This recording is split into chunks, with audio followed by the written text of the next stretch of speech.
Hello. Good afternoon, good morning, whatever it is with all of you. Hope you're doing well. Do you like my little add-ins? I'll explain what they are later. And we got Pat, the Patriot, as well. Oops, there you go. Decorating the hats. How are we, everybody? Right, before we start, here she is. She's back. She's back. I love seeing Kelly Eggleston. I know that everything's fine in the world when I see Kelly's one of the first people here. I thought she hasn't been one of the first for ages, for months. So it's nice to see you. Kelly, lovely to see you, my darling. The Jugs is in the house. Hey, Jugs. Jen, the Jugs. She's in the house today. Hope you're doing well, my darling. Sarah P's in the house. Welcome to everybody. Yeah, everything feels right in the world when Sarah P's here because she's got all the links up there. How are you doing, my darling? Hope you're well. Morning to you, my darling. There you go. Yes, if you'd like to support the channel, the best way is always PayPal and buy me coffee. And thanks to those I sent yesterday. I appreciate all of you. Memberships, obviously, if you want to become a member, we will do a few members only coming up. I say that every week. I never do them, but I need to start doing them. Short ones. There you go. Also, I'm not sure. Did the Amazon wishlist work for you, Sarah? Could you actually go in there and put it into your, I was going to say box, but you know what I mean, that basket or whatever you call it. Morning, Keith. How are you? Hope you're doing well. Bad dad's afternoon, sir. How are you, sir? The Jugs in the house. Here we go. So when I think of Jen, I think of this song. Where's it gone? Great dates. Great dates. Great dates. I just think of that now. Every time I see Jugs, I think of that. That's Bad Daz's fault, you know. So, hello to you, Patty. Hope you're doing well, my darling. Do you like my crystals? Not crystals, you know what I mean. My I was going to say hemorrhoids. They're not hemorrhoids. Hematite or whatever they call them. Hope you're doing well, my darling. Love it. There you go. Dave's in here. As soon as the tits come in, Dave comes in. How are you, sir? Blue collar Dave. We got weed smoking Dave up in Oregon, Dave Umberger, and we got blue collared proper lads. You know, Dave Boston Labour's Union. I love that, Dave. Love it. Haha. Yeah, blame me for everything. I think you did create it, so you will get the blame for that one. Bad Daza. But it's not a bad thing to have, is it? Hang on, have they started? No, I don't think they have.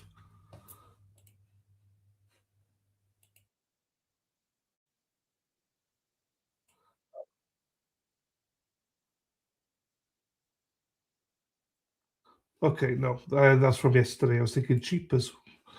Look what he started, Bad. I know Bad does. There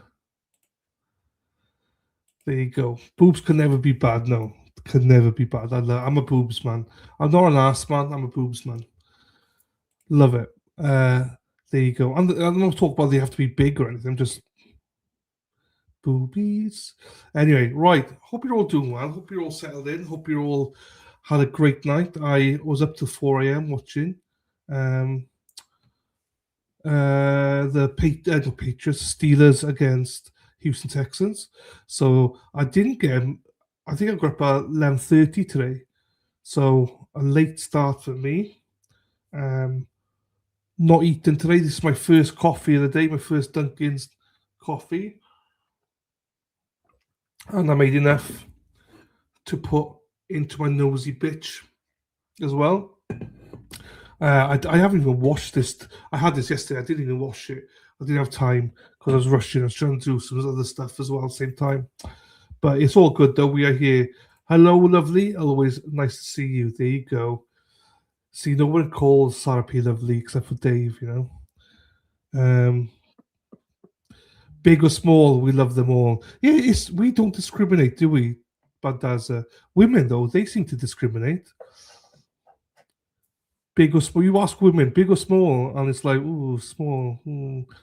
Us men, we don't discriminate. We don't discriminate.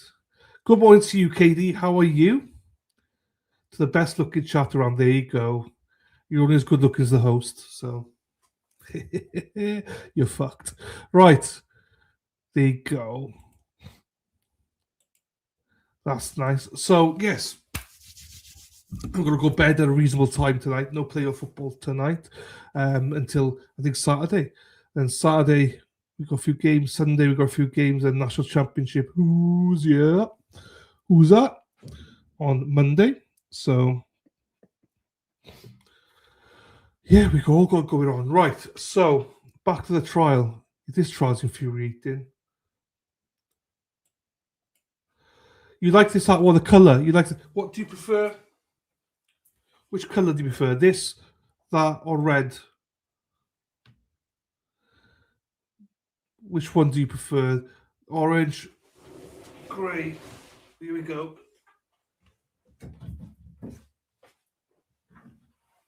Or red. The same make, just different colours. This is my favourite hat. This is my favourite hat. Hey Marky, how we doing? Nice to see you, Mark Cunnington. Hope everything's well, my friend. Right, hang on. I got so many Boston Scallies now. Jen says, I like the grey, but I'm a neutral girl. The grey is very nice one. Yeah, I think you like the orange, don't you? I like them all. I'm not a massive fan of the red one. I think I look like a lumberjack with a red one on. It's the Buffalo Soldier. You see, this is what I get light brown on. Right, so this is light brown. This is my favorite one. This is my favorite one. I think this is my favorite. Then I think this one. Then I think it's a toss-up between this one and this one. Maybe this one. Then that one. I think those are my top fours. So those are my top fours. I need to put some stuff on. So this is a Galway pin there. Let me explain this to you. So this is Pat the Patriot, obviously. So I got Pat the Patriot there. And we got a Mahid. So this is, I know you all think it's a drug hat. It's not. It's what we use in Wales for support of our sports teams. A Mahid means we're still here. So I gave one of them to like Jen Root and a few other people just to be like, those people that need it, it's some inspiration in their lives. We're still here. We're still going. We're still doing. Let's go. Fuck everyone else. Do you know what I mean? The brown gives old money vibes. Lady Di's in the house. Where's Lady Di? Yes, that one. Don't ever wear a different one. What? But fancy the orange. You fancy anything. Anything goes for you. I heard Lady Di's in the chat. I've not seen her yet. I've not seen.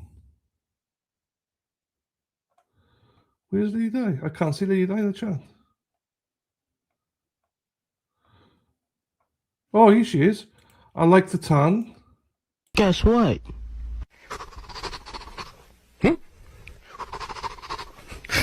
You're a bitch.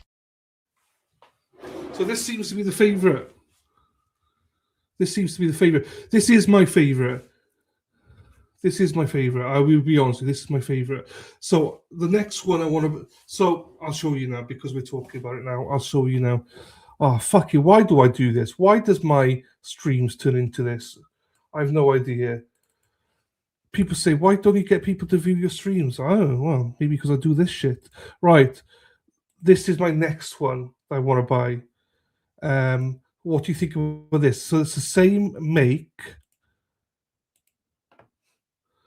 It's the same make, but this color, blue color.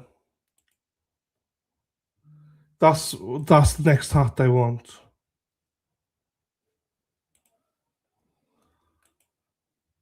So it's the same as Same as this one. Same thing, just different color. So I found out my favorite ones are these ones. They're called the woven peaky dockside blue. So there's only. So I might also get a suede one. I might get a suede one. It's the same again, but just a suede rather than woven. The other one I want, but it's not in stock, is the black one as well. So they've only got 3: black, blue, and the tan one. So yeah, so I think those will be the next ones, but I don't know when I'm going to get it. But yeah, I don't think I'll get it for a long time. But still, goals, yeah. So I think the colour's nice as well. I think the colours are nice. So I do like. Hang on.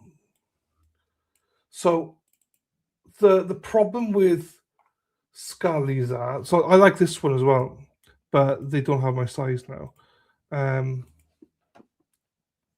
Let me go through them. I like this one, but I wouldn't really wear it. So so I've decided I like plain ones now more because I don't wear. So it took me ages to get into the styles to understand. But now I'm in on them. Like, I got this one. I'm not a massive fan of this one. Do you know what I mean? It's too tight. And we don't like things too tight. So, anyway, these are 3. I got buffaloes and then the orange one. I like it though. I like it. You need one. There you go. The Marky wants one. Fuck my life. Yesterday, before I remind myself to shut the fuck up, babe, but then shit happens. You know what happens there now. Guess what? Not that one. Hey man, just want to let you know that sometimes you gotta shut the fuck up. And this current time is just one of those times you gotta shut the fuck up. I don't think you're a bad person. I just don't want to hear you talking anymore. You gotta shut the fuck up. There you go.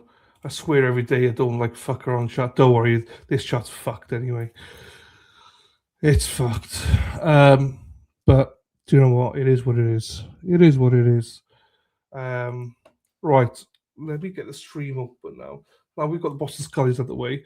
So yeah, those are the goals next. Next time I'm in America, I'll get one of those. Or but Daz, if you get one, there are discount codes up the top.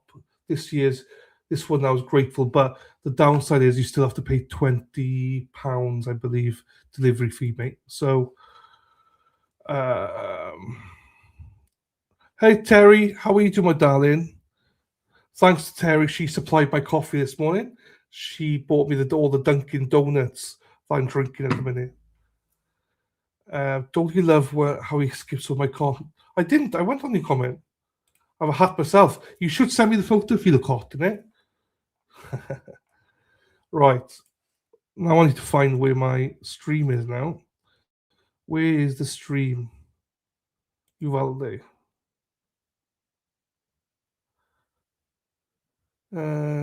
Share. Right, so this is the stream. Are we? The remaining 8 children. Right, right, let me. Right, they're there. I'll put myself here. So we are. Don't do it. No, Terry's fantastic. Terry supplied all. I think I got 1 bag left. Thanks to Terry. So Terry, is it your niece, Terry, that is a journalist in Boston as well, about sports and stuff. So I love that. It was a pleasure to meet with Terry in Champions Pub. It was nice to meet you, Terry. I can't wait to meet you again, my darling. The one person I know I don't want to meet again, or ever meet, is obviously Lady Di. We've also got Hippie Chick and all them. They're all out there somewhere. Hippie Chick, Lady Di, Spacey Stacy. walking those streets all night. You go, ladies, come and see what's going on now. Let's go, girls. Maureen, that's the one. I forgot her name. I love it. I always remember Maureen. Boston Sox. Covering the baseball and stuff. I love that.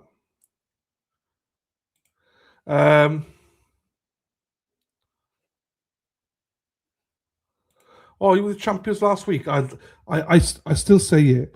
Champions is my favorite. It's not just my favorite in Boston. I think it's my favorite ever food I've ever had. Because I'm a steak man, you know. I like a bit of meat, you know. I like a bit of meat, and it's literally melt in your mouth. Good. It's one of the places you go to where you can order the food, get fries with it, and then you should order another batch as well with rice or something to take home with you for the next day. It's literally, you can just reheat it. You can even eat it cold. So when I went there before, so what I found out you can do a lot of. So Phil, who used to own it, his son and his partner own it now, but Phil recommended cheesesteak with steak tips. Delicious. It was just too much, so I only ate half of it. Took a half home and ate it cold. Delicious. So you literally could order a meal there, steak tips with fries, and then ask for a takeout cheesesteak, and that would be great for the next day. Oh, I've loved the place. My go-to news. Ooh, I'm going next time I couldn't get off work off. Yeah, hopefully end of this year or next year. I'm not sure when I'm coming out, but it'd be nice to meet you, Marky. Champions was so good. Champions is fantastic. It was lovely to meet you there as well, Rehab. Only place that I get steak tips now. So I've had steak tips in a few places, but they suck. And I don't mean that in the sense of they're bad food. It's just once you've had Champions, you know, you can't have steak tips anywhere else. I've heard there's a couple of other nice places as well that do steak tips and steaks and stuff. So I do want to try others, but it's the marination, how it's marinated and stuff. It was, yeah. And not just that. Also, I'm biased as well because the welcome I always get there from Jody, Phil, and everything. It's just fantastic. Salads are great too. Yeah, as you can see, I don't eat that many salads, you know. So, peppercorn ranch, I had that last time, Marky. So Jody ordered it, so I had it as well on the side. Oh, peppercorn sauce they had there, lovely. Right. So for the rest of you, welcome to the stream where we cover trials and we do all sorts of stuff, and yeah. And we talk about Champions Pub and food and hats and all sorts of stuff. And I'm sure there will be a video later on, maybe by Hippie Chick, about how to do hairs and stuff like that. The steak tips I make are the only ones better. There you go. That's the way. I love that. We'll try it, Mark. It was nice. I had it. It was nice, Terry. Here we go. We are ready. So, ladies and gentlemen, please, as always, strap her in or strap her on, whichever one you prefer. We are ready to go. Hopefully today is a little bit better. Seated in the court. Right. How do I make this smaller? Ladies and gentlemen of the jury, when we recessed yesterday, we were in the cross-examination of this witness. So I'll ask the defense to proceed, please. Thank you, Judge. Good morning, Mr. Reyes. Yesterday, when we ended the day, remember reminding you of a way that you testified to the grand jury different than you testified to this jury. Do you remember that? Yes. Okay. I wanna ask you some more questions about how you testified yesterday to this jury versus that body. And I want you to know something that my questions don't diminish what you went through. Okay. I want you to know that it's apparent to us. I think everybody what you went through, we see that the results of it.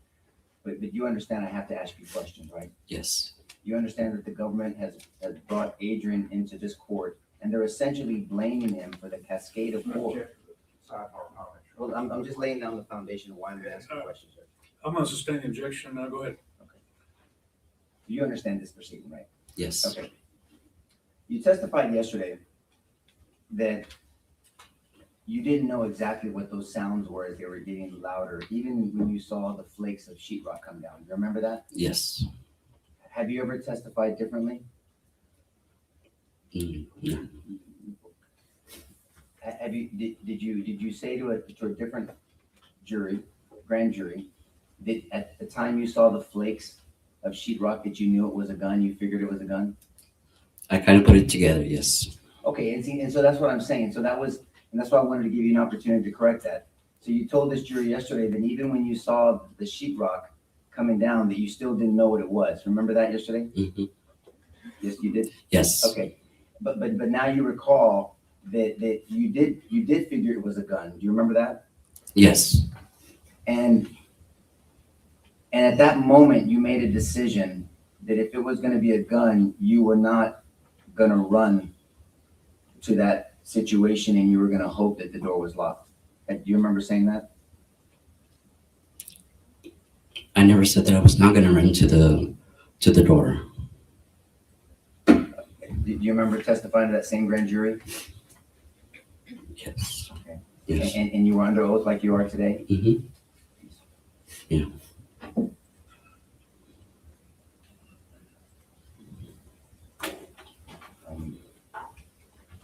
And you testified to the grand jury just similar to what you're testifying before this jury, correct? Yes.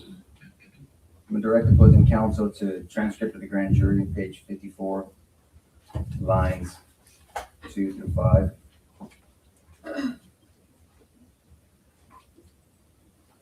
Answer, you. Okay. Objection to him reading the John. The impeachment would be to allow him to refresh his memory and then ask if that refreshes. Well, no, I asked him if he remembered. He didn't remember, Judge, so I'm allowed to impeach him. He said he didn't say it.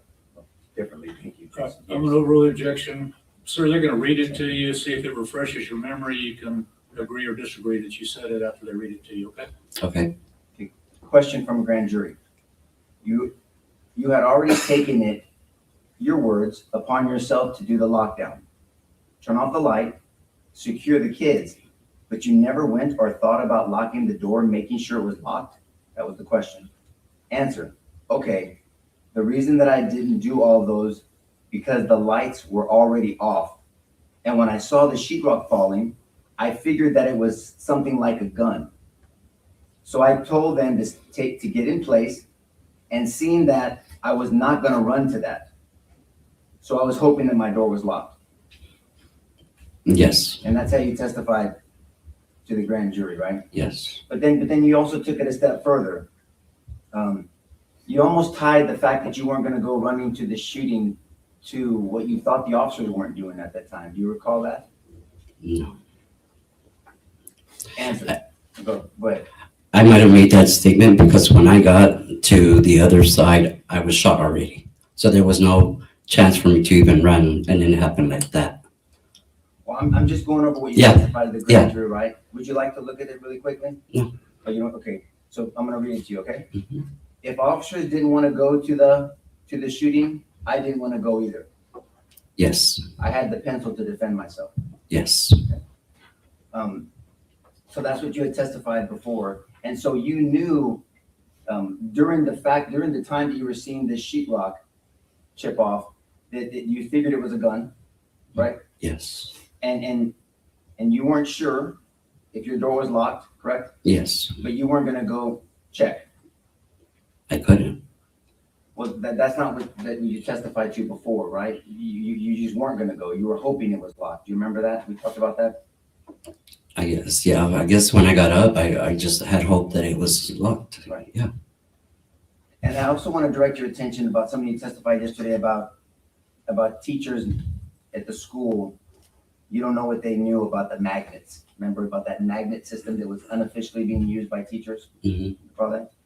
But you actually knew that almost every teacher had those magnets, right?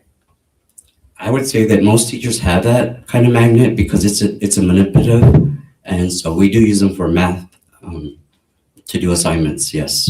Okay. Well, two things I want to ask you what a manipulative is. But number two, yesterday you said, I don't know what other teachers do. Do you remember saying that to this jury? Yes, Okay, but you did know, you knew that almost every teacher had those magnets, correct? most teachers do have those magnets, yes, And they use them in the doors, correct? sometimes. Now, will you explain to this jury what a manipulative is? A manipulative is an object that is used to try to make the connection of, we use them mostly in math to make the connection. So like, it would be like a small little toy, like we use a lot of bears. So that would be like adding 2 red bears to 2 blue bears, and that makes 4 bears. Okay. But they were used to bypass locks, Yes, right? I mean, so because it was out of convenience, like you with the copier, but other teachers, because if kids needed to go in and out of the bathroom, because the school only gave keys, actual keys, teachers didn't want to go and have to unlock the doors. yes, And then when it came to substitutes, though, when it came to substitute teachers, doors were left unlocked constantly because they didn't have even keys. yes, So those doors were left locked whenever substitutes came in to teach. I think so, yes. Well, you knew so when you testified to the grand jury, right? Mhm. Is that yes? Yes, Okay, so, yeah. I want to talk to you about those tables that you directed the children to go under. The tables in your room were different than the tables in 112, would you say? In the sense of curtains. Your tables didn't have curtains. No. And the tables in 112 did, to where kids could go under and then be covered by the curtains, correct? Yes, So when you say, and again, I say this respectfully, so when you say when children were hiding under the tables, the only way that would work is if somebody was looking up through a window for a moment. They weren't really hidden, correct? I guess if they look from that side, I don't understand what you're trying to. Okay, that's fine. May I stand up, Judge? Yes,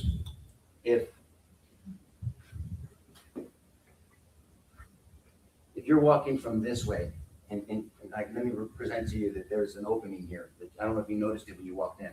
Right Mhm. here. If my co-counsel and us get under this table, and I'm walking from the gallery here, we're not really hidden because we can see. I can see under the table, correct? Yes, Now, if there was a curtain here, then that would conceal us. So maybe if I walked by, I would notice and then keep walking. Now, do you understand my question? yes, Okay. So your room didn't have those curtains, no. but the children were under the desk, correct? Mhm. And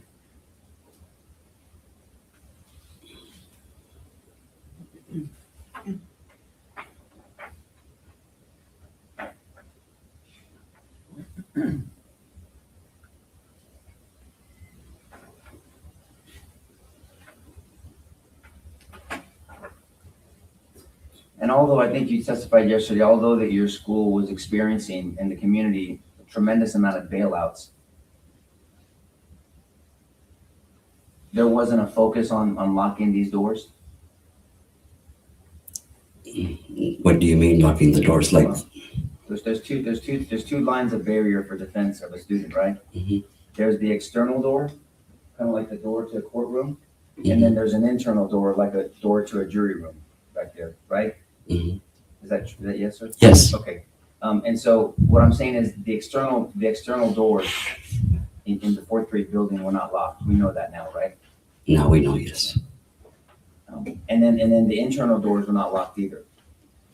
The internal doors in between classes, Yes, sir. yes, and I explained that yesterday that was left open because Ms. Mireles was a special ed teacher and constantly printed stuff for IEPs and stuff. I'm sorry, that was a bad question for me. I understand that the 111 to 112, that wasn't locked either. I'm talking about the door leading into 111. That wasn't locked either. That day, no. Mhm. I'm really sorry what you went through and your community went through, sir. Thank you for answering my questions. Pass it on. Just a few questions to follow up. Your tables did not have curtains, is that correct? Correct. But was the room dark at that time? Yes, it was dark. And did that help shield where the children were? No, I mean curtains on the window. No, the fact that the room was dark. In my opinion, I say that it's out of view, and so I mean the curtains in room 112. That was a personal choice on her part. So I didn't have curtains on the bottom of my table. No. But the point of it is that the kids went where they were trained. Is that correct? Yes, sir. Even though there were gunshots going off, the kids had the sense to go where they were trained. Yes, sir.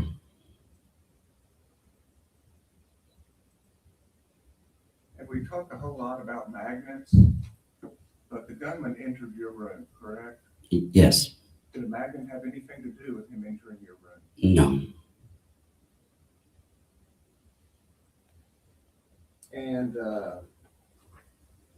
the question about officers didn't want to go in, and I didn't want to go toward the shooting either.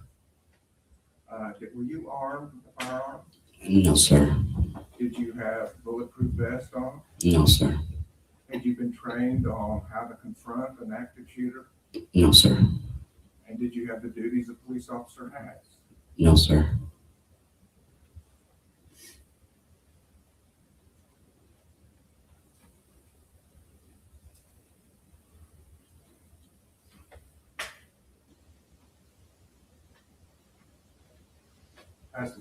When you train on lockdown procedures, you're not trained to have a helmet or body armor or a long rifle, right? Correct. You're trained just to go lock the door. And other things as well as to hide the kids. Yes. Yes, sir. Mm-hmm. But hiding the kids isn't as effective if that door is not locked. I guess so. Yeah. And I think that the government asked you that the magnet had nothing to do with the gunman entering that room. Do you remember that question? Mm-hmm. But that door being unlocked had an effect on that gunman entering the room. Would you agree with that? Can you repeat that again? Yes, sir. The fact that the door was not locked, that had an effect on the gunman entering the room. Yes. That's the witness, Judge. No further questions. Recall either side. No, sir, not from myself. Okay, sir, you are excused from the subpoena. You're free to go. The rule was invoked, like I explained to you yesterday. Would you do me a favor and not discuss the case with anyone until you're aware the trial is over? Yes, sir. Thank you very much. Your next witness. State calls Elza Avila.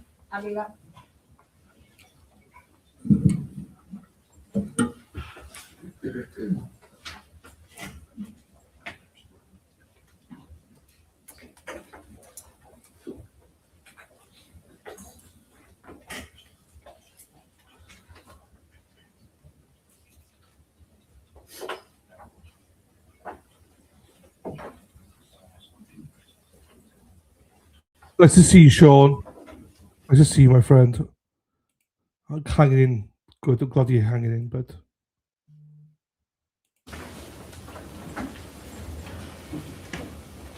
Good morning, ma'am. If you just come up to the bench here and raise your right hand. You do solemnly swear the evidence in the testimony given in the cause will be the truth, so help you God. That's our witness stand right there. Have a seat. Make yourself comfortable. You may proceed.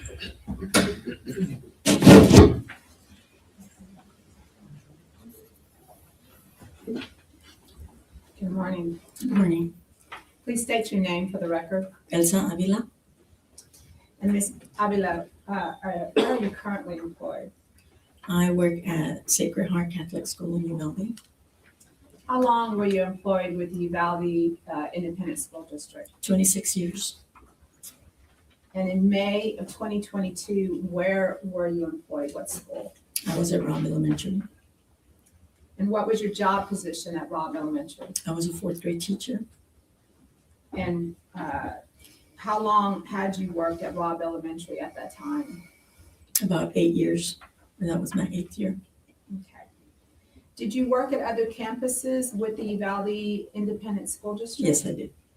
What other campuses did you work I at? worked at Anthem Elementary. I'm going to ask you, let me finish the question. I know you're very nervous and this is nerve-wracking. But just let me finish the question. Okay, I'm sorry. Did you also teach pre-K at some point? Yes, I did. And where was that at? I taught, that was not with the district though. I taught with community council, Community council. Mhm. And for the jury and for the the Head rest, Start yeah, program. Head Start program Yes, for the community. yes. Okay. As of 2022, how many years had you been teaching the fourth grade? From 2007 to 2022. Okay. And did you enjoy teaching the fourth grade? Yes, I did. Can you tell the jury why is that? Because the students were a lot more independent. You could reason with them. They, it was just easier for me, and I enjoyed it. You enjoyed that grade level. Mhm. Now, for the school year of 2021 to 2022, did you begin that school year at Robb Elementary? Yes, I did. Now, can you explain to the jury what the Raptor system was at that time? The Raptor system was an alert system that the school district used. It was an app on our phones, and it was to alert us to any emergency at the school. Okay. And can you explain to the jury what is a lockdown as you understand it? A lockdown is when there's a threat at the school, so we need to lock our doors, turn off the lights, and get out of sight. Now, did you receive training as a teacher for the Uvalde Independent School District on a lockdown and the procedures of that? Yes. And who provided that training to you? We had it every year during our in-service before school started, and it was provided by police officers. Police officers for the Uvalde Independent School District? I believe so, or it could have been police officers from the city. I'm not quite sure. Well, do you remember who was the officer who provided the training to you? For that year, I remember that it was Ruben Reyes and Ruben- another officer, but I don't remember who the other officer was, because it was always two officers that would come in and do the training. And do you remember Ruben Ruiz being a police officer for the Uvalde Independent School District? I believe so. And his wife was a teacher, right? Yes, because I remember that year he was joking around with Eva there in the cafeteria when we were having the training that year. And when you mean by Eva, who are you speaking about? Eva Mireles, which was a coworker. She was also a fourth grade teacher. Okay. And what room was she in? She was in room 112. Okay. And how often were you provided this training on lockdowns? We had it every year, like I said, during in-service before school started, every school year. Now, with regard to the children, how are they trained on lockdowns?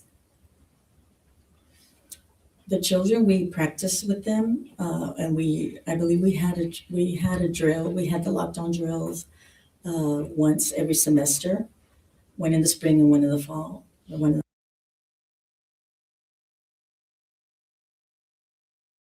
So I just need to catch up a name Elza properly. Elza Avila. I spelled it wrong. That's why. Avila. Okay, back to it. And I believe we had a drill. We had the lockdown drills once every semester, one in the spring and one in the fall, one in the fall and then one in the spring. And we would also, they knew we would lock the doors, turn off the lights, and get to our secure area out of sight, the furthest corner in the room away from the windows and the door. And who provided this training to the students? We did, the teachers. Now, when you are in training as to a lockdown, what are you trying to do as to the termination of that lockdown? When we're doing the drills, the admin or the principal will come on the intercom and say, our lockdown drill is over. But when we were trained that when it was a real lockdown situation, a real threat, then we would remain out of sight, stay quiet until law enforcement came and opened our doors. We were not to answer the door to anyone. If they knocked or they said, we're here to open the door or open the door for us, we were trained that law enforcement would open the door because they would have the keys to our classrooms. Now I'm going to take you back to May 24th of 2022. What were your work hours that day? My work hours every day were from 7:30 to 4. And where was your classroom? What I'm gonna do, we're gonna show you State's Exhibit number 756.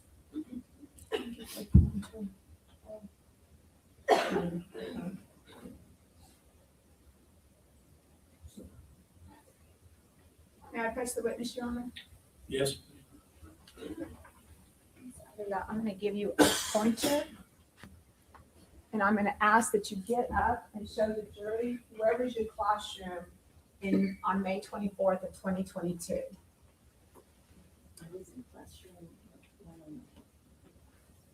And for the record, you're pointing to classroom number 109, which is on the southeast side, second classroom north from the south door. Is that right? Yes. Okay. I'm gonna sit down, thank you. Well, I'll tell you what, stay up there. Can you explain to the jury, when you walk into your classroom on May 24th of 2022, what would you see? We walk in my door. This is a door to the hallway. We walk in, the connecting doors to 110. On the east side, we have 2 windows. Excuse me, Judge. I'm so sorry. Can we ask Ms. Avila, do you mind raising your voice so we can hear you? Why don't you go ahead and sit down, Miss? That way you have the microphone. My teacher desk, or actually a kidney table, was at the far east wall by the windows. And then the students' desks were around the room in a U shape. When you say kidney table, I think we need to clarify that. What do you mean by that for the jury?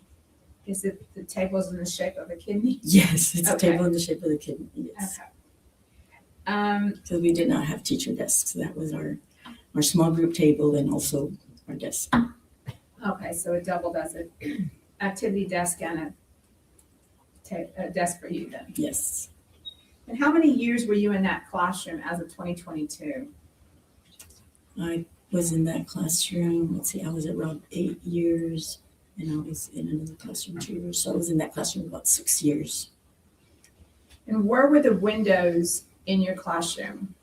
They were on the east wall.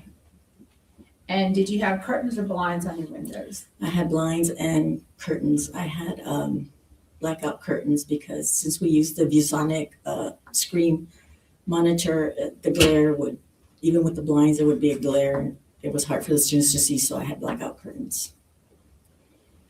And did your classroom adjoin another classroom? Yes, it adjoined room 110.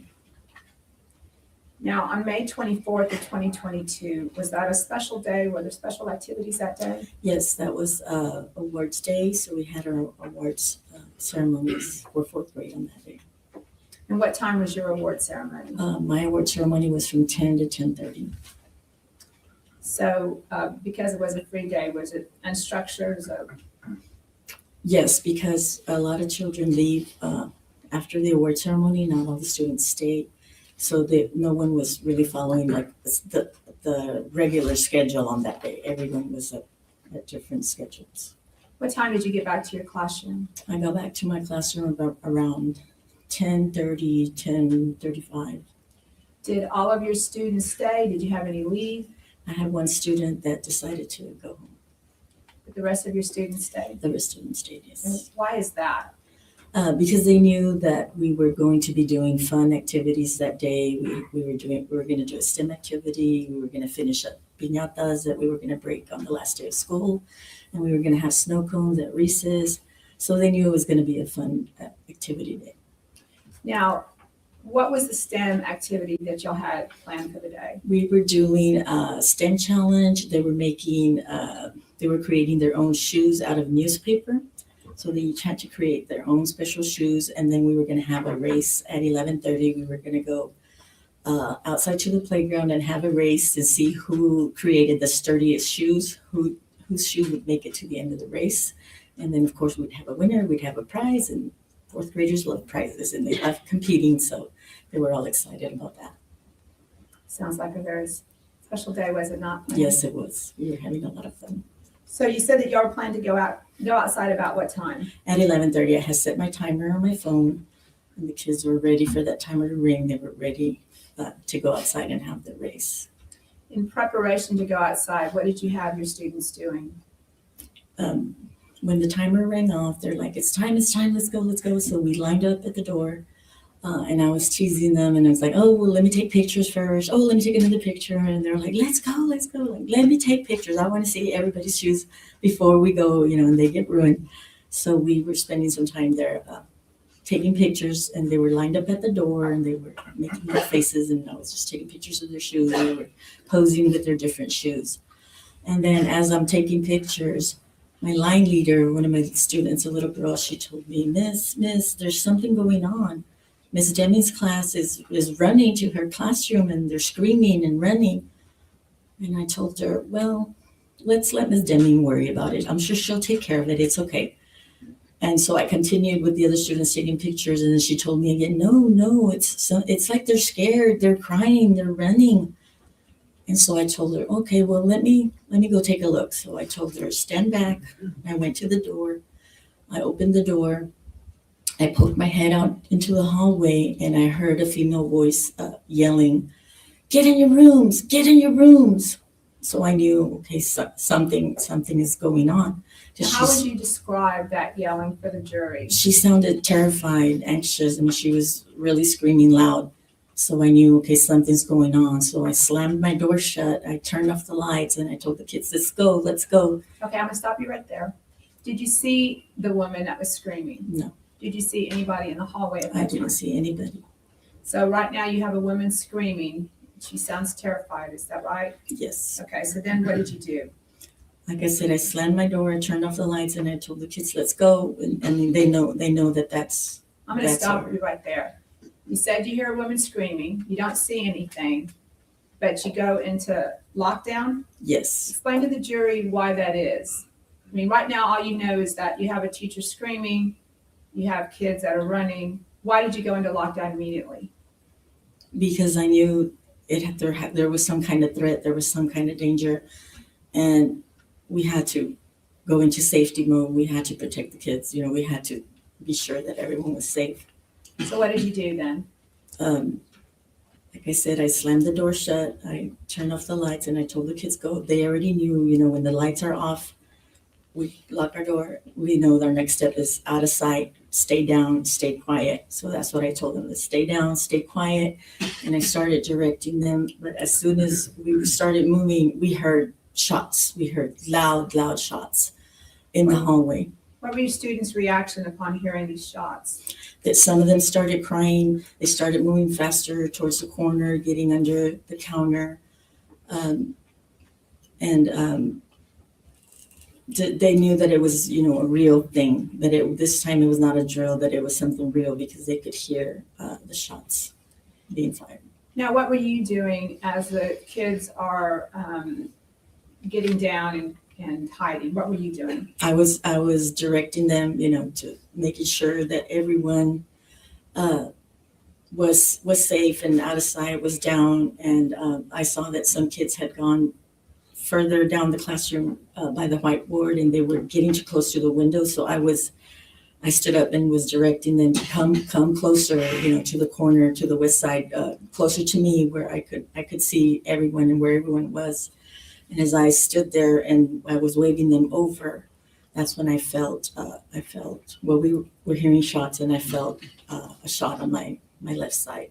So you were shot at this point? At this point, yes. At the moment that you're standing up directing the kids to get closer to you. Is that correct? Yes.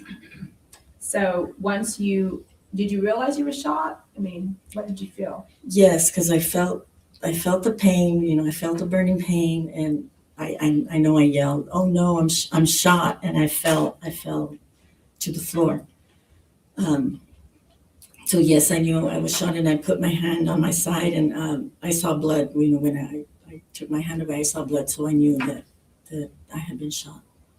Once you fell to the floor, what happened next? I fell to the floor, and we kept hearing the shots. They were just going like that, just one after the other, and it would stop, and then it would go. And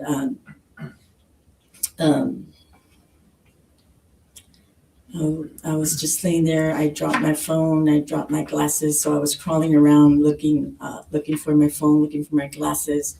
so that I could text somebody, you know, that I was hurt and let them know. Were you able to text somebody to let them know that you were shot? Yes, I did. I texted my principal, I texted the counselor, I texted some of my teacher friends on a teacher group that we had to let them know, you know, I'm shot, I need help, you know, send help.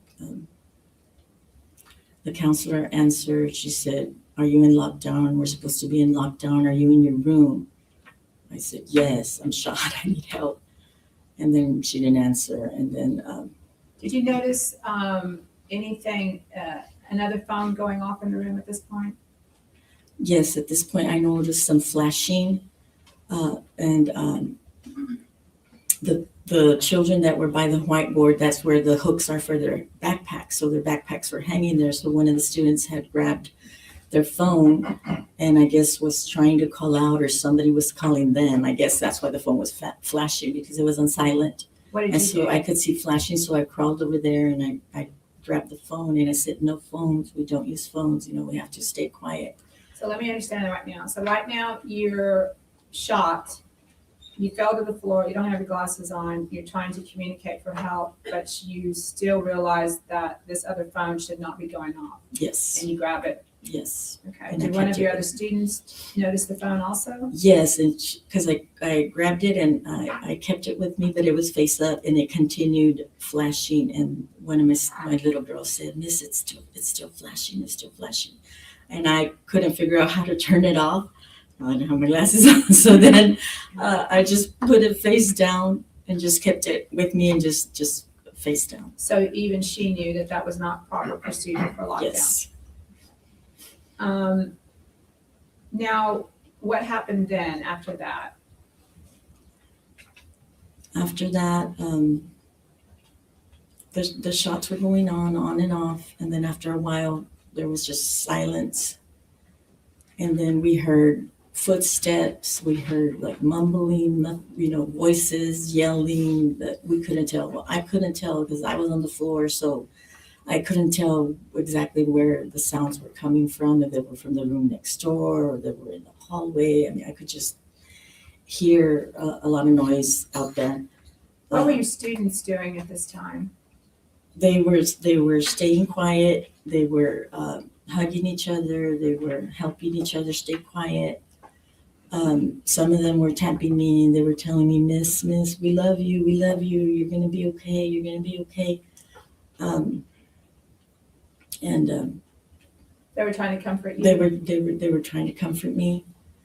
And after I was texting and all that, then the pain was getting more and more, and I couldn't answer them anymore. I couldn't reassure them. I couldn't comfort them because I was trying so hard to keep in the pain. I didn't want to move and start, you know, yelling or, I mean, I knew I had to stay quiet and I had to stay calm so that they could as well stay quiet and stay calm. Now, while you're lying there, can you explain to the jury what your thought process was? As I'm lying there, like I said, I was hearing noises. I didn't know if it was the room next door, and that was my biggest worry, that he's going to come in there, and that door is never locked, the connecting door. He's going to come in through there. You know, what can I do? I'm here. I'm on the floor. What can I do? I was under the desks because I'm on the floor, and the desks were there. Now, the thought that came to my mind was I can push the desks. You know, if I see. So hang on. Movement. They had, well, I presume they had phones because they called from the classrooms to 911. So and the last teacher said that he had his phone but didn't get a message. So, but maybe she did. I don't know. Maybe it's not appropriate, but I got a question to ask you as well. What is this? I've never seen a ring like that before. And at the door, I can try to push the desks over that. Yeah, I mean, the kids were phoning as well. They were children phoning as well. So on the 911 calls, there were children phoning and saying, there's an intruder, come help us and stuff. I believe anyway, unless I've mixed it up. But yeah. Rosary ring, I've never seen that before. I'm infatuated by it. I just like rosary ring. Let me Google what that is. I've never heard of that before. I was fascinated by it. I was mesmerized by it, to be quite honest with you. But yeah, we'll carry on. But wow. Way to topple the desk, Never seen it before. maybe trip them up. So you're thinking of ways to confront Ways the to try to trip them up or try to slow them down, stop them, something. Now, were you eventually evacuated? Yes. And how did the evacuation occur? After, I don't know how long it was, it seemed forever.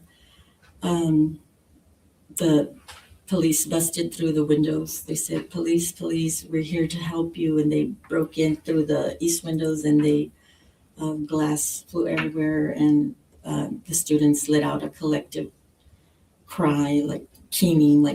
They all just cried at the same time because they've been holding it in for so long. And some of them ran to the window right away. Some of them stayed with me and they didn't move. So they wanted to stay with you? Yes. So I somehow stood up and, told them, come on, let's go, move. So you assisted them in getting out of the window? Yes. I walked some of them to the table because they had to climb on the table and then my bookshelf that was right under the window because the windows were high. So they had to step on the table and the shelves and climb out the window. So yes, I assisted some of them. Who was the last person out of your classroom that day? I was the last person out. By that time, I was out of strength, and it was my turn to climb out. And the officer kept saying, "Come on, get out!" And I told him, "I can't. I'm shot. I can't climb." And then they called another officer, jumped in, and between two officers, they helped me out the window. And I just remember hearing them telling my students, just run. But I didn't know, where they were running, where they were going. Two officers walked me out, and they kept yelling for a stretcher, but nobody came, and they just had to walk me all around the building and to get to the fence, to get to the ambulance. Now, I want you to explain to the jury, while you were laying there, what was your worst fear? You talked about that you were thinking about confronting. How would you confront the gunman? But what was your worst fear? My worst fear is I was there. Like I said, I was trying to hold in the pain. I was in so much pain towards the end there. My body was going into shock because my legs were already starting to shake. My whole body was starting to shake, and I kept praying, God, please don't let me die in front of my students. And I wanted to see them to be the best thing myself. And I was so worried because I couldn't.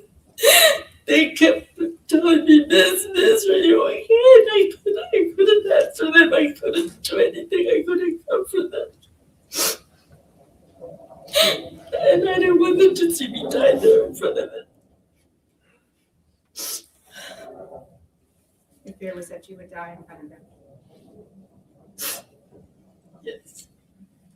Thinking about that day, what are your thoughts about those students?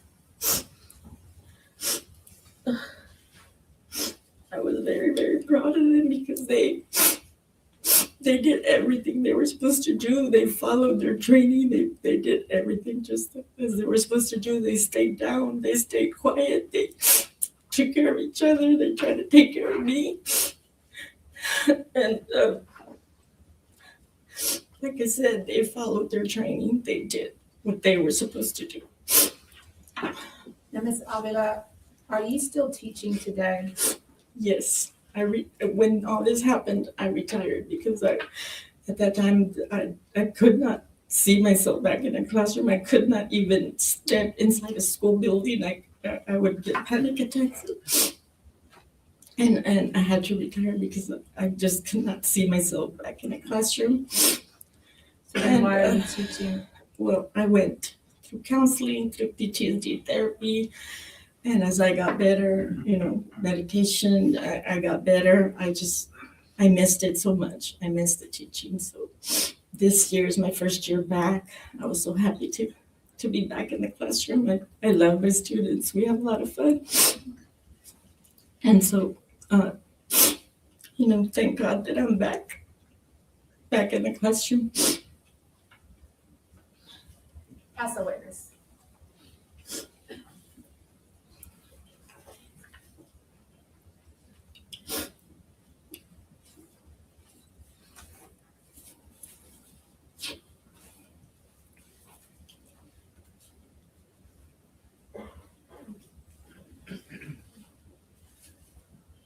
Do you need some time? One more time? Yes, please. Yes, ma'am. Report. Yes.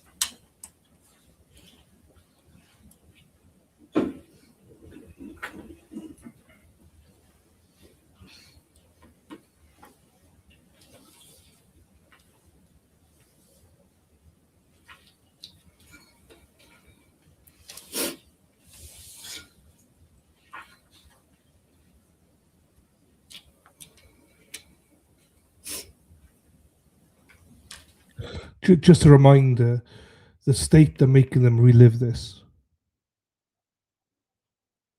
The prosecutors are making them relive this.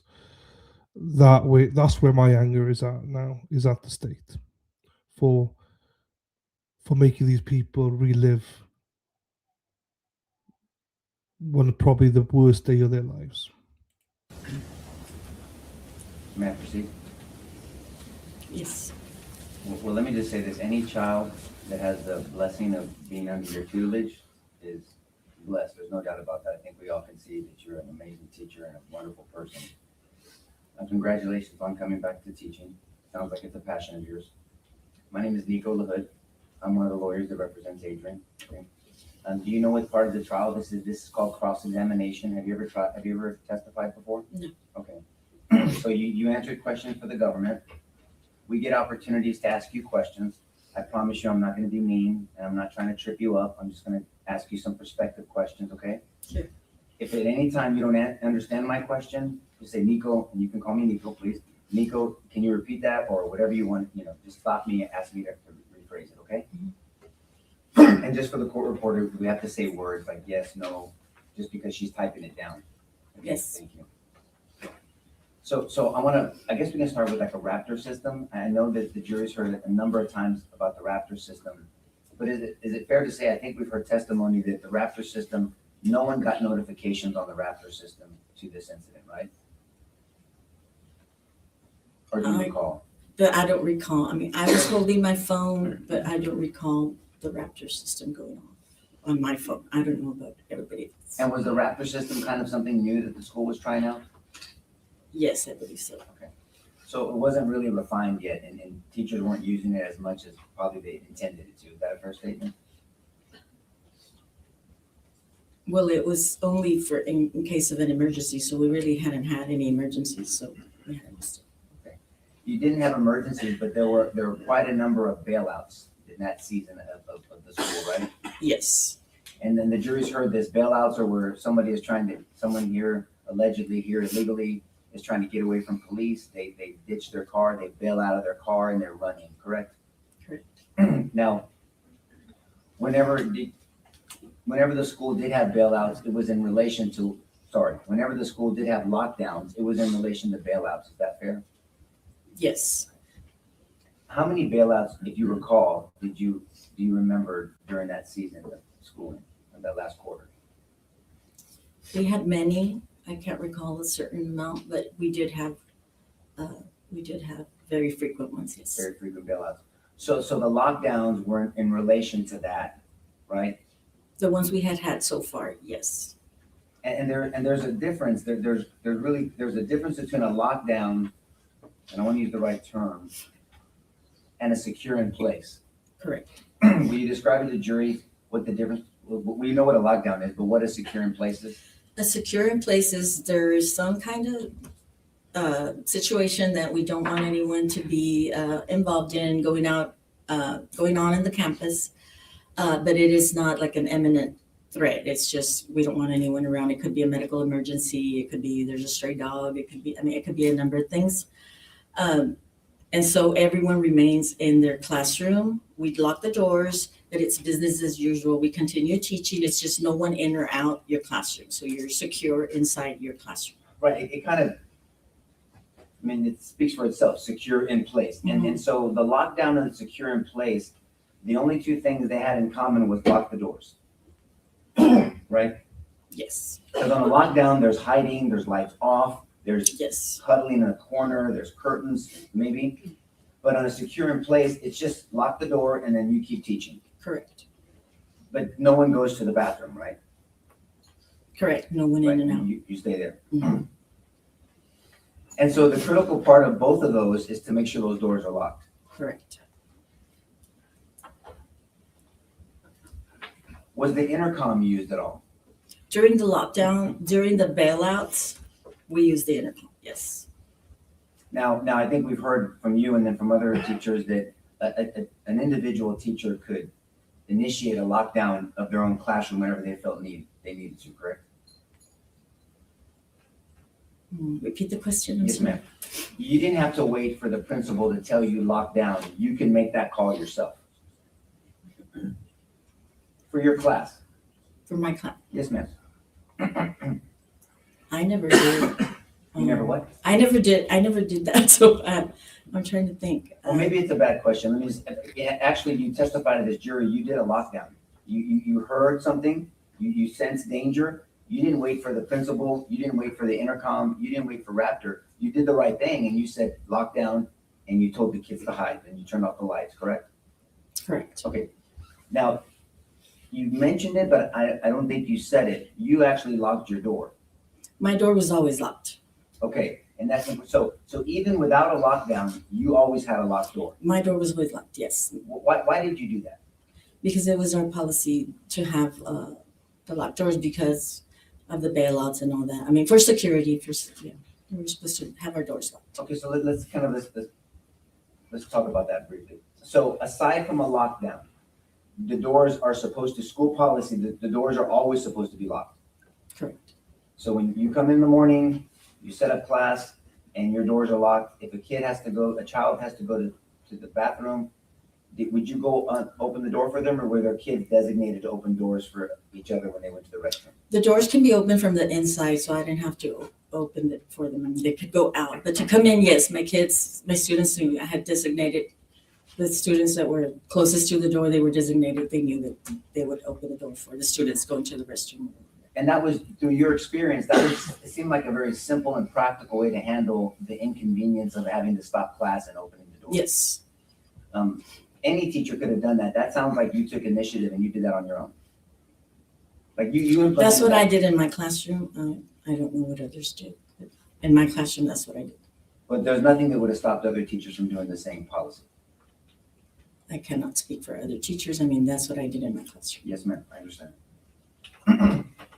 And so when it came to the incident, now we'll direct your attention to this horrible incident. 1 second, ma'am, I'm sorry.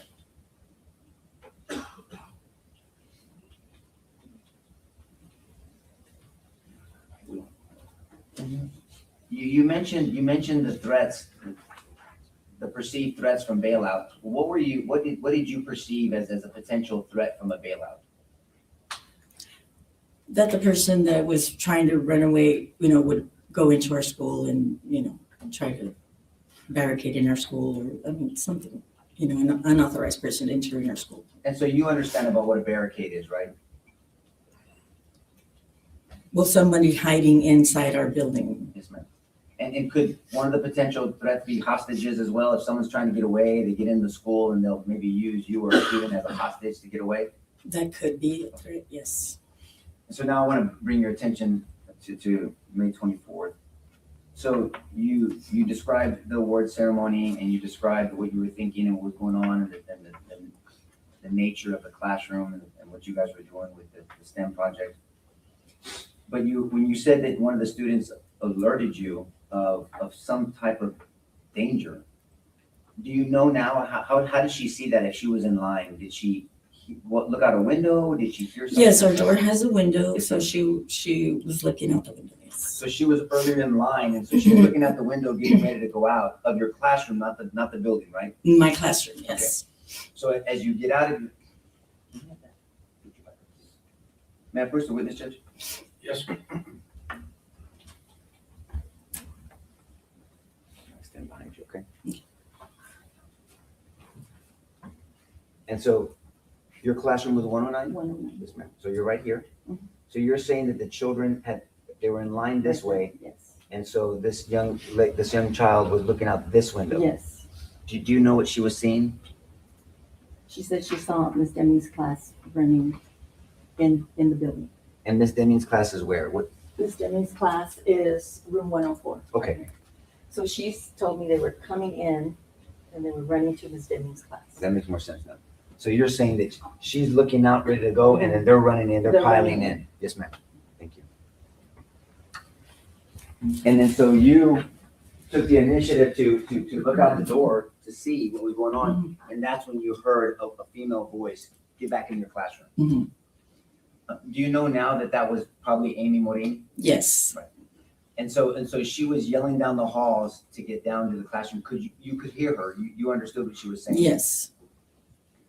And so then you didn't even have to take it another step to lock the door because you have a policy in your classroom. That door is always locked. Yes. So you focused on the children. Yes.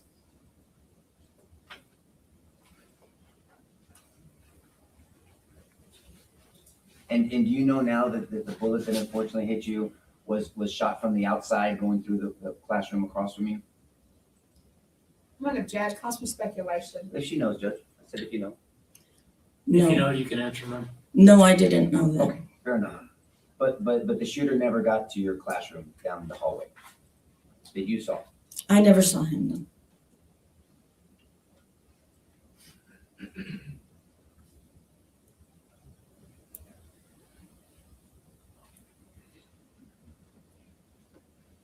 At some point you said that you heard footsteps and yelling in the hallway. Mhm. You now know that officers from the south door rushed into the building. I'm early gonna on. object, calls for speculation. I don't think he's like the predicate for these questions. Well, and the predicate is you know now, and if she doesn't know, Judge. Okay, ma'am, just tell them if you know or not, and move on. Yes. You do know that officers came in the building, Yes. and early on in the process, earlier on.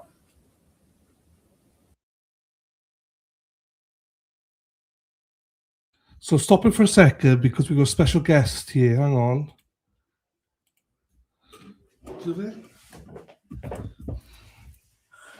We have a special guest today. Do you go hello? Hello. Hello. She's come back from school to be with me for a couple of hours. Hello, lovely. Do you go hello, pal? Hello. Hello, pal. So this is what it's all about. She's 6 years old. She had a birthday on, when did you have your birthday? Friday. Yeah, Friday. Do you speak English? A little bit of English. A little bit of English. Bach o Saesneg about. She's learning English, she's picking up very quickly. So, ti'n joio nhw, ti? Right. Ti'n mwyn gweud hello i pawb. She want to say hello to everyone for Happy New Year and everything. Hello. Hello, she says. Oh, she's about playing with stuff. Okay. Now she's going to get some tea now. She's going to get some biscuits and tangerines. What's it? Fi'n bwyta tangerine. Ti'n bita barod? Yeah. Ah, okay. Right. I just want to say hello to you because... Do you want to sing? Do you canu? Nah, doesn't want to sing. Do you want to wear a bit there? She's shy now. She's 6 years old, everybody. She's a big girl now. Oh, cerrig just... Right, ti'n gweud tai pawb there? Ti'n gweud tai pawb? Goodbye, Gwyn. Goodbye. There you go. Right, they're massacre. Right, I'll put the trial back on for you, and I'll be back in a little bit. I'm not talking throughout the whole incident where there was 376 officers there. I'm talking about early on, a number of officers came in to that side of the south entrance. Do you not know that? Now, do I know that? Yes, ma'am. After the fact, yes. Okay. But I'm just trying to correlate it, that those are the footsteps maybe that you were hearing and the talking, the yelling back and forth. That's all. I'm correlating it to that. I don't know. I just heard noises. I don't know where they came from. Yes, ma'am.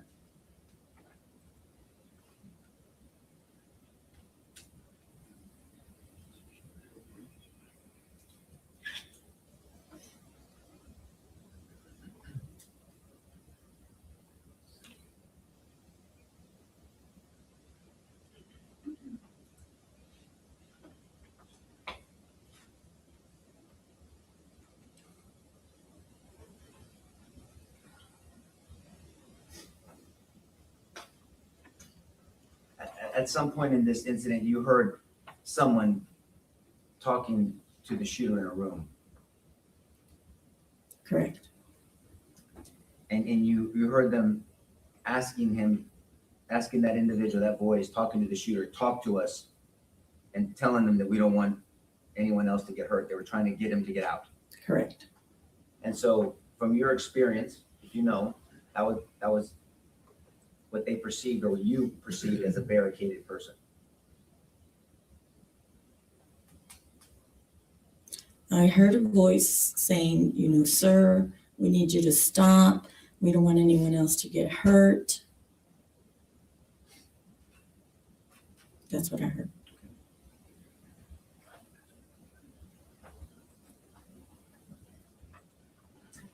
And do you know, are you aware of the policy of the doors to the building to even enter the fourth grade building, whether they should be locked at all times? I'm gonna object. That's been asked and answered. Not from this witness, Judge. She talked about the policy already. To her classroom door, Judge. not the door. I'll overrule the objection.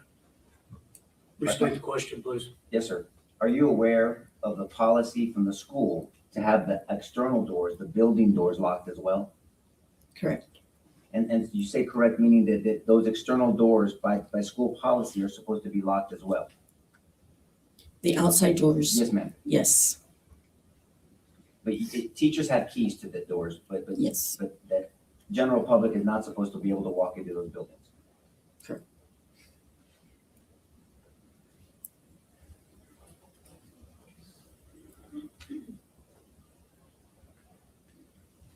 Ms. Avila, thank you for your testimony. I'm very sorry that you went through this incident. God bless you. Good. Yes, ma'am. With regard to your door to your classroom, you said it was always locked, but did you have to lock it from the inside or the outside? From the outside. And in order to get it locked, did you have to slam it or would it just shut on its own and lock?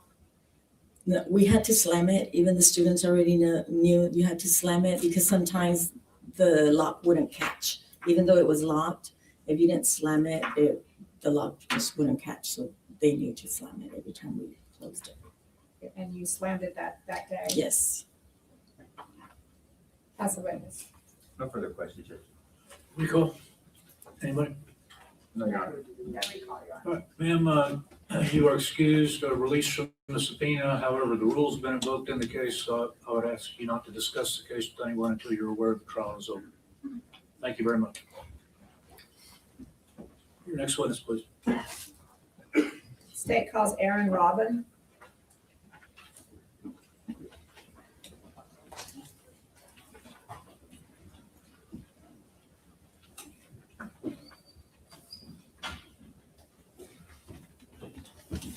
Well, I missed all that. I don't even know. Oh shit, the lights are off.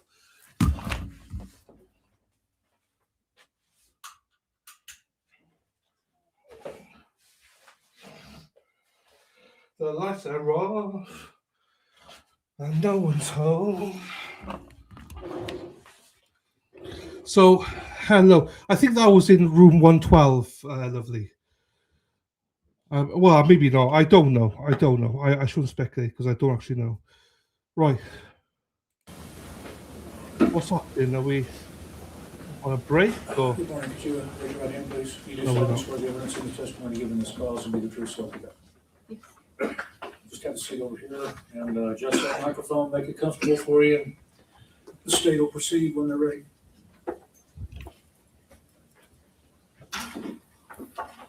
Good morning. Morning. Please state your name for the record. Erin Robin. And Ms. Robin, where are you currently employed?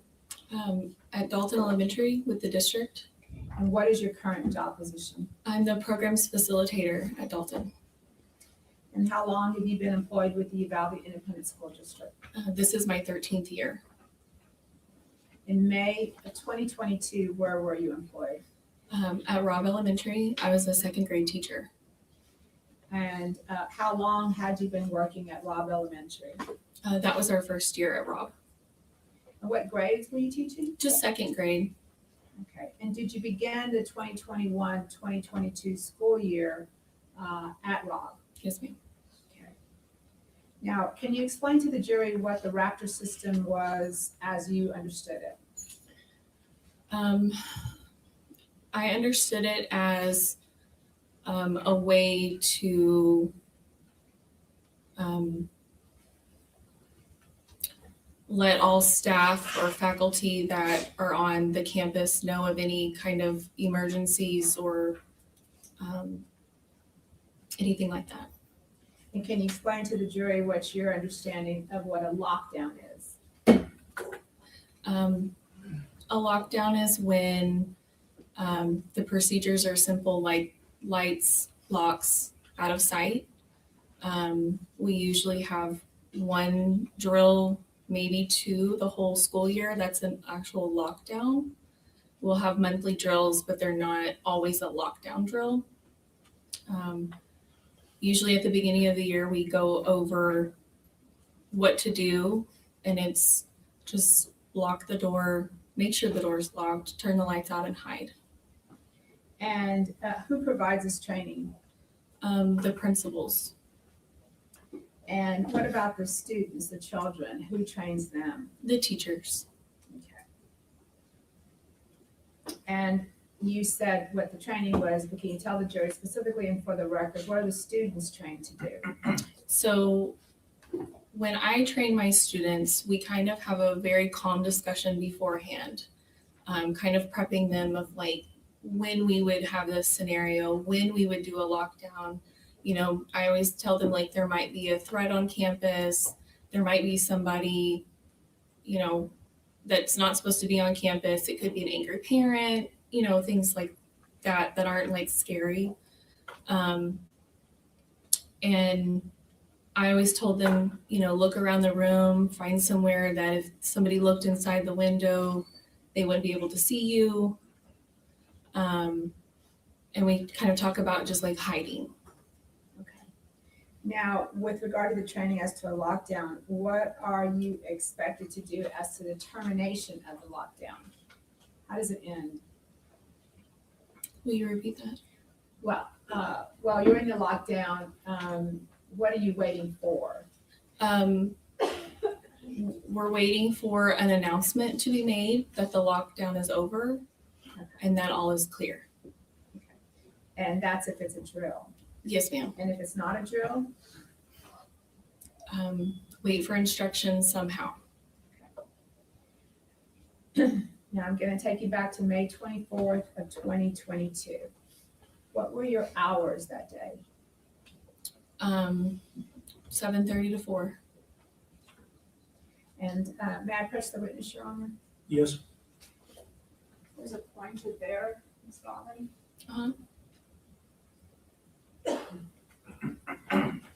To show you what's been marked as State's Exhibit number 1. Can you explain to the jury where your classroom was on this map? So my classroom is right here on this wing, and it is next to the restrooms. This concrete piece right here are water fountains, and my classroom is right here between the bathrooms. There's a boys' bathroom and a girls' bathroom, and then my classroom sits right here, and then there's 2 more. And for the record, you're pointing down to the 4th building south, which would be the D wing. Is that what you said? Yes, if this is A. A, C, D. That's it, the 4th wing down going south. And you already pointed out what the bathroom is, and the bathrooms are on the south end, further south on that wing. Is that right? They're right here, yes. We just need to make a record. Okay. Now, is this part of the campus, this eastern part of the campus, is that known as the old part of Robb Elementary? Yes, ma'am. And what is this area right here? That would be considered the new building. And is that where the 4th graders were housed? Yes, ma'am. That's a 4th grade wing. Yes, ma'am.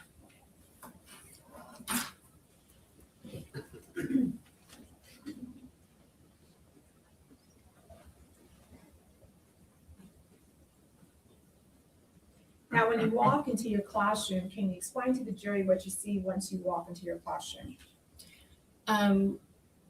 In my particular classroom, when you walked in, the door is all the way to the right-hand side of the classroom. So you have an entire wall.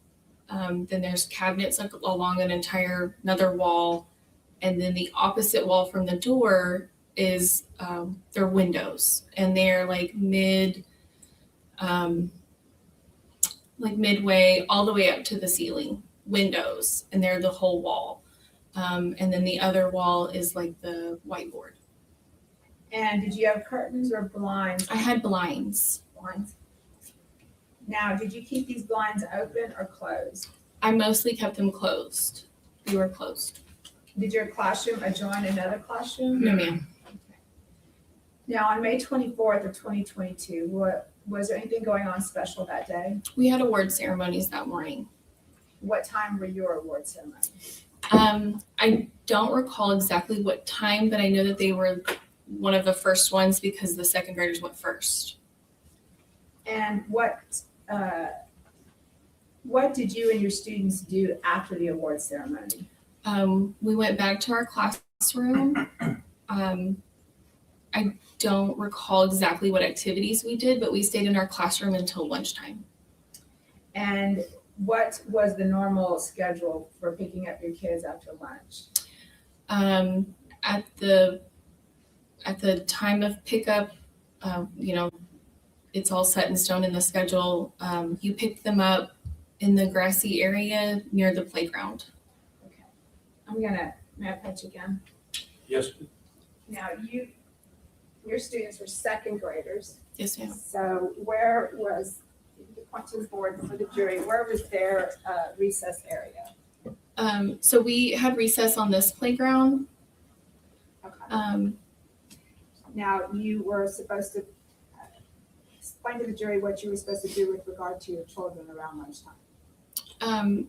The students were lined up in lines in this little grassy area between the buildings.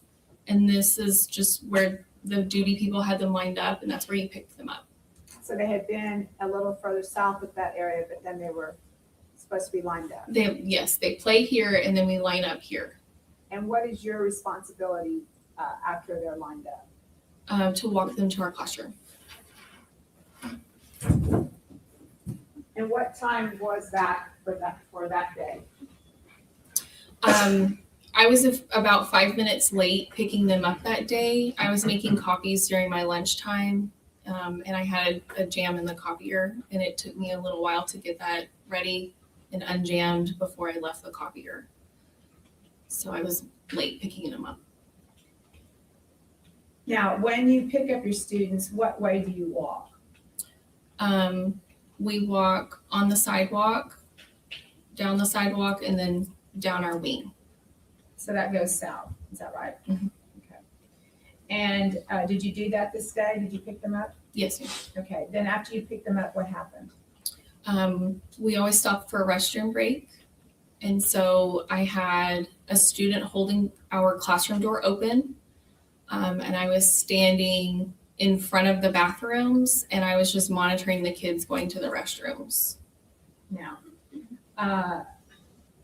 can you stand up and just kind of show the jury how you were standing so we can understand that. I'm just standing.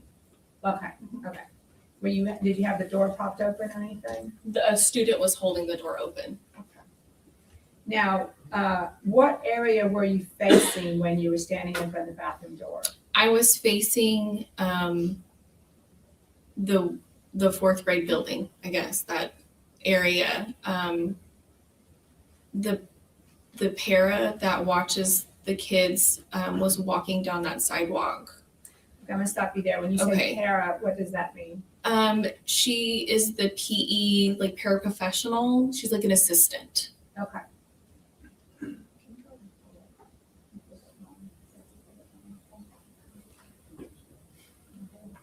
Morning, Dina.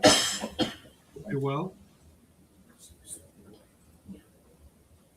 Now I'm gonna pull up State's Exhibit number 1, so I don't have to keep going up there. Sure. So, and I think we have a pointer up there for you so that you can point.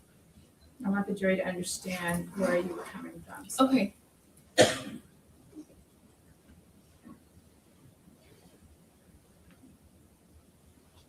not, I'll get it. Let me get the easel. I'm sorry.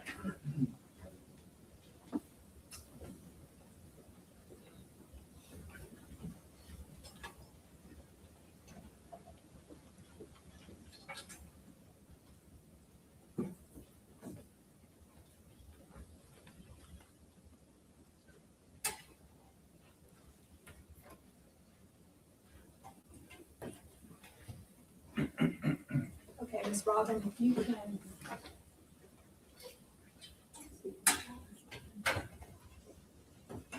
can you point on the board and show the jury where you were walking down? How did you head to pick up the kids?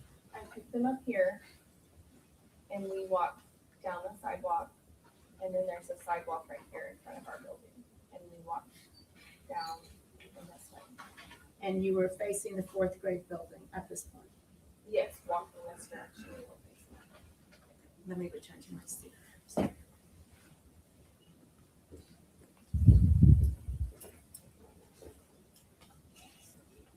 When you were standing there facing the fourth grade building, you said you saw a para. Yes. A paraprofessional, which is a teacher's aide, so to Yes, speak. ma'am. And what did you see her doing? She was walking normally, and she got, do you want me to point to the sidewalk where she Yes. was? She was walking down this sidewalk to the PE pavilion because there was like a next PE class. She got about right here. She turned around and ran back towards me. And what did she, did you see the look on her face, or could you see her? Yes, she was very panicked looking, scared, and she got to me and she said, "There's a man with a gun." I was surprised as well, and it kind of took me by surprise, and I'm like, "What?" And she repeated it, "There's a man with a gun. I heard it on my walkie." She carries just like one of our school walkies. You mean walkie-talkie? Yes, a walkie-talkie, yes, ma'am. Now, you're saying it very calm today, but was she telling you that in a calm voice? No. Explain to the jury her tone. Just frantic, panicked. What else did she say to you?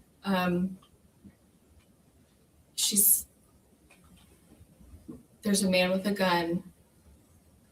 Did she tell you to go on lockdown? No. Okay. No, she said to get inside. Okay.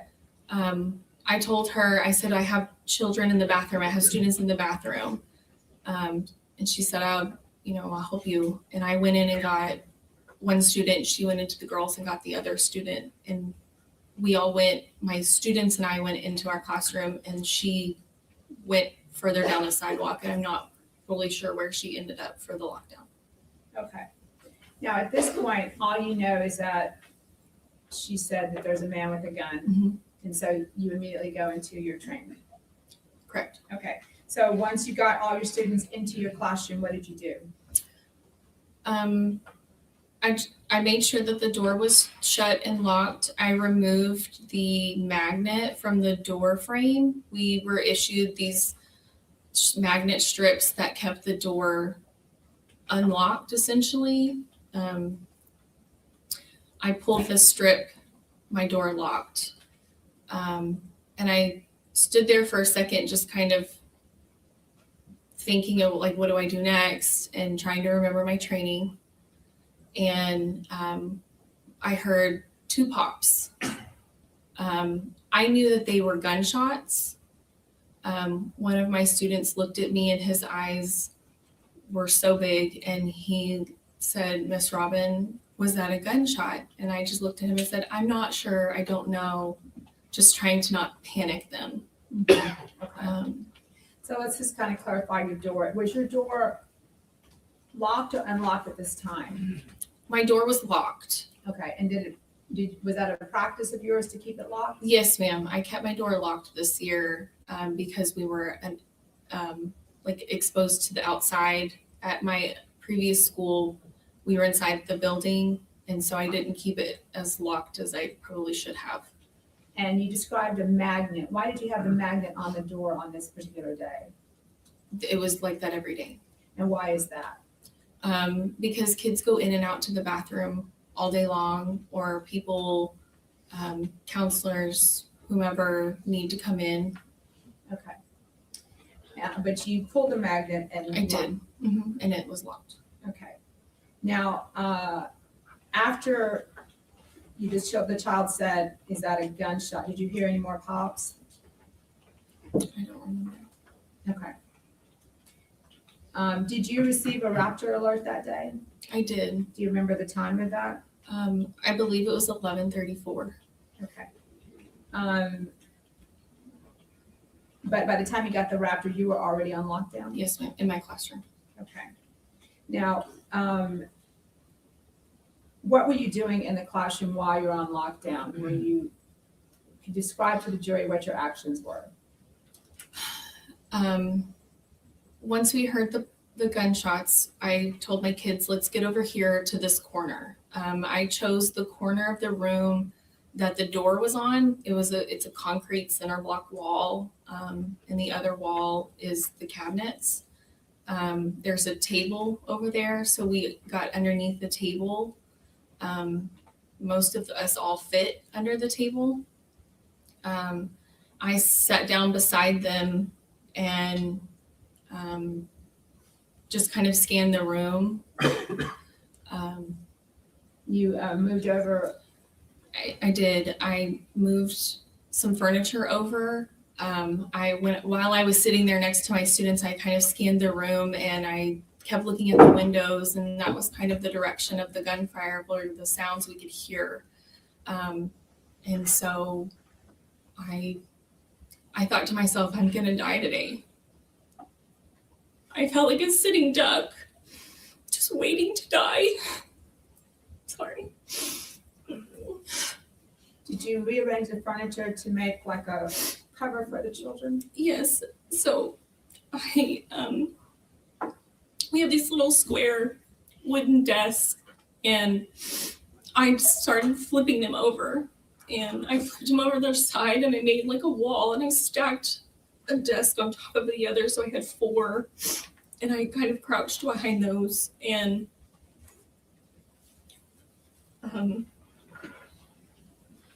I could see the door between the 2 cracks. I could see the window of the door. And we just sat there waiting. Did you keep your eyes on the door? I did. And can you explain to the jury why that was?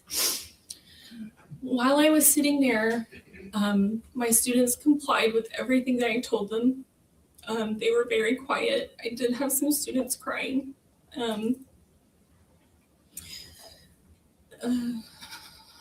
Sorry. So then, while we were sitting there, they were very quiet, and I heard something outside my room, like a voice. It was either like a shouting, yelling, something. And I thought, oh, what is that? Who is that? So what did you do then? I got on my hands and knees, and I crawled to the window at the door. And I stayed on my knees, and I looked out the window.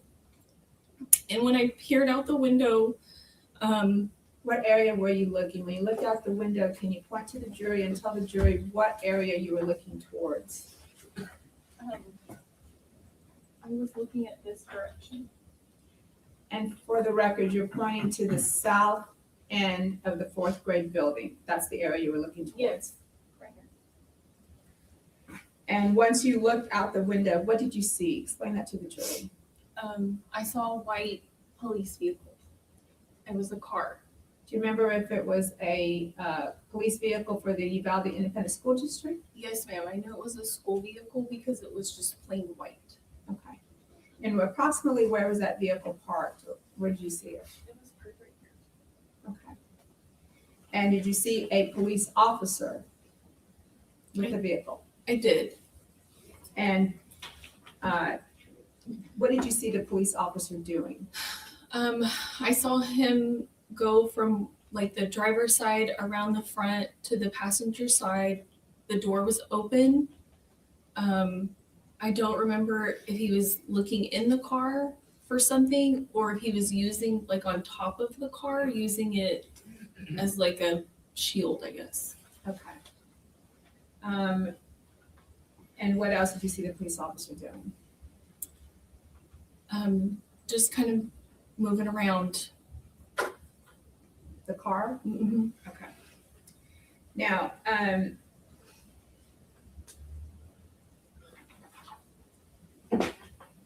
was he saying anything? I didn't hear anything. You didn't hear him yelling anything? No, not while I was looking out the window. Now, Ms. Robin, once you saw, let me back up, did you recognize the police officer? No, ma'am. Once you saw the police officer, can you tell the jury what your thoughts were at this time? My first thought was, the good guys are here. The police are here. We're gonna be okay. You know, they're here. They responded. Now, after you saw the police officer through the window, what did you do? I got back on my hands and knees and I crawled back to my students and I sat with them. And I told them, you know, it's going to be okay. The police are here. I still sat there continuing to monitor through the crack between the two desks that I could see the window. Now, what was your initial thought process regarding where you had put the students? And I just want to clarify, where did you have the students along what wall? Along the like center block wall. And did you question that decision of yours at some point? As to whether or not they would be safe there? Yes, and then I thought I need desks, I need more. So I moved more items closer to us. Okay. Now, were you eventually evacuated? Yes, ma'am. Okay, and how were you evacuated? We sat there for a while. I continued to look through the crack of the desk, and eventually a man stuck his face into the window of our classroom. And at the time he said, "I'm officer," and then I don't know what he said. I don't know if he said his name and then like who he was with, or I don't know. He identified himself as "I'm officer," and that's all I remember. And then he left. And so I got up from where I was sitting with the kids and I went to the door. And when I looked out the window, I could see another officer that was like a cross in the grass, wearing a vest, and he had a gun. And I also saw another officer, and then I could see him going down to the other classrooms. Was this time that you saw these officers, was it a considerable amount of time after you saw that initial police officer with the car? Yes, ma'am. Okay. So can you tell the jury how you got your students out of that classroom? The officer did come back to the door. And so I went ahead and cracked open the door, and he came to the door, and he said, "I'm officer so-and-so with whatever agency." he said, prepare your students to evacuate. And I said, okay. So I'm just thinking back to, again, like our training, and, you know, I'm thinking we just need to make sure we stay together. I went back to I closed the door, went back to my students. I crouched down and I said, guys, we're going to be okay. We're going to evacuate. We're leaving. I said, hold each other's hands. Don't let go. And they did. They did exactly what I told them. Did you explain to them that they were going to see a bunch of police officers? I did. I said, there's some people outside. They have guns. I said, it's okay. They're the good ones. And at that point, y'all were evacuated? Yes, ma'am. And in thinking about that day, Ms. Robin, what are your thoughts about your students that day?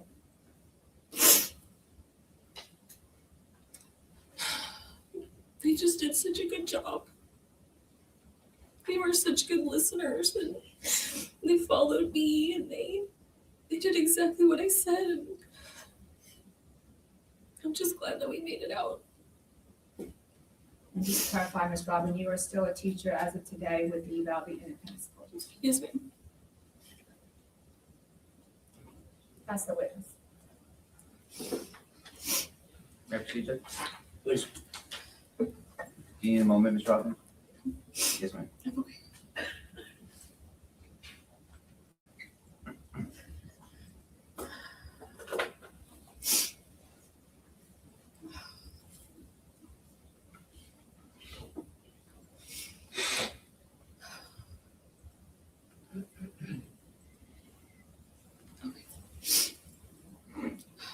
Thank you for coming in and testifying.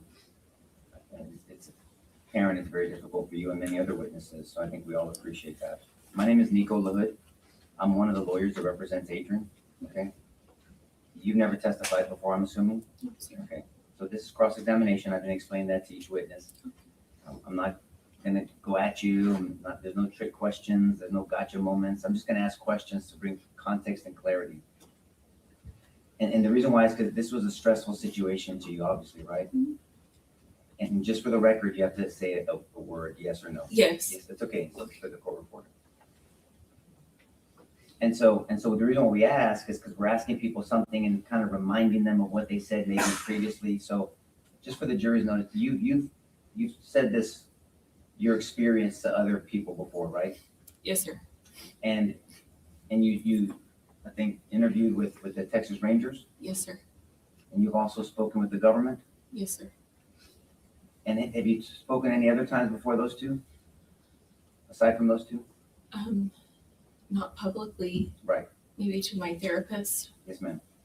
But you and I have never spoken. No, sir. Or you've never spoken to anybody on the defense side. No, sir. So I want to talk about these drills. I think the government opened up asking you questions about the lockdown drills. Mhm. And if I heard you correctly, and it seems consistent, that there was only one or two drills the whole year. Yes. It sounds to me like you felt there should have been more.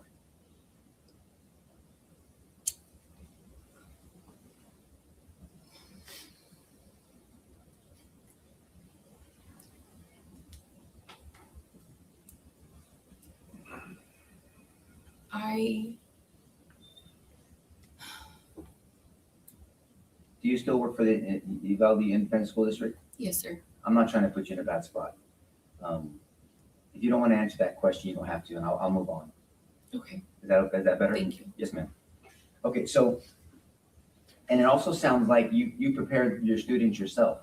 Yes, sir. Okay, so there's some general, however many times a year, there's some general information shared with teachers, but then it sounds like each individual teacher, and you did a wonderful job of taking responsibility and you preparing your students yourself. Sir. That's Yes. Because you're with your students every day. Yes. And so, and it also sounds like you explained some practical things to them as well. Yes, sir.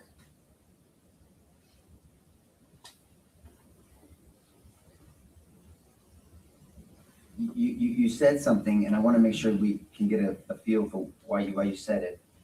You said you felt like you were a sitting duck out there. Yes. Is that because you were in a separate wing outside of a building, or is it because the school did not have a designated police officer full time? I felt like a sitting duck because of my room, of the wall of glass.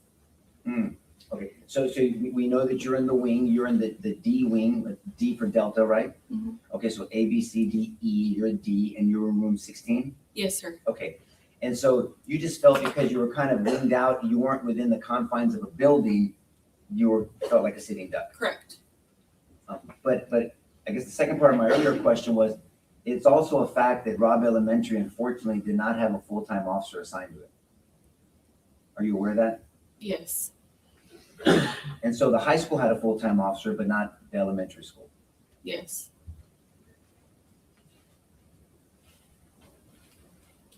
I also want to bring your attention to the I guess the magnet systems that the school approved. I believe you testified to this jury that these magnets they were used every day. I used mine every day. And that was allowed by the school? Yes. And I believe you said they were issued by the school? Yes. Okay. So the school issues these magnets, is it because that the school, and I'm not ragging on the school, they just didn't have the resources to do like a key fob for the teachers and install that? Correct. Have you worked at other schools where they had that, where it was easy access through some type of security mechanism that way? Yes. Okay. But Robb Elementary didn't have that? No, sir. Okay. So there seemed like the school district had to adjust with the teachers. And from a practical standpoint, these magnets were used, but you testified that you could easily remove the magnet and it would automatically lock. Yes. So there's a latch in these doors. And so the magnet would stop the latch from catching on the frame. That's right. Am I using my hands properly? Yes, sir. Okay. And so then on the inside, when you open it, the catch would come up and you open out and it would come back. It would automatically lock on its own. Right. And the magnet would be inserted between, and they use terms like it would defeat the lock, meaning that it would allow it to be open and closing as you want. Yes. Okay. And was it was obviously approved and issued by the school, so most, if not all, most teachers use that procedure. I'm not sure. Okay, but they were issued by the school. They were. So the school approved this. Yes. You were not violating a policy. Not that I'm aware of. Right. So the policy was to keep the doors locked. Your door was locked, but there was this magnet used just to make it Yes. easy access. Okay.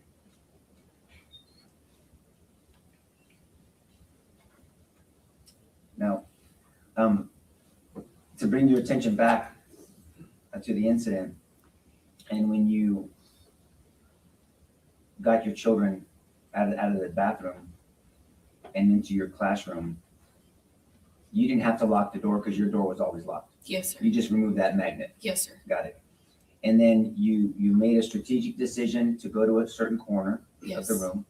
Now, the government asked you on whether you second guessed that decision. Was that the corner that you'd always practiced on those 1 or 2 times a year drill? Yes. But yet at this time, once it was actually happening, you questioned on whether that was the best corner? I questioned whether I needed to have more cover. Oh. Cover meaning something that would stop a potential projectile. Yes. In your mind, what would that have been? Well, I used a desk. Okay. I also rolled a book cart closer to some children because we didn't all fit within that, underneath the table, within the corner. Now, and it sounds like it's these windows that really gave you angst, right? Yes. It's those windows that were just exposed Yes. you. Did you ever voice that concern to administration? No. No, okay. Now, I want to direct your attention now to when you were in the corner with the children, sitting with them, and then when you crawled up because you heard some noises.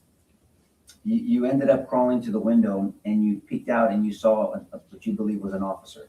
Yes. And you said that officer was moved around the vehicle and it appeared to you was using that vehicle for cover. Yes. Okay. But also you said it appeared to be some communication or yelling with somebody else in the officer's presence or around him. I'm not sure. Okay. But the officer was yelling or talking to somebody. You're not sure. I'm not sure. Fair enough. But is it fair to say that that officer was between you and the shooting that was happening on the other side of him? Yes. And do you now know that there was other officers on that side that did not drive in like this officer did into the No. danger? You did not know that? No. If there were other officers that stayed on the outside, that would be a distinction in your mind between those officers that stayed away at the corner and this officer, whoever it was. Well, you know it's Adrian now, right? Yes. Adrian driving in close to, in between your building and then the fourth grade building, right? I'm going to object this speculation. She already said she didn't know there was other officers there, so at this point it's speculating. I gave her a hypothetical, Judge. I said, if you know, give an opinion. You can answer if you know, ma'am. I'm not sure. Okay, well, let's talk about Adrian, this officer. This officer for sure, regardless if there was other officers out there, this officer drove in to the campus close to the fourth grade building and in between you and that fourth grade building. Yes. And from your position, it doesn't sound like when you testified a short time ago that you remember a lot of gunfire sounds. The initial ones, yes. We did hear several more once we were in the corner, but it wasn't a lot. And you know that stress can affect people differently. Of course. Right? There's tunnel vision. Right. Right? There's perception distortion. Right. And there's something called, have you ever heard of auditory exclusion? Yes. Right, there's things kind of, and it sounds like maybe that was happening understandably a little bit to you.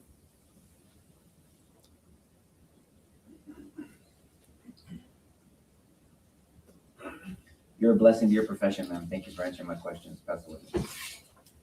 No more questions, Your Honor. She may be excused. Excused, Mr. Hood? Oh, yes, I'm sorry, Judge. Yes, yes, sir. You're released from the subpoena, ma'am, and you're free to go. Thank you for being here. We would ask, because the rule's been invoked, that you not discuss the case with anybody until you're aware the trial is over with. Thank you very much. Thank you. All right, ladies and gentlemen, let me go and give you your morning recess. Take about 10, 15 minutes. We'll call you back in shortly. Would everyone rise for the jury?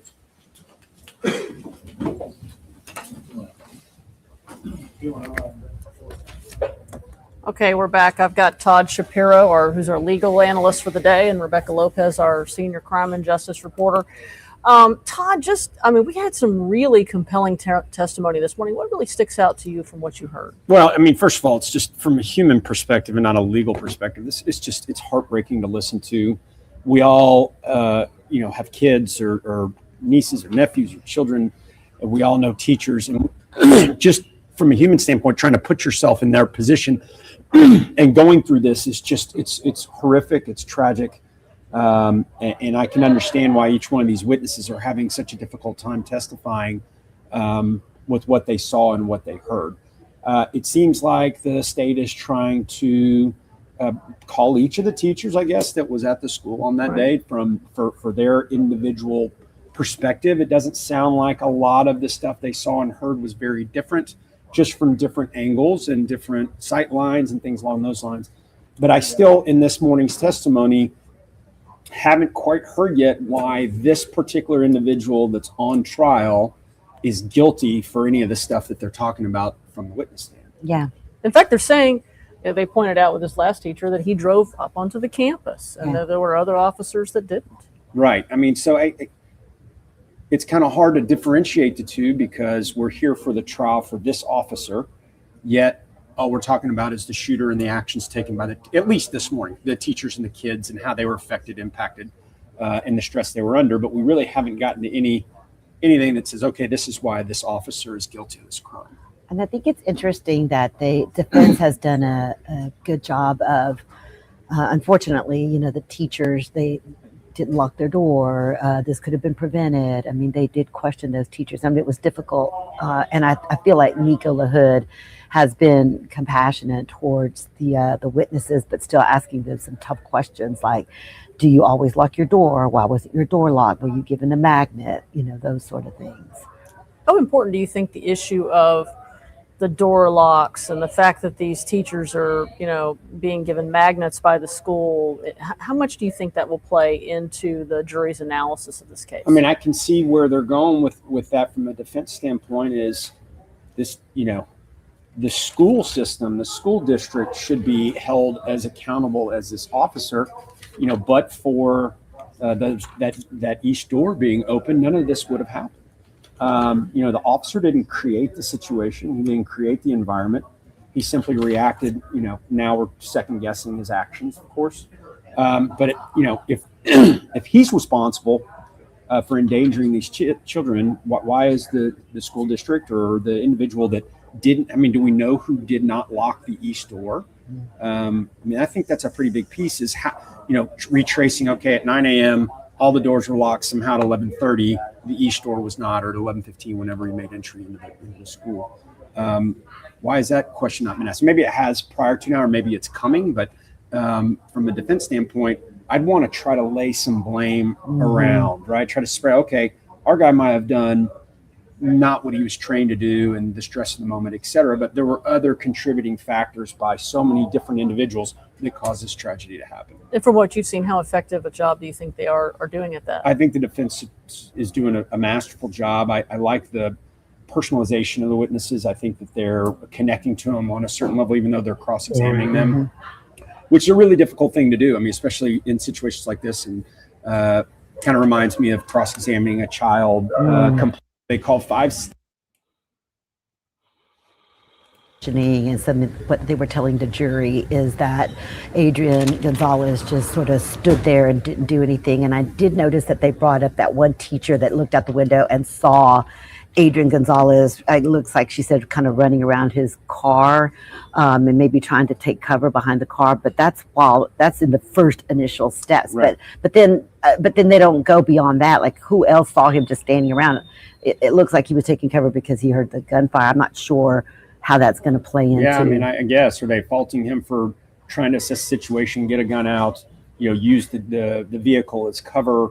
What exactly tactically is he doing incorrect at that stage? Right. He's not Superman, right? No, I mean, he's arriving on a scene. He's trying to assess the situation, and then of course Nico LaHood comes back and points out that he is the officer who drives up, gets in there, and then there's other officers who don't drive right in there. Right. So, so I felt like that was pretty effective to point out. Agree.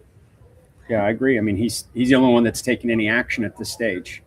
And if we're prosecuting him for his inaction and his inability to protect these kids, I don't see how that jives with him, driving right onto the property, and he doesn't know where the gunman's coming from. He doesn't know what room he's in. He doesn't know the moment he gets out of his vehicle if he's going to get shot. I mean, driving to the scene shows at least some initiative on his part to find out what's going on. And that's the thing. And that's why this is a farce. This is why the state should be ashamed of themselves. Also, well, maybe not. I've said this before, but isn't this, thinking out loud, would this make you think twice if you're an officer in the future, being like, well, fuck, they're going to scrutinize everything I do in the future. So actually, let's hold back a little bit. Let's not just rush in like Adrian did. Hey guys, this is who's here. Erin Hattree drives a bus, yellow bus, yellow bus. Erin Hattree drives a bus all day long. No worries, Erin Lahak. Do you think the state is ashamed? No, they're not. They should be. Again, I think it's just outraged by parents. And rightly so. They should be outraged by parents. And they're trying to appease parents by doing this, where there are so many fuck ups along the way here by normal people going to work that day, and we're trying to pin it. I liked when the Erin's boyfriend said at the start, when he got objected, being like, the state are trying to pin this on Adrian, and they objected. This is exactly what they were supposed to be doing. This is exactly what they're doing, is they're trying to pin it on Adrian. The state is trying to take the heat off of them. True story. Appease the public, appease the parents. officers were very poorly trained. I don't know how the training went, but I do know they were understaffed. There was no officer in the school. Who's to blame for that? Who's to blame about the door being open? Who's to blame about the 3 officers that didn't do anything? Who had line of sight? Who's at fault that they didn't breach the door sooner? Who's at fault? It's like there's so many people involved in this. It's not just one thing or one person that's at fault. It's very unfortunate that it takes something like this to make changes, because if you look at the state and various states, they don't make changes until something happens. So now the training will be improved. Resources will be improved. There'll be a resource officer in every school. There'll be, they won't be propping doors open and stuff. But it takes a tragedy to acknowledge that. And that's the unfortunate business about this. The administrator, the principal will probably blame it on lack of resources, lack of money. They couldn't invest in stuff. It goes round and round circles. Everyone's pointing fingers at everybody as it's their fault. The only bit that is true is that it's not just one person's fault. It's a variety of all these things and all these situations. We could go back and say, well, why didn't they have a resource officer? Why didn't they invest in that a year beforehand? Why did they not give keys out to all the teachers? Why do they have to prop it? Why were there no sanctions about admonishing any teacher that did prop their door? What is all this with magnets? So, and I'm not blaming it. It's just like, how far back do you want to take this? It's always about the money. So sad. Oh, happy birthday to Cameron. She turned 2 Friday. So my niece, Raddy, she turned 2 on Friday, 6 on Friday. Her birthday's on Friday. So there you go. The same date. Happy days. She's just 6 and Cameron's 2. Happy birthday to her anyway. Maybe than what it could have made it worse with more people harmed and alive, or even a bigger tragedy. This is the thing. It's the who knows. And this is why the state trying to rewrite history by saying, well, if you were there, would you have done this? If you were, it's like, it doesn't matter. It's done now. There you go.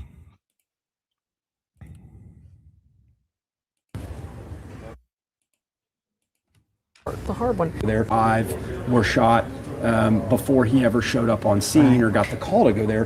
Why is he being charged with a crime for something he had nothing to do with? That's a hard one. We've got a live look. They're back in the courtroom. Let's go back to the court.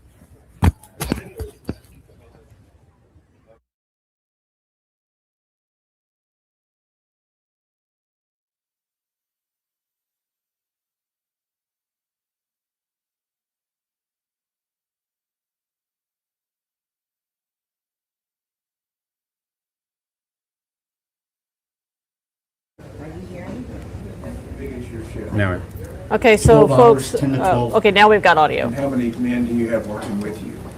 Any given time, it could be 4 or 5.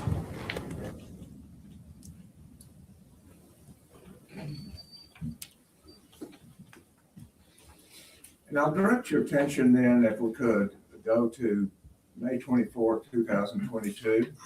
You recall that day? Yes, sir. Were you on duty that day? I was off duty.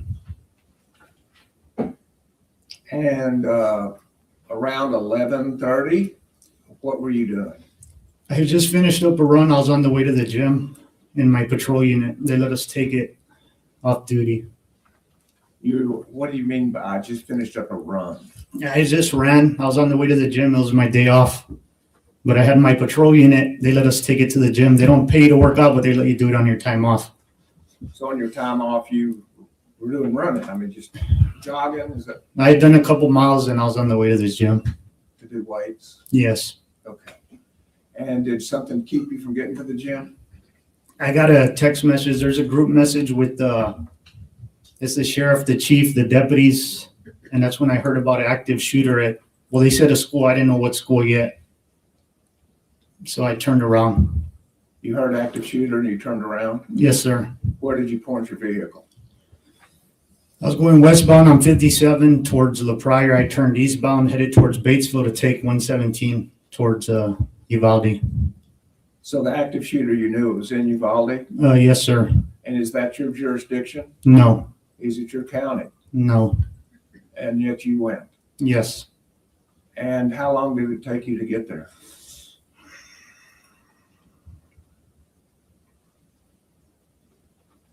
I think I stepped into the building at 11:50 something. I'm not 100% sure. 20 minutes or less, maybe. Okay. And on your way there, did you drive the speed limit? No. No. Tell us how you got there. As fast as that truck would go, I just quick. As fast as you could go, you got there. Mhm. And when you got there, where did you stop? I stopped at a parking lot. I don't know if it's the northeast to the right of a cafeteria to get my rifle and put on a vest that I had. Okay. May I approach your own? Yes, sir. There's a pointer right there in front of you.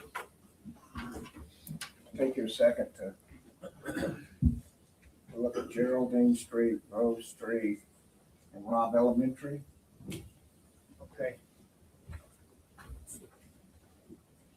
So this would be the cafeteria? There's people right here on the end. If you could just scoot that way just a touch, I'll scoot it over. Okay.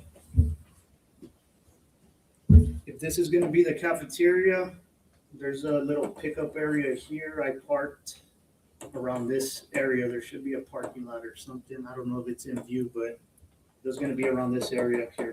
Just out of view by the cafeteria, there was a parking area, and that's where you park. Yes, sir. And that's on that far bottom corner to the right, far right. Yes, sir.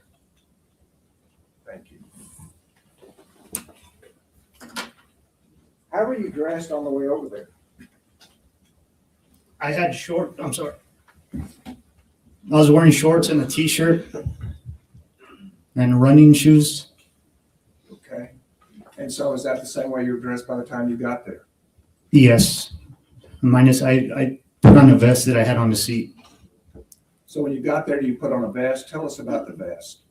It's just bulletproof. I'm not sure if it's what the rating is, but it's all I had, so I just put it on. It's a black vest. Yes, sir. It said sheriff on it. So you don't know if it was rated for guns or for handguns or for? Not at the time, no. That's what you had, so that's what you put on. Yes, sir. Did you have anything else with you?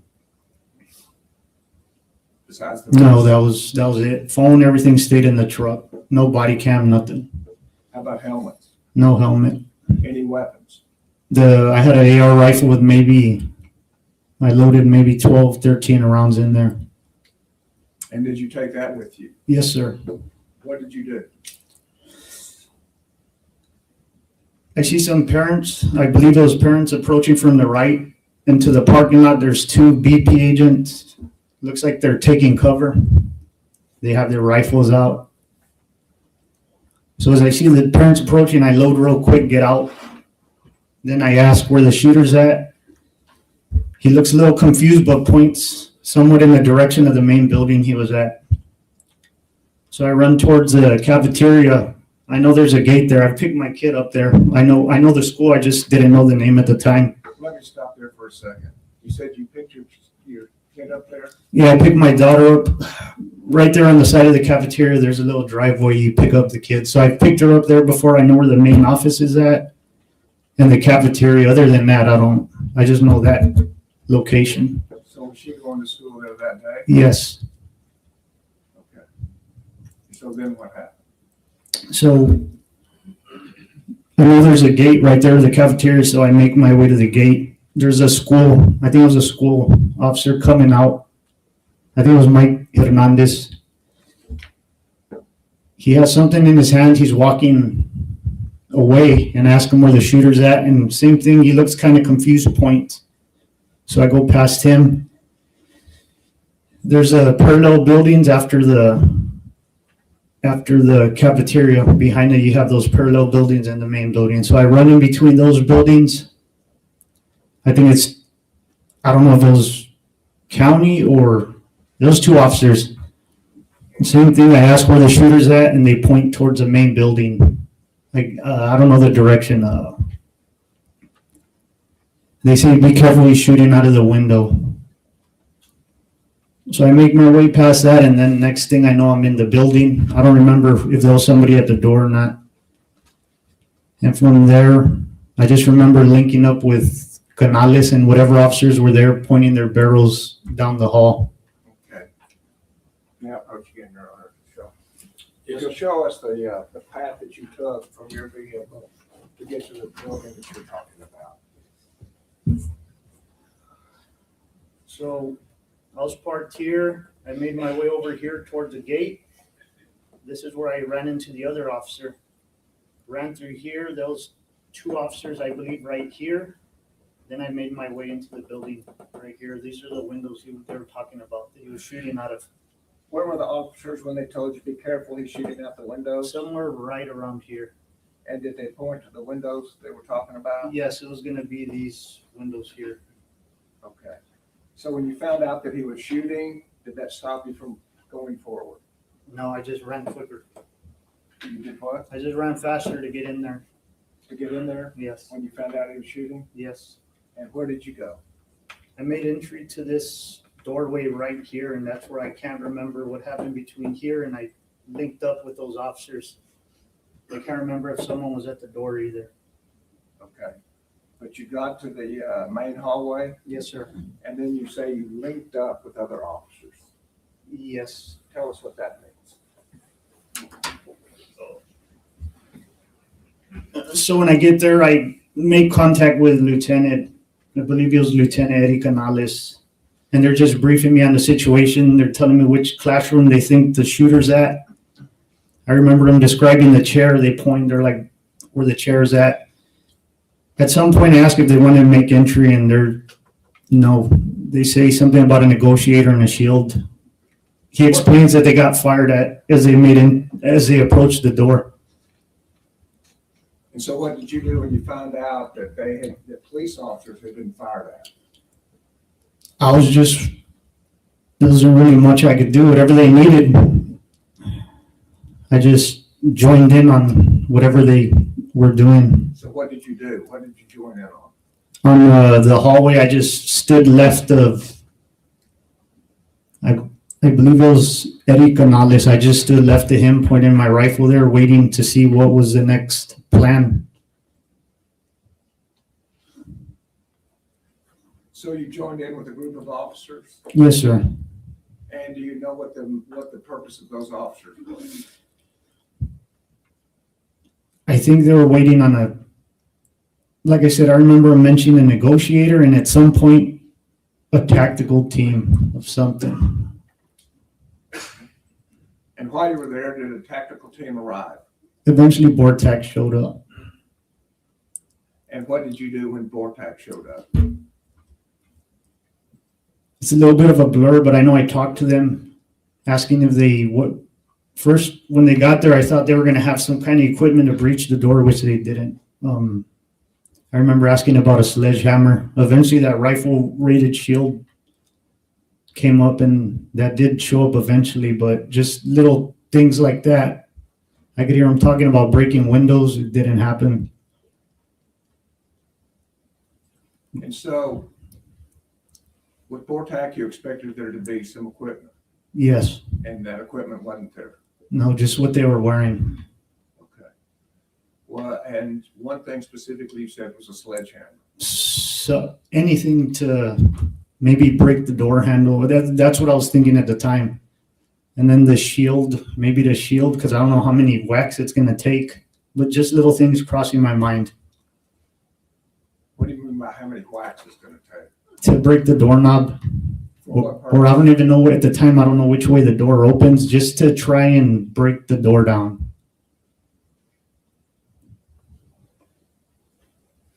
And how long did you wait there? I know I ended up leaving to make a call. I was still trying to find out where Ava was, if she was okay.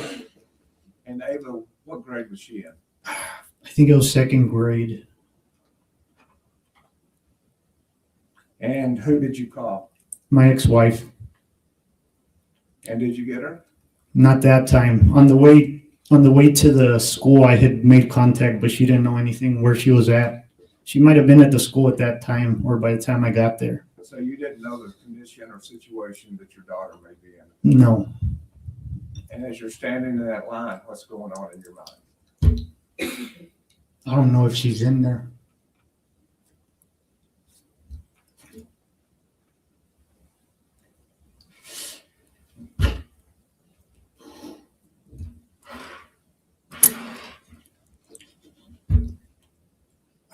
And what, was there any further delay?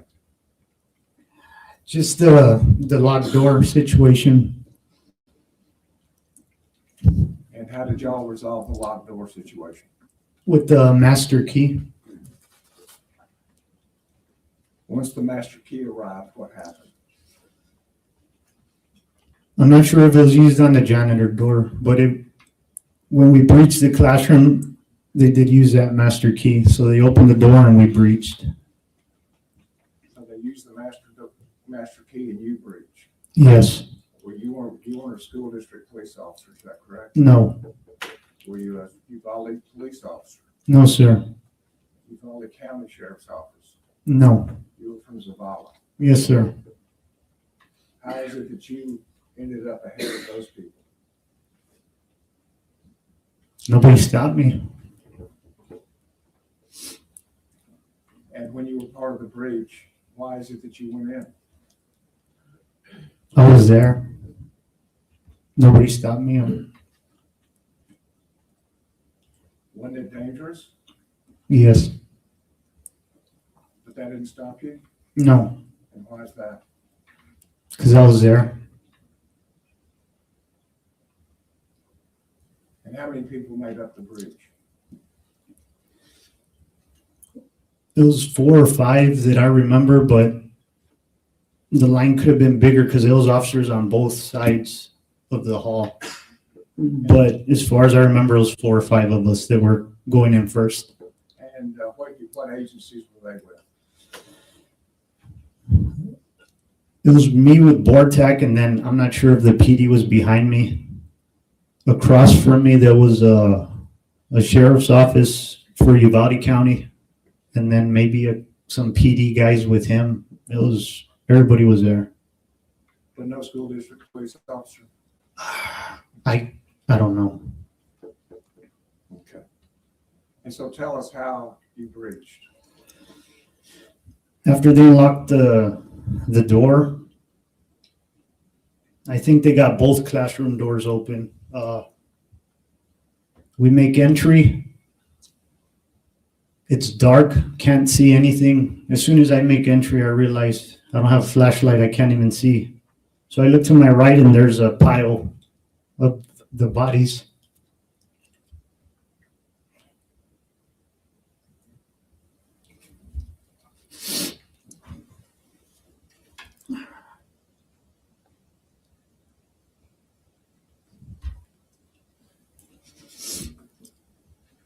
We didn't get shot.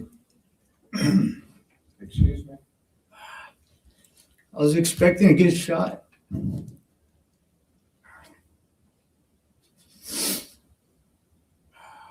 didn't know where the shooter was? No, I thought he was going to be to the right as soon as we made entry. You thought he was going to be where the bodies were? Yes.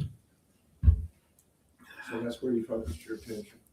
Yes, but it was hard to see. It was dark. And then the door, you hear a door creak open in front, and then the shooting starts. When you say a door creak open in front, what do you mean? Where was that door? It was directly in front of us. Whoever was in front of me, whether it was a guy with a shield or a BORTAC, I don't know if he was in the stacks a little. I was either 2 or 3, so I don't know if someone peeled right. But whoever was in front of me, the door was right in front of him. So the guy with the shield, more than likely. Was it across the room? It was straight in front of the door. In front of the entrance door, there's another door across the room. Yes, sir. Thank you. And so tell us what you heard and what you saw. So the shots ring out From where? directly in front. I could hear the shots coming. I'm carrying my rifle left-handed, so I can't even pick it up because we're so close together. Eventually, I transition to the right, fire a couple rounds, and it jams. Something happens with it. I'm still not sure. It felt like a long time. I know the video's fast, but it felt like a long time. Eventually, shooting happens behind me, and then it's over. And in front of me, there's someone with long hair face down, and I think I thought it was a teacher at first because he had long hair. They flip him over, and I could tell it's the shooter. He's in all black. We still have a classroom to the left. So me and another officer peel that way. And I look down. You say that way to the left? Yeah, we turn to the left to go into the second classroom, and I look down, and there's a little boy. And his shin looks pretty big. He looks older than my daughter.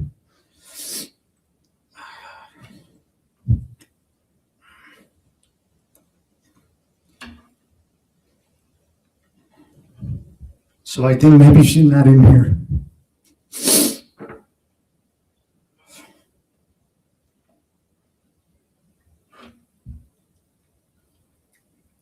And then in front of me, there's a girl with a pink dress.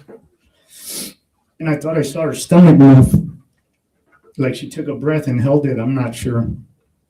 And I asked the guy to my left, did you see her breathe? But at this time, it makes sense now. I'm not getting responses, but I have a gas mask on. I don't know if he answered me or not. But right after seeing hers, when all the chaos in there started, the desks being pushed everywhere, screaming, I got out of there at that point. Once they flooded the classroom, I left to look for my daughter. I didn't want to look in there, see her in there. So you took care of the shooter, and then you went to look for your daughter. Yes, sir. Mr. Turner, microphone. I'm sorry, I moved away from the microphone. And where did you look for your daughter? From where I parked to the east of that towards Highway 83, there was a little field there. Somewhere along the way, I got info that there was kids there, like a staging area. So I made it there, looked for Ava. She wasn't there. The superintendent, Dr. Harold, was there. There was a teacher there, a teacher aide, and I asked for Ava, and she said she's at the Civic Center. So I felt a little relieved, and I asked her, you saw her get on the bus? And she says, no, and it makes me mad.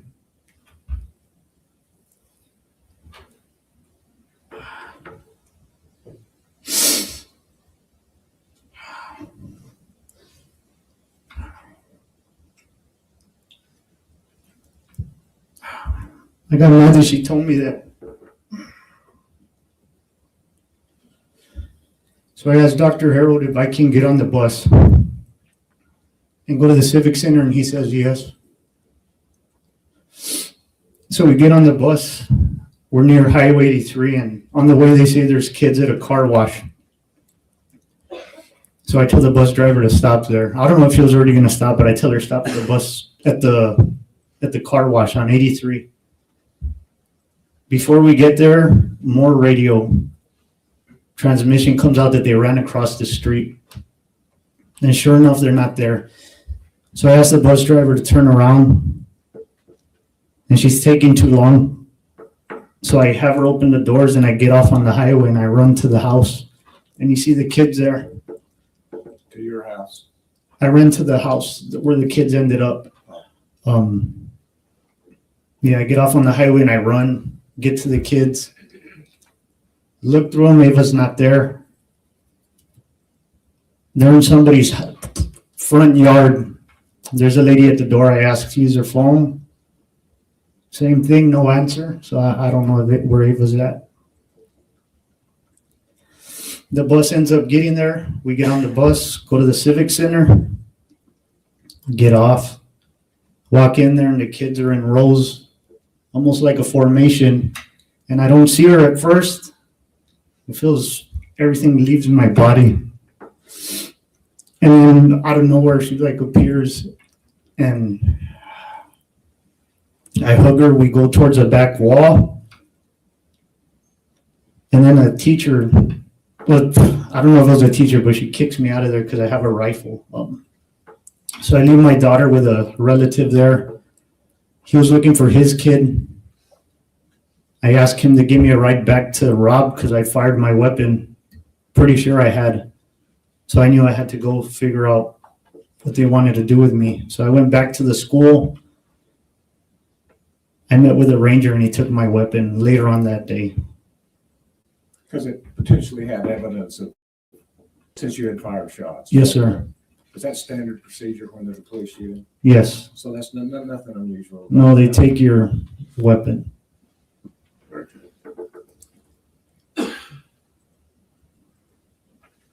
Thank you. Yes, sir. You're a sergeant still? I'm with the investigators now. So you're investigator, not sergeant? Yeah, no, not sergeant, just You investigator. want me to call you investigator Vasquez or Mr. Vasquez? Or? It doesn't matter, however, whatever's easier. Well, my name's Nico, and you can call me Nico. Yes, sir. I didn't want to cut you off. A lot of that you were saying was not relevant to Adrian, right, or this trial, but Okay.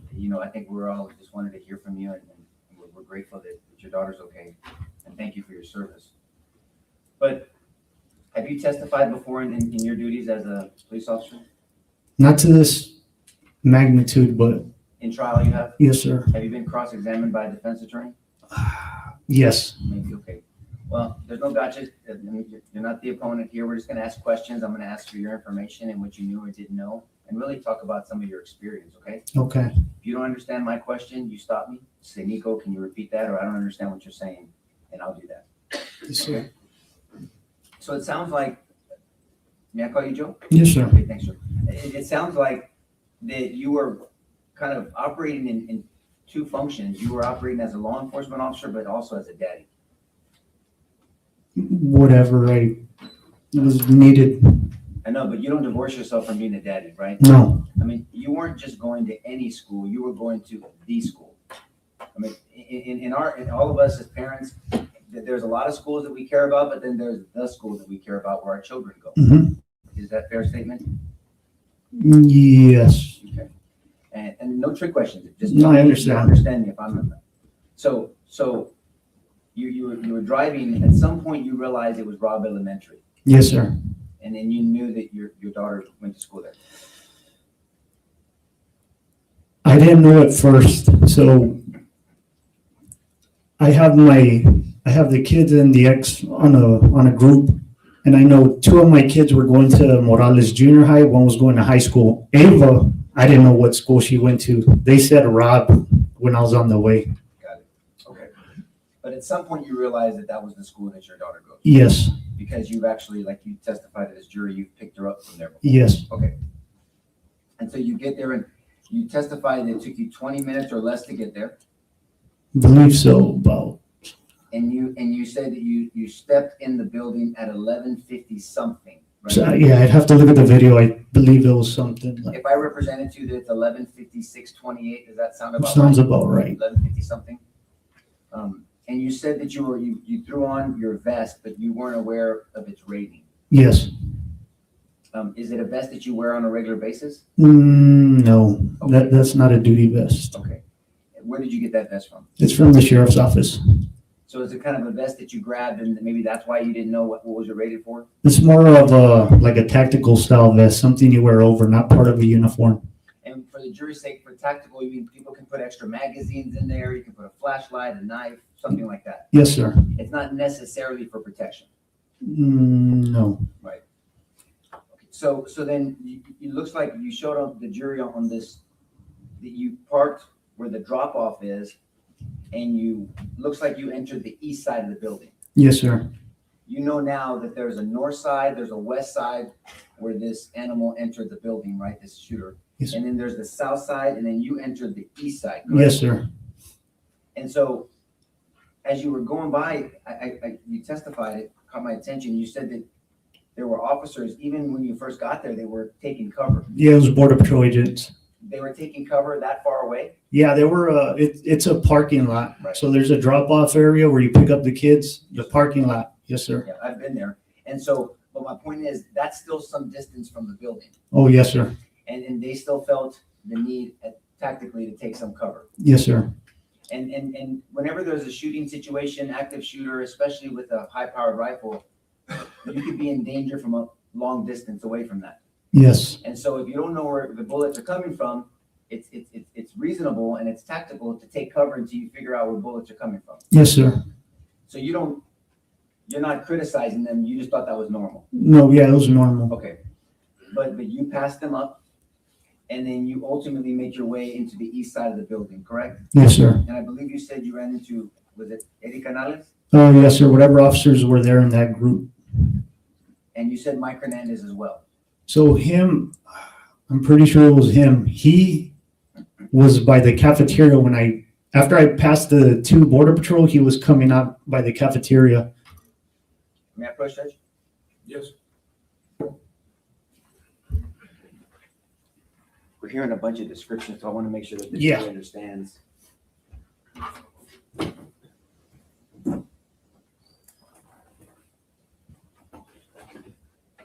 You understand what this is? Can you show us what we're again, so for clarity? So this is the pickup area. I parked here. I believe if it was Mike, it was somewhere around this area. And what was he doing? I'm not sure. He was walking out. I don't know if he had keys in his hand or something. He was doing something. I don't know what, but he was walking. So you're walking this way and he's walking opposite? Yes, sir. Okay. And then, and Mike Hernandez, he works Just for what? could you move? I don't think these folks can see, maybe just. Yeah, I'm sorry. Sorry about that. And so Mike Hernandez works for which PD? I think he was part of the school. Okay. And then so you make your way down, and then where do you see the Border Patrol agents? So the Border Patrol, the first ones I come into contact with it's a parking lot. I believe it's right here. And then it's Mike, I believe it was Mike. And then I run into another couple officers here. I don't know if it was PD, county. I don't think it was Border Patrol. And for the record, you're pointing out the Border Patrol agents were kind of parallel or side to the drop-off area on the entrance. This is really the entrance of the school, right? Yes. It's really it's east facing, but it's the entrance to the school, right? Yes, sir. And the Border Patrol agents reasonably and tactically were taking cover over here. Yes. You later knew that the shooting happened here, but they were taking cover over here. Yes, sir. Okay. And so then you make your way down, and then you enter through the east side of the building. Yes, sir. Okay. And then now that you passed Mike Hernandez and you passed the Border Patrol agents, now you come in contact with Eddie Canales? Yes, sir. And who does Eddie Canales work for? Uvalde PD. Uvalde PD. That's different than the school district, right? Yes, sir. Okay. And does he have rank with UPD? I think he was a lieutenant at the time. So Eddie Canales, and is he briefing you about what happened? Yes. Okay, you can have a seat now, sir.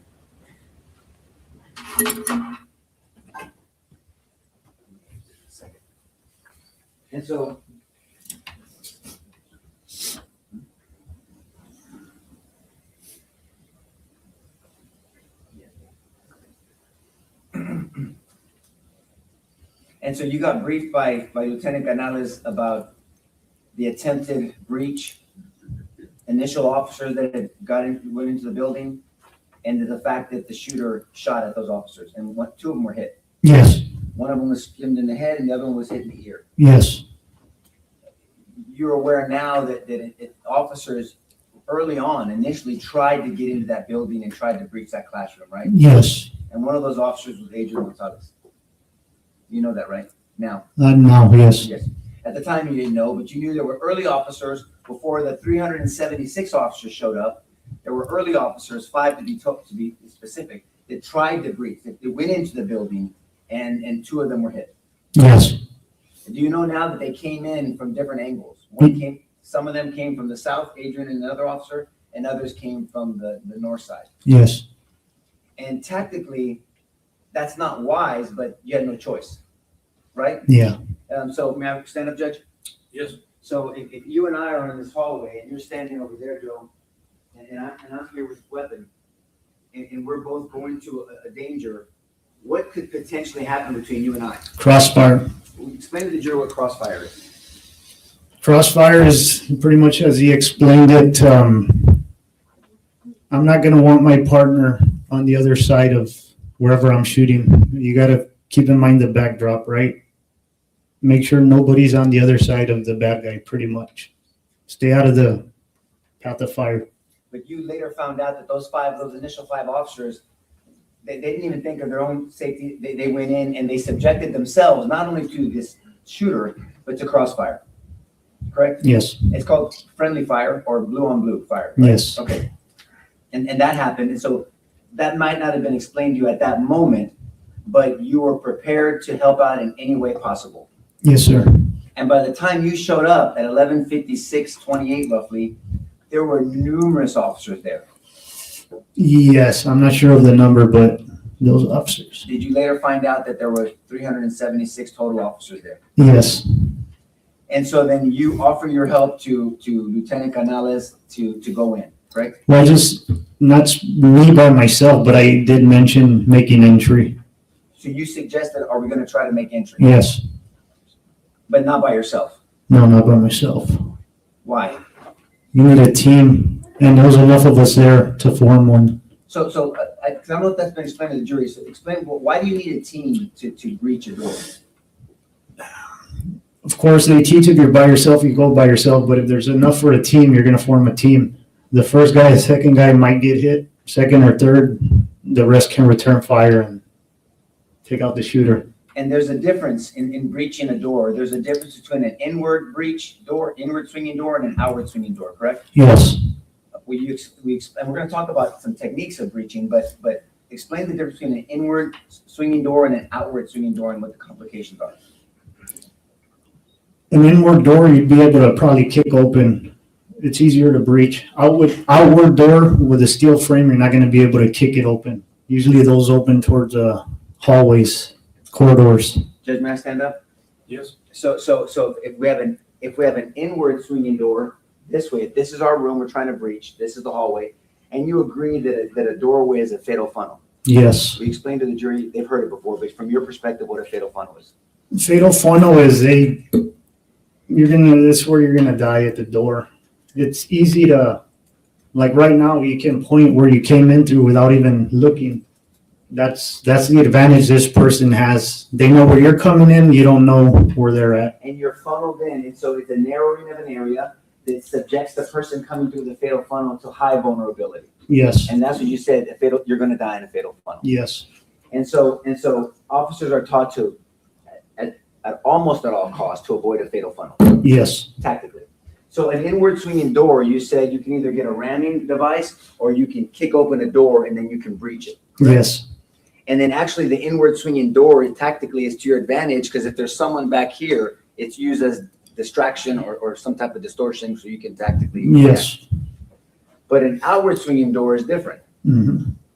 So let's talk about that briefly. So Judge, may I use the witness for a demonstration? Yes. Joey, do you mind coming here, please? Do you mind if I use you in my demonstration? No problem. Okay. So what is it called stacking if we're going to breach a door? Speak loud, please. So stacking is going to be me and 2-3 officers. They're going to line up behind me. That's a stack team. Do you need a shield to have a stack or can you do it without? Without. But a shield is better. Shield's better. Okay. And so if you breach an inward swinging door, you go where you need to go and tell me where I need to go because there's corners and then you don't know where the thread is, right? Yeah, well, it depends. If it's without a shield, you're probably going to have the second guy peel right. The second guy is going to do the opposite of the first guy. Okay, so let's go. So you go first, and so peeling right would be as you go in, I would peel to this corner, correct? Yes, sir. And then I would clear the corner, you would clear the corner, and we would try to see where this thread is. Yes, sir. Okay, and so if you have, so one peels right, you would peel left, who would go for, who takes what role? So if, like I said, if it's somebody with a shield, you might stay behind the shield. Especially if you're going to get fired at, you're not going to really be able to peel away. So your cover is going to be behind that shield, and hopefully he takes care of. And so the shield person, depending on the rating, and there's different rated shields, right? There's one for handgun and there's one for long rifle. Yes. The one for long rifle is much heavier. Yes. Right. And so usually the person covered with the shield, and then is it called the stick, the stack? Is it called kind of a stick sometimes, slang? And so people are back here, the person with the shield, and the person holding the shield, that's their duty. They don't have a gun. They're holding that shield. Well, yeah, it depends on the training, but there's some that he's going to be in charge. He's going to be point, and his weapon's going to be out. Like if it's a haul, then the other guys will pop out. But it's different tactics. And so different people have different opinions about tactics, right? Yes. Can we talk about an outward swinging door? Yes. Okay, can we use, Judge, may we use the jury room for a second? Just the door, we're not going in. Yeah, I mean, they can see. Can you guys see? Okay, so this is an outward swinging door, right? Yes. And will you explain, if you can, I know that the jury's behind you, can you stand where I'm at so they can see you? Explain what the complications are to an outward swinging door in a breach. So the outward, like I said, this is something you're not going to be able to kick in.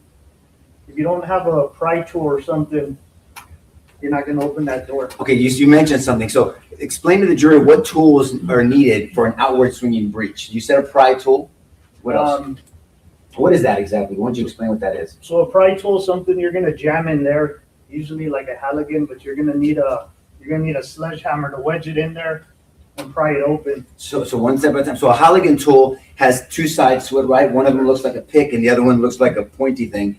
And so you get this Halligan, some people say hooligan, right? Yeah. A Halligan tool, you put it in there and you're going to want a sledgehammer or some type of battering ram to jam it in. Yes, sir. Now the threat on the inside, as you're making all this noise, that someone on the inside, if they have bad intentions, they can be shooting at you through that door. Yes. Or they can be attacking you, whether it's one or more attackers, correct? Yes. Okay. So you need the Halligan tool and then you need a sledgehammer as well. Yes. Then what happens once you do that? Is somebody covering you? Is there a shield? Or there's people at the door trying to wait for? Yeah, you're going to have some people lined up with you. Hopefully they're going to make entry once you pop the door open. Who's responsible for opening the door? Whoever has a Halligan tool. It could be the point guy. So I'm positioned here, you're positioned there. Hopefully there's a shield in front of me, but this person's vulnerable. Slam, slam, slam, break that lock, and then I pull and I open up this way, and then you guys breach. And then is it the same peel off right and left? Pretty much depending on the layout of the room. But now that shield has to be first. Yes. Thank you, sir. So is it fair to say there's much more complication to an outward swinging door? Yes, sir. Do you know, I think you mentioned that they did not have the tools needed? No. Did you later find out that they were working on getting the tools? I remember somebody saying I have a sledgehammer in the bed of my truck, something like that, and they went to get one. I don't know. It might have been Vortec. I'm not sure. Do you know, and we're gonna talk about Vortec in a second. Do you know if anyone had a reeded shield for a high-powered rifle? I just remember that getting there towards the end. If it was there before, I'm not sure, but yeah. And whether at some point when you have a fatal funnel on a high-powered weapon, may I stand up again, Judge? Yes. I'm sorry. I don't know if you want me to ask every time, but I will. Now, if you want to approach the witness, you want to use the well, just do it. Thank you for that permission, Judge. In some scenarios, and a fatal funnel, the reason why it's so dangerous, if the threat has a lot of magazines and a high-powered weapon, it doesn't matter if there's 1,000 officers on that side, right? I mean, if you have enough rounds, they're just going to pick them off as they come in, correct? Yes. And that's why this equipment is so critical. That shield is really critical because even if you have 1,000 officers that are willing to go in, I mean, they're all going to be picked off eventually if the attacker inside has enough firepower. Possibly. If you had a choice, have you ever been in a gunfight? Not before that. Okay. Well, thank you for subjecting yourself to that. If you had a choice, this is kind of like a blue gun. It's an orange gun for training. Not real. If you had a choice to pick a handgun or an AR-15, which one would you choose? The rifle. Why would you choose the rifle over a handgun? It's more accurate, easy to shoot somebody. A pistol, any little deviation and it goes off feet. Right. And so, and also you can shoot a target at a long distance with a rifle versus a handgun. Yes, sir. Now, a handgun, you can shoot a certain amount of distance, right? Yes. But now, would you agree that combat shooting or training tactically with a handgun, you usually train within 2 to 5 yards, 7 yards, right? Up to 20 at the range. Right. And so when you pull, when you draw, you can do a fast draw. You usually at a high rate is pop, pop, pop, double tap, triple tap, and you're doing rapid fire. Correct? Yes. But after a certain distance, a handgun is not as reliable, right? Right. And so you're typically gonna, if you're gonna shoot with a handgun from a distance, you're going to really take your time, sit down on your grip, make sure your sights are aligned, take a deep breath, and slowly squeeze that trigger. It's not going to be a fast shot, right? Right. But with a high-powered rifle, you can pick up a rifle and you can shoot a lot quicker at longer distances because it has the power and the velocity. Yes, sir. So now I want to ask you about potential activity by officers outside the building. So you now know where some of the early officers were in this incident? Yes.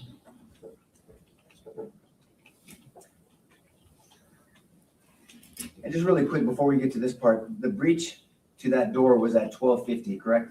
Yes. It was almost an hour after. Yes. You guys, everyone got there. Yes. Okay. And that wasn't your decision, by the way. No. I'm going to direct your attention to the Defense Exhibit 10. So, are you orientating yourself now? This is Robb Elementary. Oh, yeah. Yeah, so Geraldine, right? Groves over there. And this is the east entrance is over here. West entrance with the shooter came in. South entrance. Yes, sir. You now know that Adrian Gonzales drove all the way into this incident early on, and the jury will hear about the dispatch later. And he was parked over here. Do you know that now? Are you telling me now?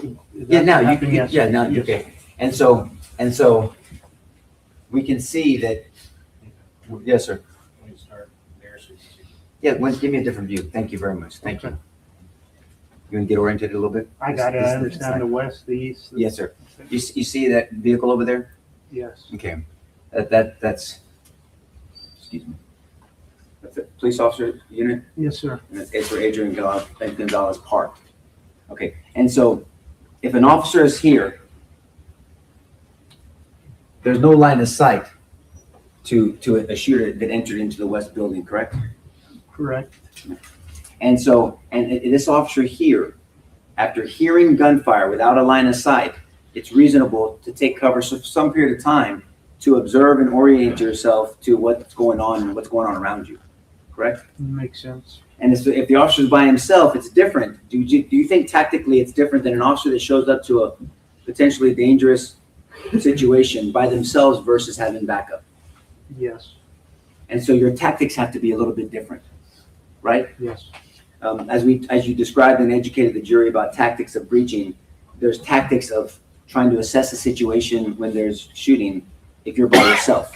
Yes. Right?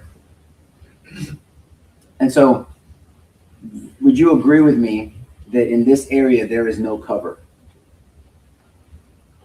that you can see? Just the car.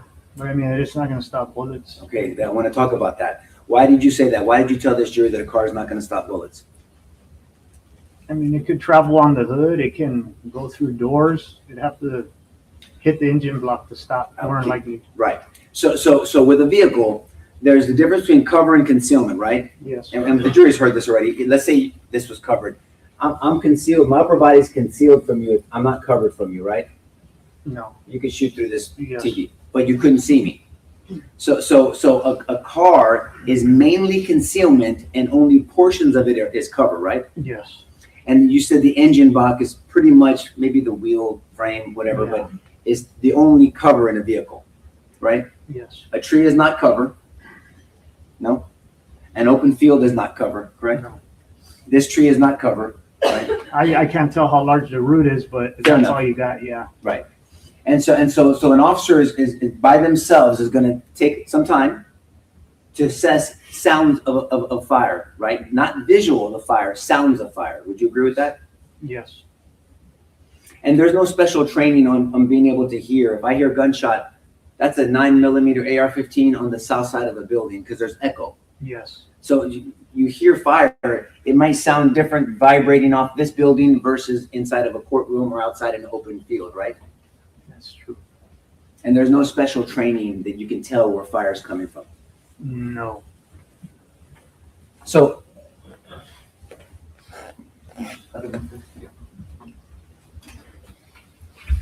there it is.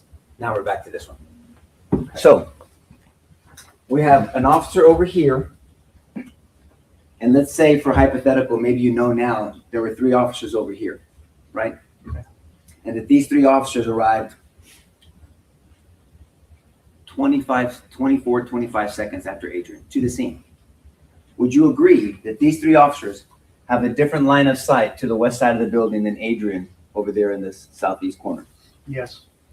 Line of sight meaning that I can get a visual. Like I can see the people, the person at the back, I even though I have my glasses on, the person at the back of the courtroom, I have line of sight to the gentleman at the back of the courtroom, right? Yes. These officers potentially, you may or may not have personal knowledge, have line of sight to the west side of the building, right? Yes. And if an officer had a long rifle, a long gun on this side of the building, that would be a weapon that would be more suitable to making that shot than a handgun. Yes. And if those officers thought they were undertaking fire, then they know that there's a threat from this individual on the west side of the building. If they're taking fire? If they thought they were taking fire. Oh, yeah, then yes. Would it be reasonable for these officers to think they're taking fire even though there would be no evidence of them taking fire? Could it be reasonable? If they're hearing gunshots coming from directly in front of them? Yes, sir. Yes. I'd wonder if I'm getting shot at. Okay. What would verify that for you? If you're taking fire, you're wondering if you're being shot at, but then at some point, what would verify that to you? Someone with a gun? Maybe you'd hear or you'd see the Oh, bullets. yeah. If bullets are bouncing off the road or Right. either that or you see somebody with a gun, then you know. And are officers trained to ask for permission before they need to shoot? I don't know of any. No, I've never. So if one of these 3 officers says, I see him, can I shoot? He didn't have to ask to shoot. No, you don't ask for permission. Well, I don't know what the policies are with whoever that was. Let's just talk about the law. Yeah, There's a difference between law and policies, right? Yes, sir. Under Chapter 931 and 932 of the Penal Code, you have a right, every citizen, including officers, have a right to self-defense and defense of a third person, correct? Yes, sir. If somebody, and this applies to everyday citizens as well, if somebody is is carrying a weapon and they see someone being attacked with deadly force, I don't need to ask permission to use deadly force to stop the use of deadly force against that third person. No, you don't. And so if this officer felt they were being shot at, saw an individual with a weapon, and had the time to ask for permission to shoot, that officer didn't have to ask for permission to shoot. I wouldn't. He shouldn't. He didn't have to ask. And you wouldn't have asked for permission to No. shoot. And you know that because you have training and experience. If you felt you were being fired upon and you saw someone on the west side of a school building and you heard through dispatch that there was someone at the school with a gun, discharging the gun, and you heard those discharges thinking you were part of the subject, you would take that AR-15 and you would put rounds downfield, right? I wasn't there, but I have to believe I would. That's such an honest answer. Thank you for that. Only one other officer answered that way. Everybody else answered like if they knew they were going to do something. Thank you for saying it that way. You would like to believe that you would put rounds downfield to try to stop that attacker from going into that school. Yes, sir. But there's nothing legally that would have stopped one of these 3 officers from doing that, right? No. Let's say that they didn't shoot that officer. That officer did not discharge that weapon. And this, as we know, this animal made it into this door. Do you have any knowledge of school policies of whether that door should have been locked? So the chief Arredondo, the town that I live in, Batesville, it has a school district that's part of Uvalde, and Yes, sir. and we had done a walkthrough where he walked us through the campus and he showed us that the doors were locked. So I would have assumed that They should have been locked. they should have been And locked. so other officers would have assumed that as well, maybe, Yes. right? Okay, but this door should have been locked. All school doors should be locked, right? Yes. But if, for some reason, if these three officers saw this shooter get into this door, in your training experience, you would agree that those officers should have driven to that west side door and breached and gone into that door following this shooter, right? If they saw someone with a gun going in there, yes. Would it make any sense to you, practically, legally, tactically, why they would drive all the way around to this side of the building and enter the other way? Does that make any sense? No. So out of the four officers, the four first officers at the scene, between Adrian Gonzales over here, there's no evidence, and he did not see this shooter, and these three officers, who had a better line of sight of this shooter? It would have been over here. Who had a better opportunity to stop this shooter? It would be the three on this side. If they actually saw the shooter, then it would be them. Who had the ability to stop this shooter? Whoever had a rifle. And someone on the southeast side of the building could not see when this person entered the building, correct? From where their vantage point was. Well, if they're from over there, you wouldn't be able to see anything around that corner. Right. So out of these four officers, who would have known from vantage points? Who would have known when that shooter entered the building? These three or Adrian? It would have to be those three. It would have to be these three, right? And so if it has to be these three, whose responsibility would, because they know, to chase this animal from going into this building? It would have to be whoever saw him on this. Whoever had visual of him.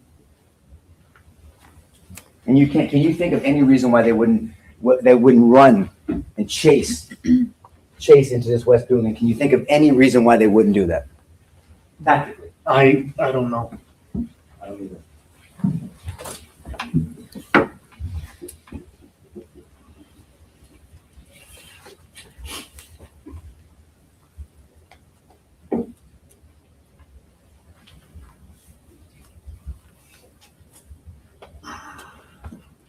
Just want to talk about the breach briefly. I think you testified that when they unlocked the door, they didn't use a Halligan, they didn't use a sledgehammer, they didn't use a wedge, a pry bar, nothing, right? They got a key. Yes, sir. And do you know now that Adrian Gonzales is the one that found the key for them? No, I didn't know that. Okay, so they finally got the key, and then they open this door and they breach. And when you guys come in, the shield takes fire. Right? Yes. Because actually somebody in the back of the stick, the back of the stack, takes a graze to his head. Yeah. And then they return fire and they send that son of a bitch to hell, right? Yes, sir. That's the witness. Yes, sir. I want to start with what you said about waiting for other officers to arrive versus going in by yourself. Yes, sir. What is your training if you're by yourself and you hear an active shooter? Stop the killing. We're going by alert training. It's stop the killing. Do you wait for 3.5 minutes? No. What do you do when you hear the gunfire?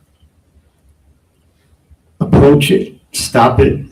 Approach the gunfire and stop the gunfire. Yes, sir. That's pretty standard police work. Is that correct? Yes, sir. Nothing new about that. No. And so if you just hear the gunfire, but you can't see the gunfire, what do you do? Can you say that? If you hear the gunfire but don't see the gunfire, what do you do? Try to assess situation, see if you're getting shot at, or if somebody else is getting shot at. And if there's shots and they're not at you, what do you do? Look for where they're coming from. And how do you look for where they're coming from? Take off in any direction where you think it might originate from. And that can be from the sound of the shots fired? Yes, sir. When you got to Uvalde, how did you find out where the shooter was? Just by asking. And you followed the direction from the people you talked to? Yes, sir. And did it take you 3.5 minutes after being told where the shooter was for you to act? No, Did you stand there for 3.5 minutes trying to decide if I should go forward? no. What did you do? I just ran wherever they told me he was at until I met with the other officers. Even though it could be dangerous for you? Yes, sir.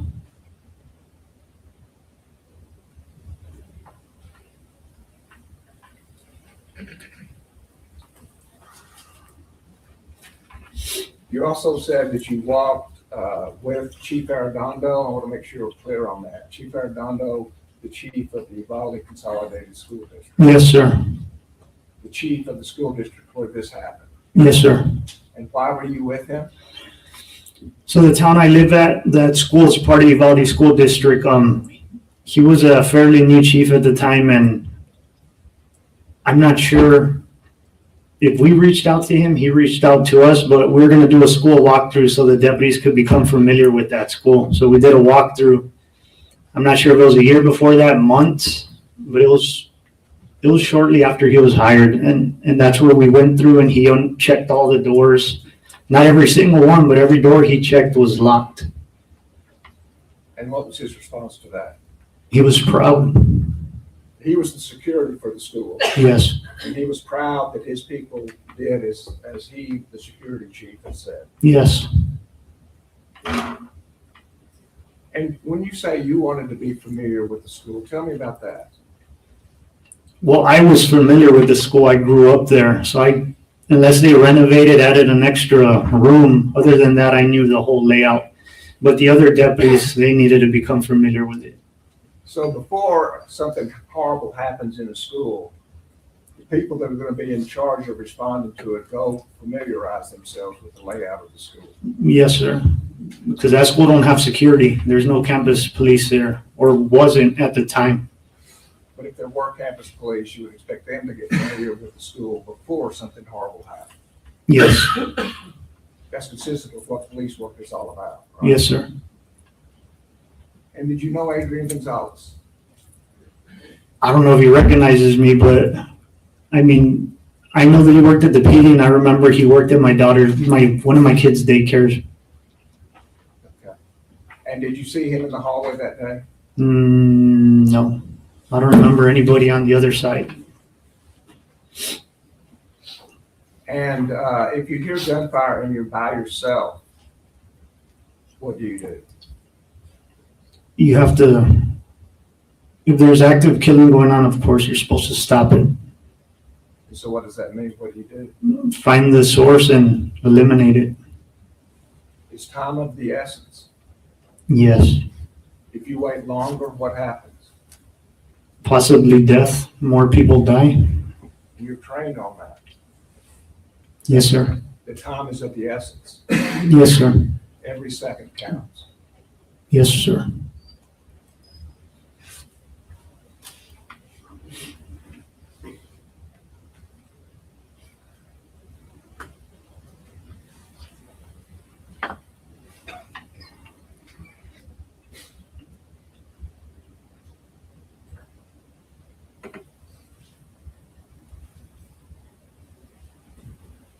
And because you've been trained and the defense has sponsored you on that issue,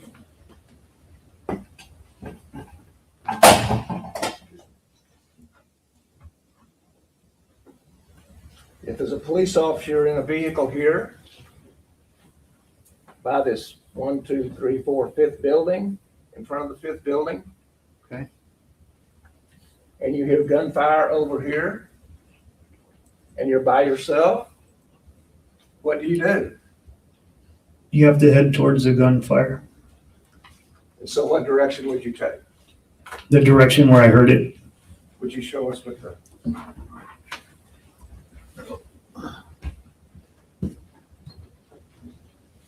So it depends where I would have heard it. If I heard it over here, I'd go over there. If I heard it on this side, I'd make my way this way. I just go towards where I hear the sounds. Would you go on the other side of your car? If I didn't know where the shots were coming from or if they were directed at me, the first thing I do is probably take cover to make sure I'm not being shot at. And then from there, if it's not immediate, if it's somewhere else, then I'd approach that. And if you heard a repeated fire? Yes, I'd be under the understanding that somebody else is being shot at. So it's time of the essence at that point? Yes. And then you move? Yes, sir.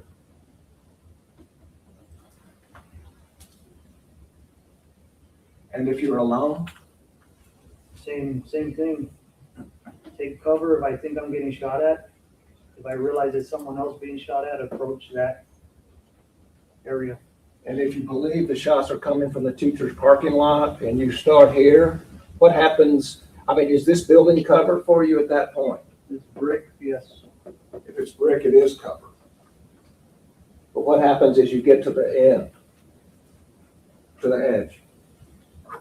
There's something in the way, so you have to stand far away from it to get a pretty good view. But you just pile around here and see what you see. And if you see the shooter, what do you do? Eliminate them, shoot them, whatever you can do. And if you have a handgun? That's all you have, you use it. Preferably you want to get close enough so you don't miss, but you use what you have. What if he has a rifle? I try to get close to something as I shot to get stable. But you would still shoot? Yes. Even if you had a handgun and you knew he had a rifle? Yes, especially if there's other officers over here, they'd probably follow suit if I started firing, and maybe they'd have a better chance. And you might be able to distract him? Yes, suppress something. And fire, you could delay him? Yes. Even if you missed? Yes. Is that correct? Yes, sir. So just engage? You would engage? If I see someone with a gun as I cross that corner right there, yes, I have to. And would you distract? Either or. Or delay? Yes. Or eliminate? Yes. But you do what you could do to do one of those things? Yes, sir. And do you know how full the parking lot was that day? With cars? I made it out after, I didn't come out of there till it was over, so 12:51, 52. By then it was flooded with everybody. So I don't know before how many cars were there. Thank you.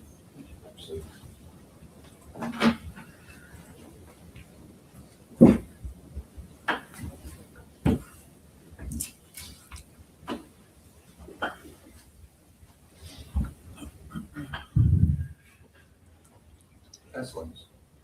By the time you got there, you were being briefed by people. Yes, sir. So by the time you got there, you were taking instruction by fellow officers that you trusted. Yes, sir. And they had been there longer than you, so you knew the circumstances. You already been heard.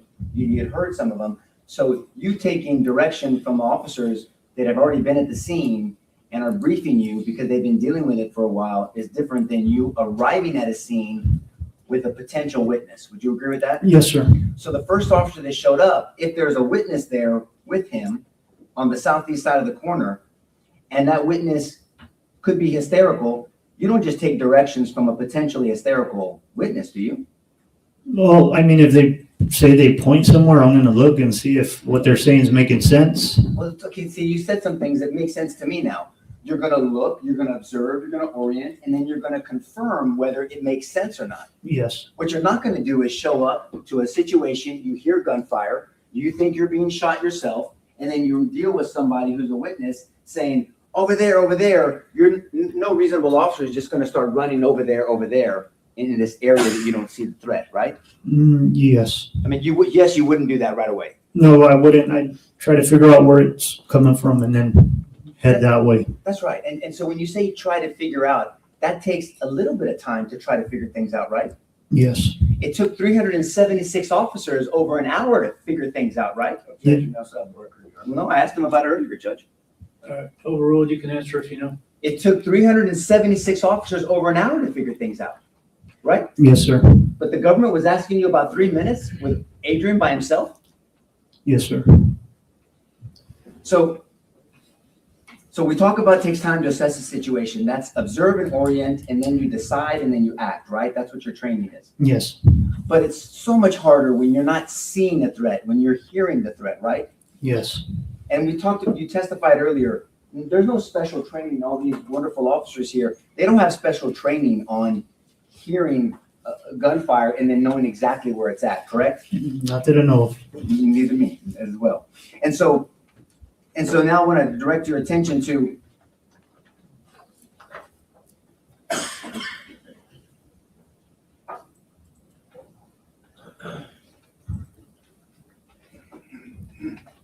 So I want to talk to you about what you know now, maybe what Adrian did. They were looking for a master map, a layout of the school, correct? Yes. Because you said you were familiar with the school because of your daughter being there. I knew of the two buildings. I knew where the check-in was and the cafeteria. All the other buildings, I've seen her run from every direction. I don't know which kids go where. So you know now though that Adrian drove into the trouble, right? All the way in the southeast corner. Yes. Right? By himself. Right? By himself. Yes, sir. Okay. And then you know now that he was one of the first officers, one of the first 5 in the building. Yes, sir. You know now that he was in a fatal funnel with those first 5 officers, and 2 of those officers got shot. Yes, right? sir. You know now that he stayed in the fatal funnel until he got directions from a supervisor to go call SWAT, right? I didn't know that. You know that now? I know that now. But if an officer is told by a supervisor, once there's other officers in a fatal funnel or in a situation, to go get help, get SWAT, would it be reasonable for an officer to leave the school or leave a situation to call SWAT? If the supervisor tells you to, you're going to follow his instructions, more likely. Right, and that's reasonable because other officers are there covering and containing, right? Yes. And you would agree that animal that was in room 111 and 112, he was contained, right? Well, he couldn't leave without us That's my point. shooting him. So Yeah. he was contained, right? Yes. And if it wasn't for those first 5 officers, let's forget the 376 for a second. If it wasn't for those first 5 officers, that shooter potentially could have walked through the whole school and done the same thing to all those other precious children. Yes. Potentially. Yes. Because without those first 5 officers to contain that animal, there would be nothing stopping him from going to the other rooms, right? Yes, sir. So those first 5 officers played a key role in containing, which is part of your training, containing the threat. Would you agree with that? Yes, sir. And then so you also know that Adrian ultimately, not only did he go to the danger initially by himself, not only did he go into the school as one of the first 5 officers, not only did he stay into the fatal funnel, not only did he take instruction from his supervisor to call SWAT for backup, he ultimately found the map of the school so they can make further assessments. You know that now, right? Now I know that. And you also know that he's the one that found that master key to give to them to breach, so you guys could breach. Correct? Now I know that, yes. And you also know that he, with other officers, once he saw that hallway was covered, they are the ones breaking the windows and helping those other children get out. There's pictures and video of him getting out, Yes. right? You know that now. Yes. So if Adrian wasn't just standing around for 3 minutes doing nothing, you would agree with that now that you know this, right? Yes. Would you think that's a mischaracterization of his behavior? Everybody says different things. What I say doesn't matter. They're going to have their own opinions. That's right. And really what ultimately matters what these 12 people think. But what I'm saying is everyone has an opinion, and we're trying to talk about some of the facts. Okay. Right? Do you agree that facts matter over people's opinions? Yes. We have to analyze the facts. And so I'm presenting facts to you, and you're just sharing your thoughts with me, right? Yes, sir. 1 second, Joe. Did you have knowledge? Did you come to find out that radios were not breaking in the school? Do you know what I mean by breaking? No, I understand. We have that problem in my town, but I found out about it later. Yes. Okay. Will you explain to the jury, because that's a term of art, breaking, if a radio breaks, will you explain to them what that means? It's pretty much if you don't have signal, like inside a building, it's hard to make communication with dispatch or anybody else who has that radio. It's just a brick. It doesn't work. And so maybe that makes more sense why the supervisor instructed Adrian to go outside to call for SWAT, because radios weren't breaking just like in your town? Yes, sir. And direct your attention to that breach that you and the other board TAC officers did. That, and again, this wasn't your decision, but that took an hour to happen. That breach took an hour before it happened. From when you got there, it took an hour. Yes, sir. But the government asked you about 3 minutes of Adrian being by himself, right? Yes, sir. But it took over an hour for that breach to happen with 376 officers there? Yes, sir. That's the witness, Judge. Yeah, Yes.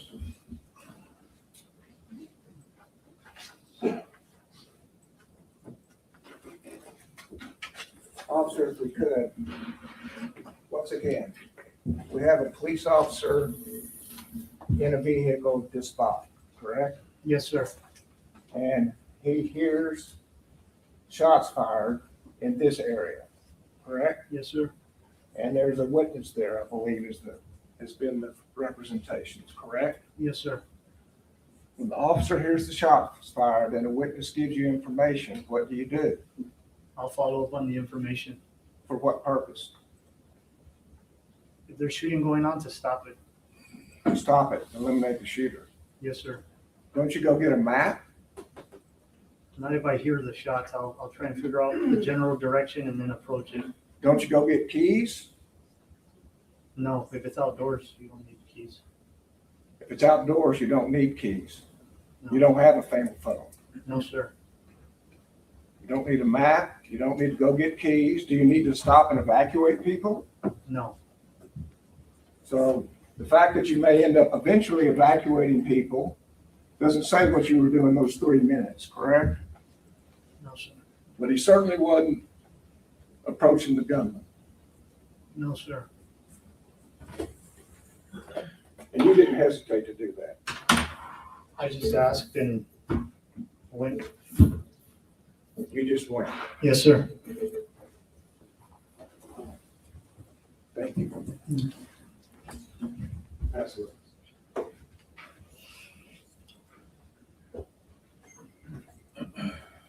You asked about there's no fatal funnel outside, right? Yes, sir. You ever heard of a fatal field?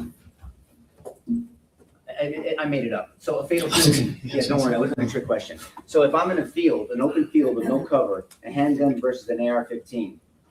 Yeah, it's bad. Yeah, it's bad, right? And so you don't just run without any, you said follow up on information. And follow up on information means assess and figure out, right? Yes, sir. And listen and observe. Again, in that scenario, there's still been no line of sight. A shooter is not in your view, in Adrian's view, right? Yes, sir. No, sir. I mean, so and then we can see the distances. These are long distances, right? Yes. And so you talked about taking that corner. It's called cutting or slicing the pie. The jury's heard about that. Yes, sir. But you also acknowledged that AC unit with that fence changes the tactics on that corner, right? Yes. First of all, we know now, and they're not even contesting this, Adrian does not see this shooter, correct?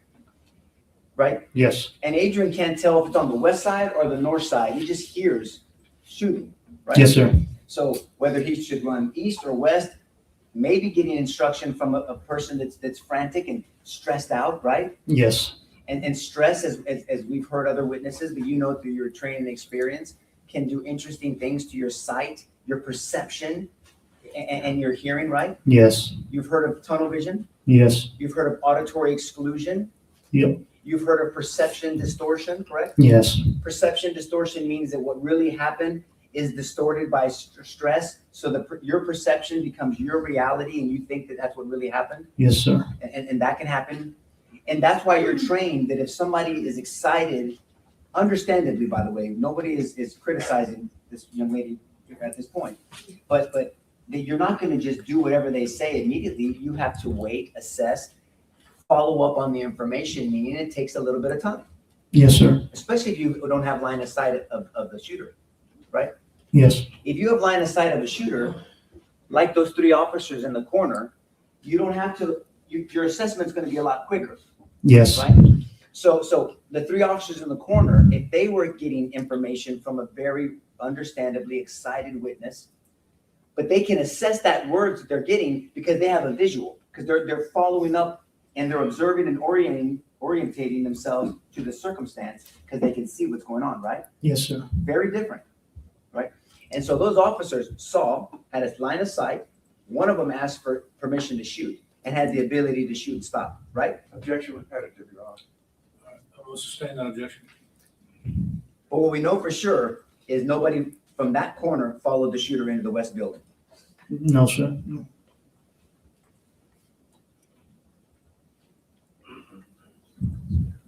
What else we got for this witness? No. Well, do one, So check I'm one thing, Judge. Yes, sir.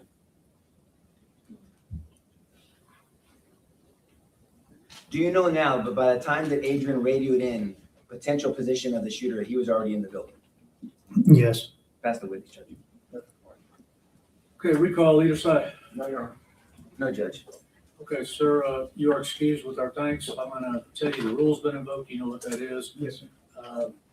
Just try to avoid talking about the case until you know the case is over with.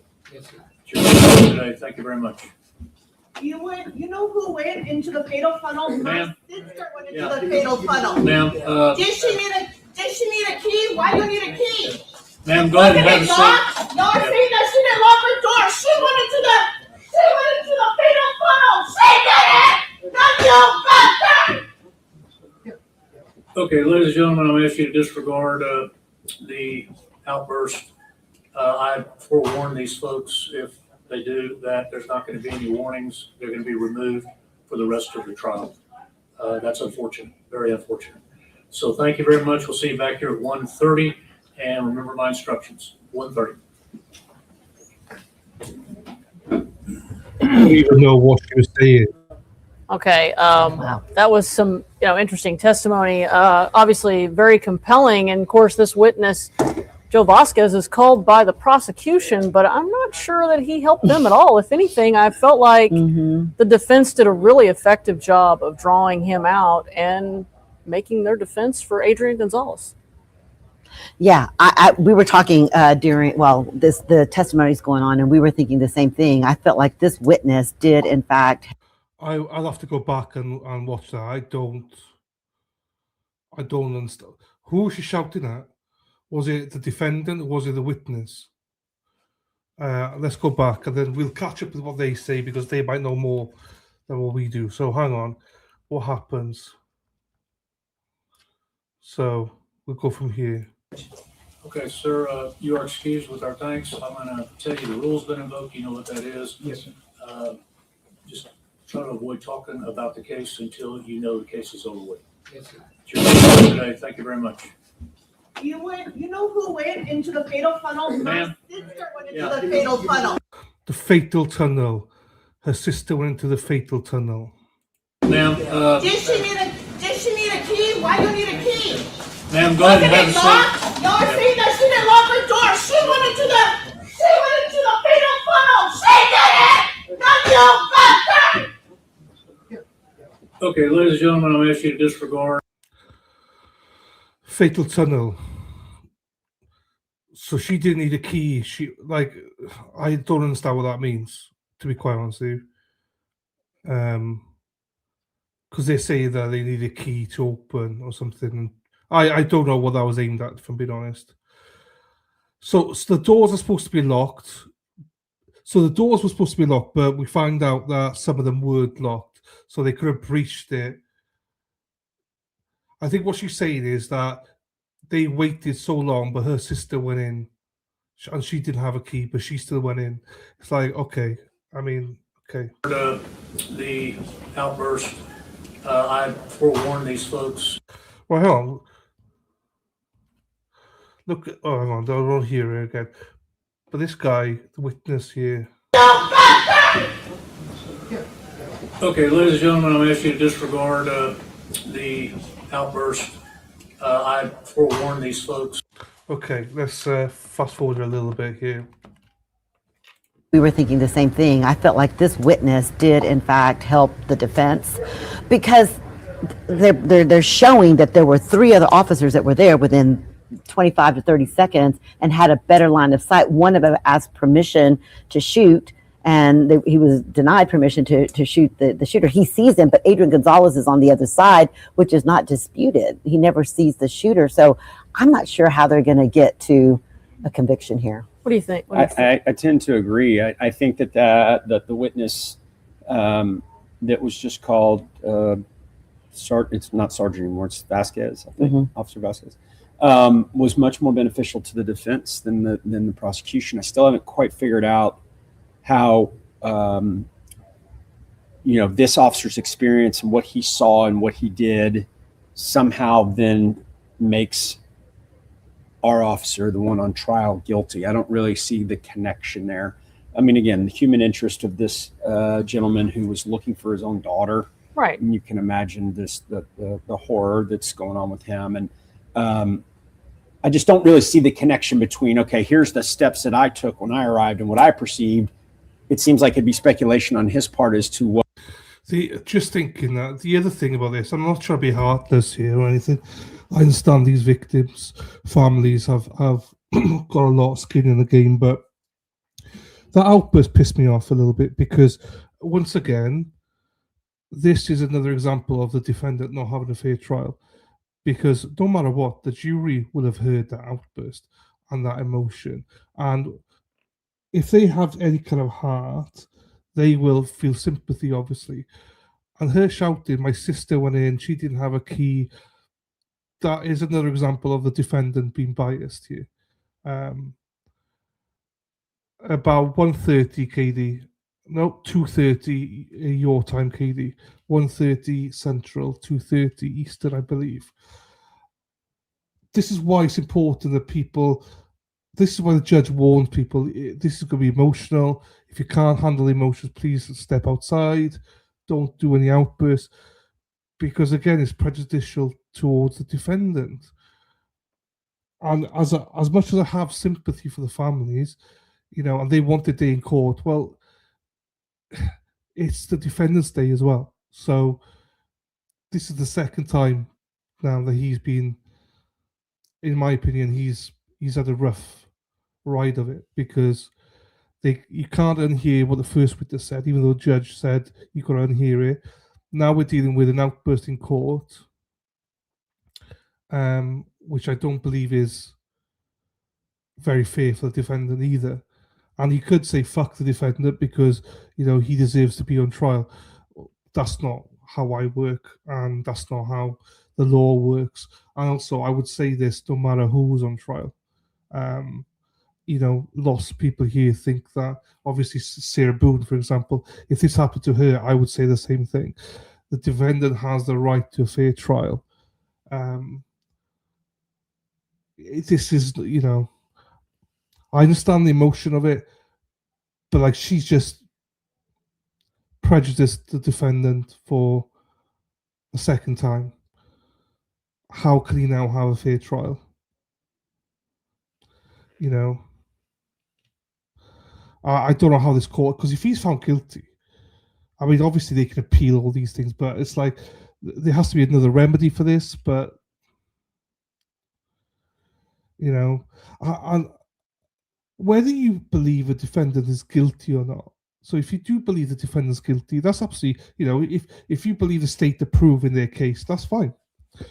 You still want the defendant to be protected, because if they do end up being guilty and, you know, they deserve to be found guilty, then you don't want any appeals. And these outbursts and these things against them, this is why they should be priority. Because you don't want appeals. So, I don't know.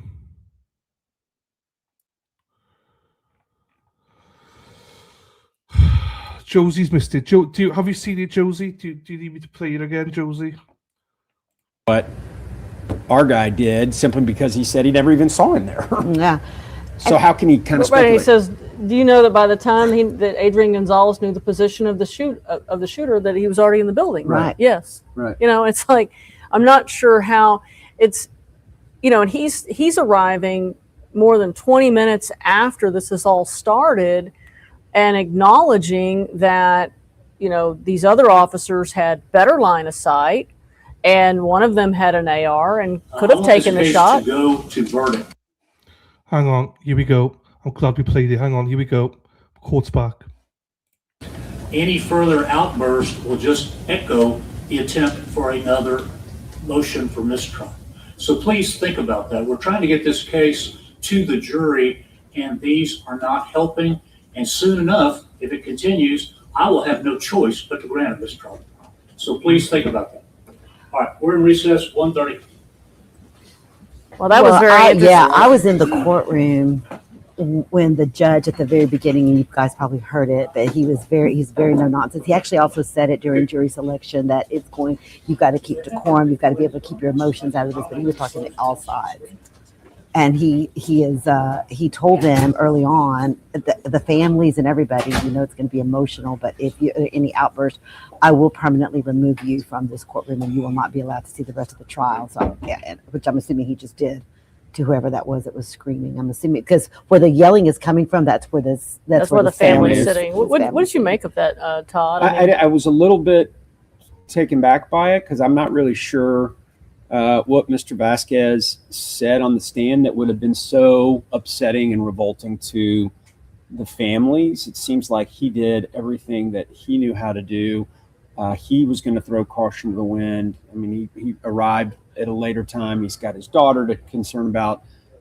He gets on the bus. He rides all the way over to the community center. I mean, he's doing his job. So I'm not really sure why whatever family. I mean, listen, you can't really put an explanation or a definition on their grief and their, having to watch this all develop in front of them in the courtroom. But I didn't really understand the outburst, quite honestly.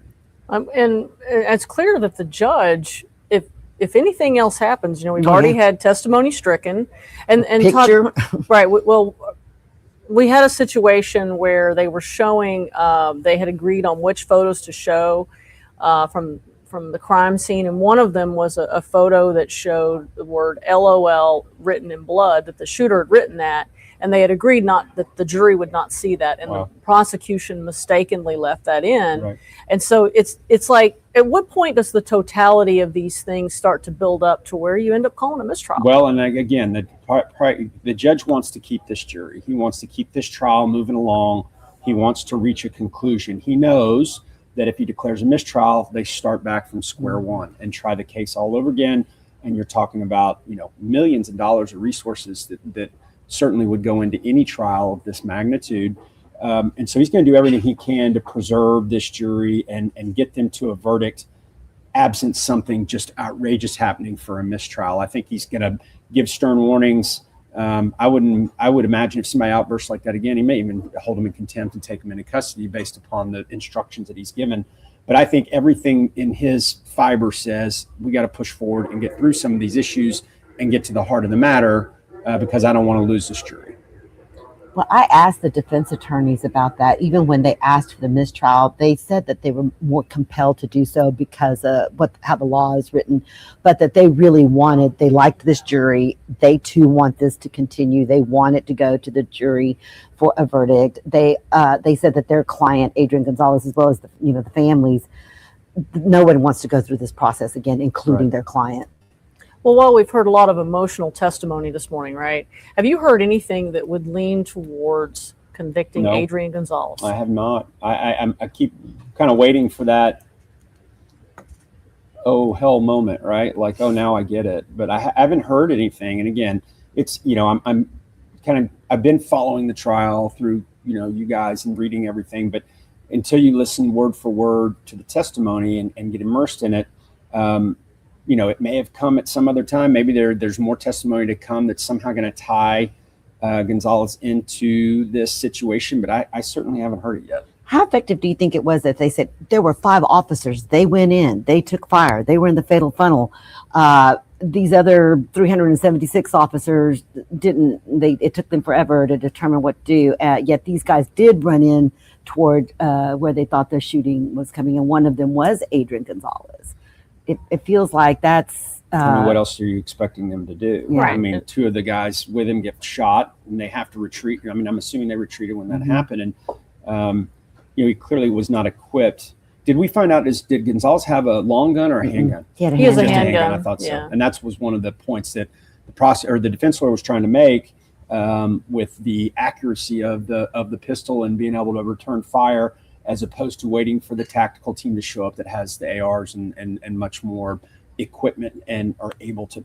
I mean, look, when the other 376 officers arrived at various times, I still don't see how what Adrian did is criminal, yet these other officers all followed proper protocol. And there was still a delay to get into the school So I'm not seeing it as of right now. And if you're trying to get a conviction in a case as historic as this, how important is it to tell a cogent story to this jury? I think it's extremely important, and even just sitting here listening to it from a chronological, organizational standpoint, I don't think they've made it very clear. They maybe should have. Maybe they do a massive timeline or something up there where you can write times and dates and places and all the different steps that were taken. But I don't believe that they have established that for the jury as of yet. Well, and in order to overcome that burden, because they are the ones that have the burden to prove this case, and we've been sitting here listening to all the testimony, and so far it's very difficult to see how you get there. Yeah. At this point, and how this one officer is the only officer on trial right now. And I think that again, during jury selection, a lot of the potential jurors had a problem with that. Why just this one guy? And then when the defense is showing you, well, there was all these other people that were there almost simultaneously as him. Why is he the only one on trial? And I think they're going to continue to have that question in the jury room. Seems like he's being made, I don't want to say a scapegoat, but that somebody just made a comment online about that. And I tend to agree. I don't know why the responsibility is being placed at his feet versus anybody else or any, I think it's a stretch at this stage. Well, it'll be very interesting to see where things go this afternoon. We are going to take a break to eat lunch ourselves, and we will be back.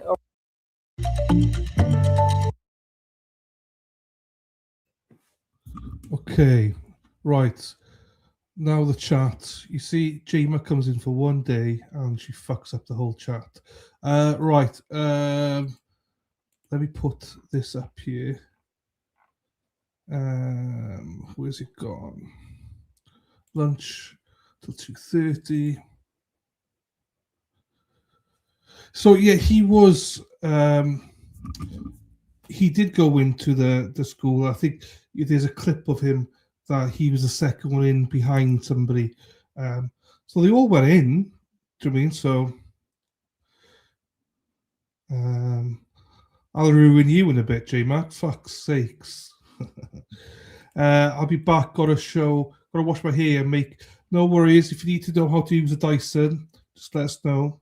We'll get Hippie Chick back on. Right. They're back in an hour. Right. We will be back in an hour. So what I'm going to do is play. I will say play with myself. Play with YouTube here. Get a thing for all of you. We got an hour, so let me find something.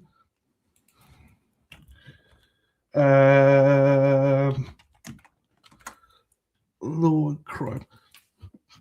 Dave, I'd be still sleeping if I was her as well, having to live with you. I'm sorry, J-Mac, I know. It sucks. But just remember, you can get in and out of the shower a lot quicker. That's the only positive.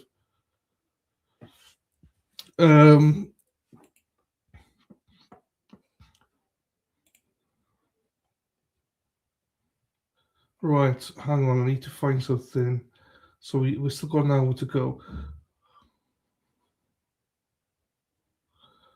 Do you know what? I'll play this. This is... I don't know what the Fatal Funnel is. Yeah. I don't know what it is myself, unfortunately. Right, I'm going to play this. This is... there's 8 of them. 8 skip scan thefts at self-checkout, caught in body cam. Don't shave in either. Now, don't promise me a good time, J-Mac. Right, I'll play this here now. This is just 8 self-checkout people caught in self-checkouts on body cam, so before they were arrested. So we've got this should last us the whole lunch break then. So here we go. Let me make myself bigger. That's what she said. Here we go. I have everything on camera. I only scanned 5 items, which are those barcodes that you switch onto the merchandise. I didn't understand how to work it. I know I just verify first and we'll see. Because I just was like putting it through. Your place of arrest. Me? Yes, ma'am. Oh my goodness, for grand theft. I did something dumb. So you purposely did it? I would say so. I would. Okay. I'm not gonna lie to you. She was on 31 skip scanning merchandise. I know I ain't about to get arrested. Self-checkout is the new normal, saving time, saving effort, and apparently tempting some folks to try their luck with math. We're rolling the tape on 8 shoplifters who police say tried to skip scan a discount and ended up checking themselves straight into jail. From the first beep to the final click of the cuffs, it's all caught on body cam.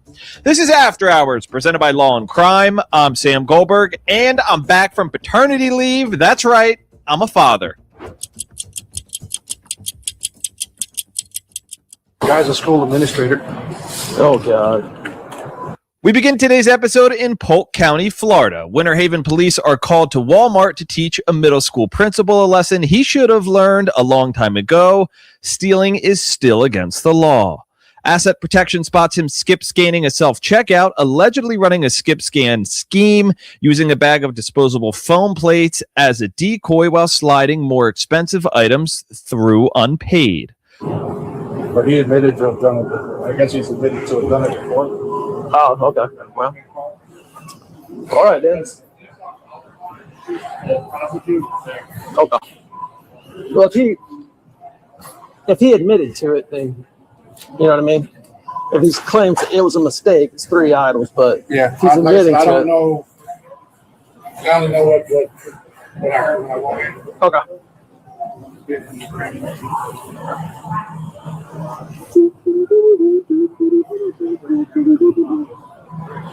Officers head to the loss prevention office where Gregory Lewis is waiting, polite, cooperative, and ready to confess.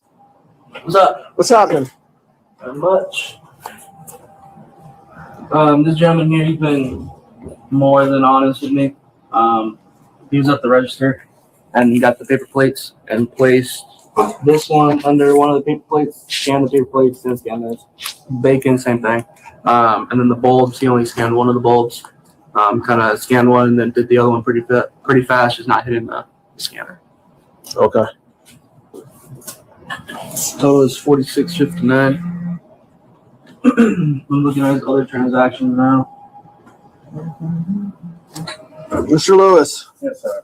All right. I'm going to read you something real quick, okay? After being read his rights, Gregory lays it all out. Just like I was telling him, I was not thinking, being a dumb butt. I'll be honest with you. And he asked me why I did it. I said, listen to my other homeboys. You know, we sitting around talking, hey, I did this. I said, well, let me try, see when I get away with what I get away with. Like I told him, I'm not gonna lie to you guys. That's just not who I am. But son, I did something dumb today, and I understand it. So you purposely did it? I would say so. I would. Okay. I mean, I'm not gonna lie to you. All right. Do you ever been convicted of theft? I've never been convicted of anything in my life. Okay. Nothing in my life. I have no record. You say you're gonna trespass me. I totally understand that. I accept my trespassing. Accept my trespassing and moving on. So I've learned a valuable lesson today. Gregory hopes a little remorse might earn him a walk out instead of a walk of shame. You were skip scanning and all. Now, because of that, I can't just let you off of the trespass. It's not something that it's my decision. It's the policy of Walmart. Let me get them both. Come on, man. You don't gotta help me out. I hear you. I mean, I've been as honestly as I can. And I appreciate you. I appreciate that. But I wasn't expecting every single transaction. Then the honesty is going to help. It does. If they choose to prosecute, the honesty is going to help tremendously. I understand all that. It's just the point that I cannot be arrested. 735. I mean, I'm gonna lose too much. Yeah. Just give me 26 seconds. Come on, man. You gotta help me out. Give me the truck back. Whatever. When I walked in the office, you said something about being sworn. Yeah. In my report, I put, which is what the judge sees, I put how honest you have been. All right. So the fact that you have no priors, all right. The fact that you have no priors and the fact that you've been more than honest, there's a good possibility, especially this early in the day, that you could. No, it's going to be a physical arrest. there's a good possibility that you're going to get a release to your own cognizance. That you're just going to, you get there, you're going to meet the judge, and he's going to say, I'm going to lose my home, everything. Can I do it? I mean, physical arrest, and I'm not dating. There's no difference in the affidavit and the arrest. But the fact that physical arrest, I would be better with the affidavit. I mean, it helps me with my position. But unfortunately for Gregory, that's not how Walmart policy works, and it's definitely not how the law works. we're going to do a physical arrest. So here's what I'm going to suggest, okay? I'm going to suggest you call your wife. Let me breathe for a minute, man. I got Okay. Come on, man. I'm just going to lose everything. Because if we can get her at least her word that she's going to come get that vehicle, they don't have to tow it. No, but she's not going to be able to come get it now because she's the only one at the house, okay? As long as she can say, hey, I'll be there, and gives a time frame, like it doesn't have to. It probably will be later this evening. That's fine. It'll be today. I'll give you until tomorrow. And that's fine, but they need to. Your wife's going to need to know where you're at and being the biggie there, and then 2, they need to know that someone's coming to get the vehicle. Okay. But here in a second, once I search you, the phone and everything goes with me. So I would go ahead and get her on the phone and let her know what's going on. Okay. So there's no way we can do that. No, it's going to be a physical. All right, stand up again for me. It's written down on that piece of paper right there. It's 16 something something. There you go. You got it? Yeah, you're good. Oh, no, that's not it.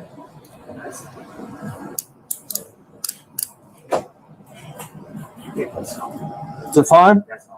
Okay. I gotta double lock it. It'll cinch down on you if I don't. We're gonna be on the passenger side. Okay.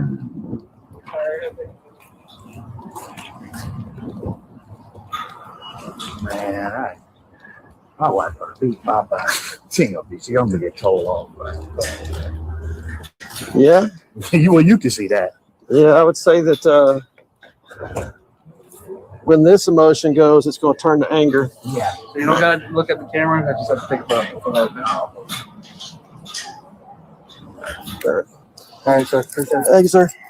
The would-be heist included a very strange shopping list of light bulbs, bacon, and frozen butterfly shrimp, totaling a grand haul of $37.45. Gregory's arrested and charged with petty theft. The Bach Academy North principal was placed on administrative leave, pending a review by Lake Wales Charter Schools. At the time of this recording, no records could be found in the Polk County court system. Right there. That is the final point of sale.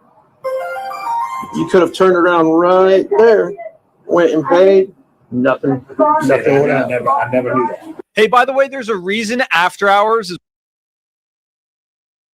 There's a reason why I skip you, motherfucker. I don't want to hear about your voice and stuff. After hours is normally a beer thing. Right. Next, we had. Right. Here we go. South to Naples, where one mom's about to learn that bad karma doesn't need a receipt. A Collier County deputy arrives at the home of 36-year-old Kimberly McConnell after store security cameras reveal her not-so-secret shopping habit, allegedly leaving the store without paying on 18 separate occasions. Hi.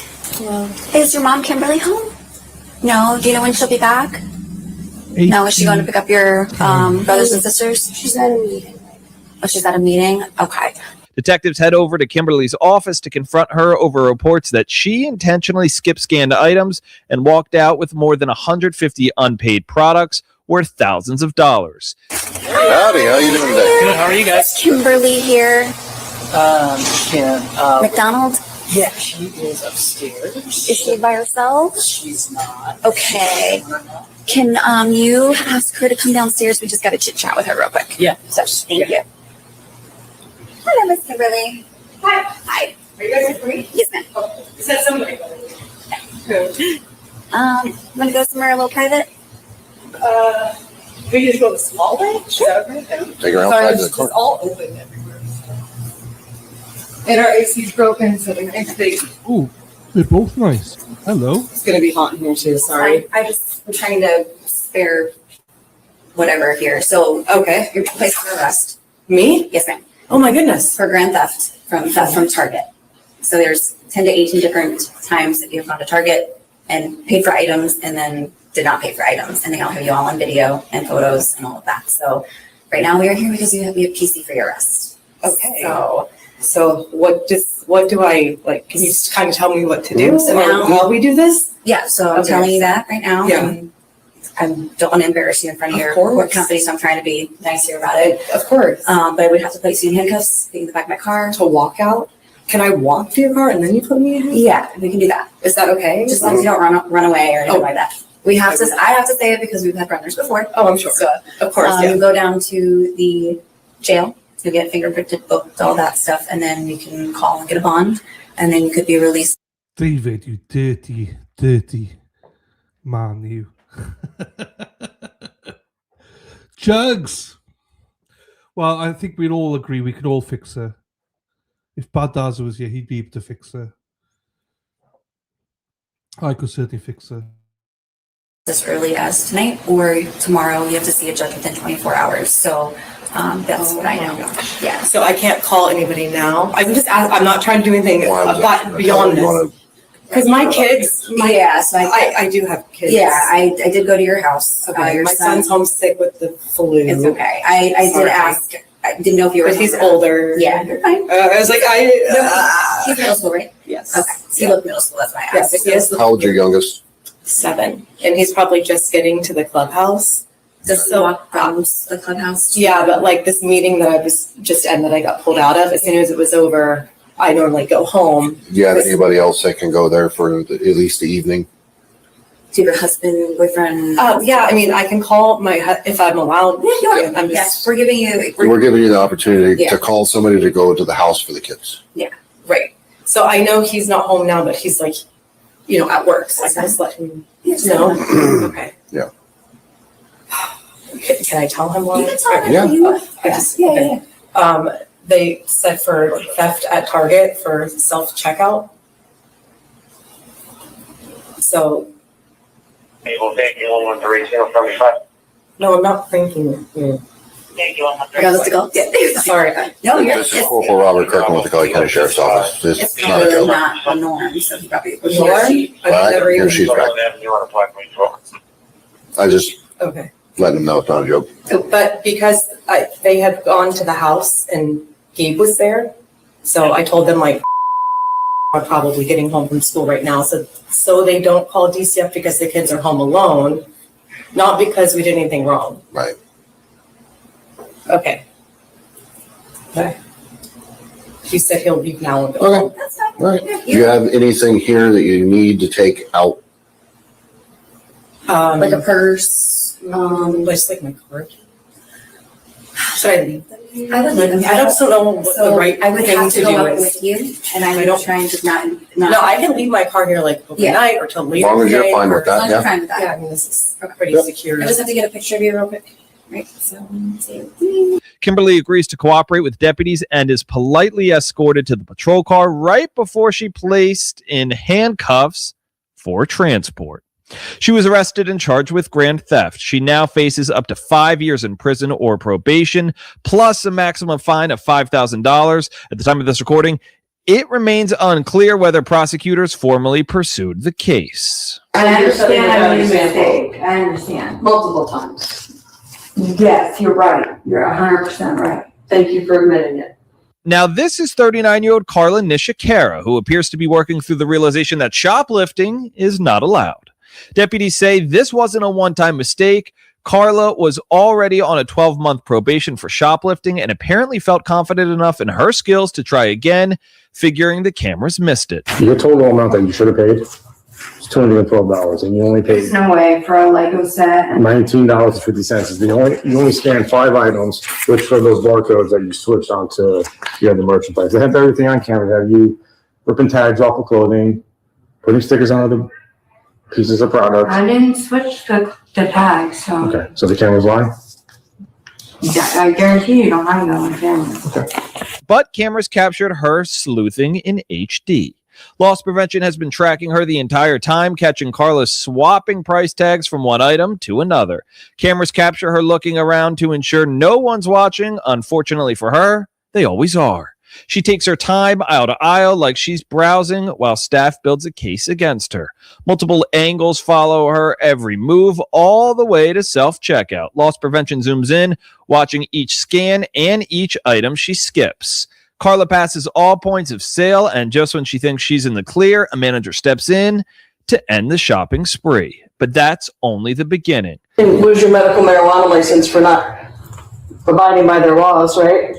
I didn't know that. You should know that. It's your responsibility to know that. Just like having a driver's Why are you license. so mean to me? Jesus. I'm not being mean. I'm being blunt and You're honest. mean to me. Just because you don't like what I'm saying doesn't mean it's mean. I'm being it's a statement of fact. It's your responsibility. Ma'am, I get it. I'm not being mean. I said it's your responsibility You have to to know suffer that. the consequences, right? Yep. Exactly.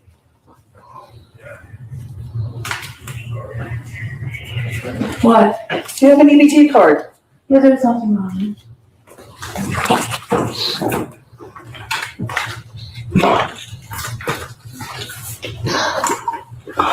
Oh, about the earrings. Never mind. You can ask them. They're not sure, so.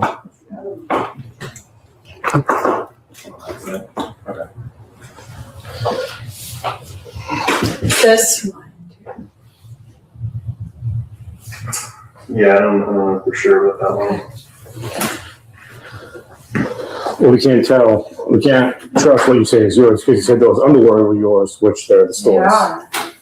They're from the store. They showed me you opening up a 4-pack of I underwear. opened up a bunch of underwear in there. So they're not yours. I kept looking at them to see if it was too bad or just come. You can understand why I don't believe anything that comes out of your mouth. Just so you know, she does have her name on it for the tea, but it's still not. I'm just letting you Is it know. empty? This is empty, yeah, but it has her name on it. Okay.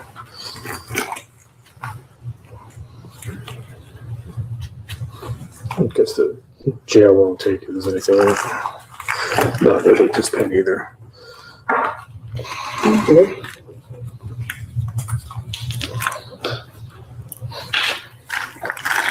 I don't have these empty cartridges in either.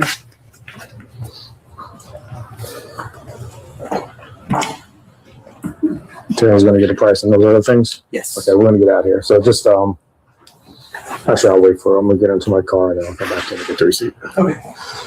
All right, let's walk out to the car. And Taylor's just gonna get No way I can get a medicine.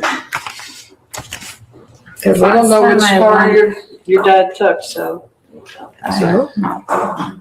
Carla not only stole, she violated her probation, picking up additional charges of petty theft and schemed to defraud. She later pleaded no contest to the theft charge, and prosecutors dropped the defraud count. In the end, Carla was ordered to pay $573 in court fines and fees. Next, Walmart prevention spots a woman skip scanning items at register 31 and quickly alerts Lake County Sheriff's Office. Employees keep the Ohio vacationer occupied as she makes her attempt to pass every point of sale without paying until deputies arrive. Hello. Morning. I have to get arrested? No, necessarily. But What is that? let me totally. Go ahead. Okay, this is the claim receipt. She was on 31, skip scanning merchandise. I know I ain't about to get arrested. And we just watched that camera and it seemed that I was scanning stuff. The only thing that you seen that I didn't scan was the meat, right? Everything else was scanned. You just got multiple items, even some items you didn't attempt to scan. It stays in the card, like this one and this one. Yeah, and I told you that my son put that in there. He even tried to take, you just seen him just try to take that blue one? I told him no. Okay. He was like, Mom, you need to bandage up. I said, no, son, I'm okay. And I didn't even know that first aid kit was there. Everything was scanned. I don't want to know the judge. Take a seat, man.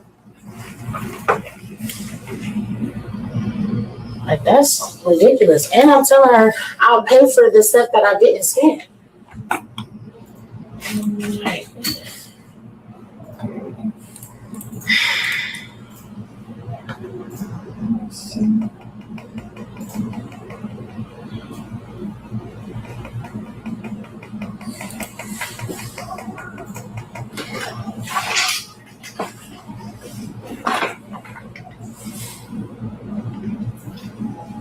The X didn't scan. Yeah, but you see that I tried to scan the X, right?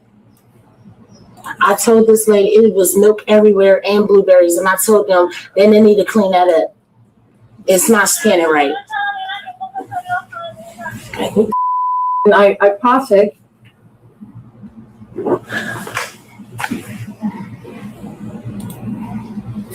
And that's the bacon era. That's what we talking about. Mm-hmm. Yeah, because I ended up scanning that twice. So I didn't get in trouble for that. Hello?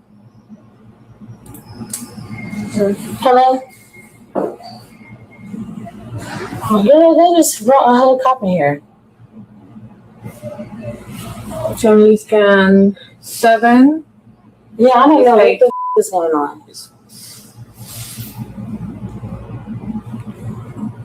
I'm irritated. And I'm telling them I'll pay for the like the weird. Right.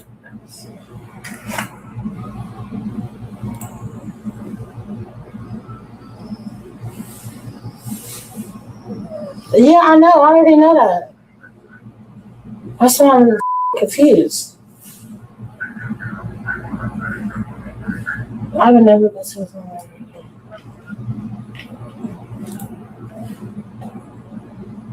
I literally said on it, and I kept talking to that lady. It's like 3 ladies right there. I'm telling her my not scanning. This milk everywhere. Y'all sure? Y'all sure? This to get set up to be in the back, and they brought a second cop. Okay, oh, this one here.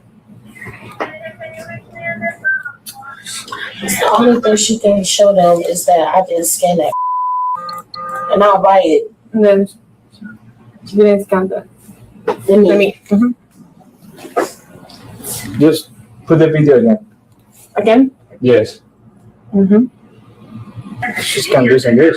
No, she didn't scan the X. Yeah, that's what I'm saying. I scanned It was up there though. Yeah, and I scanned it. It didn't work. I told the lady next to me that she wasn't doing it. Hold down, man. See? The screen doesn't turn black. The screen. When you scan, you can tell with the noise and the screen. It didn't. It didn't. Look. Look again. The cops was like, she scanned it. She like, no, she didn't. Yeah, just please give us a minute, okay? Okay. Oh. No problem. Well, go back. Go And I back. said I would pay for Go back one, the one that you show the scan and Okay. the window, whatever. Look the screen. You didn't scan. Okay. It's not in the receipt either. And then I pass the transaction here. No, this is literally stupid as I have the receipt and everything that I didn't scan. Only thing that I was scanning right now. I kept telling her she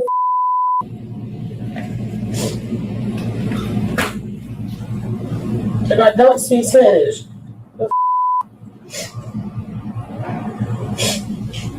And she put bags on top of unpaid merchandise also.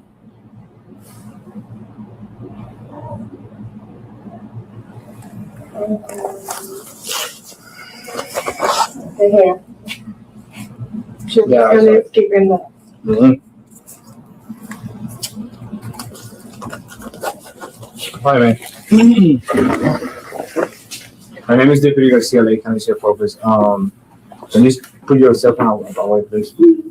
I'm going to read you something. It's called the Miranda warning. Do you have your ID with you, man? No, I don't have anything.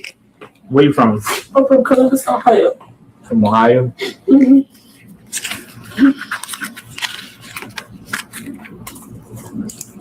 What's your first name? Erin. Oh, can I have that piece of paper with you? Yeah, I wasn't finished. I'm sorry.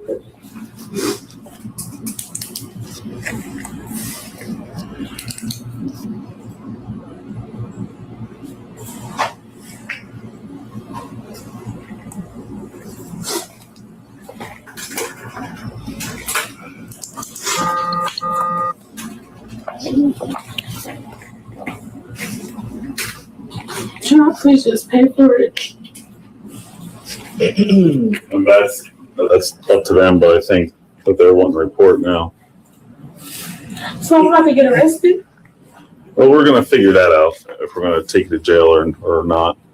Would you mind spelling your name for me? I just can't read your handwriting.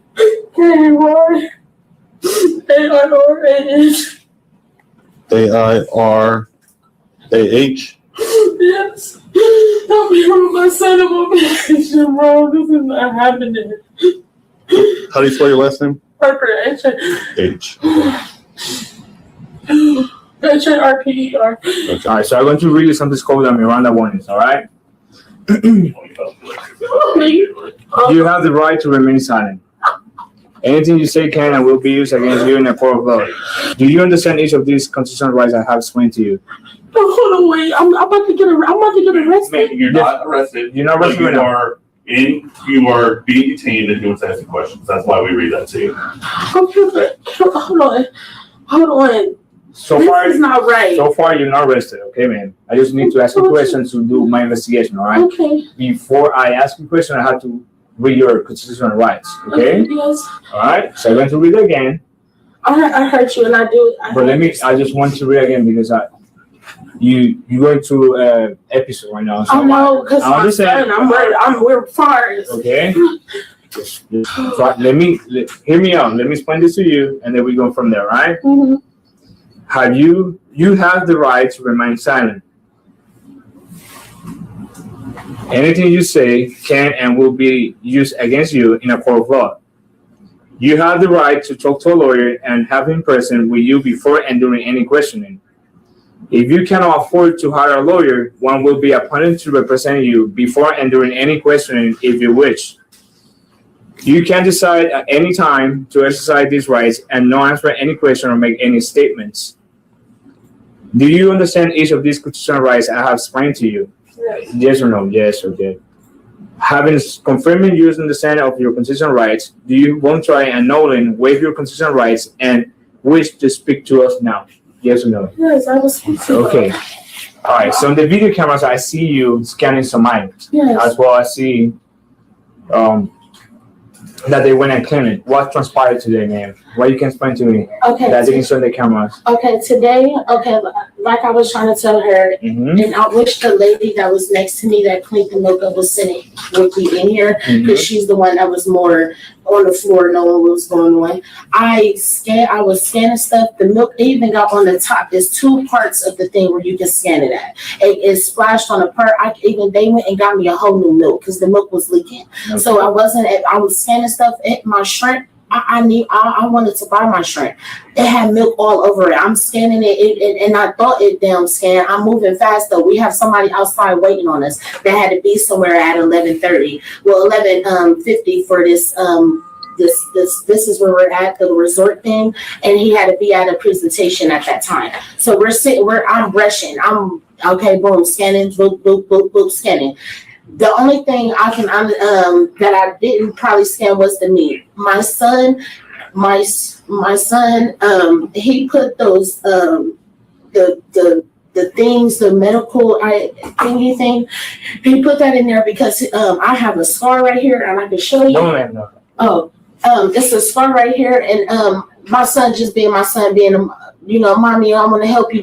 I told him to put it back. I didn't even know that the damn thing was in the thing. I'm not worried about putting stuff on top of anything. I'm throwing stuff in the camera. I was moving the fastest way I could so we can hurry up and get out.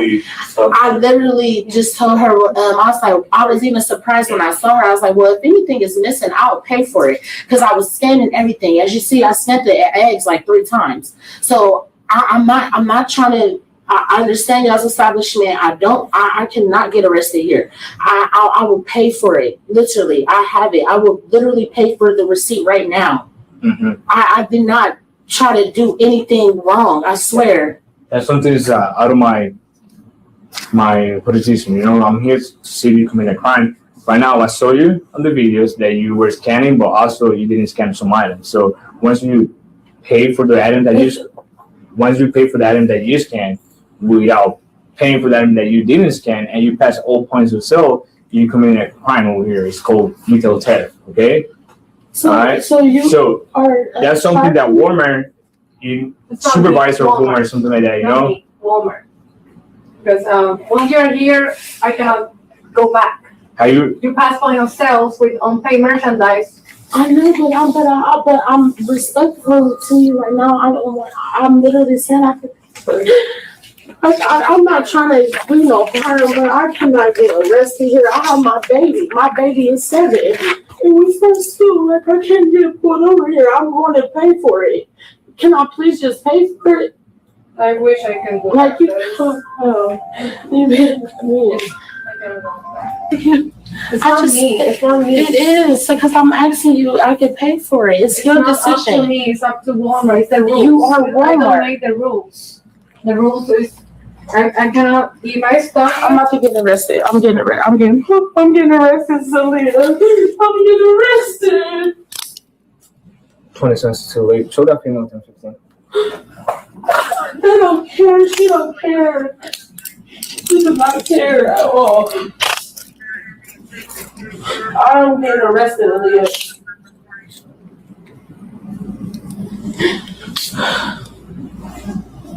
I can't move my hand out. Who's that on the phone? That's your mom, your sister? Just hold it. Who's that? Can you be my grandpa? Who's that? My sister. All right, let me speak with her, okay? Can y'all just follow me to the jail? Good morning, ma'am. This is David. She's been arrested. I'm going to call you later and I'll give you the information, all right? Mom, why what's going on? What happened? You live in Ohio, like I explained to you, man. I have to take you to jail, all right?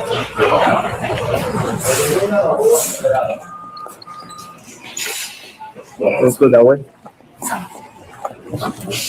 27-year-old Kiara Harper was arrested and charged with petty theft. She was released after posting her $500 bond. Next, Albuquerque police are lying in wait, ready to catch a reported serial shoplifter red-handed. Investigators say a high-ranking UNM medical group doctor has been quietly helping herself to nearly $600 worth of merchandise over the course of a month, and now she's striking again. 5, 4, 3, 2. She's pushing the cart. 1.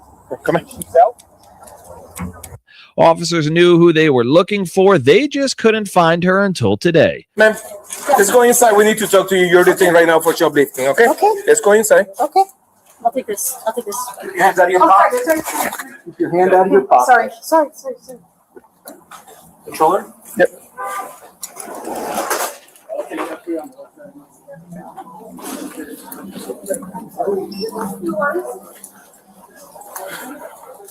Let's take a seat here. Yes. Do you have an ID on you? I don't. Let's see. No, I do not. Okay. I have it in my car. Okay. What's your last name, man? Ivers. Ivers. Eso es quick. Eso doble, okay? Ivy. Ivers. What's your first name? Melissa. Melissa.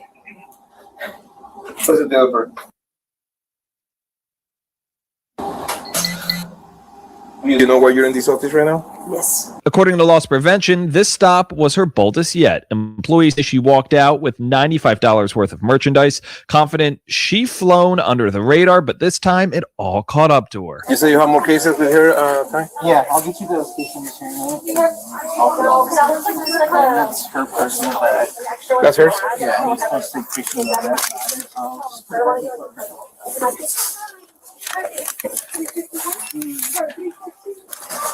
What's this? 159. Okay. They have 4 other cases. So you probably know that we know what we're doing, right? And they've been looking at you for a very long time. So, okay, well, I'm telling you now, they've been looking at you, right? And they know, and they've been looking at you and the other targets as well. Okay. So He's gonna give me a total for the whole merchandise. I'm gonna ask you more questions in a second, okay?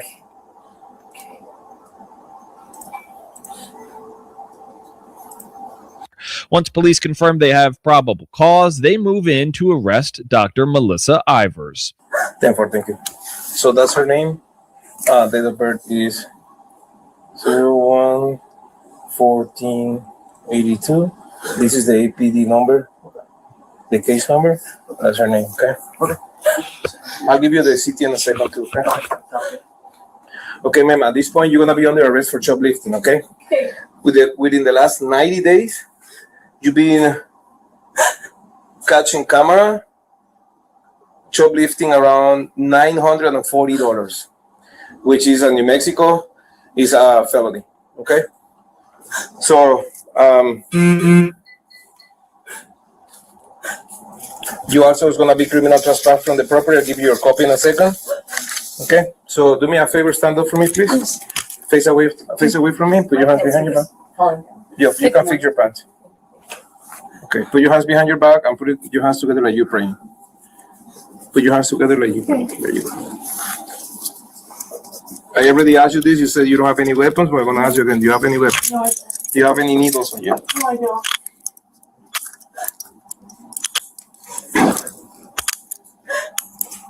What's gonna happen? Well, you're going to jail right now. Oh, God. Okay? You're going to jail. You're gonna be charged with felony shoplifting right now. Okay? Oh my God. We'll search you outside, okay? What the case is the total search? Okay. That's a 49. I haven't read the Miranda. I'm gonna take her outside because I have the new Miranda in the car with the you have to pay or whatever it is. Yes. And I have the old one in my pocket. Of course. Okay. Joe. Thank you guys. I'll be honest. Okay, we'll have around the inside probably. Fuck around. How would you take it from the car? We'll secure your car and make sure it's everything okay. My phone's in the car. Okay. Get all that. I'm gonna tell you right off the bat, we cannot enter your vehicle. Okay. The most that we can do is secure your vehicle. So whatever is inside the vehicle, we can take anything out from it. Okay. Okay, so if your phone is in the car, you have to stay in the car. We can make sure the vehicle's locked until Target. You can't take the keys out of the car, you can. We will check. Where's the keys at? I think they're right on my, like right in the center console. Okay.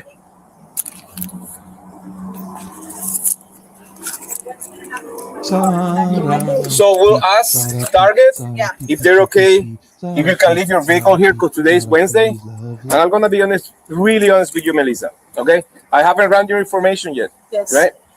However, in my experience, for shoplifting, even if it's a felony, it's not a violent crime. Okay? Okay. So you might gonna be out of jail tomorrow afternoon, at the latest Friday, God. tomorrow or Friday in the morning. So it's not like you're gonna stay in jail for, Oh my God. you know what I mean? Okay. I don't have any record of anything. Okay. Well, we'll double check that, okay? Let's face here the vehicle, please. Okay. We need to take out everything out of your pockets because you're under arrest, okay? You can take everything out of my pockets. Do you have any more merchandise in you that you didn't pay? I don't think so. Okay. You can stop moving, please. Okay, sorry.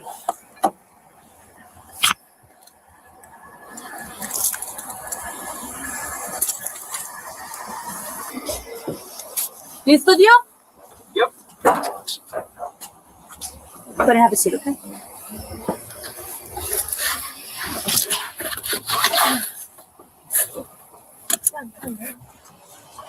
Scoot over a little bit to your right. I'm so sorry. No, don't apologize. It happens, man. Just No, it doesn't. It's just bad. It's so bad. It happens more often than you think. Yeah, but I'll be honest with you, Melissa. Yes. We're in 2023, Melissa. Yes. You know where's the only place that they don't have cameras? I don't know. In the bathroom. There are cameras all over. We have cameras. Yes. They have cameras all over the store. The only reason why you haven't been detained or under arrest before is because when they have called us before, we've been busy. Yeah. But they've been looking for you. Oh, I did not know. Yeah. But you have $940 already in merchandise, Melissa. You know what I mean? Like I can't even afford that right now. There's a lot of money. Okay? So I get it, you feel bad now, but there's a little wake-up call for you to stop doing that, okay? Yes, I agree. Okay. I'm not giving you like oh my God, this cup is, giving me a little how they call it, like a speech. No, I've been doing this for a long time. Okay. I understand. And I can see just right off the bat that I don't see that you're an addict. So No, I'm not. I don't take anything. but we'll talk in a second, okay? Okay. Deputies say her cart totaled $210 worth of stolen merchandise. Melissa was arrested and charged with shoplifting more than $1,000. Since this was her first offense, the district attorney dropped the case so Melissa could attend a pre-prosecution diversion program to avoid jail time. As long as she successfully completes the program, the charges are dismissed. Reports say she was placed on paid administrative leave since she self-reported the charges to the UNM leadership. Next, we head back to Florida, where another vacationer learns the hard way that the Sunshine State does not mess around. A Bahamian woman draws attention at the self-checkout when loss prevention spots suspicious activity and alerts Lake County Sheriff's Office to investigate. Hi. Have a seat. You know where just to pay for the stuff because I didn't understand how to work it. I know I just verify first and we'll see. because I just was like putting it through. Just have a seat and we'll go through it all. And once we figure out what ain't been paid for, then we'll do it.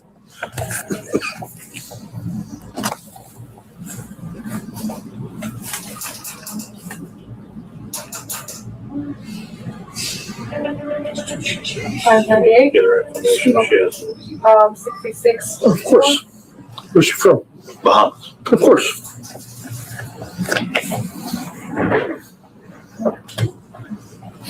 Of course, yes.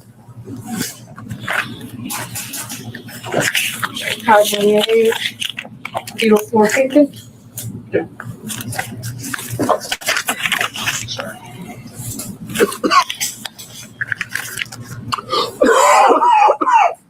Do you have any idea on you at all for anything? I just want this. That's all. 0414. What's your first name? Tennille. Geisha is your last name? That's my middle name. Middle name, okay. What do you have this stuff so far? That's confirmed by this Okay. Paid. page, yes. This is on That's the section. Oh, okay. 1098. 8326. Yes. There. Mhm. For I'll be so with my stuff. 1297.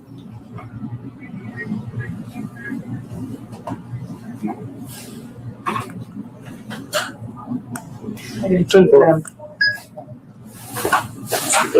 1398. Okay. 1959. 1960. Are you able to run a history prior 43s? 1916. You've got, there's two, right? Sí. Right? Yeah. 228. Actually, I have two of those. I see what she did. She scanned it twice. Also, like, just put it over there. Put it twice. She just scanned it, the same one twice, but at the same price. Yeah. Right there. Como veas atrás, pues estoy ahí. Okay, what didn't went through because the lady, she was helping me. And then I don't know because I know I put everything on the thing, the scan. Can I could pay what didn't go through? And I didn't understand what.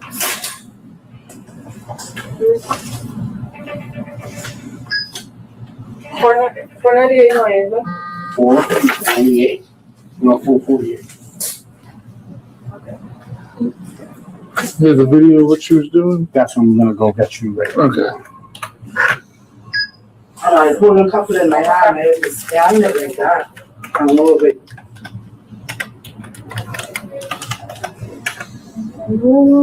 Because we start these two things here.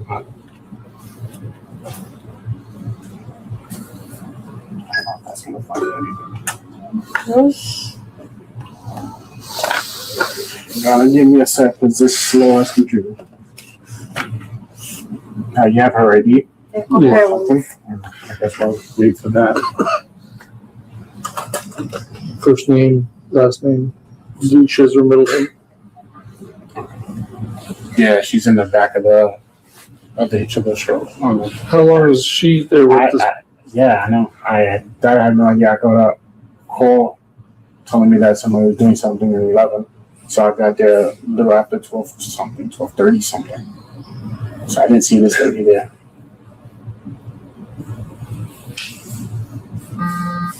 That's a toy. I went to it, I didn't come up on the receipt, so I didn't get scanned. Did they even have that in the cart? No. So she just left that laying there. No, I'm sure she didn't leave it laying there because there's nothing on there. But we'll double check on the side. She bought a separate alone with check. Okay. Yeah. So, scan it once.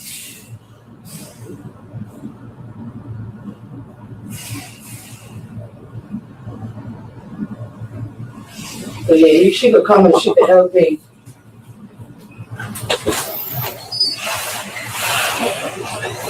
Alright, so there's 3 items in there. No, I scan all of them. So they go. Okay, let's find out. Oh, You see the paper, see? I scan them. 1, I scan them. 2. What's the third? That's when he was 2 that was a pants and a shirt and a pants. So there's one that's blue, there's one that's gray, and then there's one that's white. You No, scan. the white pants go with the gray bottom. And then the gray, that's a gray pants. That's a gray pants to me. Well, anyways, there's more there. I could see, please. Hi, officer. There's a second one reviewing the footage. sit down. No, I want Sit down.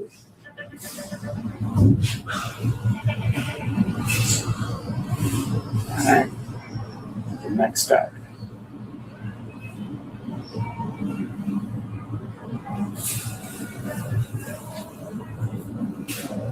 Yeah.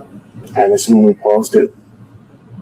Where did these talkies just come from? Who just threw those there? No, they was in mine. The Jews, all that, they was not mine. The other kids or something. I don't know.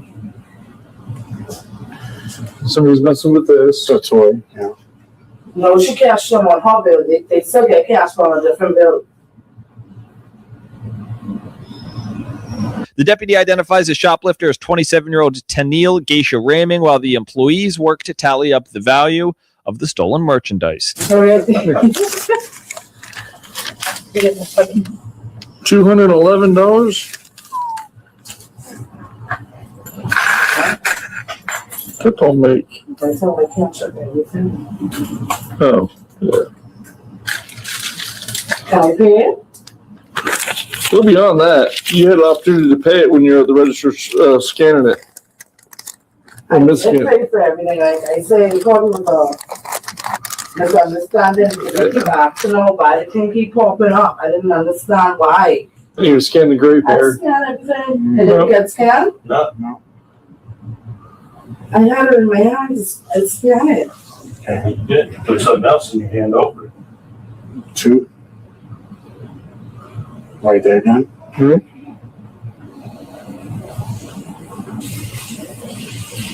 So 3 hangers there? 3. Right there. It's 3.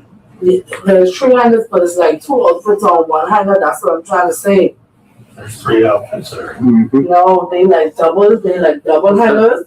Like they are outfit and a pants on one hanger and stuff like that. She has both those hoodies. Let's see. More shorts. I'll fast forward that because she scanned the hoodies. We checked that on the sheet.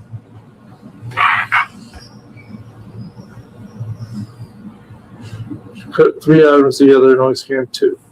Yeah. No, I scan the part and they go together, right? One more. There's more. Alright, so we have 2 right now. Oh, that's with the shorts go to the outfit, the pink shirt. So that's 4 right there, right? 2. Looks like she's saying the same thing twice. No, they different stuff. That one is different, but there's Everything still is different. 4 pieces in there. Yeah. Yeah. So she scanned 2, not the other 2. Yep. No, I scan because all of them were sets. They come in sets. I don't understand. And there was a misunderstanding, like I say. Tell you how many items are on here? 23. Many items to be a misunderstanding. A misunderstanding. I know. A misunderstanding is 1, maybe 2 items, not 23. No, about $211 worth.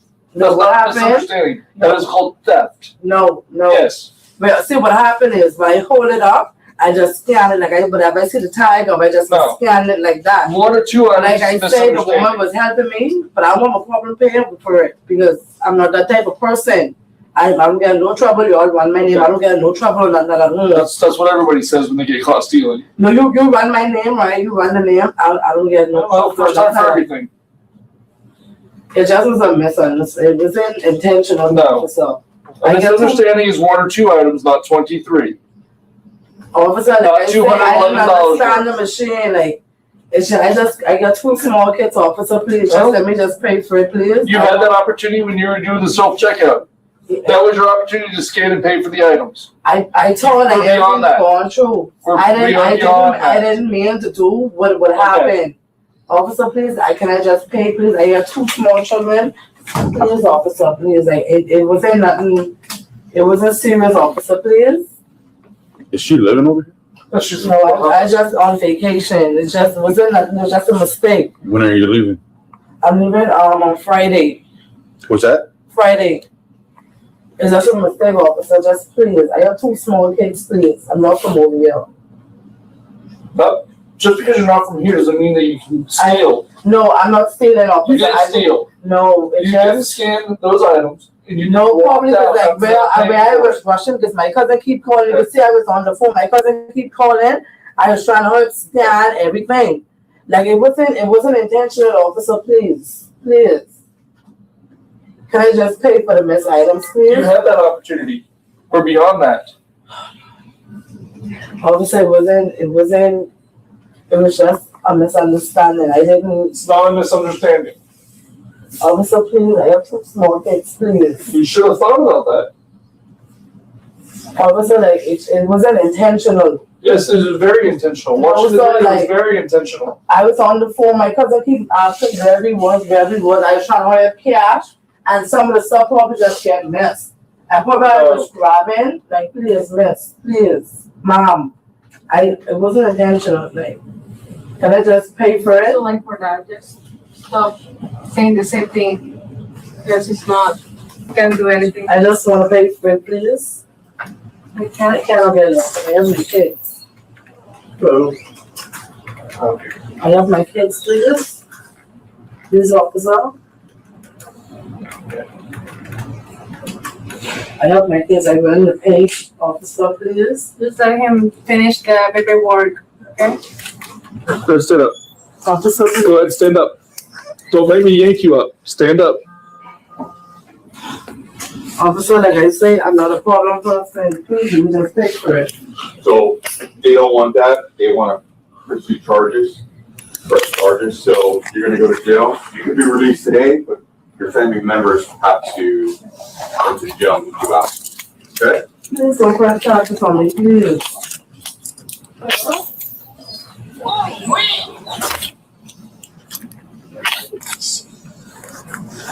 I'll move. Not ready to go just yet. Can I get my ID before I leave it? I have your ID. No. That's my thing. Stand still.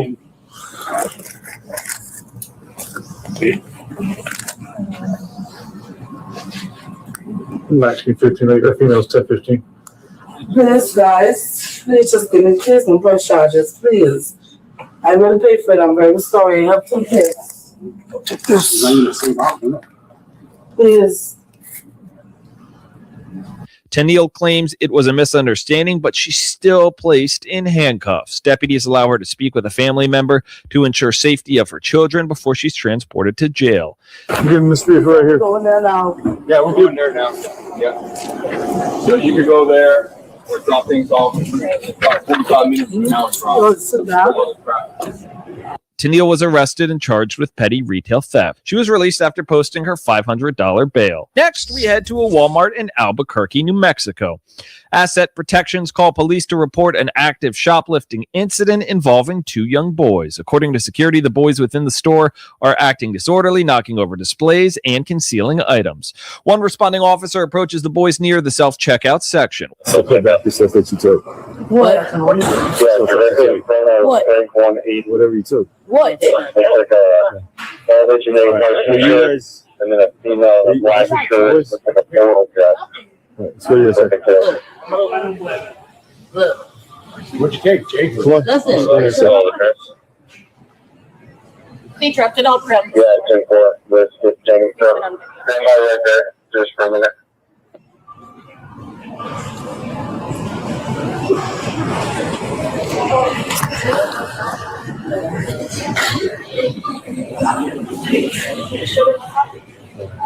Are you guys done paying? Has you guys already finished paying? Officer, So after you guys are done paying, we'll just go take a look at the videos and we'll start watching together to see. What did I take? We're gonna watch the video and we're gonna find out. I didn't take anything. You took something. I didn't take anything. My pockets are clean, aren't they? We're gonna watch the video and we'll see, buddy. All right. I didn't take anything. Did you guys already finish? No. You have it now. I didn't take anything. I searched my pocket. I didn't take anything. While some officers are monitoring the family at self-checkout, the rest are with Asset Protection Office reviewing the footage. Finally, we got one. Juvenile, really? No, they're skipping Spanish. You think it's a family, right? Yeah. You said they damaged like a. Oh, they knocked over a whole display of, I think it was toys, back electronics. Like deliberate? They were running around, chasing each other around the stand, and they stopped them. Yeah. You recognize these people? Yeah. They come here all the time, cause trouble. The kids? Mm-hmm. They have these bikes. Take them throughout the store, and I guess they're well known in here for shoplifting, but I never think that's their case, but I've never caught them shoplifting. Can I take a look at it? No. No, why not? Am I being held or something? You are. You were shoplifting. What am I being held for? You were shoplifting. I was shoplifting? You were. We have it on video of you scamming those meat items. What meat item did I not pay for? The ones right there. Let me have your ID. Let me pay for it. No, it's already too far from that. So this is about me? It's about you, your 2 kids, drinking these drinks, running around the store, causing some problems. That's why we're here.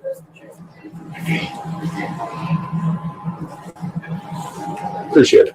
The officer identifies the father as Patrick Etheridge and his 13-year-old sons. Have a seat, guys.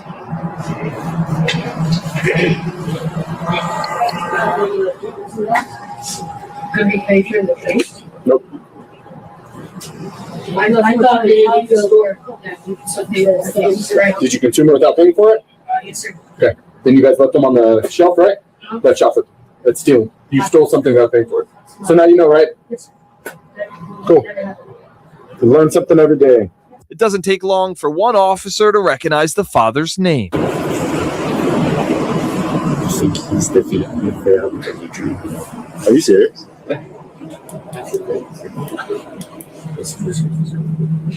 Jackson, Jason. Oh, Jason. That's Jason Patrick. I think so. So they said last time that I ripped it out. Really? We're good. You think so? Yeah,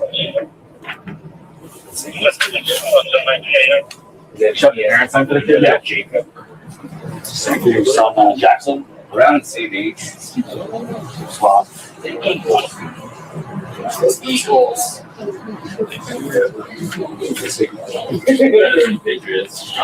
you guys can still go to like the neighborhood Walmart down the hill or down southern, or the Walmart down in Appleton. Just got this one. Now they used to have a policy if you got. I'm not saying it's going to happen, but if you do get caught shoplifting again, you're banned from all Walmarts, neighborhood Walmart, Sam's Clubs, anything Walmart affiliated. Okay. So right now it's just for this one, this property. Okay. I have a question. Is there a way to get this lifted so we can still come here? Because it's just down the street from our house. That's going to be up to Walmart. That's not us at that point, because they're asking us to do that. So it could happen at some point. I don't know. I've been here 13 years. I've never seen one lifted. They're pretty strict about shoplifting. The lead investigator clarifies with staff if the family's safe to go. You guys good with them taking off? As long as we got a trespass, then I'm better. You good? The Etheridge family was trespassed from the Walmart and ordered not to return to that specific location. So they remove the things. I don't need to pay for it. Nope. All the stuff in the cart is items you guys purchased. Everything that wasn't purchased is already taken out. Can I see what it was? They already took it back to get a receipt. What was the total? If you want to stick around for another minute or so, I can let you know. The sum of the unpaid merchandise was $104.20. All of those items were returned back to Walmart. Patrick was charged with larceny and shoplifting. He pleaded no contest and was sentenced to 8 days in jail. Patrick is no longer employed by the Albuquerque Journal. We end today's episode in Cape Coral, where Target's loss prevention team has their eye on a repeat offender. Lee County deputies recognized 22-year-old Marlena Valles from previous arrest.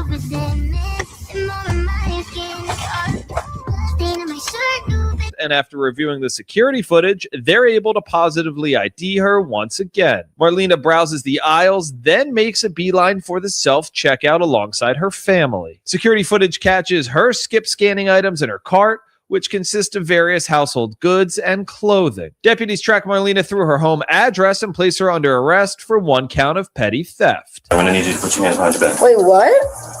Put your hands behind your back. Wait, Don't fight it. Don't fight it. I have to put shoes I will on. talk to you in a second. All right? Just give us a second. Just give us a second. Bro, this is what I told you. Call my dad, call my grandma, tell them to call my lawyer now. Take a seat. We'll have a female officer here in a second.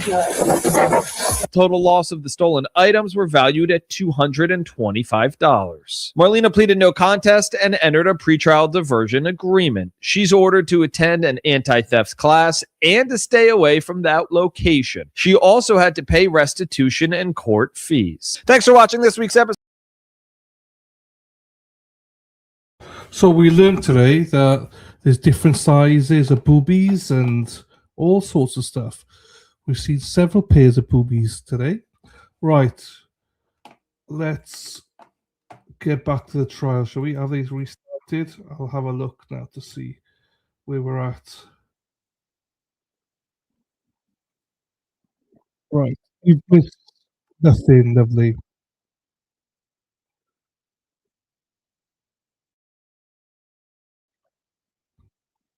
Be it for me. I'm not sure I would take the chance on putting him on. Yeah, because in a lot, what we've seen in a lot of the police.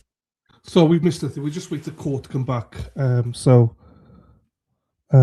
that's about it. Just Jugs says everyone has a lawyer. Hippie Chick says there's a bartender at my local bar a few years ago that went viral for getting in a fight in the shampoo aisle at Walmart. I've been to Walmart a couple of times. It's a big place. You missed the 55 triple Ds, but they were big. They were big. You missed a lot of boobies, not just Jen's jugs, but lots of jugs. Dylan likes big juicy meat. No, that goes to J-Mac. I hate Walmart. What do you call it? Wally World or something? Oh, here we go. Court's back in session. I'm gonna have my dinner now. I'm having a ham and cheese sandwich. You see, J-Mac's not fussy. He doesn't care about the size of it, just as long as it's free. Quality, quantity doesn't bother. Just give her the free meat. That's all she gives a shit about. Feed her the meat. She can take any meat. Members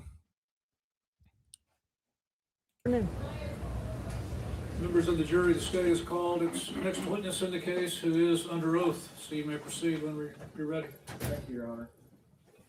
Would you introduce yourself to the jury, please? Yes, sir. My name is Teresa H. Zamarripa. And Ms. Zamarripa, can you tell us where you live? I live in Uvalde, Texas. And how long have you lived there? 28 years. And are you employed there? Yes, sir, I am. Can you tell us who employs you in Uvalde? I work with the Southwest Texas College Law Enforcement Academy. Okay. Southwest Texas College? Yes, sir. And is it exclusively a law enforcement academy? It's part of the college. It's one of the programs the college offers. Is the law enforcement academy? Yes, sir. And what is y'all's general purpose? We train students to become peace officers. In addition to training students to become police officers, is there also continuing education? Correct. There is additional training for the officers in the surrounding areas to take additional trainings to keep up with their 40 hours per 2 years. Okay. You said to keep up with the 40 hours. Would you explain that to us? The officers need to have a requirement of 40 hours every 2 years to keep their licenses up to date. And you and this department help provide that continuing education. We provide classes for them.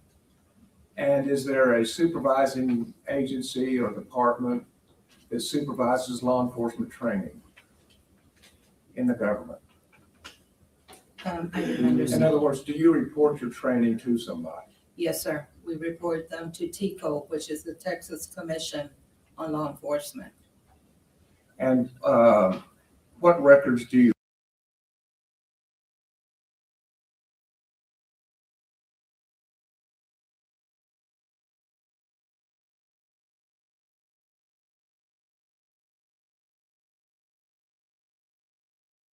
On law enforcement. And what records do you report to TCO? We report in-service hours that are trainings that we provide to the officers, and we also report the cadets that complete the course, so they can also be certified officers. And does TCO require proof of the type of courses being presented? Yes, sir. Do they have certain requirements for each course that is presented? They have the guidelines that we need to follow to be able to provide those courses. And they approve the course before it's presented, is that correct?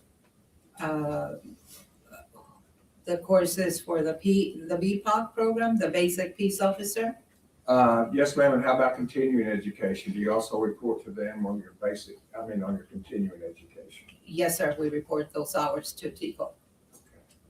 How is it that you get your people to lecture in this continuing education? The coordinator assigns an instructor for the class that we're going to be teaching. And do they have to have certain requirements for TCO to accept them? Yes, sir. And tell us what that is. Well, they have to have a basic peace officer certification to be able to teach a class. And then it's up to the coordinator to decide if they qualify to be able to teach that certain class. And so tell us what your part in this work is as far as training officers in continuing education. What do you do? I'm an office manager for this law enforcement academy. And what I do is they tell me what course they're going to have. I need to prepare all paperwork for it. And then I need to be also, when they finish the paperwork, I need to verify that everything is correct and in file. And then the coordinator approves that, and then I report that to TCO. And does TCO audit your work? They do. And so do y'all maintain the records that you have on training, continuing education? Yes, sir. For in-service training, we need to keep records up to 7 years. And that's part of the regular course of business for this department, is it not? Correct. And is the information provided to you by someone with personal knowledge of the events? Yes, sir. And do you also review, as part of your work, maybe ancillary TICO reports or TICO, does TICO keep records of law enforcement officers, is a better way to say it? TICO keeps record of all. Actually. Excuse me? TICO keeps records of everyone's certification. Every police officer certification? Yes. And that's where you go to find out if somebody is certified or not? That's, yes. And if they're a basic police officer or not? Yes. As well as their training? Correct. And you review those kind of reports a number of times? Yes, sir. If the coordinator says we're gonna have a certain class, he asks me to run their PSR, which is their personal status report. And it indicates all the classes, all their licenses, what they're certified in, and then all the classes they've taken. And have you done that kind of running the PSR, the personal status report, for Adrian Gonzales? When I was asked to, yes. And does Adrian Gonzales, did he train also for your school? What happens is that the departments sometimes request that we need a certain class, and it's up to the coordinator to say we have the class or not. And in this case, the school district was requesting to have a certain class, and the coordinator said, yes, we're good to have this class. So he gave me the paperwork, said, let's get started. We started posting, and then we started getting all the paperwork ready for that training. And was the trainer that was selected Adrian Gonzales? On record, yes. And do you know Adrian Gonzales? Yes. And is he the man sitting at the far end of the defense table? Yes, sir. We stipulate. Thank you, Your Honor.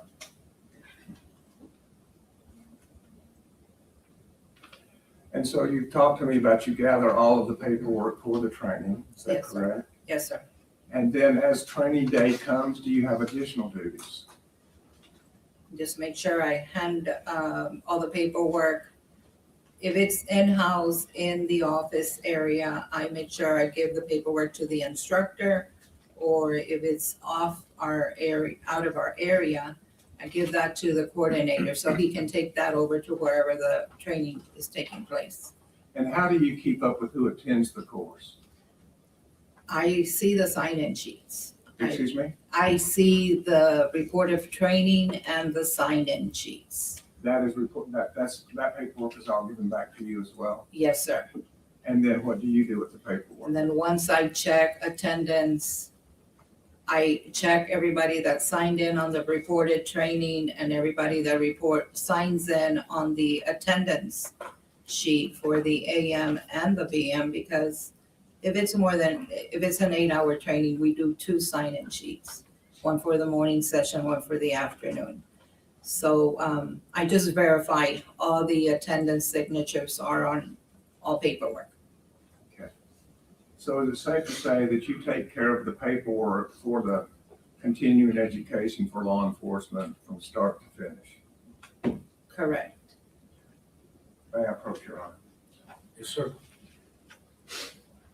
So in showing you exhibits 1027 through 1035, do you recognize what that document is? Let me get my other glasses, please.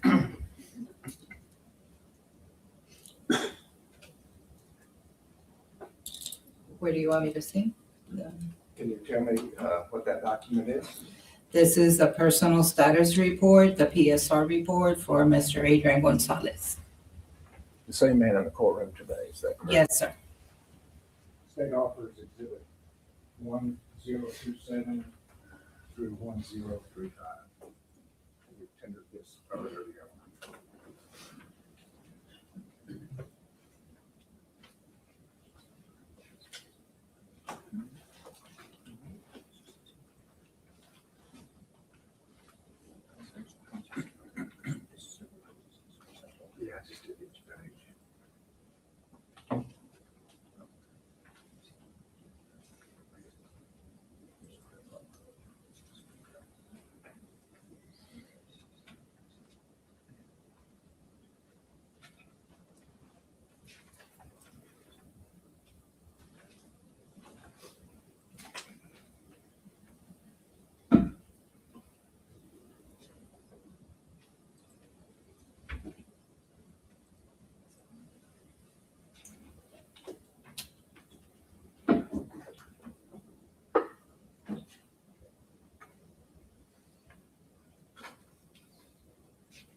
John, after speaking with the defense, they would prefer that I offer this as one document. I have no objection to offer it. States Exhibit 1027 as the Texas Commission on Law Enforcement Personnel Status Report.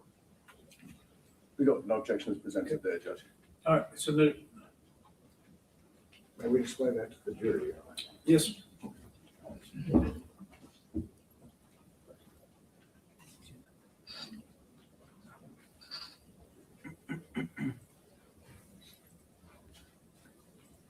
Starting with page 1, on the top left, this at the top, it shows that this is a personnel status report. Is that correct? Correct, And it's for Adrian Gonzales. correct.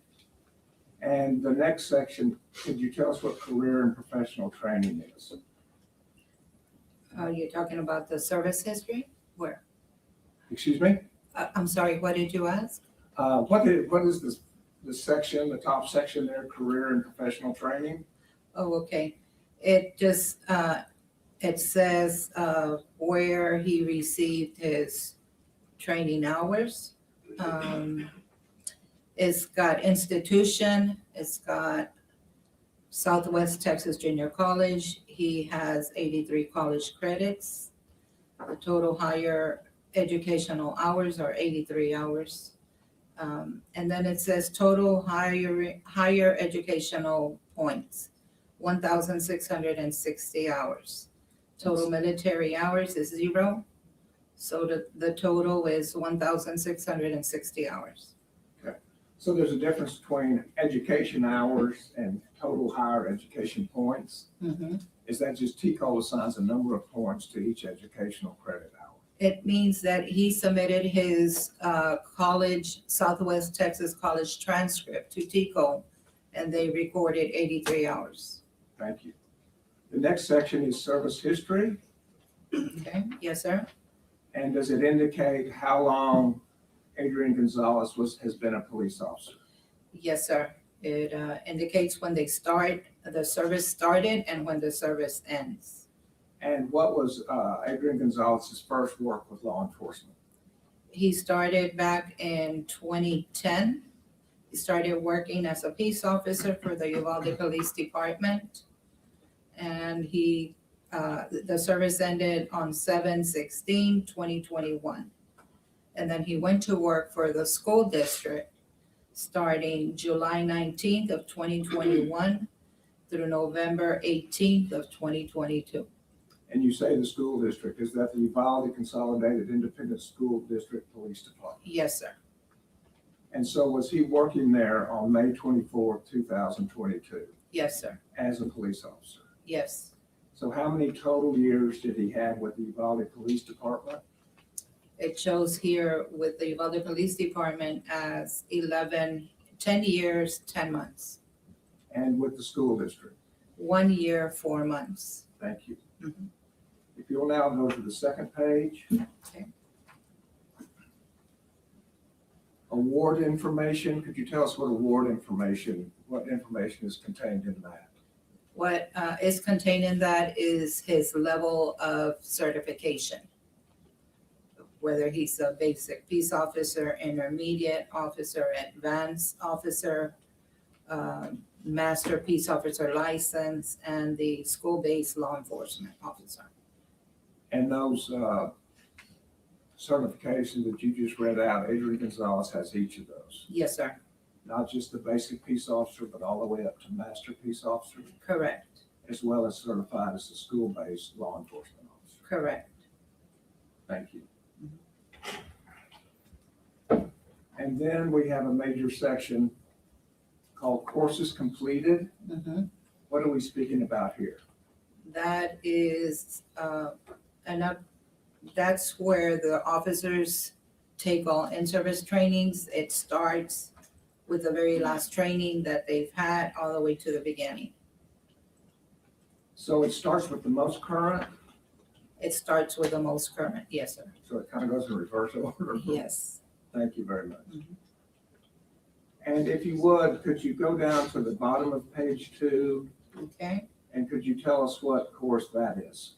That is the SBLE active shooter training. that was held on December 17th of 2021.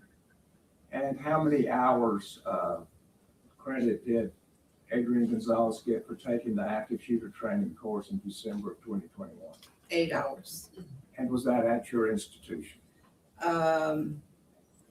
No, well, we reported it, yes. Oh, so But- this just means you reported it? Yes, sir. I believe that, yes, that's what it says, Southwest Texas Junior College, LEA. And that's your group? Mhm. Thank you.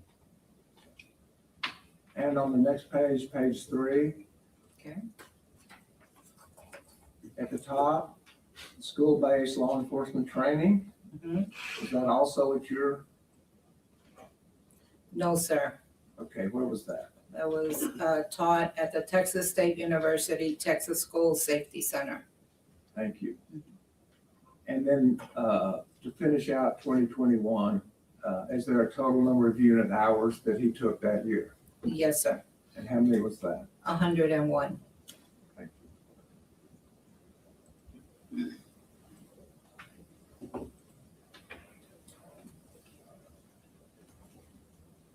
Going to the bottom of page 3. Mhm. Are you familiar with who the Middle Rio Grande Law Enforcement Academy is? Yes, sir. Could you tell us who that is? That is us. We used to be called the Middle Rio Grande Law Enforcement Academy. And then we switched our name over to Southwest Texas College Law Enforcement Academy. And so, can you tell us course number 2050? I think it's the 4th line from the bottom, what that course is? 2050 is the very first one on that. The SWAT class, other than 3301 or 3310, is that? The class is 2050. That's the course number, 2050. And what is SWAT? SWAT stands for, I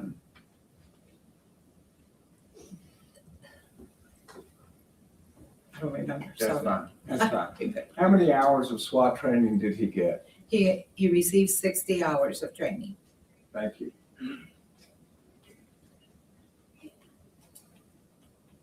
And the next page, about halfway down, I'm looking for course number 3305. Okay. Do you see those? Yes, sir. And could you tell us what the first 3305 states? It's active shooter response. First class was on 4/13/2018 for 40 hours with the Middle Rio Grande LEA. And was there a second training for active shooter response? Yes, sir. There was an active shooter response on February 27th of 2018 at Texas Department of Public Safety, LEA.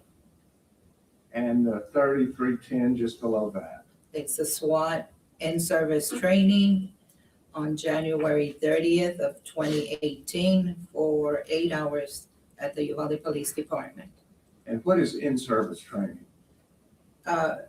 In-service is the trainings that we do for the officers.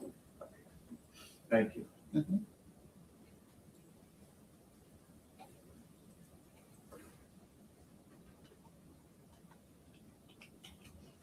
Going to page number 5. Okay. The last 2 courses that were reported by Adrian Gonzales. Okay. Course numbers 3310. Could you tell us what those were? It was a SWAT in-service training on October 22nd, 2015 with the Uvalde Police Department training roster. And then 3310 was also done on SWAT in-service training on 9/15/2015, 8 hours with the Uvalde Police Department training rosters. Thank you.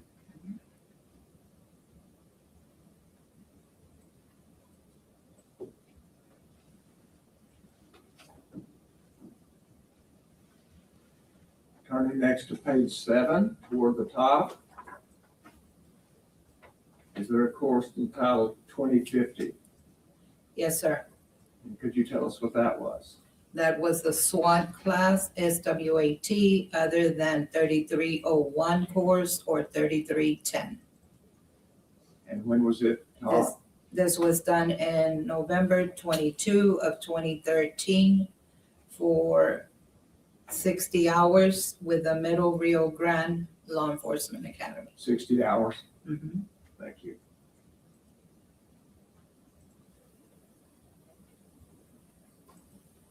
And page 7, toward the bottom, 4 lines up, I'm looking at course number 3301. Mm-hmm. Could you tell us what that was? Yes, sir. Basic SWAT course on October 12 of 2012 for 60 hours by the Middle Rio Grande Law Enforcement Academy. Thank you.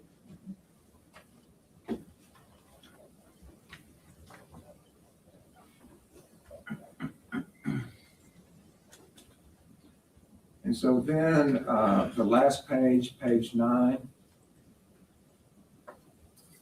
under total hours. Yes, sir. There's 2 sections there. Can you tell us what those 2 sections are and for how many hours he was given credit? Okay, the totals hours were 1,948. It says total career professional hours, 1,660. And then total TCO course hours was 1,948 for a total hour of 3608. So 1,948 specifically 2 TCO approved courses. Correct. And at the bottom, is that the certification to show that TCO issued this document? Yes, sir. Thank you.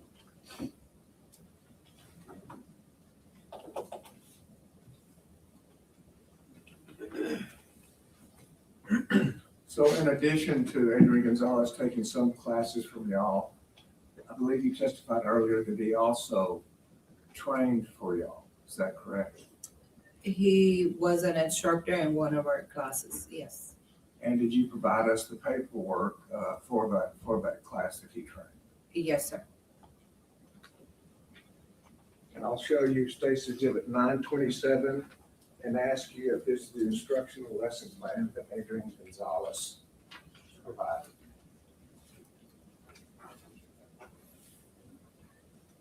Okay, this was updated by my coordinator. He's the one that composed this together. Okay. And who was the instructor of this course? It shows here instructors were Adrian Gonzales and Mike Hernandez. And that would be the same Adrian Gonzales as the man that's here. Yes, sir. And while you're saying, I guess you're saying he didn't create the document, but this is what he taught. Yes, sir. That document was given to me from my coordinator. State offers Exhibit 927. It is marked with number of ways, but I'm going to offer this 927.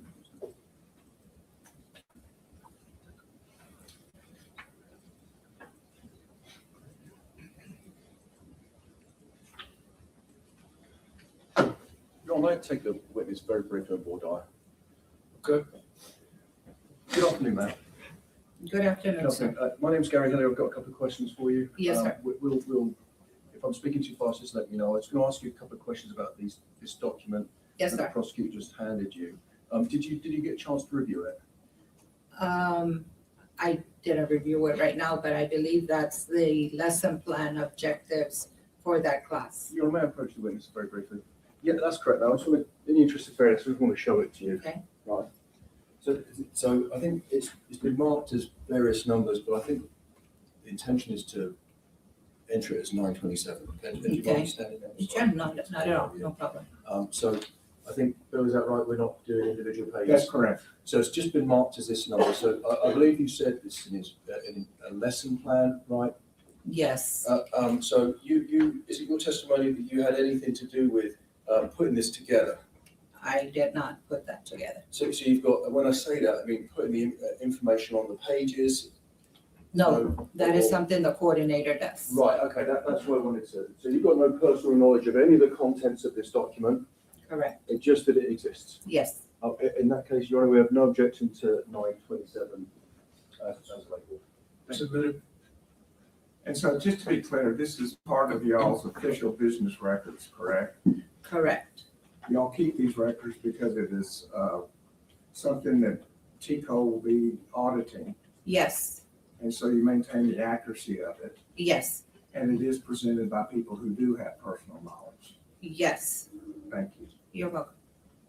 And I'm going to do the same thing and hand you Stacy to the 927 so you can refer to that.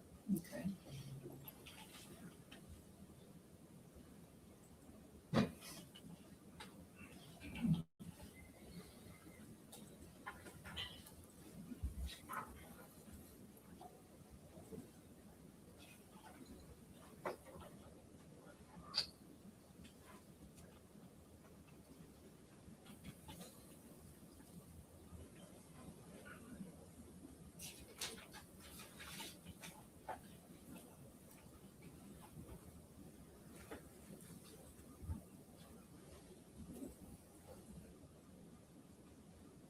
Starting on page 1, if we could, could you tell the jury what the course that Adrian Gonzales taught for y'all?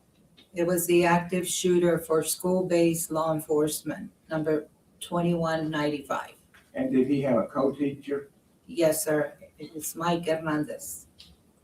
And how many hours did he train in active shooter?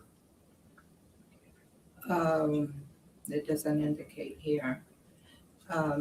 It says the course is a limit of 8 hours to 10 hours. Thank you. And on that same page, does it state what the purpose of the instruction is? Instruction materials, prerequisites. It does. And would you tell us what the 6 goals and purposes of the instruction were? The first goal was history of active shooter events and training requirements, priorities of actions for school-based law enforcement. Number 3 is stop the killing, solo response to active shooter events. Number 4 is unified response. Number 5 is stop the dying, transitioning to first aid and evacuate of the injured. Number 6 is active shooter scenario trainings and evaluations.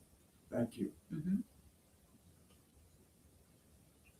And then can you tell us what the next topic is found on page 2? This one is, the subject is the active shooter response for school-based law enforcement. It's got the learning objectives to each area that they will be working on. And the third learning objective is what? The student will be able to compare, contrast an active shooter event and a hostage or barricade crisis. And then the 5th learning objective, 2 down? Is the student will be able to identify expectations of school-based law enforcement officers during an active shooter event. And the next learning objective? The student will be able to identify response prioritized during school shootings. And then the very next one, please. The student will be able to explain the need to potentially adopt a solo response to an active shooter event. Thank you. And then from there on, does it talk a lot about tactical operations that are the learning objectives in addition to what you just discussed? Yes, sir.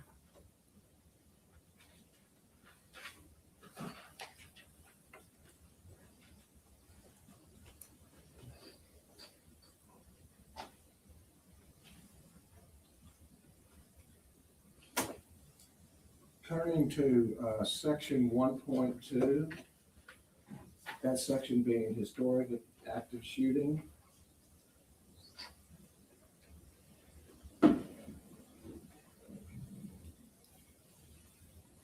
What is the first historic active shooting that was discussed? The student will be able to discuss HB 2195, 86 regular session, and require law enforcement training requirements under the act. And the next paragraph? It says, I have to object. I'm sorry, but one, it's not relevant. Two, this is the wrong witness to be testifying about the contents of this document. She's already said that she has no knowledge of the actual words that are on the page other than she's the person who can prove it up. We have the wrong witness discussing that document. That's my objection. It's the business records, Your Honor, that we're reviewing, and they've already been approved. We submitted these months ago, and there was no objection. I agree with that. Contents of those records. But the witness has already said, Your Honor, that she has no personal knowledge of the contents of the records. The record exists, and that's what this witness is for. This is for the subject of another witness. And this is reviewing the. Yeah, it's in evidence. I'm going to overrule the objection. You can inquire. Thank you, Your Honor.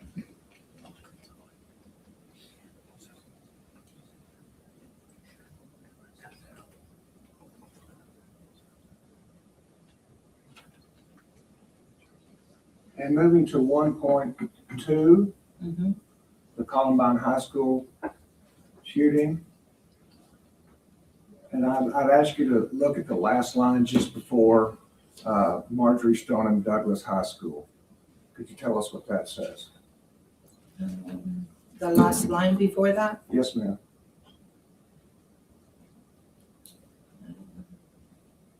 It says organizations such as the National Tactical Officer Association, which stands for NTOA, and Texas Tactical Police Officers Association, stands for TTPOA, started developing and delivering first responders based response tactics for active shooter situations.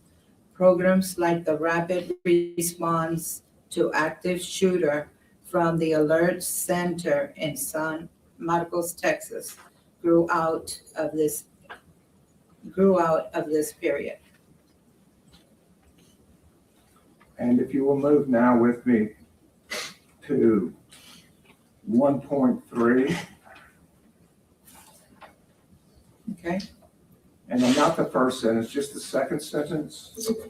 Does it describe what an active shooter event is? An active shooter event involves one or more persons engaged in killing or attempting to kill people in an area occupied by multiple unrelated individuals.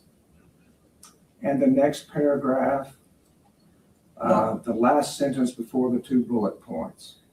The number of deaths in the active shooter event is primarily affected by 2 factors.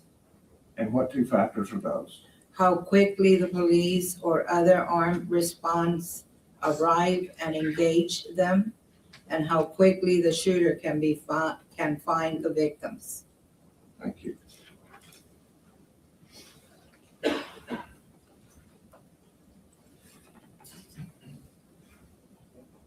Turning to the next page then, priority of action. Okay.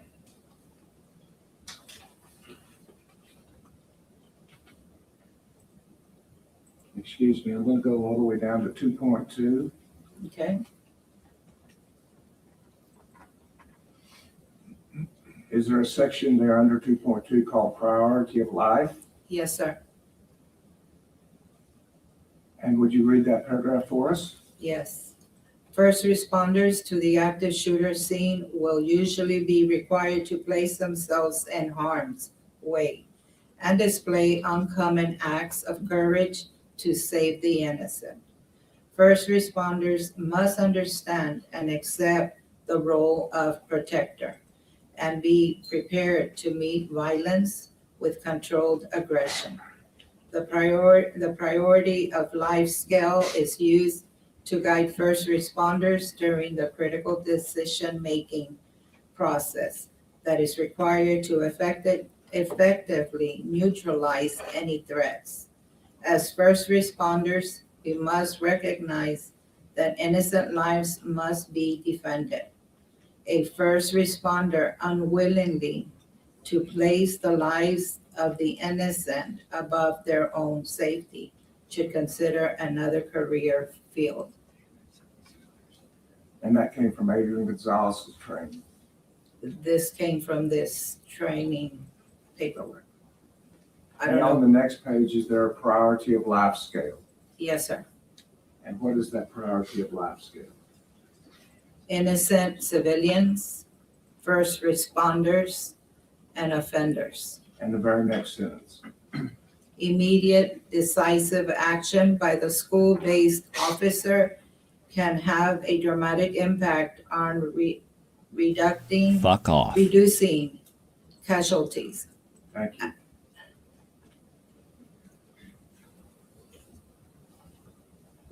Fuck off.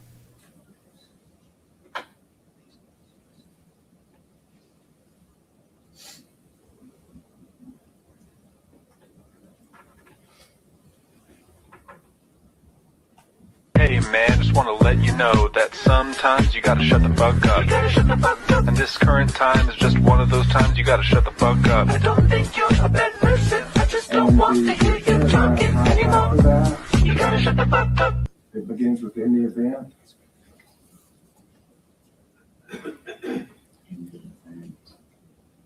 In the event, you want me to read that Yes, paragraph? ma'am, please. In the event of an active shooter attack, school-based law enforcement officers should do the best that they can to fill the gaps until other first responders can arrive. That will probably mean adopting a solo response to the threat. Thank you. And without reading all the sentences, there are three bold statements. Is that correct? Zarapi, Zarapi, P, P, P, P, Zarapi, Zarapi, Zarapi is lovely. Correct. Well, could you read the sentence just above it and then state what the three bolded words are? Yes, sir. Officers have three primary Dates. Great dates. Great dates. goals in responding to an active attack on their schools. These goals are isolate, distract, and neutralize.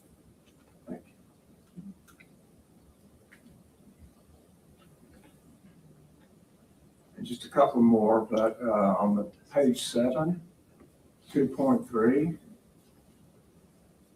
Okay. Could you read the first of that sentence, please? The student will be able to identify responders' priorities during school shooting, during And the next respond during to an active shooter event, be working during the following authorities during the event, and the first party. injured and not responding to cries for help from children. And the next priority. Stop the dying. And what does the first sentence say there?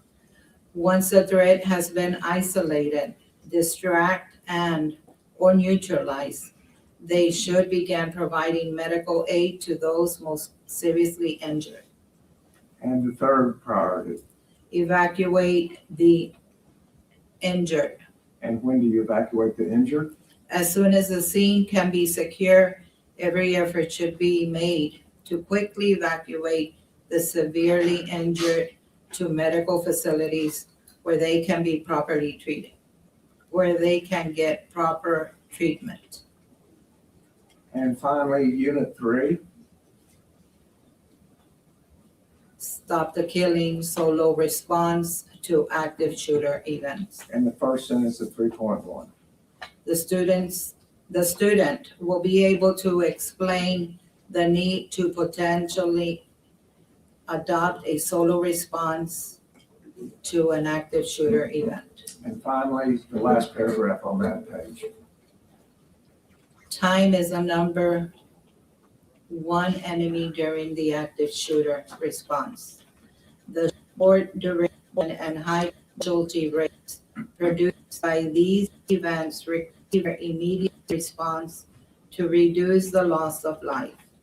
In many cases, the immediate response means a single solo officer response until such time as others the best hope that innocent victims have in that officer's immediate move into action to isolate, distract, or neutralize the threat, even if that means one officer acting alone.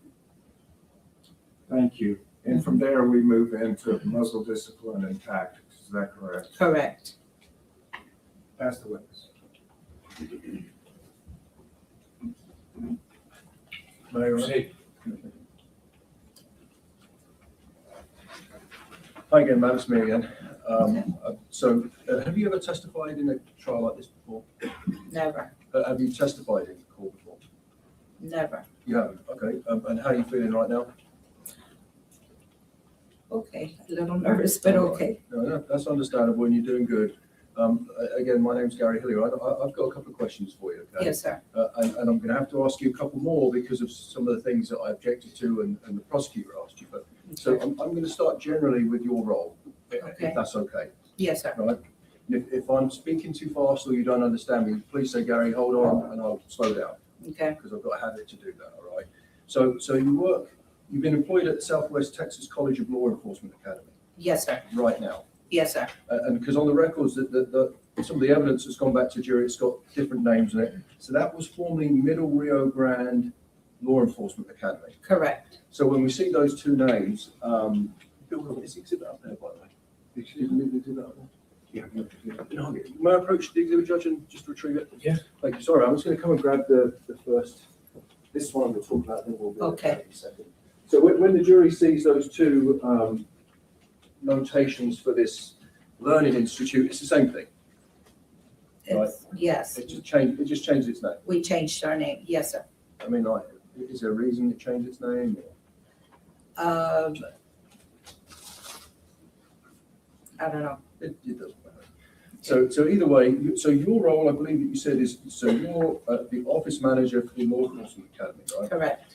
And so basically you are the person who is in charge of the records. Correct. And so like I said, that's, you don't know the contents of these lesson plans. Correct. You can read them if the prosecutor asks you to. Yes. But you're not testifying to say you have any knowledge of the subject matter. You're a cunt. Right. Similarly, you've got no knowledge of any of these classes. You're a cunt. You're a cunt. You're a cunt. You're a cunt. You're a cunt. In this TCOL report.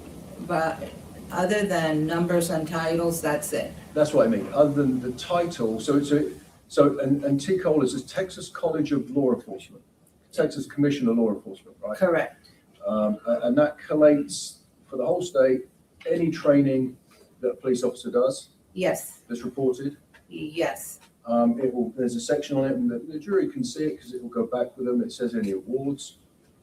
If they get awarded a certain certification, yes. Yeah. They're the ones that. And have you ever seen it? You've seen a lot of TCOL reports before? Yes. Have you ever seen any with disciplinary action on them? No, but I don't remember. But if an officer is disciplined, it can go on the TCOL report. It will. It should go Right, on there. and you reviewed Adrian's? Time back. Judge, I'll approach the witness again. Right Now. I'm going to give you the Okay. exhibit back. I don't know that you have that. You see, you'd agree with me, there's no record of Adrian having been disciplined for anything in his TCOL report.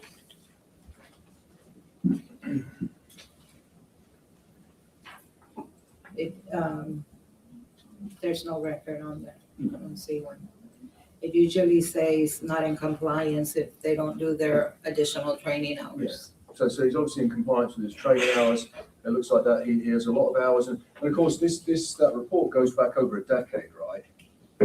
I don't know how far it goes. It goes as far as when he started with his license. So I mean, obviously this incident happened in 2022, and the record I believe goes back to testified back to 2012. This record goes back all the way to December 7th of 2029 when he completed the academy. When it's what, 2029 or 2009? I'm sorry, 12/7/2009. So it goes back even further than 10 years. Is that right? That's the point I was making. So that is a record of any training that Adrian has ever done as a police officer that is reported. Correct. And the reason for that is, of course, as you said, a police officer to keep their certification has to do a certain amount of hours every 2 years. Correct. Right? I think it's 40 hours you testified to. Yes. Right. So you're not here to testify to the jury. You weren't present during any of this training. Correct. No. You can't testify to the quality of that training. Correct. You can't testify to its content. Other than the paperwork that I received, but that's it. No, and some of that, you agree, some of that training on that TICO report was possibly done online, right? I don't know how the coordinator got it. But it's possible, right? I don't know. I don't know if it was done by another instructor or the coordinator or what. Because not all the courses on there are done from your agency. Right. So there are other. So someone does a class that your agency is involved in, your law enforcement agency or academy is involved in, right? And you collate all the paperwork to do with that, like you testified, correct? What is given to me? Yes. And then you check that it's correct, and you talk to the coordinator, and if it's correct, you then submit it to TICO. Once I check the paperwork that's returned back to me with signatures and all that information, yes. Yeah, once it's correct. So for your academy, once it's correct, you report it to TICO. Correct. So the point I'm trying to make is that other agencies do training for law enforcement officers, right? Yes, there's all over Texas. Yeah, yes. we've looked at some of them, right, on the TICO report that we've got there, and they're in control of their own curriculum and course content as well, similar to your agency, right? Yes. So I'm saying, are you aware that some of these classes they get given code names? The prosecutor kept saying, course number 2050. What is that? That these other agencies or institutions will put training on for students that is done online. Are you aware of that?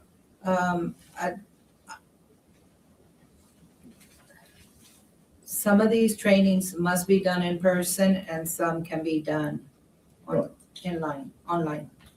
Right. Okay.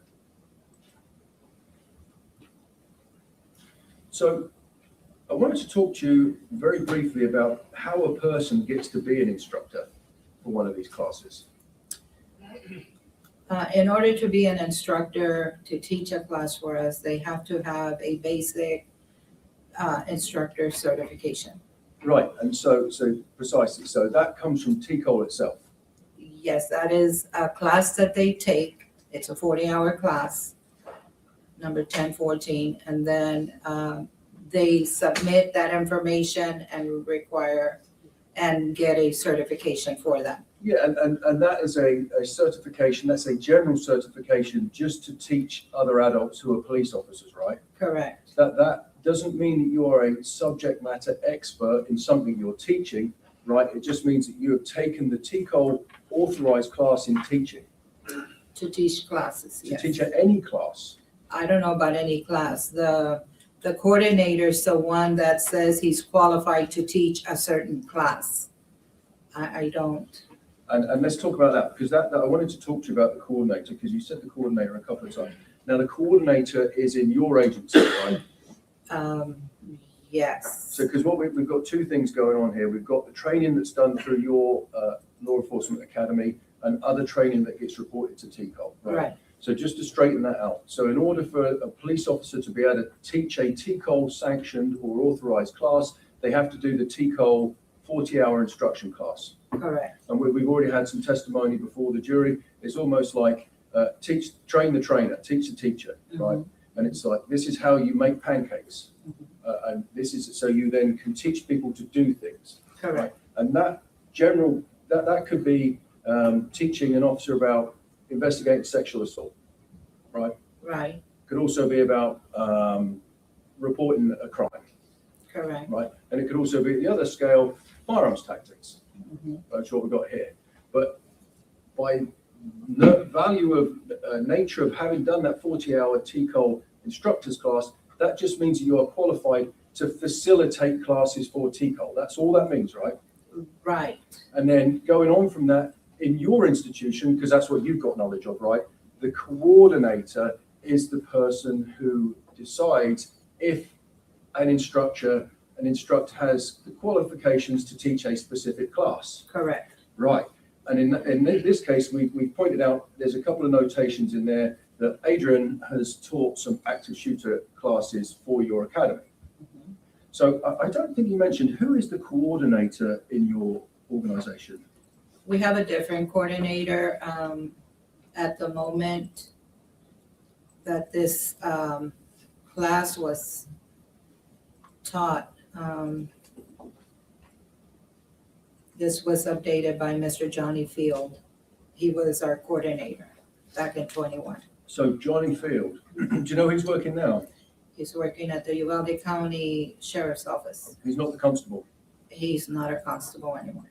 He was the constable. He right? was a constable. So your testimony is that, going on from what the prosecutor said, that Johnny Field, who used to be the constable, was your training coordinator. He was also my academy coordinator. And Constable Field also taught classes for your academy, right? Correct. He didn't teach this one with Adrian, but he's taught others with Adrian. I don't know about that, but I know that he oversaw this class. All right, and so so it would be, because again, I know it's not you, right? It's Constable Field who was doing another role for the agency. Your academy would see whether or not this person has the prior requisites to be able to teach this class. Right. So a lot of that is based on Mr. Field or Constable Field or Deputy Field's judgment and decision making, right? Correct. Okay. And you have no idea whether Adrian was qualified to teach these classes or not. Constable Field said he was, so he got a chance to do it. Yes, sir. All right. And so, and I appreciate you clearing that up. So, and these, I'm going to, very briefly, we'll finish with the TCOL thing, then we're going to go on to the next exhibit. Okay. And so what we're looking at is the PSR. It's called a personal status report, right? Yes, sir. And that is it. So that if it's not on that PSR, it didn't happen for that officer. Correct. Right? So if they've had training that is authorized by any law enforcement academy or agency in Texas, it goes on that report. Correct. Right. So if it's not on that report, it didn't happen. Correct. Because the prosecutor made you read something out from.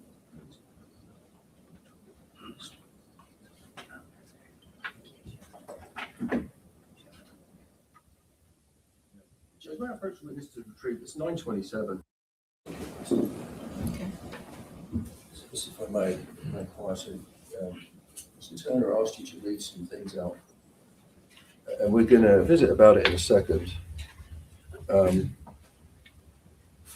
So the prosecutor, I'm going to draw your attention to page 3 of State's Exhibit 927. I'm sorry to make you do this again, but I'm going to ask you to read a couple of things out, if I may, ma'am. Okay. Okay.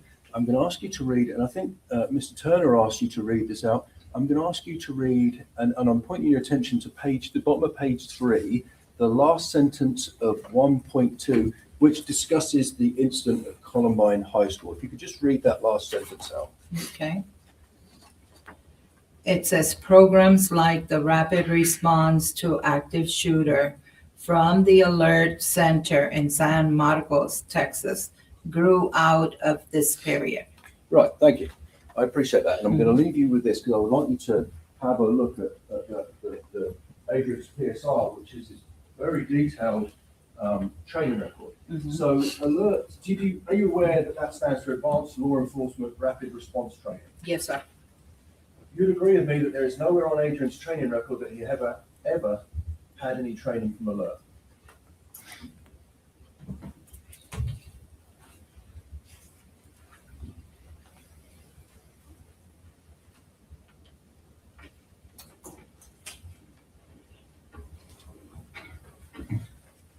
I'm looking at the list of classes that he has taken.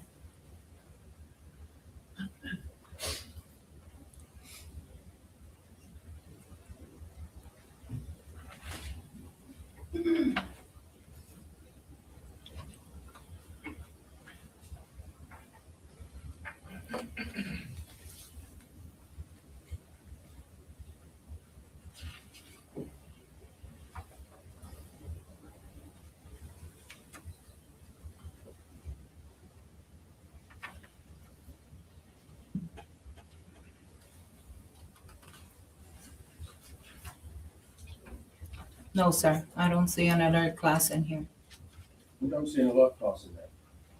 That's because, and again, like we said, and I've asked this already, if a police officer, a licensed police officer has training, it gets put on that record. Correct. If it's not on that record, that means that someone hasn't had that training. That's what it indicates. So we can conclude and we can say to this jury here today that Adrian has never had any training from the alert center in San Marcos or any alert training according to his record, right? Yes, sir. So you'd agree with me, if anyone was to judge him by alert standards, that would be inappropriate, right? If anybody, what, I'm sorry? Judges him by alert standards, that would be inappropriate because he hasn't had any training. Correct. Right, thank you. So I want to move on to, and I think I might have left the exhibit up there. If I may approach again, Judge, I want to inquire about an exhibit. We've made a blanket rule for this trial. If you want to approach, you want to use the well, just do it. Thank you, Judge. And I'm going to come up there, ma'am, and I'm going to talk to you about the next document. And again, it's, I want to talk to you about State's Exhibit 927, right? And we've already, that is an instructor lesson plan that was prepared by someone in your agency, correct?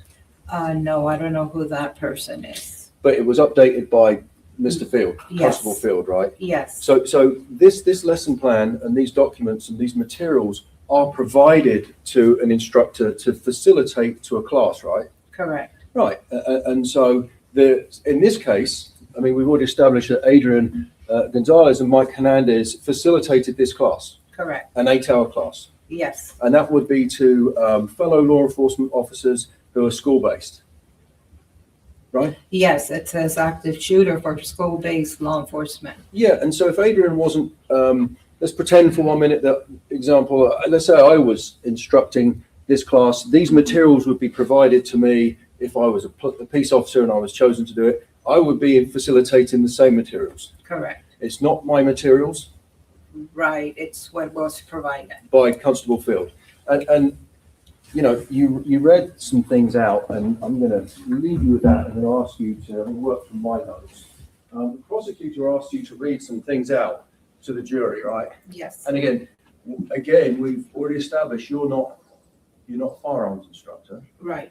You're not a peace officer. Right. You haven't been trained in rapid response. Right. Or active shooter training. Right. But the prosecutor's asked you to read a couple of things, so I'm going to do likewise. Is that okay, ma'am? Okay. Yes, sir. I appreciate your help. So, on page 1, it says the goal, purpose, of the instruction, right? Yes. And it goes through units. If you read the units out for me again, please, if you wouldn't mind. Unit 1 was history of active shooter events and training requirement. Number 2 is priorities of active for school-based law enforcement. Of action, for school-based law enforcement. Unit 3 is stop the killing, solo response to active shooter event. Unit 4 is unified response. Number 5 is stop the dying, transitioning to first aid and evacuation of injured. Unit 6 is active shooter scenario training and evacuation. Thank you, ma'am. I promise you I'm not going to make you read the whole document out. There's like 15 pages, right? But I'm going to focus on a couple of things. If we turn the page over, we see that it says lesson objectives, and then we're going to go into it later on, whether or not those objectives can be met by the materials provided. Okay. If we look at the objectives, and don't read it yet, because otherwise you'll lose your voice, because there's a lot of it.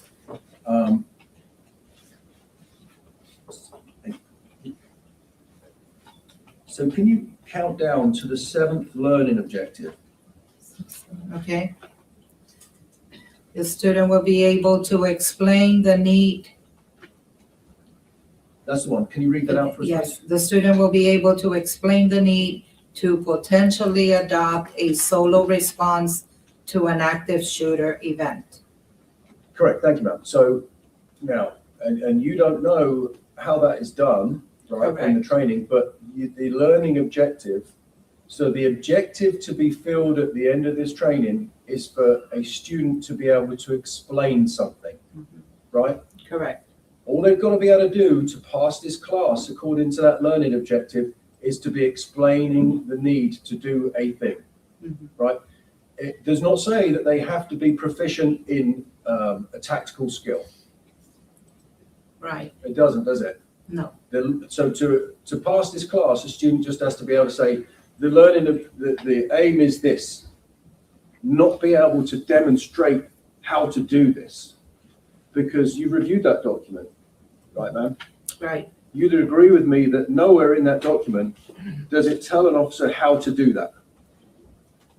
It just says will be able to explain the need to potentially adopt a solo response to an active shooter. I know, and I feel unfair asking you this question because it's not your document, but the prosecutor asked you, but you would agree with me that having reviewed that document, these training materials don't explain to an officer how to do that. I don't know what. And If they have, I don't know how it's explained or if it's explained. Yeah, I'm going to represent you, it doesn't. Okay. I want to turn over to page 6, because there's also things that weren't read out. I mean, this is a long document. All right. Page 6, the top of it. Can you read the first line, please? It's talking about the scale, and I'm sorry, it's talking about if I set the scene, it's talking about the scale and priority of life. Okay. Just read the first line. The scale does not suggest that any first responder approach the mission will with recklessness abandon for safety. Right. And then if we can go down, you'd agree with me, I'll read it for you. Under the priority of life, before isolate, distract, and neutralize, there's a paragraph there. Can you read the first sentence of that last paragraph before it says officers have 3 primary goals? Let me see real quick.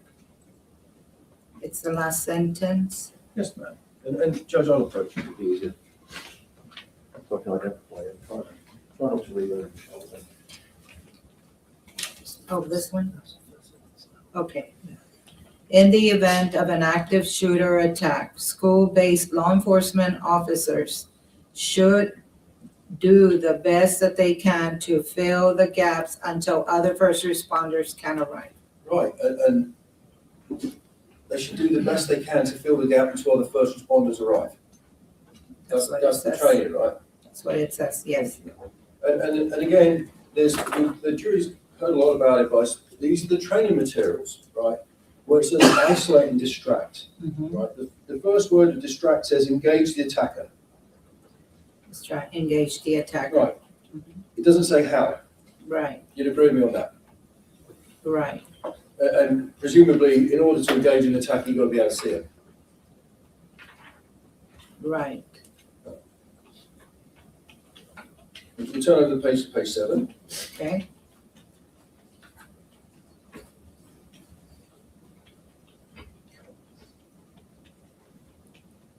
And it says stop the killing. Can you read that first sentence? This one? Okay. Officer's first priority is to move in and confront the attacker. Right. Again, it doesn't say how. No. No. I represent you that Mr. Gonzales did in fact that. He moved into the school. You're asking me? No, I'm just telling you. Oh, okay. And again, Well, I'm going to object to sidebar comment, Your Honor. You said it's not a question. It's the same. I'm going to move on to Unit 3 further down. Again, and we may have already covered this. Can you read 3.1 out? The student will be able to explain the need to potentially adopt a solo response to an active shooter event. Now, and these are the training materials, right? This is it. This is lesson plan, yes. It does not go on to explain how that should be done. You'd agree with me on that now? I don't know what all this has in there. I know. I'm sorry to talk over your shoulder just so I can see it, but Okay. the prosecutor got you to read things out, and so I'm just doing the same thing, right, in the interest of fairness for Adrian, right? And I'm going to ask you, the last thing I'm going to ask you to read is this paragraph here. The prosecutor didn't ask you to read that. Can I ask you to read that from your mouth? Yes. Most response to active shooter training has been based on team tactics that normally leverage 4 or more officers operating as a cohesive unit to search for and neutralize the threats. Training historically involves forming a diamond or a T formation to rapidly advance towards the sound of the gunfire. The tactics and techniques have a great deal of value when the resources to use them are immediately available. It is obviously safer to deploy teams with overlapping areas of responsibilities. More eyes and more guns pointed at the problem would be preferable. Thank you, ma'am. I'll pass the witness. Thank you, Your Honor. Is State's Exhibit 950, is that the flyer that went along with this training? Yes, sir. And does it have the state office Exhibit 950?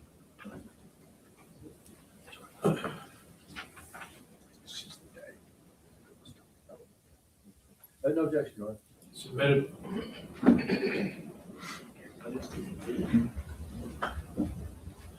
So what date was this active shooter for school-based law enforcement? What date was that taught by Adrian Gonzales? The date here says March 21st of 2022. It's from 8 a.m. to 5 p.m. March 21st, 2022. Yes, 2 months before May 24th, yes, 2022. correct. Thank you. Pass the witness. You don't need to retrieve the exhibit. Ma'am, I've got a couple more questions for you, if I may. Okay. Oh, there you go, it's up there. So, what do you do? That one is right there. So I want to ask you some questions about this one, ma'am, 950. So this was a prosecutor just pointed out. I can sit down and we can look at the TV behind you. This was a class that was from May of 2022. This March, was sorry, I apologize. It's March, March 2022. And if you turn around and look at the screen, Okay. we can look at it. Okay.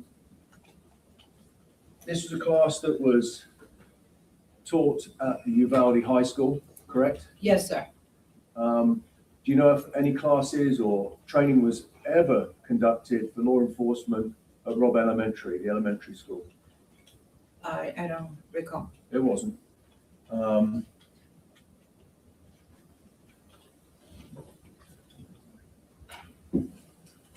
Thank you, ma'am. I've got no further questions. Okay. Okay, is she excused? Yes. Yes, Your Honor. All right, ma'am, you are excused, not subject to recall. Please don't discuss the case until you're aware the trial is over. Okay. You're done today. Thank you very much. Thank you. Next witness. Rick Gerardo.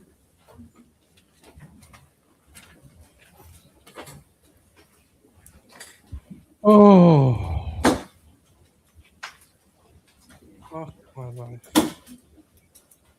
I just made myself some tea with honey, but in my nosy bitch mug, I just decided not to have coffee, Tetley tea bags, and a drop of honey. Raise your right hand. You solemnly swear the evidence in the testimony given the cause will be the truth, so help you God. Yes, I do. Have a seat over here, please.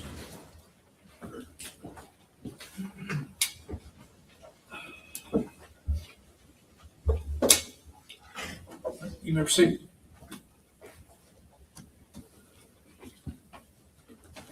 Thank you. Would you introduce yourself to the jury, please? Ricardo, Texas Department of Public Safety, Texas Rangers Division. And how long have you been a Texas Ranger? 5 years. What did you do before you were a Texas Ranger? I was a special agent with Criminal Investigations Division for 6 years with DPS. Before that, I was uniformed highway patrol officer for 6 years. When did you start in law enforcement? January 2004. 2004? So now you're sitting on over 20 years, is that correct? 22 years, yes, sir. And so has that time been with DPS, or have you been with other agencies also? For 5 years, I was Eagle Pass police officer. I was assigned to patrol a motorcycle and SWAT team until September 2008 when I was hired by Texas Department of Public Safety. And where are you currently assigned? Crystal City, Zavala County. And back on 2022, May 24th, where were you assigned? I was assigned to the Cotulla office, which is in LaSalle County, but my secondary county was Zavala County. So you had two counties? Yes, sir. Okay. And why is it that are all rangers assigned to a county, or how does that work? Most of the rangers are assigned to, they have an office in a certain county. Some rangers cover more than one county, often up to 3 counties at one time, depending on the terrain. And you were assigned 2 counties at the time? Yes. So how far was your home base from Uvalde? I would say about 40 miles. Okay. On May 24th, 2022, did you go to Uvalde? Yes. For what purpose? I was told by my lieutenant that we were responding to an active shooter in Uvalde. And how long did it take you to get there? I don't remember. Okay, fair enough. Well, when you got there, were you given assignments to do? Yes. Can you tell us what assignments you had? When I arrived there with my lieutenant, one of the first things I was assigned to was we had children that were leaving the Robb Elementary through the south side of the school. So we were assigned to keep them off the street and get them to a vacant lot so that they could be later transported by school buses for accountability purposes. So other officers had already had other assignments, and this was what you were given to do? Yes. And is that the assignment that you carried out? Yes. And how long did that take? I don't remember how long we were out there for. Fair enough.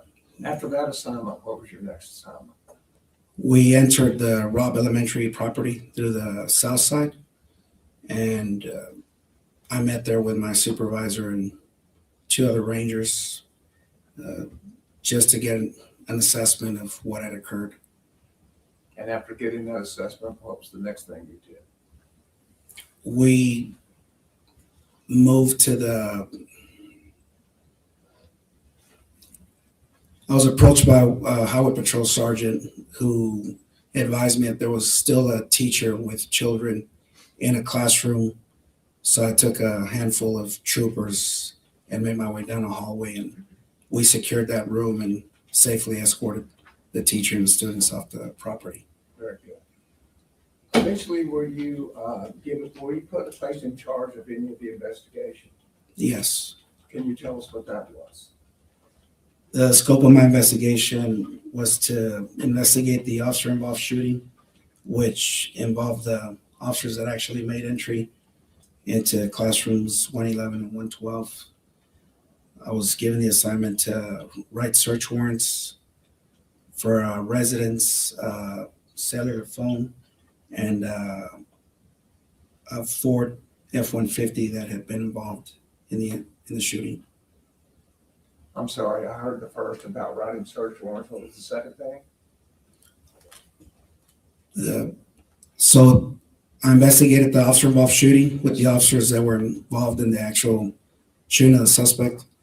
And the other assignment was that I was to write search warrants for residents 552 DS Street, 2008 Ford F-150 that was next to the school property, and a cellular phone.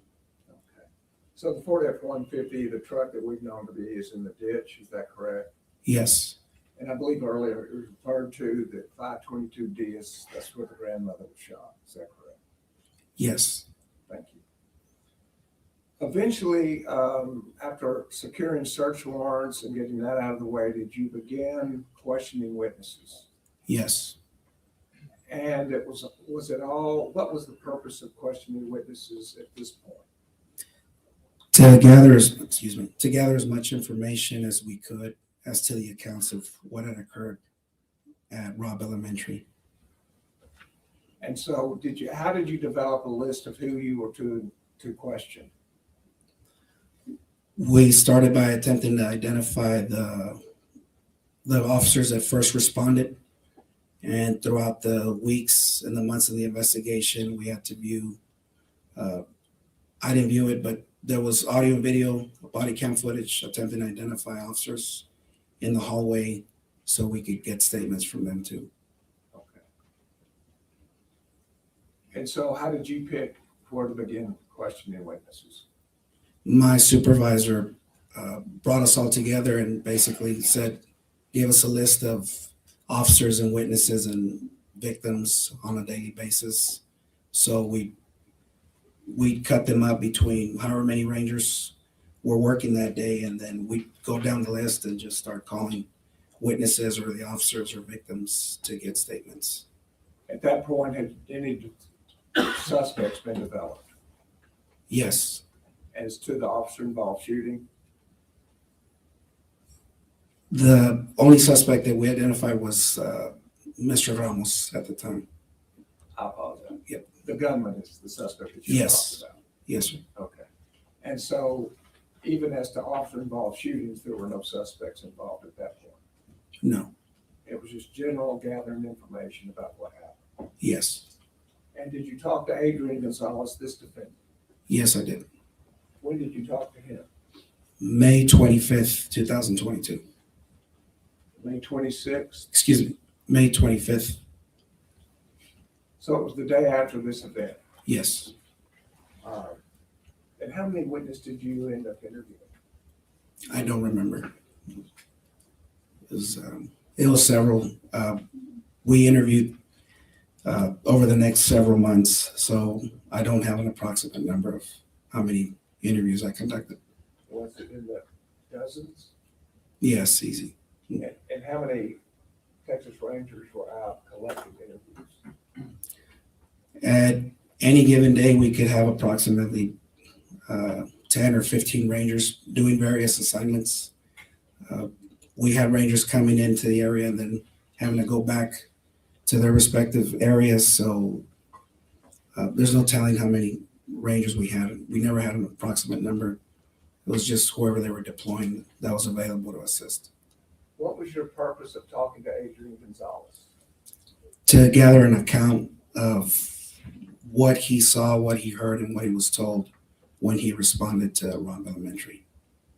When you take a statement, is there any way that you preserve that statement? Yes. How do you preserve the statement?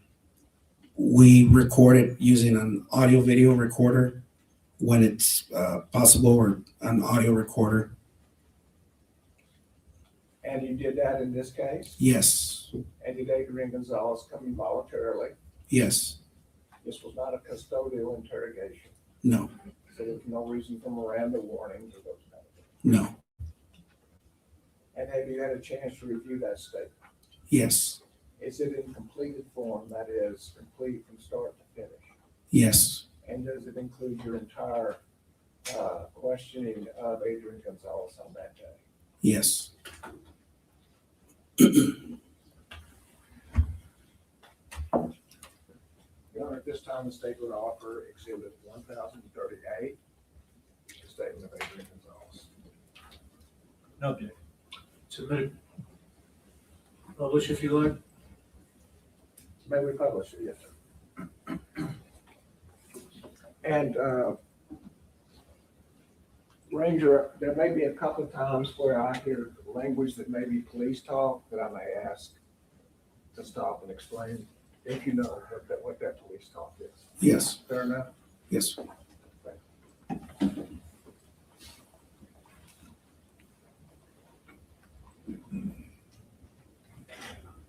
And if you start with that.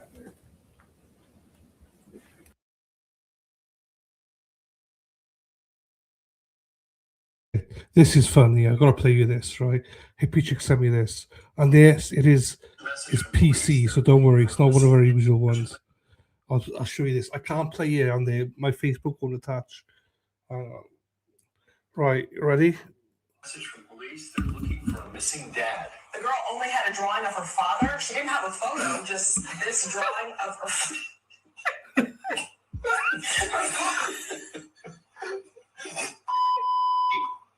I have an update from police. Officers have now located the father just minutes ago.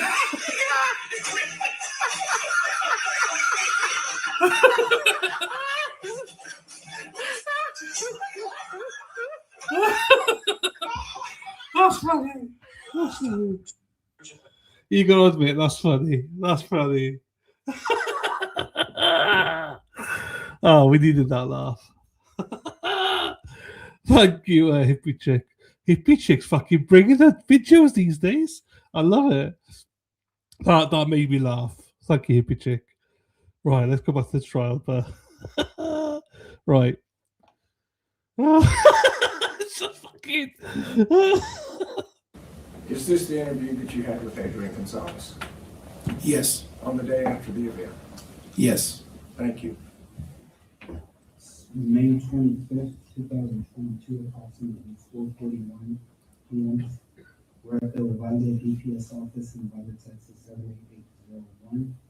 In the interview room is Rick Wahada with the Texas Rangers. Former Crusoe, Texas Rangers. Yeah. Officer Adrian Gonzales with the Uvalde CISD Police Department. Okay. What's your date of birth, sir? 5/15/73. It's Gonzales with an SLP. What's a good contact number for you?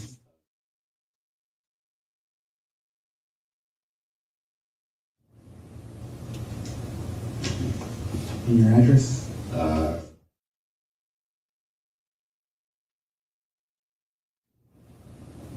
And that's really not. Suter S.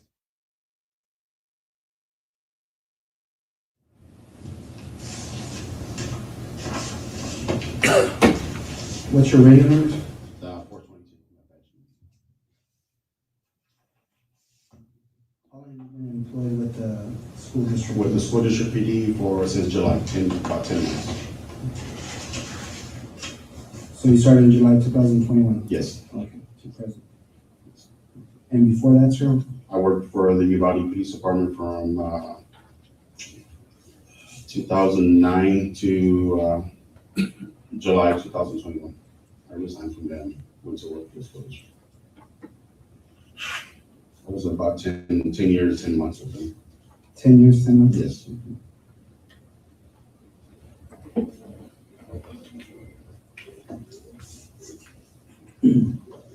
So working for the school district police, what school are you assigned to? The Uvalde High School. How long have you been there? I've been there since school started.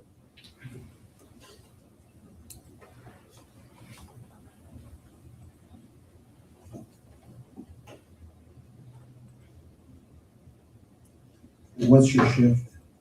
It depends on yesterday I was the 9 o'clock guy to 6 o'clock. So 9 a.m. 9 a.m. to 6 p.m. 6 p.m. And that would have been, well, today I would have been covering Morales School because one of our officers has left the department. So I would have been covering her shift from 8 to 5 today. Okay. But yesterday, 9 a.m. to 6 p.m. you were assigned to the high school? Yes, I was assigned to high school. Okay. How many police officers in the school district police department? 6. 6? And then the female she's getting rid. I don't know if she's officially resigned, but I know her last day was last Friday. I think she's just burning her vacation and stuff like that. So it's 6 police officers, and then what about is that including the chief and? The chief, lieutenant, and three officers at the high school. It's the chief, lieutenant, and then and 3 officers? 3 police officers. Yes.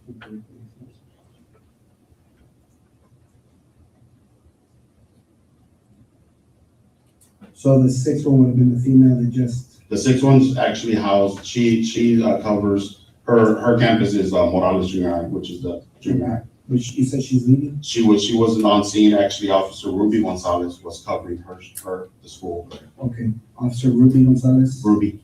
Okay. And that one's Gonzales with the Z. She was covering Morales Junior High, Monday and Tuesday.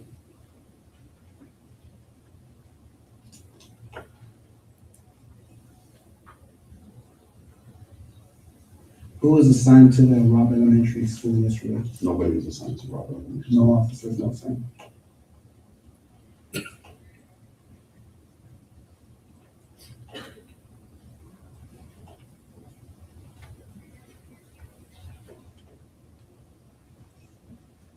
How many schools do you have in Uvalde? Did you guys cover? Uvalde High School, Uvalde Morales Junior High, Flores Elementary. We have the Dual Language Academy, which is Anton School. If you actually look it up, it's Anton School. Robb Elementary, and then we have Crossroads, which is the kids kind of, they work at their own pace, you know, to get their GED or their diploma and things like that, and for expecting mothers. And then we got a campus on at Batesville Elementary. Yes, and Dalton Elementary, which is our pre-K and kindergarten class.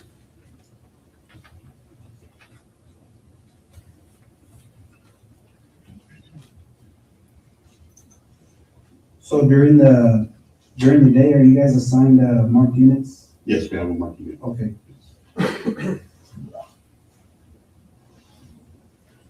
They're actually we take them home. Okay.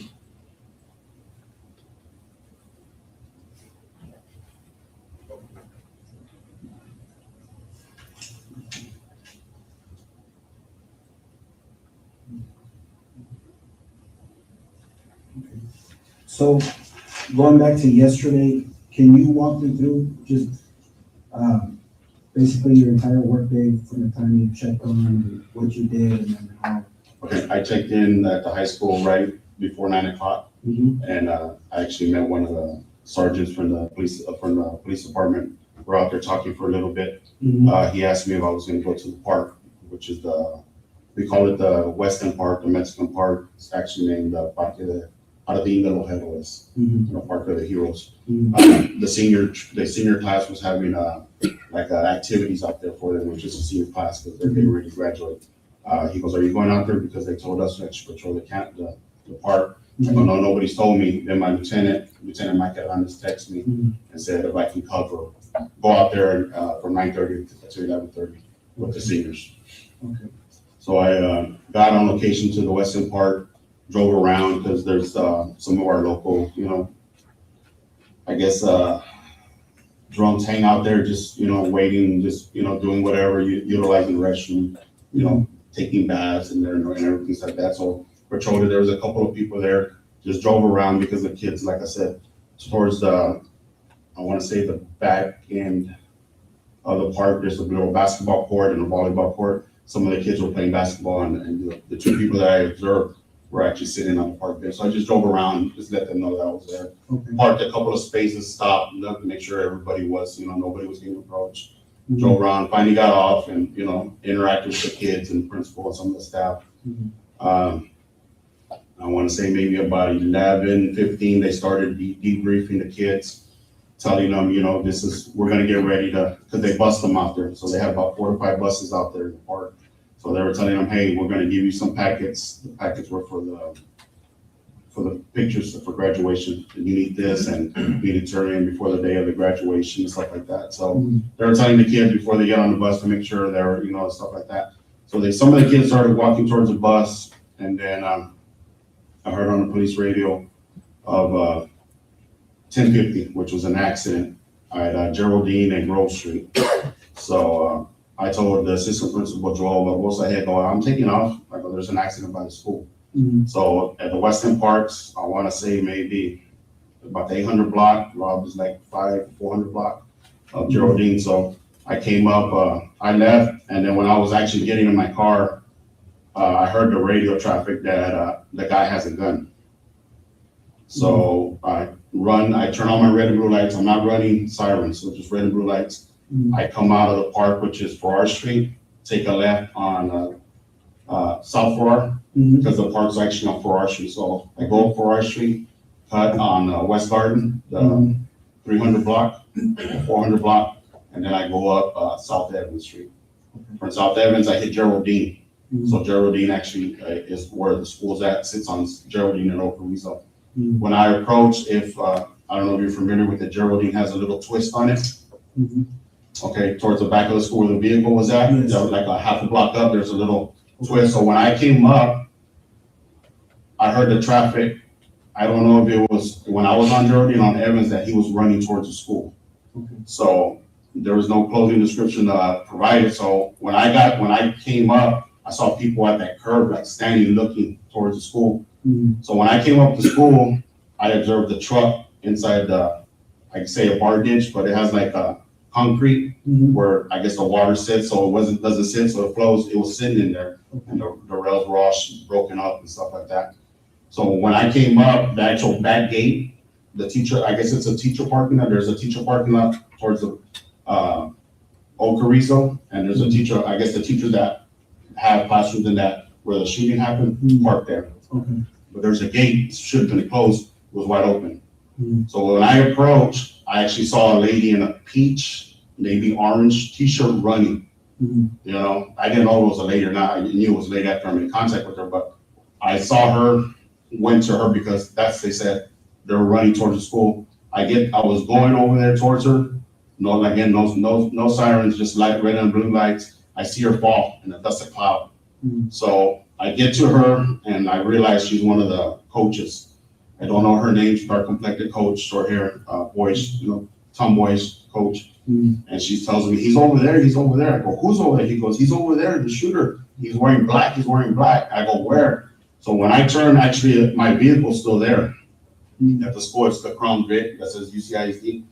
It's close over there. So when I get out and I approach her, she's like, he's over there. I go, where? She goes, he's over there. He's in black by the teacher parking. So when I look, I start hearing rounds going off. I don't know where they're coming from, but I just know they're getting muffled. They're behind the building. So then I hear like banging. So I think I under my radio, I don't know if I break. I said, hey, shots fired at Robb School. And then I tell him, the general location where he's at. So I start moving up, trying to get from front of my vehicle to the back. There was the only thing that was the tree and then the building. So I started walking towards there, and then I see an officer, one of the PD officers coming, and then all of a sudden I see like glass coming out and firing. Somebody firing in glass. A couple of rounds come out of the glass, and I tell the PD officer, get back. It's coming from over there. So we get there. I want to say Sergeant Page from the Uvalde Police Department show up, and the chief show up. Chief Arnulfo show up.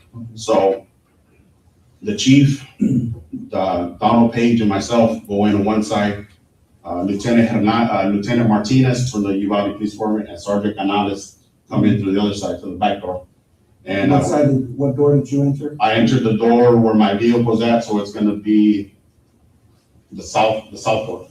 Okay, because the school's right here. Yes. And then there's a big field. Yes. And then this is a ravine, right? Yes. And this is where the vehicle was. So you approached. There's a gate right there. Yes, there's a gate. Yes. Okay. So you parked here? No, I drove in because, like I say, I saw that lady running. She was actually about right here in this area. Okay. So I made contact with her. There's like a breezeway with the kids, like an Onyx. Yes. Okay. I made contact with her, and she tells me he's over here. She's pointing this way. He's over there. He's dressed in black. I go, where? And she goes to the teacher parking lot. I want to say I saw a black car at that end, and then I started hearing the rounds go off, and then like banging, like somebody hitting a metal door. I can't see nothing because it's behind the building. I can't see it. So I notify everybody on the radio the best I could. And then, as soon as I start walking over there, I see the rounds come out of the window. Okay. So when you drove through this gate, you said it was open? That gate was open. Okay. And it should have been locked. How far did you drive in? To where my vehicles stopped there. There's a pavilion back here, like a big seat, Yes. big roof. Yeah. So it's in between the school building? Yeah. Okay. So you park here because I know that there's a hallway that goes. Yeah, there's like a walkway, yes. Okay. I'm actually, where the vehicle's sitting at, that's where I actually stopped at. Okay, so you drove up to her and she's pointing that he's over here? Yeah, he's behind the building in the black. He's dressed in black. Okay. And when you drove through, did you see anybody? I didn't see anybody. Okay. Does your unit have a camera? No. So there's no audio, video in your? No. Okay. Do you guys wear body cameras?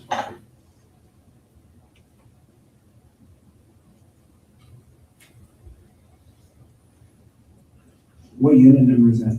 Unit 44. Unit 44. What kind of vehicle is it? It's 2019, maybe Ford Fusion. Ford Fusion. Yeah, white and color.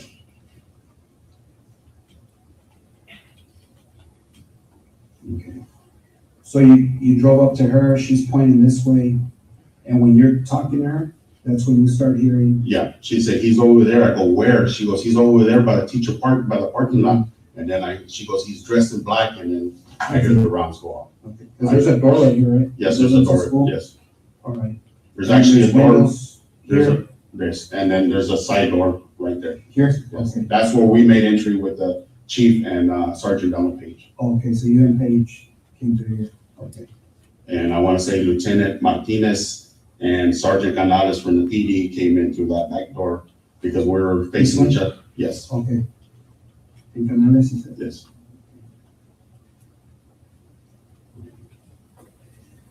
Chief Arredondo was with us on our end. When you said you heard gunshots, would you believe to be gunshots, and you Yeah. saw a window? Like glass shot, yes. Now, was it on these windows or these windows? No, it was actually on these windows. On these windows? Yes. Okay. When you saw that happen, where were you? I was, So at that point, did he point to a spot for you? Yes. And which windows was he talking about? He was talking about the windows on the east side of the main hallway where the shooting occurred, of rooms 111 and 112. And so, looking at State's Exhibit 1, you're familiar with the Robb Elementary setup, are you not? Yes. This is the fourth grade wing. Which windows was he speaking of? He was speaking about these windows on the east side of the building. Did he saw shots coming out? Yes. Thank you.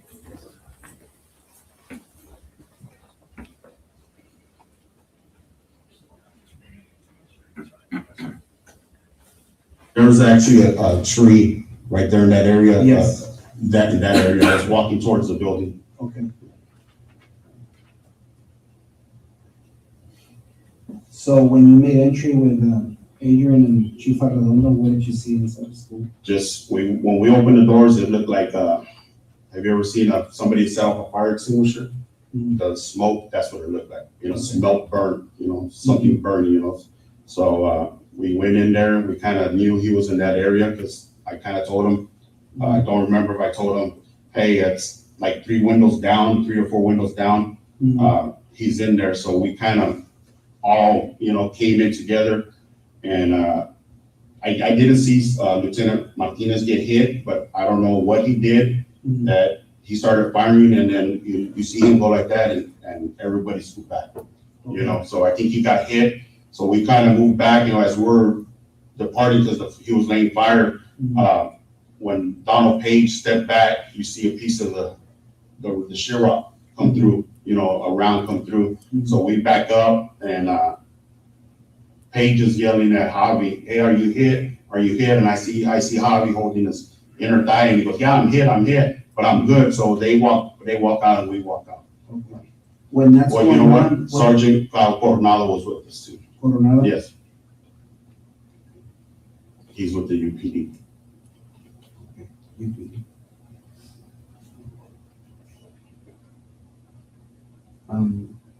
When these gunshots are going off inside where exactly are you inside the building? I want to say I'm going to be by the first classroom right here. Okay. Do you know what number it is? No, like I said, there's a hallway. Yes. It's a hallway, so I'm going to be the first one right here. Then I want to say Pages right here. On the same highway, but across the hallway? I'm actually on the back hall, the back wall, and Pages on this front wall, and Chief and Coronado's on this side. Okay.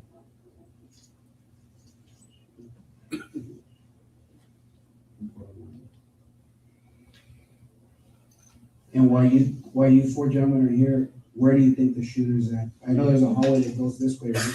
Yeah, that's gonna be furthermore to the end over here, yeah.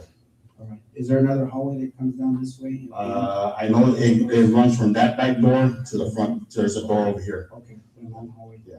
All right. So I want to say there's a hallway here, and like I said, Lieutenant Martinez was here and Sergeant Canales was there. Okay. So they were in front of you? They were in front of us, yeah. Okay. We were like, angled in it that way. Okay. You didn't see Martinez get hit? No. But when did you notice that he might be? Because he's brought it down, and then I heard Paige tell him, "Are you hit? Are you hit?" And he said, "Yeah," and he like moved backwards, and everybody kind of went back because he started laying around. So I don't know. Like I said, I talked to him. He said he kind of peeked in, and that's when the rounds went in. But he said he never saw him. So the classrooms were dark. From my point of view, the classrooms were all dark. So okay. Were the teachers that turned off? Yeah, the teachers are instructed to turn off. That's part of the lockdown procedure. Okay. What else is part of the lockdown procedure? Whenever something like that happens, there's a threat on school, they go on a lockdown. Okay. Doors are supposed to be locked, all doors, outside, inside the hall, inside that hallway, and all the perimeter should have been locked. Okay. For some reason, I guess they weren't, But that's the process of the lockdown. But the lockdown didn't come into effect till the shooting was already occurring. Okay. Yeah.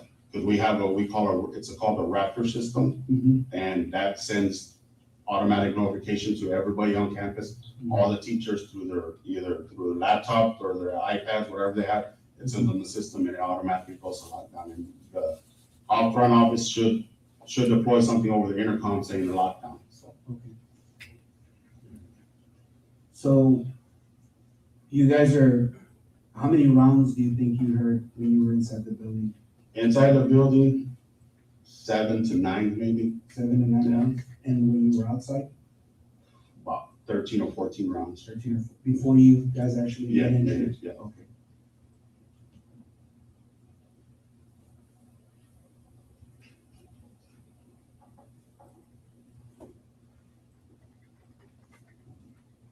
So after Martinez gets injured, what happens right after that? We scoot back, and I think we call for the SWAT team to come in. Do you remember who called for the SWAT team? I don't know if it was me or Sergeant Coronado, because we couldn't break in the restroom. We couldn't break in the hallway. For some reason, our radio repeatedly don't break inside the buildings, none of the buildings, school buildings. Okay. So I think we called them while we were outside. So the four of you, Donald Page, yourself, Chief Arredondo, and Sergeant Coronel, did you exit the same door? Yes, exit the same door. And where did you guys go? We held perimeter right there at that door. At the door? Yeah. Okay. Do you know where Martinez and Canales went? No, I don't know. I couldn't. They were out of my view.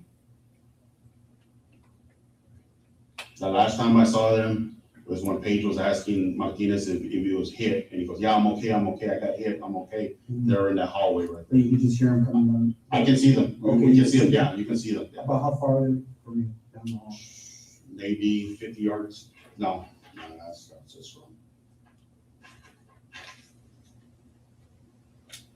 About 25 to 30 feet. 25 to 30 yards. 25 to 30 yards down the hallway. Down the hallway. Okay. They're in actually the hallway that runs from that back door to the front door. Okay.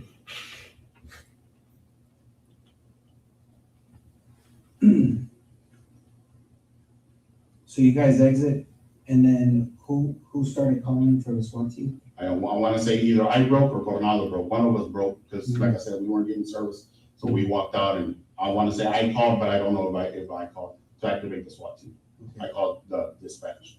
Now, during the break that you guys went outside, were there still rounds being fired?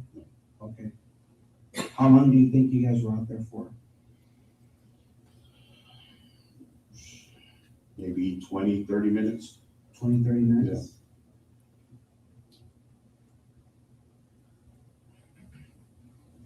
Was there radio traffic going back and forth? Yeah, there was a lot of radio traffic. Okay. I know one of the traffics I heard somebody said, call as many agencies as you can. Okay. But you don't recall who it was? Okay. Now, during those 20 or 30 minutes, you said you heard 7 to 9 rounds while you were approaching the building. right? That's when the glass is breaking, you said on this side? Yes. Okay. And then you went No, inside? 7 around, 9 inside.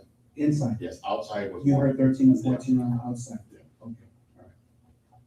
And then this was inside? Because I know Chief Arredondo stayed close in the hallway, and we're trying to, I remember talking to, I want to say Officer Salcedo, and there was a female trooper that was with them, and I told them to stay where they're at because glass, they were shooting out the window. And if you look from that window that's broken, there's a hallway, classroom hallway, and then there's another one. And I want to say Lieutenant Hernandez came up there, and I told him to keep the other hallway clear because that had a straight shot, line of fire, so nobody, nobody else, none of the blue guys can get there. So I told him, keep that area open. So. Okay. When you come back outside and you guys radio for the SWAT team and you're requesting assistance, you guys were out there for 20 to 30 minutes. Was there any more, did you hear any more gunshots? No more. So everything just got quiet? Quiet. Was there teachers running out or could you see any students in the hallway? No. Okay. So initially when you guys made entry, the doors were closed? The doors were lights were off? Yes, lights were off. Yes. No kids were running around. The thing is, on the lockdown, it's everything quiet. They hide, take cover, and complete silence. We teach them, if they have cell phones, turn them off or silence them. Mostly the older kids, they'll start texting family. So that's kind of one of the things that we preach in the in-service, because we teach this program in the in-service, that, hey, the secure, the hold, and the lockdown, So, yeah, and that's on our Raptor system. It's like I said, every employee at the school district is required to be on it. That way they can, they can be outside and the coach can hit that alarm and put that whole school on lockdown and not do anything, can just be there because they have firsthand knowledge of what's going on. Because they're outside, the coach can actually get on that Raptor system and lock down the school from his location. He doesn't have to call the main office or the principal and say, hey, we're gonna go on lockdown. He can lock it down. It's a mass text. It'll get a mass alert. Your phone bill goes off and it gives you an alert. So any faculty member, any employee, any school district employee can set it up. Okay. Yeah, it's on the school. The Uvalde Police Department, the Sheriff's Department, none of them have access. You have to be a school employee to have that. So what happened after you guys were out there 20, 30 minutes? What happened after that? Just the radio traffic back and forth. I went and checked on Officer Ruben Reese because he told us that his wife called him, Miss Mireles, and that she was hit and she was dying. You went to go check up? I checked on him. He was in one of the back of patrol. I want to say Lieutenant Vargas's unit. He was sitting there with Lieutenant I was trying to, because he had already done. Because he got a call from his wife and Detective Rodriguez and Lieutenant Hernandez. He tried to make entry and they held him back from going in. And they took his duty pistol away because he wanted to go in. So after he received that phone call, so they actually had to take his gun away and sit him down. So what happened after that? I want to say we started pulling kids out from the first classroom. If you look at on this side, there's the first window. We opened that window and we pulled kids out. Okay. And what we did, we pulled kids down. We just told them to run. Okay. There was officers there and maybe some family members. They were running too. Okay. And then we came to this one, and I want to say it was myself, Donald Page, and I want to say I just know his last name Gonzales. He's a border patrol agent. He broke that window. Okay. And once again, he showed you on a paper which windows that they were evacuating the kids. Is that Yes. correct? And which windows were those? Windows on the west side of school. On the opposite side of where he Yes. saw the glass breaking out with the shots fired. Yeah, it was this windows to these classrooms. Thank you.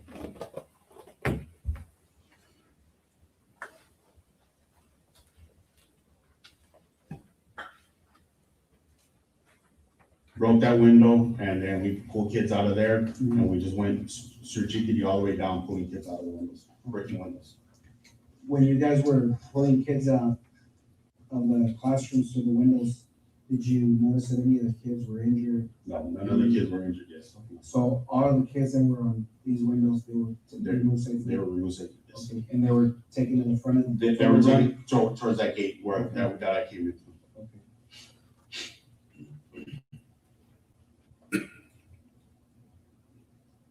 During all this time, is there any more gunfire that No. you hear? Okay. Somebody came up and said there's gun, I guess the Vortex team was coming up, and I wanna say somebody said there's gunfire, but I didn't hear it. But somebody said it, just, who said it, I can't tell you, because like I said, there was at least 30 to 40 people hunkered down right there at that entrance, just people waiting to, get there and stuff like that. I guess the Vortex team was waiting for their guys, and, troopers were getting there. Everybody, it was just a big old cluster, Okay.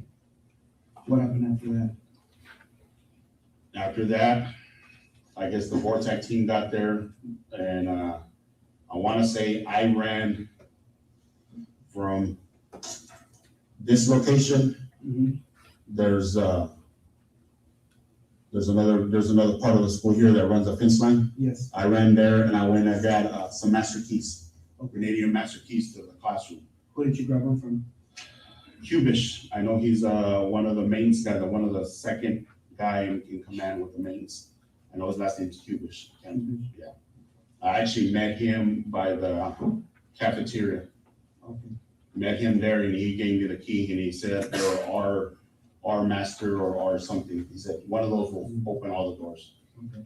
Now you were by the door for 20 to 30 minutes, and then you said you went to go check up on Ruben Reese. Ruben Reese? Yes. And you said he was with Lieutenant Vargas? Lieutenant Hernandez. He was in Lieutenant Vargas' car. Okay.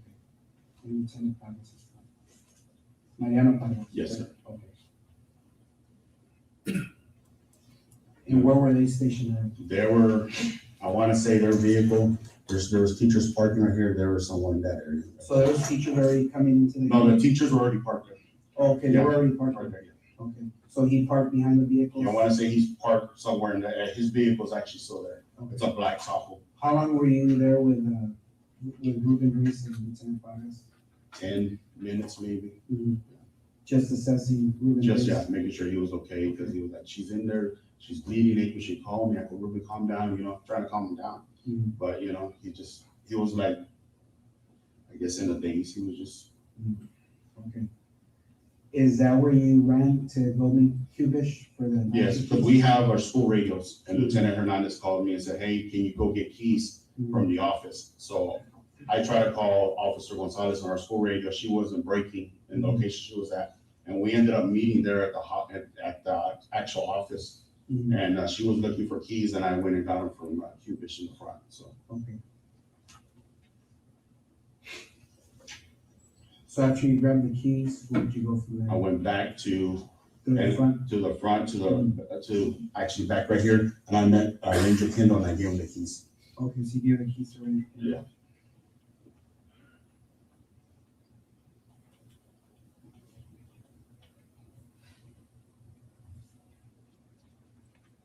Okay, what happened after that?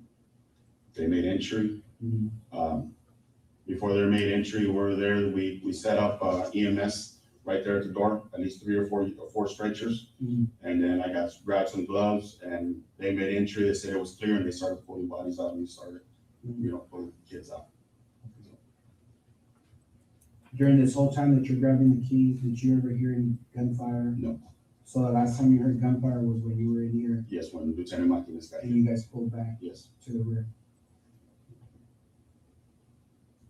Do you remember who was with Ryan Kendall? No.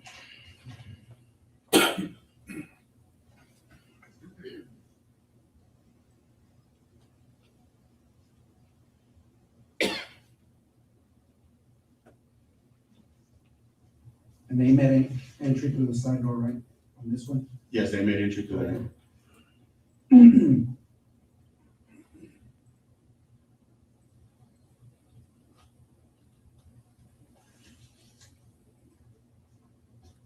How long do you think they were in there for? I was in there for maybe 3 or 4 minutes, and then they started pulling everybody out. One of the border patrol agents said only medics are allowed in there, to work on kids. And when I walked out, they were working on missing it. That's right there at the border. And That door, yes. so when Kendall made entry with the team, did you go in there with him? No. You didn't? You stayed on the outside? I stayed outside with the EMTs. Okay. Myself and Detective Reyes. Did you hear any more gunfire after that? I heard maybe 2 to 3. Mhm. That was it.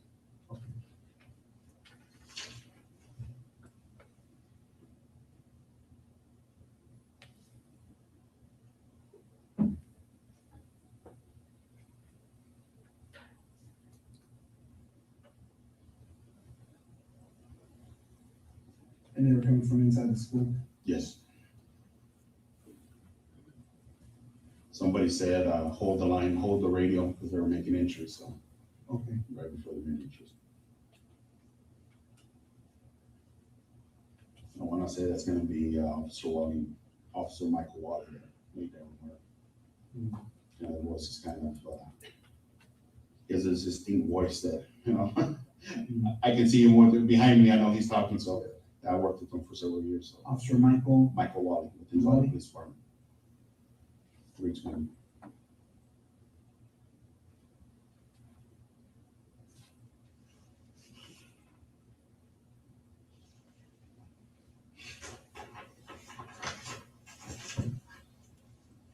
When they made entry, you stayed by the door, and you said, did they return to the door and start handing you kids, or did you go back in? No, we actually went in and I actually went in and tried to see if I could help, but they were just dragging bodies out, taking kids out and stuff. Who did you go in there with?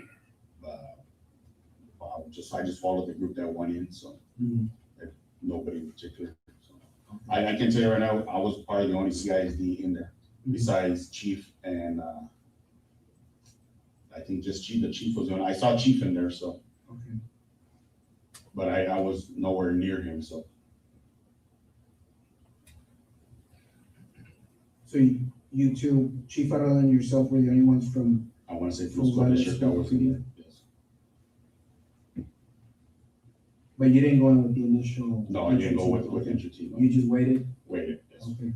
Did anybody come back to open the door? Did they say it was clear or anything like that? They cleared the building, and then I remember giving somebody the keys because they wanted a secondary search to clear the rest of the classrooms. Okay. So I know the guys that cleared the hallway where they made it, the hallway that they came in through.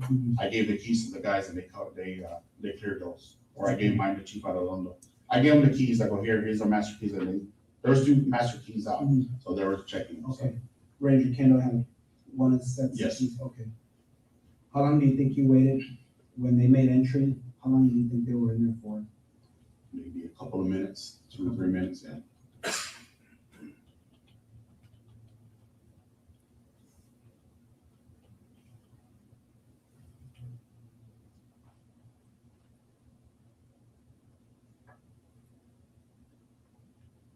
Before the initial clearing, right?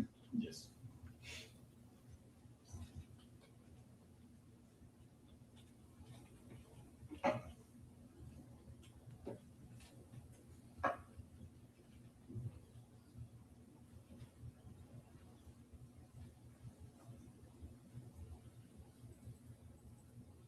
Did you ever fire any rounds during that time? Okay, so you didn't fire any rounds? No.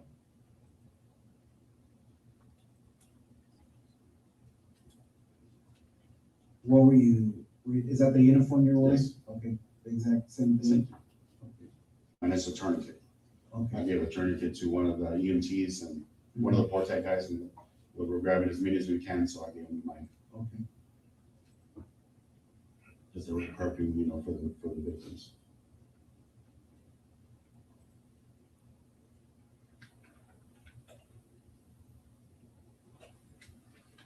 When you were posted school, are you guys issued a rifle? No, sir. So Rifles. just your sidearm? Just your sidearm. And is that issued or is that? That's an issue.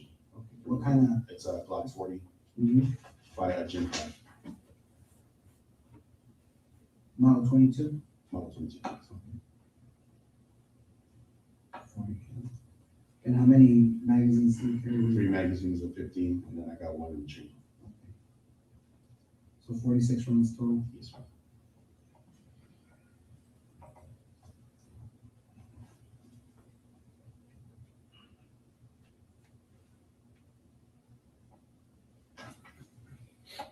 During the entire course of when you first drove in and made contact with the female coach that fell, and then she's giving you direction of where he's at, she never gave you a description? She just said he was wearing all black. He was wearing, okay, so she told you he was Yeah, wearing all black? he's over there, he's wearing, by the parking lot, wearing all black. And then that's when this round started going on. Okay. Did you ever see the subject? No, we never saw him. Okay. Did anybody that was with you get a glimpse of him? As far as I know, no. Do you know if anybody on the entry team was wearing a body camera? Detective Page, Chief Avila? Maybe Sergeant Coronado was wearing one. I can't guarantee you, but maybe Sergeant Coronado or Sergeant Canales. Because Sergeant Page is the sergeant of, I guess he does internal affairs and stuff like that, and the hiring and stuff like that. So I don't know if they carry him and Lieutenant Martinez. I don't know if they got a body cam available. And they're both with Uvalde the PD? Police Department.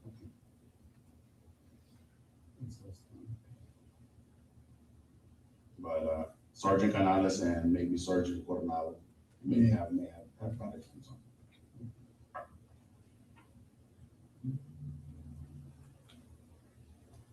Do you have any questions?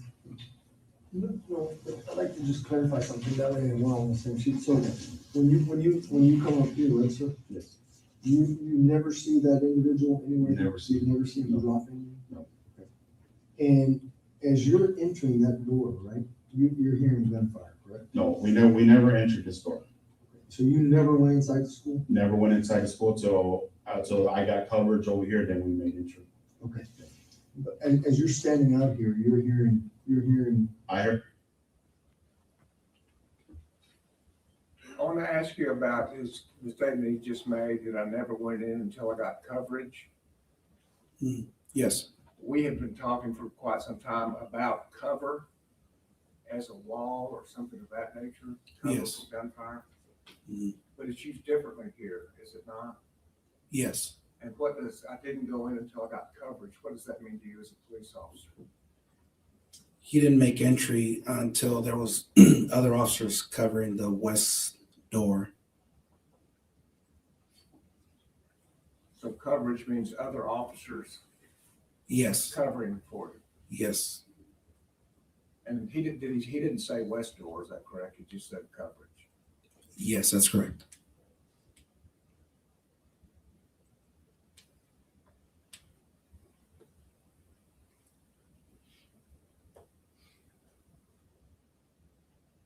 Thank you. Or like 3 or 4, and that's what, no, when I went in, no, there's no gunfire. Right. I guess what I'm just trying to make sure I understand is, when you guys went in, right? Yes. You're hearing gunfire? No, not at that time, no. The gunfire is done? Done, and then when we tried, I don't know, like I said, I don't know what Lieutenant Martinez did, then, 7 to 9 rounds go off, and it's, like I said, it's a high, I can't say it for sure it's an AR-15, but it's a high power rifle, you can hear it, And do you guys take the hallway? What I mean by take the hallway, you guys are inside in the hallway, Yes. right? So do you take that hallway? In other words, are you there? Are you ready to go if he comes out? Yes. And then because there's no radio traffic and the radios aren't working, do all y'all come out or just you? Me, Coronado, and I want to say Page come out. Chief stands in the area where he's trying to make contact with them. He's trying to talk to him, come out and talk to him. Okay. That was the last of traffic. Okay, is he inside the building? He's inside the building. So just inside the door? would you Yeah, say? right there. Yeah. Okay, so then the only one left in there at that time is the chief, and then it's you three are outside. Yeah, we have the door open and we're holding it. And then you're telling us that as you're standing there, you're hearing more gunfire? No. The gunfire is over. Gunfire is over. All right. I just wanted to clarify that.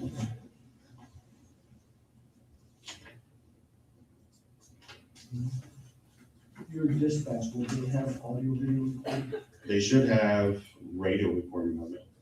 Or you would come out and say, hey, Yeah. you mentioned that you call for backup? Yes. And I want to say I think Lieutenant Vargas was the first unit I saw, and I told him to come to me, but he, went the other way, and then Sergeant Page came up to my location.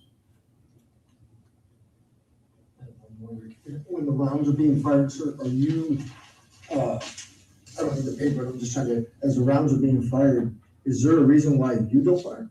Because I don't see where the rounds are coming from. Yeah, I know they're coming from the back over here, I just don't know where they're coming from. Okay, so. And you know anybody else that you know of at that time fired back, right? Because nobody. Not that, as far as at least you. At least me, I did not fire. Yeah, I did And not. that's because I didn't see them. I heard them, but I didn't see them. And they're echoing, so I don't know. I know they're coming from the back. I just don't know where from.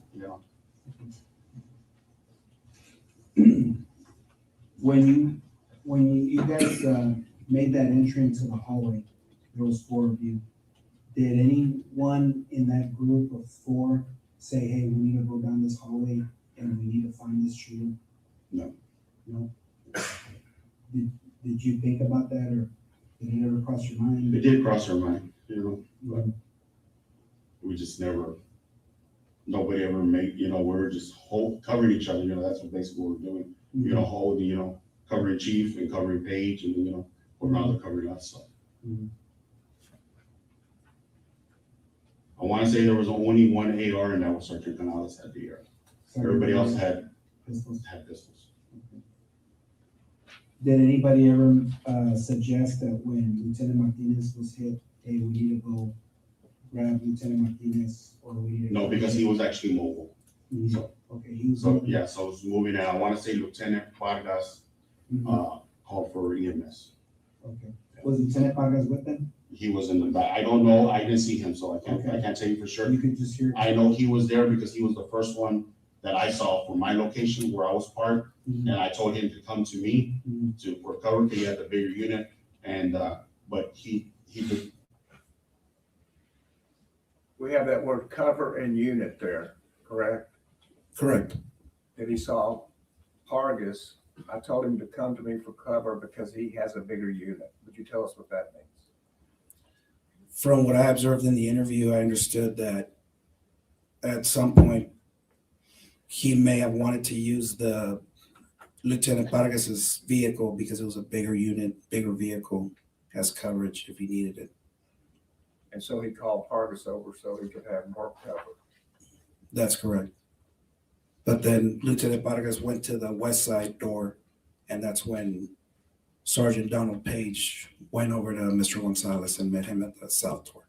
The next car that came was Page. I believe so. He deterred and went to that area, and then Sergeant Page is on that came to me.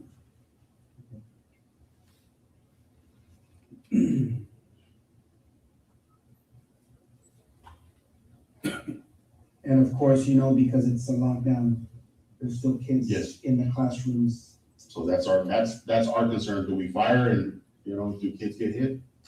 So we don't know the status of it.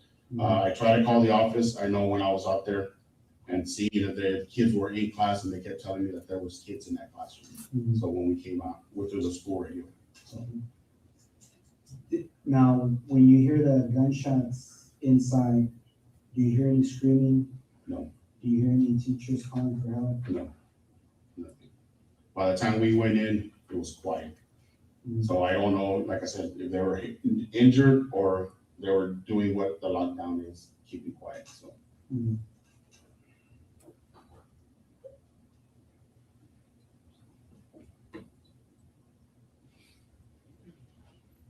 You know approximately what time the lockdown came into effect? Through a text or? Check if it's on the Raptor.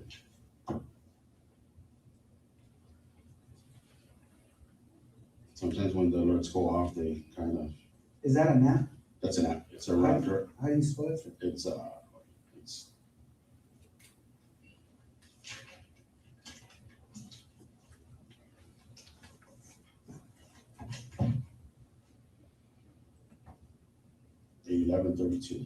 At 11:32, and Raptor is R8. that's it right there. So, R alert. R alert, yeah. And you said at what time? 11:32, the school goes on lockdown.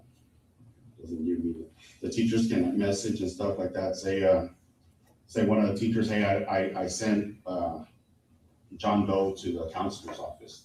Does somebody have them? And whoever the counselor can respond, yes, I got her. Or some of the teachers say, So it's a mass? It's a mass, yeah. All the teachers are required to log in and set up an account, to their school, so. And just to be clear, there was nobody assigned to Robb Elementary on that day? Nobody was assigned to Robb. Is that a normal? Yes, that's a normal. And usually we have an early guy. The early shift is from 7 to 9. From 7 a.m. to 4 p.m. Okay, that's the early person. The early person does the rounds outside of the high school. Goes and visits the other campuses in the morning. So there is not one school that has a permanent officer, as far as you know, here in Uvalde? The only one that has a permanent officer she's stationed there is Officer Flores and ourselves. We're at the high school. That's our home base. So, but there's days that, hey, you need to go, the traffic, hey, there's a pursuit coming in. Go stand by Robb or go stand by dual language. We don't get involved in the pursuit. We just make sure nobody comes in and out, because sometimes they just put the campus on secure. On a secure means that if you're inside a building, you're free to move within the building, but nobody outside the building. On a lockdown, everything, lights off, everything out of sight, no communication, no nothing. The teachers are prompted, the principal's prompted to have a password with the teachers and only share it with the teachers. And when he comes on to the intercom, he'll say, okay, password so-and-so, we're good, the secure's been lifted. But he also, the administrators, whoever sets that alarm, can put the school off of lockdown, can close it. So. And does Uvalde ISD have non-commissioned security guard at any of the schools? We have a security guard at the high school. Non-commissioned? Non-commissioned. He's just a security. That's his. He's part of the school district PD, but he's just a security guard. And all he does is basically man the gates, and we'll utilize it for security at the local football games, basketball games, whatever we need. So. He has our authority. He just doesn't have the arresting power. So. Does it carry a weapon? No. And who's answering? That's going to be Chris Sanchez. And he's always at the high school. He's always stationed at the high school. That's his campus.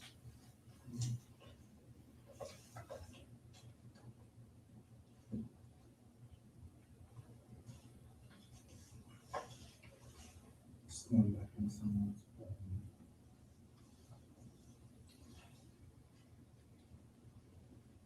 So you've been assigned to the Uvalde High School, yes, correct? On that particular day, or that's your normal? That's my normal campus, yes. From 9 to 6? It depends. Okay, Well, that could because, change? yeah, because we have the early shift, which is 7 to 4, and then we got 8 to 5, and then we have 9 to 6. How often does it change? It changes every week. Like this week, I would have been the 96 guy. Okay. So next week, I would have been the 7 to 4 guy. Oh, okay. Yeah. So it goes backwards. Yeah, it goes, yes. And the only ones that actually utilize that shift are Officer Ruby Gonzales, Officer Ruben Reyes, and myself. The lieutenant usually comes in at 8, chief comes in at 8, and Cecilia, Officer Flores, who's stationed at the Morales, she comes in at 8. Okay. Sometimes we've had an incident where the traffic control at Dalton, the principal refuses to put somebody out there crossing guard, so we do that. So lately, it's been since I think after the holidays, the 8 o'clock guy comes in early and does the traffic control at Dalton from 7 to like 7:45. Okay. So we do that, and then we go to the high school. Okay. Are you allowed to leave the high school? Yeah. To go patrol? Yes. Say I want to go to the junior high? And then what I was saying, the early guy, the 7 to 4 guys, does the early rounds. Visit all the other campuses, and then the late guy visits all the campuses. So, unless there's something major going on, and like I said, sometimes all 3 or 4 of us are have something going on. We're all working something together, So there's not. Sometimes we don't do rounds, because we're housed there with the administrators. So. Where's the main office for the school district? police department? It's gonna be there at the Uvalde High School. At the Uvalde High School, that's your main office? And it's gonna be number 1 Kyle Trail. Number 1 Kyle Trail? Yes, sir.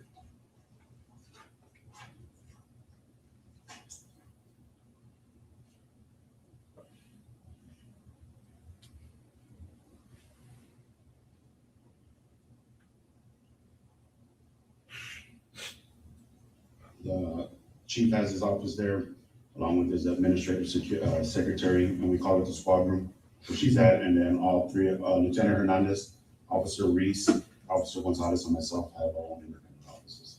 Okay. And we're scattered throughout the inside of the high school. So the school district police department, you said, is the chief Arnulfo, lieutenant, 3 police officers, plus the female that recently just left. Yes, 4 officers.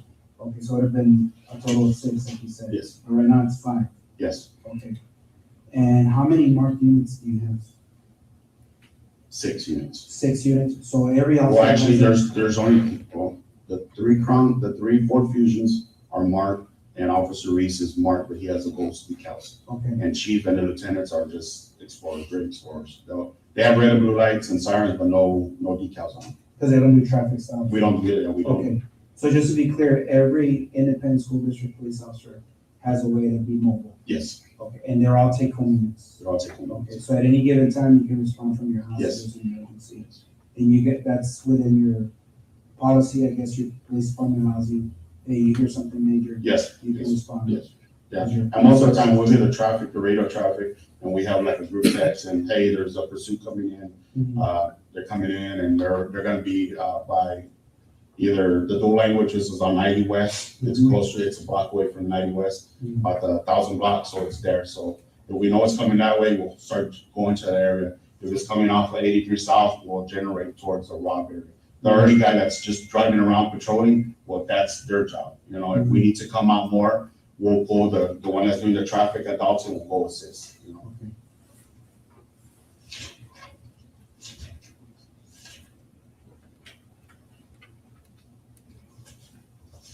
Going back to when you and the officer were breaking the windows here by the teacher parking lot. Yes.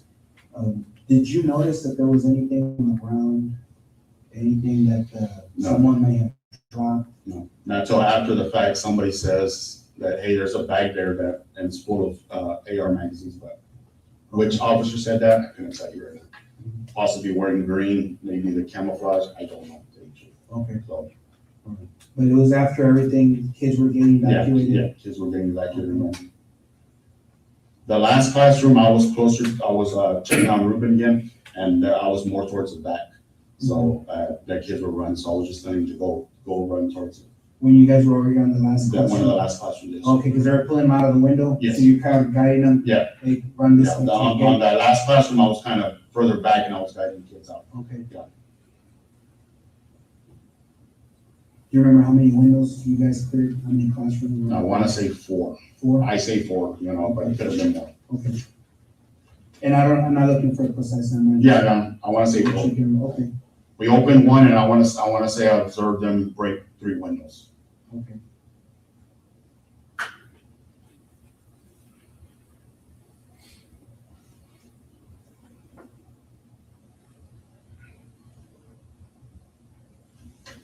And this is after you guys came back outside to regroup? Yeah. When the shots were fired inside? When the shots, there was no more firing. Yeah. Do you know who suggested, hey, let's start? I want to say it was Sergeant Page. Sergeant Page Yeah. said, okay. And I want to say Corporal or Detective Landry. His rank is a corporal with the Uvalde Police Department.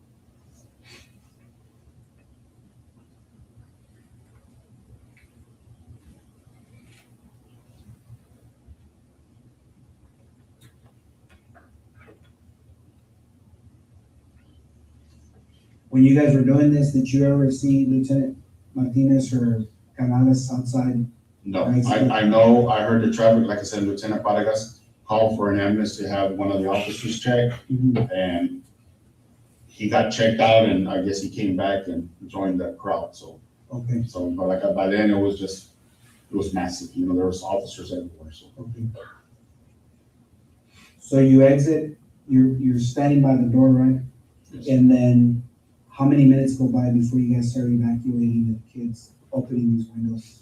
I say maybe 15, 20 minutes we're out there, and then we started pulling kids out about 5 to 10 minutes after that. Was that before or after you went to go check up on Reyes and Lieutenant Vargas? Because he was in the unit, right? He was inside Lieutenant Vargas' unit. Yeah. So did you clear the classrooms and then go check on Reyes, or did you check on him first? I want to say we cleared some of the classrooms first, and then I went to go check on him. Some of the classrooms? Well, yeah, because then I went to go check on him after we cleared 2, and like I said, the other agencies started clearing them out. Okay. So when you started clearing these windows, how many officers do you think are in the area already? Is it more than just you four? Oh, yeah, there's Okay. at least 40 to 60. Okay. Yeah. So there was plenty of Yes. officers Yeah. to help, and you went and checked up on. Yes. Okay. I want to say I helped with two of the, one window was like I said, the first classroom, the closest one to that door, back door. That's when we opened and we were let kids out, and I actually pulled the curtains. There was the teachers have curtains, I pulled the curtains up. The kids were getting tangled up. Okay. And then the second one, they broke it. Okay. They broke it with a baton. I want to say it was I want to say he does undercover work for the Border Patrol. His last name's Gonzales, maybe Louis Gonzales. He's a special agent. He's always he's always driving an Impala. That's why I know who he is. Okay. And then Coronado started breaking with the baton. And I remember pulling kids out because the glass was broken. And then that's when I kind of went towards Ruben to make sure he was okay. And then, like I said, I was further back with Lieutenant, and Lieutenant, he was inside the vehicle. And then that's when they started pulling more kids out, and I just started guiding them. Okay. And the vehicle's right behind the teacher parking lot? I want to say the teachers are parked there, and I want to say maybe 1 or 2 rows of teachers, and Lieutenant Vargas' vehicle's there. It's a black Tahoe, all blacked out. All right. I don't even think it has decals on it. Okay. And it's an older model Tahoe. All right. Commissioner, no? Is there anything you want to add or something you think you might want to know? I now that I can sit back, I went tunnel vision, like I said, with the lady that was running. Like I said, they said they were running to the school, and that's where I saw, and you know, I knocked in on her. You know, that was my mistake, but it was just the adrenaline rush going, and you know, shots fired and stuff like that. So it was just, you know,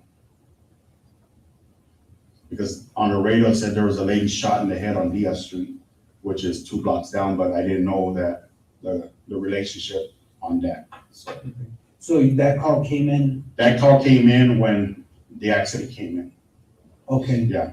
Was it a few minutes apart? I want to say it was within a minutes of each other. You know? Okay. I want to say the first call came in of 1050.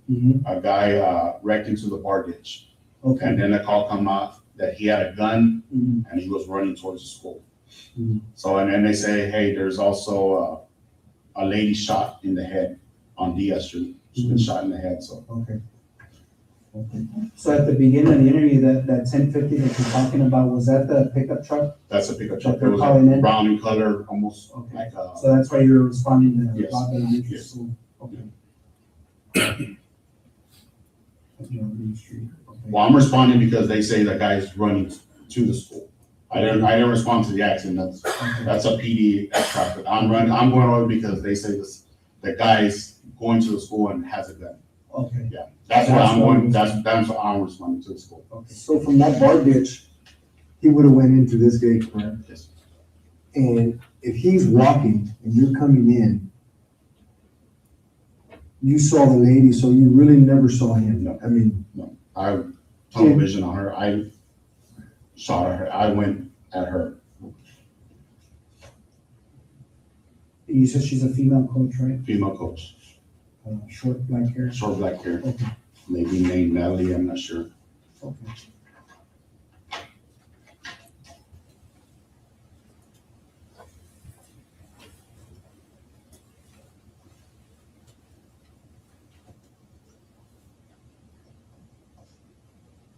And she was wearing like a peach, maybe orange shirt, maybe khaki shorts. white shorts, I can. Okay. Yeah. But once you made contact with her, she kept telling you Yeah. he's running this way. He's over there and he's by the teacher parking lot. He's wearing black, and then that's when the shots started going. But I never saw him. So really, when you and now, so now I'm starting to understand that. So this is the building, right? This is the school, and teachers park like this, facing the wall. Yes. Okay. Some going, some in reverse, some are facing forward. Yeah. So they can be facing this way, that way, whatever. I want to say the last vehicle was a black vehicle. Black, okay. And you said there's 2 rows? I want to say there may be a second row. There might be a second row, pretty spaced out. Yes. To give these people. Because I think the only, and like I said, I'm just I'm not saying for sure, but I think only the teachers that are housed in that back room in this building, and that building are the ones that park there. Okay. But on occasion, you remember seeing that there may be a second. Yeah, there may be a second row.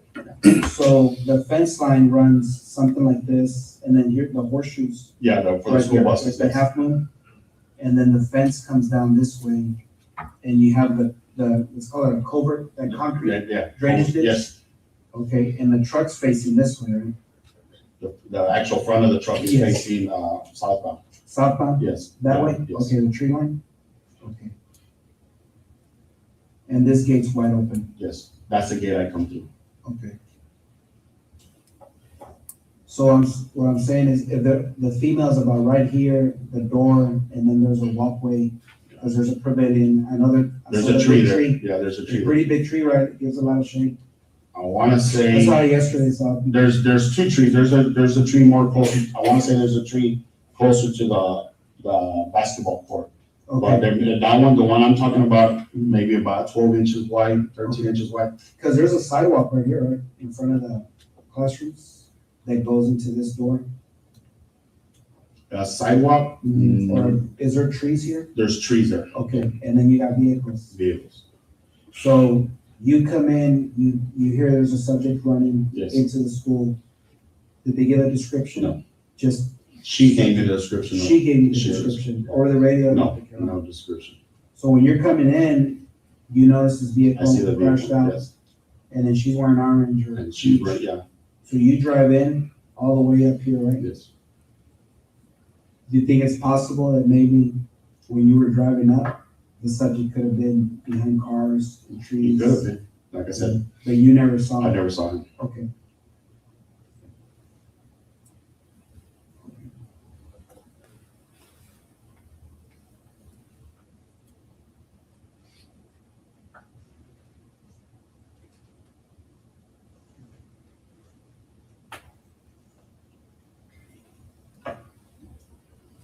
Oh. Okay, now I understand. And that weird curve is right here, right? Yeah, and like I said, I never saw him make entry. So, but that's the gate I came in because it was wide open. You know. So it just makes sense to go into there. Yeah. Okay. Yeah. Because my thing is the radio traffic said he's running towards the school, and you know the girl, the coach, short hair. You know, I want to say maybe. Between 65, 100 yards away from me. You know, I don't have great vision, you know, but it's not bad, but I can see somebody running, you know, and I went on her. Do you wear glasses? They're called shooting glasses to shoot. Okay, but not like reading? No, not reading glasses, no. Contacts? No. Okay, all right. Just checking.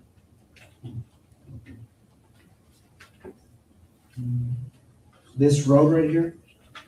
Geraldine. Geraldine, yes. Okay.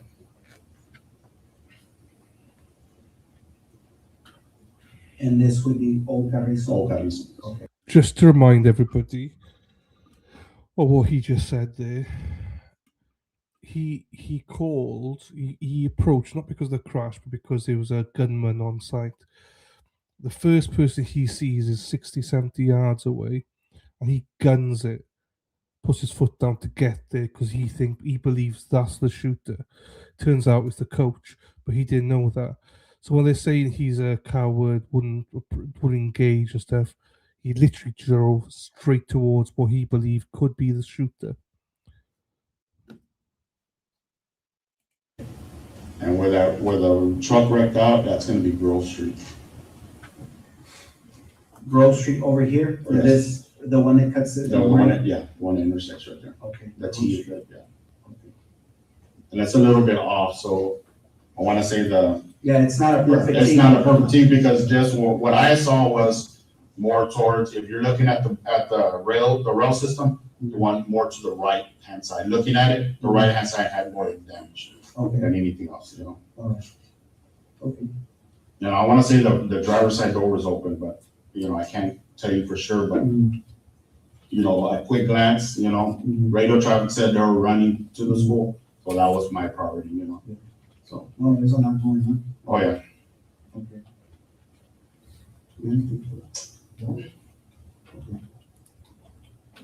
So we're gonna go ahead and terminate the interview. It's approximately 5:46 p.m. and we're gonna stop the interview at this time. All right, ladies and gentlemen, I want to finish that. I don't know how much more he has on direct. We'll go ahead and take your afternoon recess, take about 10 minutes, and we'll bring you back in. Will everyone rise for the jury?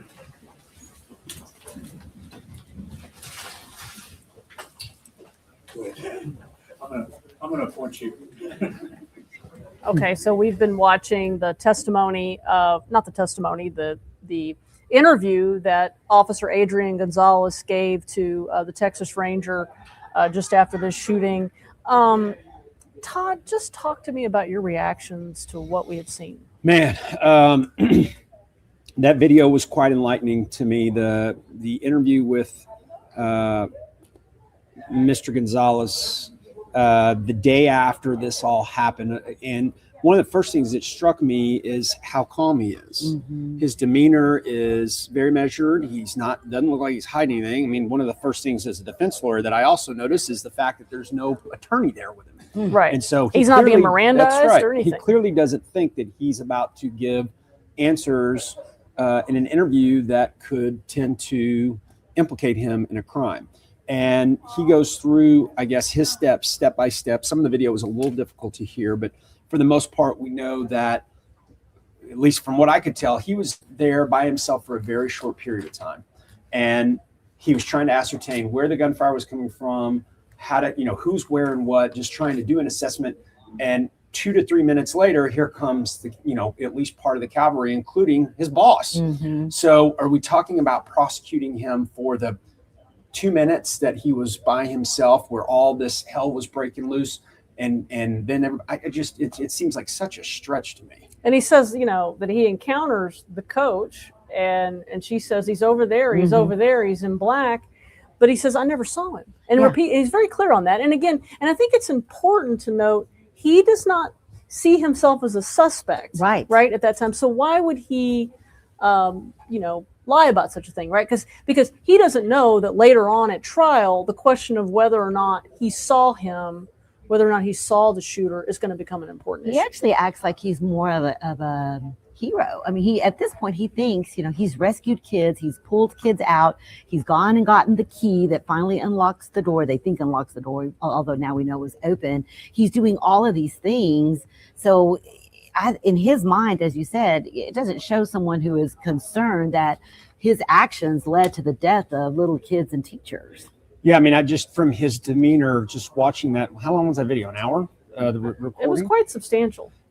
Just by watching his reaction, human nature tells me that if somebody believes they may have been somewhat responsible, maybe at all responsible for the death of innocent children, they would be shook to their core. Right. I mean, they would be crying. They would be, talking about, I can't believe I didn't do more. I can't believe I didn't save more, whatever you want to call it. But you didn't see anything out of that from him. And the other thing that I think about this video that did the defense a lot of favors is there's absolutely no reason for him to get on the witness stand now and expose himself to any cross-examination, because his version of events from his perspective was laid out as clear as it can be in this hour-long interview. And so getting up on the stand and subjecting yourself to cross or having to reiterate the story again, now they got this video. If he were to deviate off it a little bit, then that would really, really throw a wrench into his credibility. So I think that video helps make the decision that he should not testify. Now, whether he decides on that or not, I'm not obviously on the case. Well, yeah, because he runs the risk that if he does get on the stand, that in any way, shape, or form, it does not conform with what he said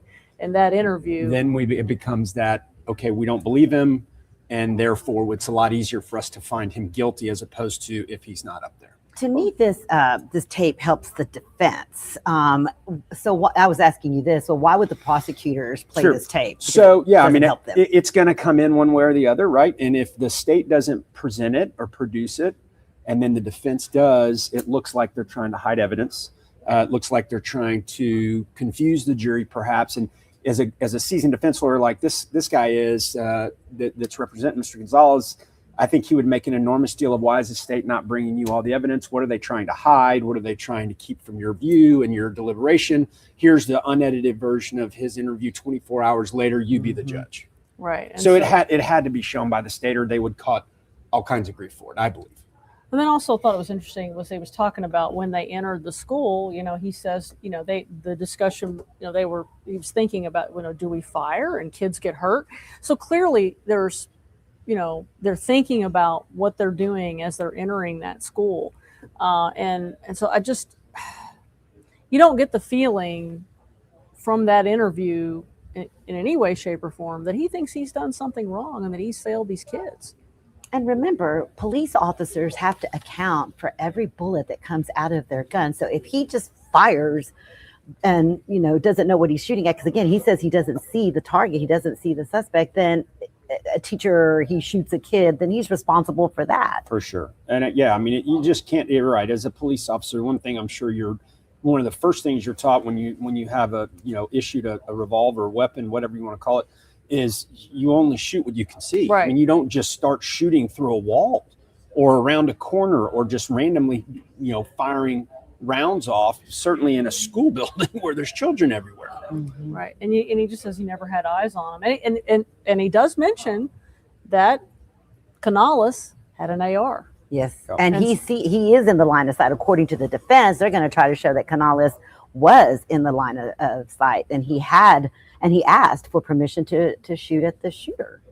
And I want to go back a little bit to the training records. It was dry, but bear in mind it was dry, but there were some important things in it that I thought actually helped the defense. They were talking about how that they were reading from some of these training materials that said that a school-based officer is supposed to do the best they can to quote unquote fill the gap until other officers arrive, and also talked about how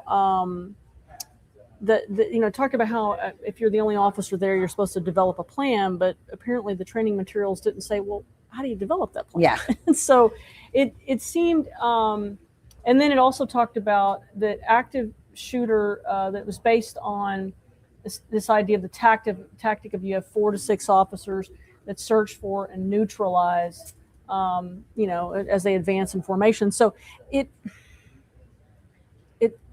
felt like the training records did not hurt him at all, and in fact may have helped him. Listen, I've been listening to this testimony for, like y'all have, the whole day. I haven't heard a single thing that I thought, oh my gosh, that's really bad for the defense. They're going to have to clean that up. I haven't heard it. For many of these witnesses, we've got crying teachers. I understand.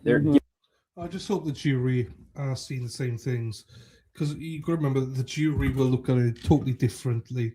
They're lay people. They will look at this differently. I'm just hoping that they look at it objectively and can see what the fuck are we doing here. I think everyone's reaction in the end was always what we're doing here. I think I was one of many of you probably that came into this trial wanted answers, because you've seen the video like 70 odd minutes of waiting to engage, and so I was not excited, but I was looking forward to watching this trial to, in some ways try to get justice, because I thought it was ridiculous. Now I understand the trial where it's just one person being punished for the whole mess. It's wow is all I can say. It's tough. That is tough. Oh, right. What we got going on? Let's look at some of the chat. I was concentrating. I was falling asleep just now. Not falling asleep, but it is a little bit like it's a lot. Do you know what I mean? And a lot of bullshit going on. KD wants. What's he on the birth video? Where is the birth video? I don't even know where the birth video is. Oh, here we go. I got it. For DNA analysis, mainly for identification purposes. Excuse me. Is the femur a good source of DNA for some reason? It is. He burped. Hang on. Let's go back. He burped. Oh, that's funny. That's a nightmare. That's a nightmare for anyone. That'd be my nightmare to, fart or burp or something. He just burped. Oh, how fucking childish am I? Oh. For DNA analysis, mainly for identification purposes.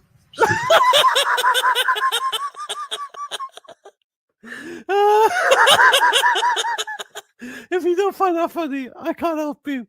That's hilarious.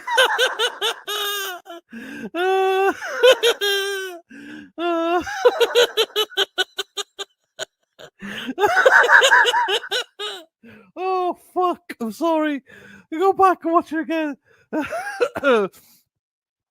That bone, release it to law enforcement, and law enforcement would then send it to a laboratory for DNA analysis, mainly for identification purposes.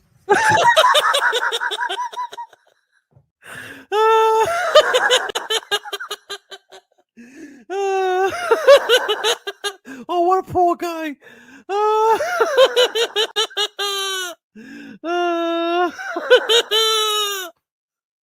Oh, poor guy.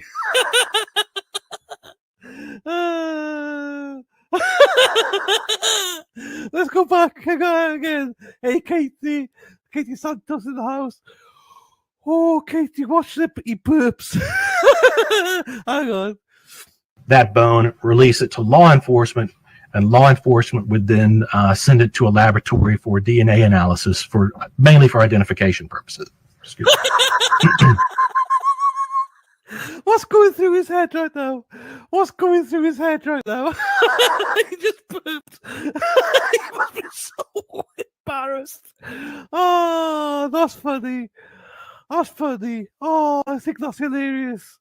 I think that's hilarious, everybody. He just fucking burps. That's just a fucking nightmare. Anyway, sorry. I'll get back.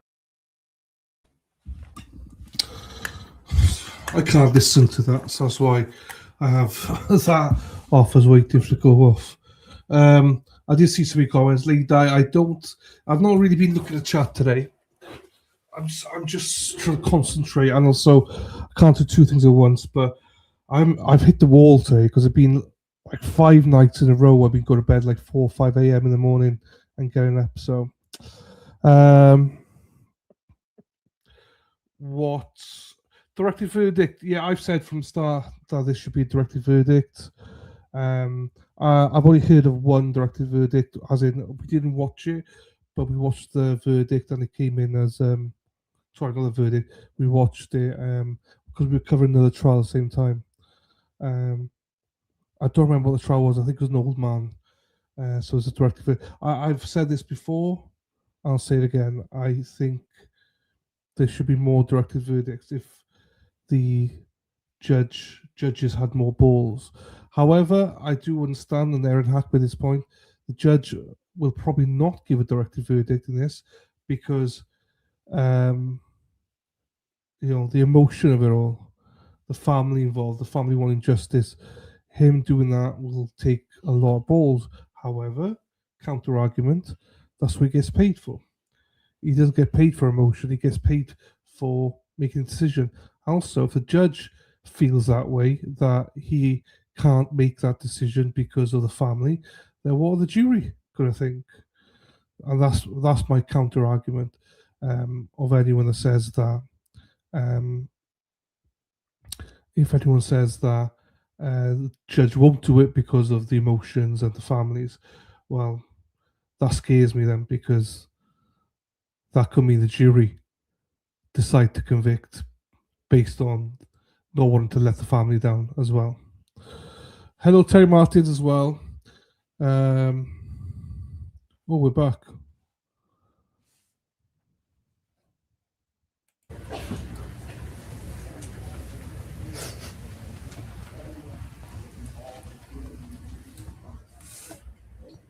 Yeah, it's all right. Ranger Ricardo, my name is Jason Goss. I'm one of the attorneys for Adrian, represent him.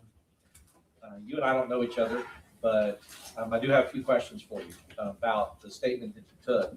I guess the first question, if I could, maybe you have it up there with you, maybe you don't, but do you remember how many different people's statements you took?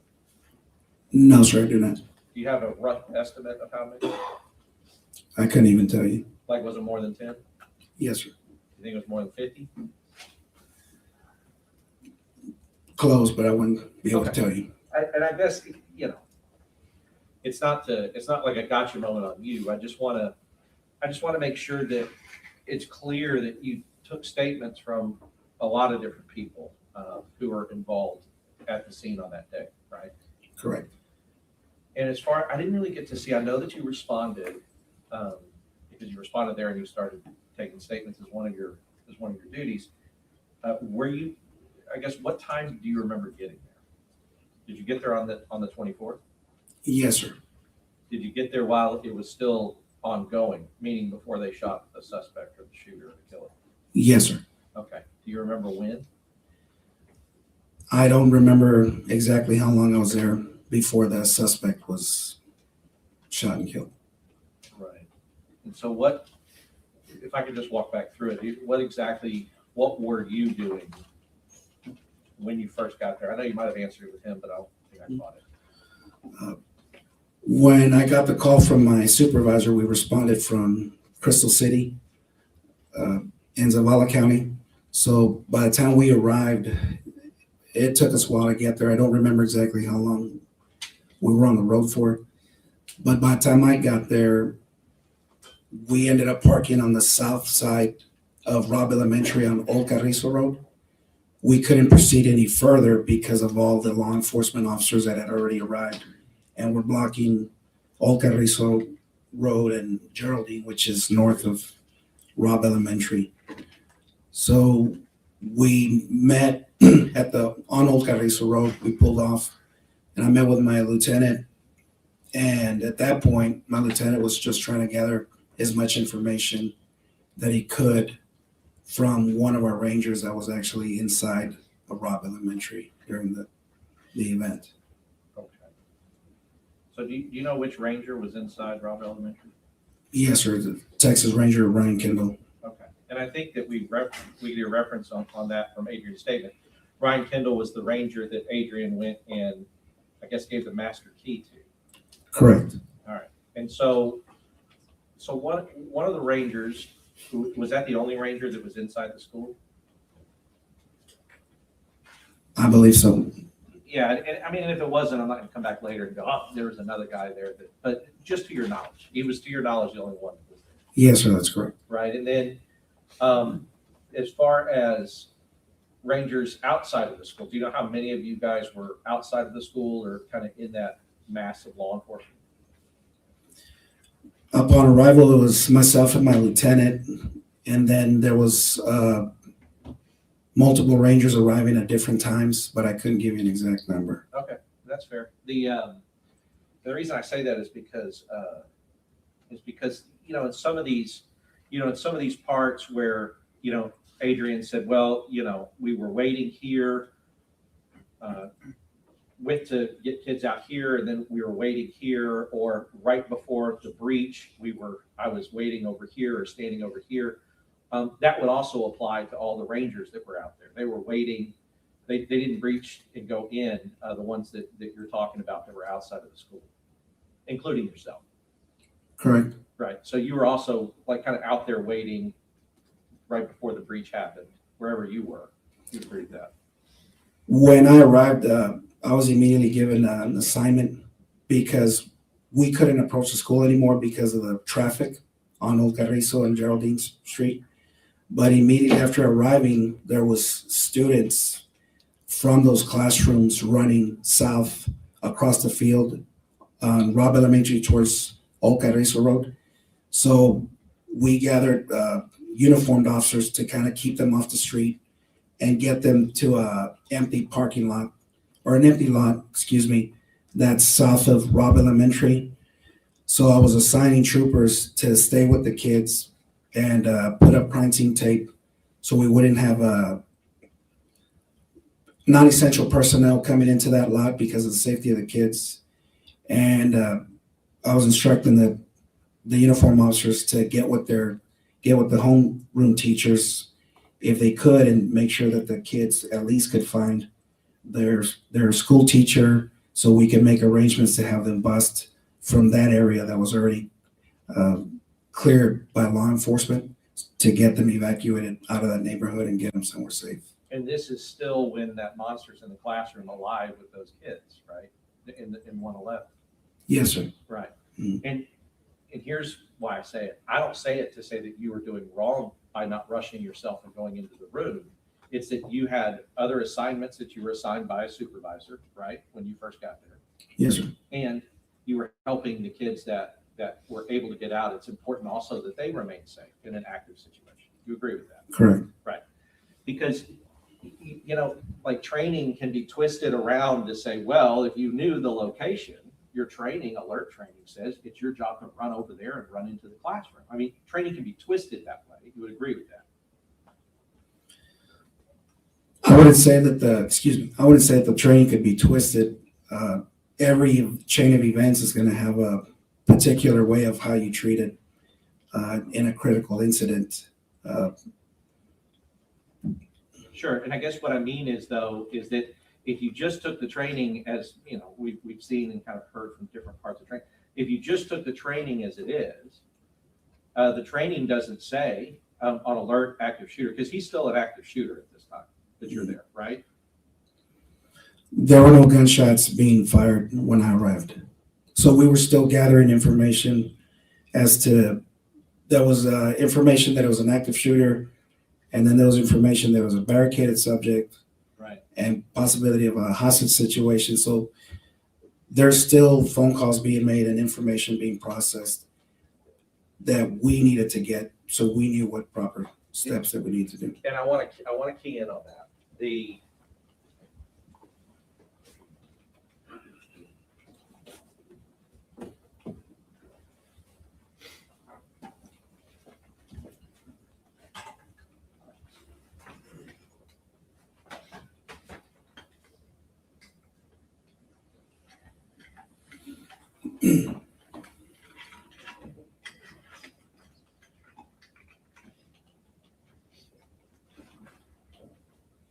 Because I think I think you made a good.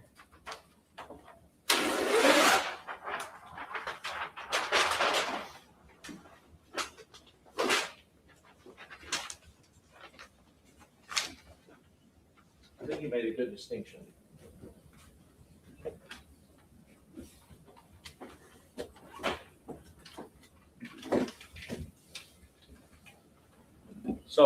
So what I said is, I said, well, when you got there, there was still and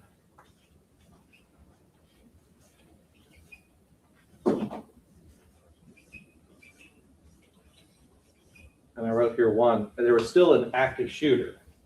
And you said, well, yes, but we were getting information of, can you repeat that? Of a barricaded subject.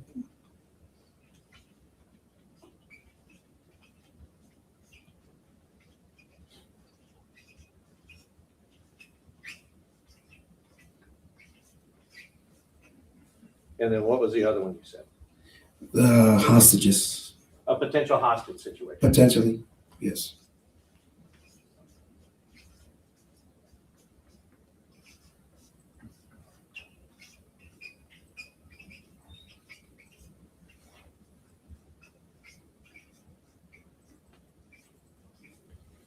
Now, you would agree because you've had the same, I guess, you as a ranger, you get the same types of trainings that any law enforcement officer in the state of Texas would get through TCO. Yes. Okay. I mean, it's not like rangers are special or different in the sense that, I mean, you know, you might take different trainings, but at least you're getting the same kind of active shooter training, hostage training, barricaded subject training. Correct. All right. And you know that the trainings teach you to respond to these in different ways. Correct. Right. Because if a person is barricaded, you don't necessarily respond to them as if they were an active shooter. Correct. If a person is, if it's a potential hostage situation, you don't necessarily respond to it as if it's an active shooter or a barricaded subject. Correct. Okay. And so the reason I say that is because, and I'm not faulting you. I think that you would agree with me that there was a lot of confusion about what was happening out there, right? Correct. Yeah, because if you're getting conflicting accounts of, okay, this is an active shooter. Okay, no, it's a barricaded subject, or here we're hearing it's a possible hostage situation. They have people, I guess you may not know, but it would be consistent on a hostage situation if somebody's kind of trying to talk to the shooter saying, hey, you know, come out, don't do this. Those kind of things, trying to negotiate like that, that would be more similar to a hostage situation, right? Correct. Okay. You wouldn't do that with an active shooter. You don't go, hey, please, will you stop shooting, right? Your training for that tells you to do something different. Correct. Okay. So the idea is that you guys, as the Rangers and all these other officers on scene, it is a chaotic and confusing scene. You would agree with that?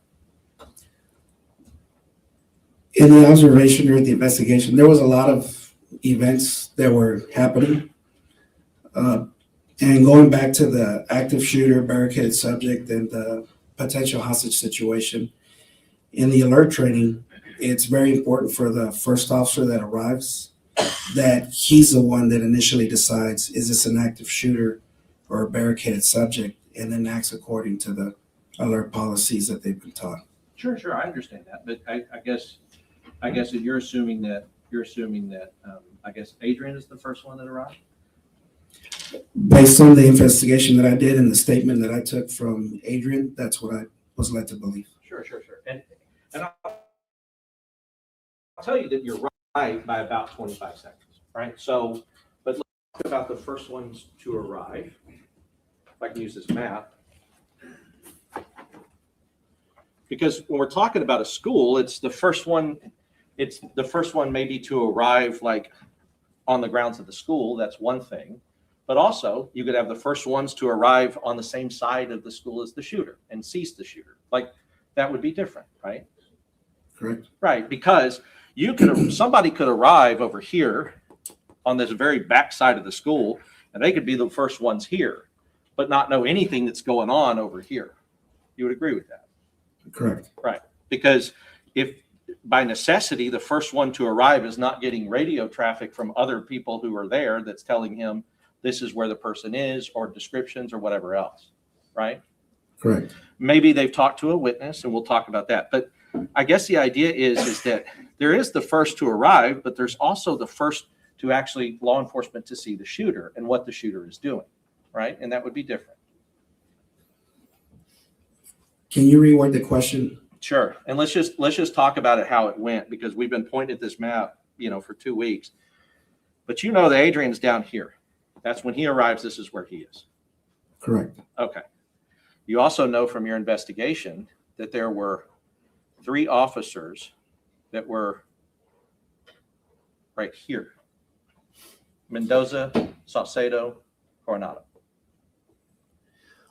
I don't recall physically talking to any of them that were actually there. Mm-hmm. Any of the 3 officers that you just named were at that intersection. That's information that I learned later. Okay. But I never got to interview any of the officers. Okay. But you do know the information. You learned it. Yes. Okay. And that's kind of what I'm going to be talking about is what, because if you have the information, they need the information. So I'll talk about the information you have now. Okay. Mm-hmm. So, now that you got these 3 and they arrived about 25 to 30 seconds after Adrian arrives here. Right? I'll take your word for it. Okay, but you do know there's 3 here. Again, it's information that was given to me secondhand, so I've never verified it or checked it. Well, I can tell you that it's true, and if it wasn't true, they would say it's not true. I'm telling you it's true. Okay. Okay. So, but and I guess here's what I mean by that. And this is what I mean, that training can you can use training in a lot of different ways. Like, well, our training says the first to arrive.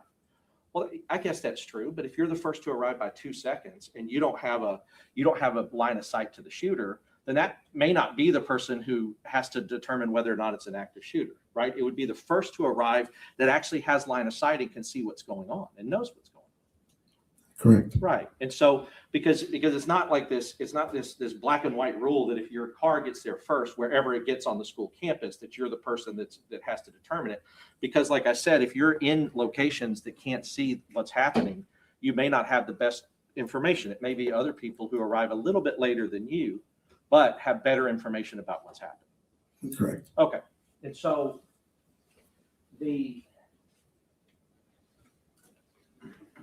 because I want to talk a little bit about, the nature of interviews. As part of, and let's just talk about set the scene of when you did that interview. You did that interview on May 25th, 2022. Correct. Which is, was it less than 24 hours or a little more than 24 hours after this thing occurred? A little more than 24 hours. Okay. And and you've heard, I'm sure, that interviewing anybody who's gone through something like this, that soon after, it's not the most advisable thing as far as getting the most accurate information. You've heard that. That would depend on the officer that's been involved in that critical incident. Sure. There's some that may be fine and, that can accurately recall all the details. But you have heard, I'm sure now, that there's like advice that says, look, you need to wait 72, sometimes 4 or 5 days until after that before interviewing somebody. That's usually done when officer's been involved in an officer-involved shooting that's used his weapon or things of that nature. Because of the scope of this the scope of this investigation, how large it was, we needed to get as much information as quickly as possible because we needed to assure that the suspect that was shot and killed at Robb Elementary didn't have co-conspirators. So that was the urgency of trying to interview to gain as much information as we could. Yes, and do not get me wrong. I'm not saying you shouldn't have done that. You should have done that. You needed to do that. That's not the issue. You got to interview people when you got to interview them, especially if there's a potential threat out there. And I remember, and I know even from the time, but I know that you guys were looking for any other Confederates, anybody else that could have helped him or been a part of that or knew about it before he did it, right? That was a big part of what we That's did. correct. Right. So you have to do it. But I guess what I'm saying is that if you can acknowledge that, yeah, sometimes the circumstances mean we can't do best practices. And that also may mean that we're interviewing somebody who's gone through a traumatic event, right? And so you have time compression and all those other things that can happen to police officers or others when involved in a situation like this, right? Correct. Right, because an officer-involved shooting, it's not necessarily tied to the fact that an officer has had to use their gun and fire their gun. It's tied to the fact that they're in a situation where either they fired their gun or they've been fired upon. Correct. Right, or they believe they've been fired upon. Right? Yes. And one of the things that Adrian told you in the interview was these shots are starting to get fired, but he cannot see the shooter and he doesn't know where they're coming from. Well, that's not exactly accurate. If I may, when I'm interviewing Mr. Gonzales, he says that he's talking to the female teacher that's running and falls on the ground, and he drives up to her, and when he's talking to her, she's telling them he's over there, and she's pointing towards the teacher parking lot. And you can hear that in the interview. We go back several times because I'm not familiar with Robb Elementary. I've never been to that campus before May 24th. And that is not his regular place where he's stationed. We we got that out of the way right at the beginning of the interview. So we're going back and forth where I need to draw a map and I need to get my bearings too. So I know exactly what Mr. Gonzales is talking about and what door he's talking about and which door he walked into and where other details, right? But Sure. that was the whole point of having the map and just going back and forth. But he does recall that he's talking to the female teacher. He turns around and immediately starts hearing rounds go off that he later describes as he believed were gunshots in the interview, right? Just to clear it. And he says, my question, if we would go back, because you kind of answered a long way around. Okay. My question was, he was clear that he did not see the shooter and didn't know where the shots were coming from, specifically, because you can't know where the shots are coming from if you can't see the shooter shooting. You understand? You get that, right? so it's a two-part question that you're asking me. He never saw the shooter. You're correct. Never saw the shooter. Never saw a shooter. When he hears the rounds, he says they're being muffled. He goes, and I know that they're coming from behind the building. Right. Okay, so let's talk about it. This is behind the building, right, from where he is. Yes. This is behind the building. Yes. This is behind the building. Mhm. This is behind the building. All of these are behind the building from where he is. If he's looking here, that's behind the building. You would agree, a shot coming from here. Yes. Okay. And this is behind the building and this. So all I'm saying is that that's not saying behind the building does not say, I know where these shots are coming from. He knows a general area that covers about half a mile where they could be coming from. But he doesn't know exactly where the shots are coming from because, and we'll talk about it, he even mentioned it. He says because there's echo, right? Correct. He said they're echoing. Now, when we talk about echo, you know this as an officer. The gunfire, gunshots, especially a gunshot that comes out of a rifle, such as the one that this murderer was using, are loud. You would agree with that? They are loud. Yes. Very loud. Right? I agree. Yeah. I mean, you wouldn't fire one intentionally if you could help it without using ear protection. Correct.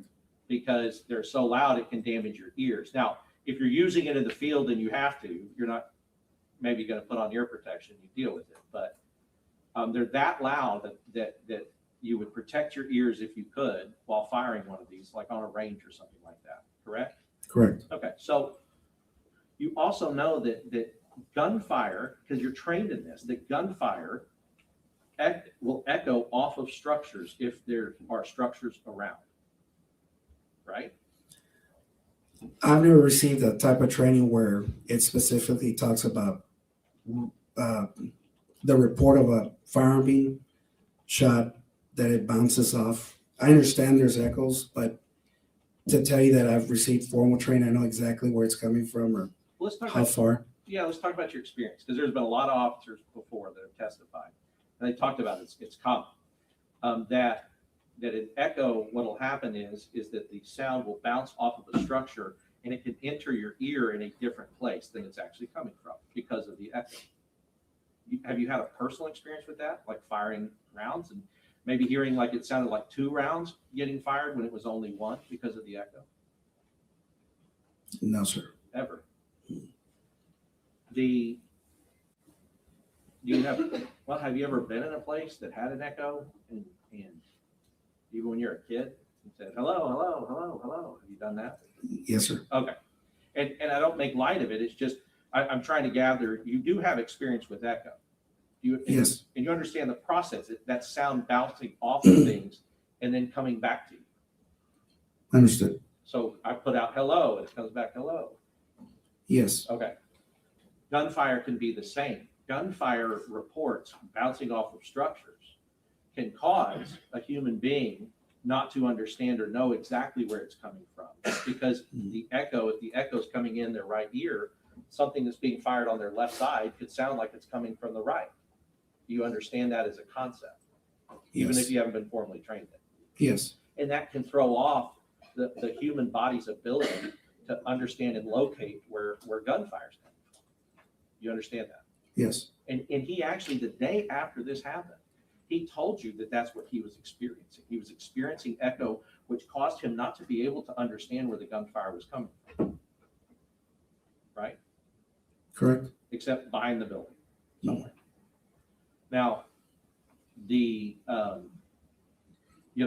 officers here, I don't know, I guess I'll see if you found out later, but these officers here actually, when the shooter is shooting into the windows here, these officers here believe that the gunfire is actually being fired at them. Did you know that later?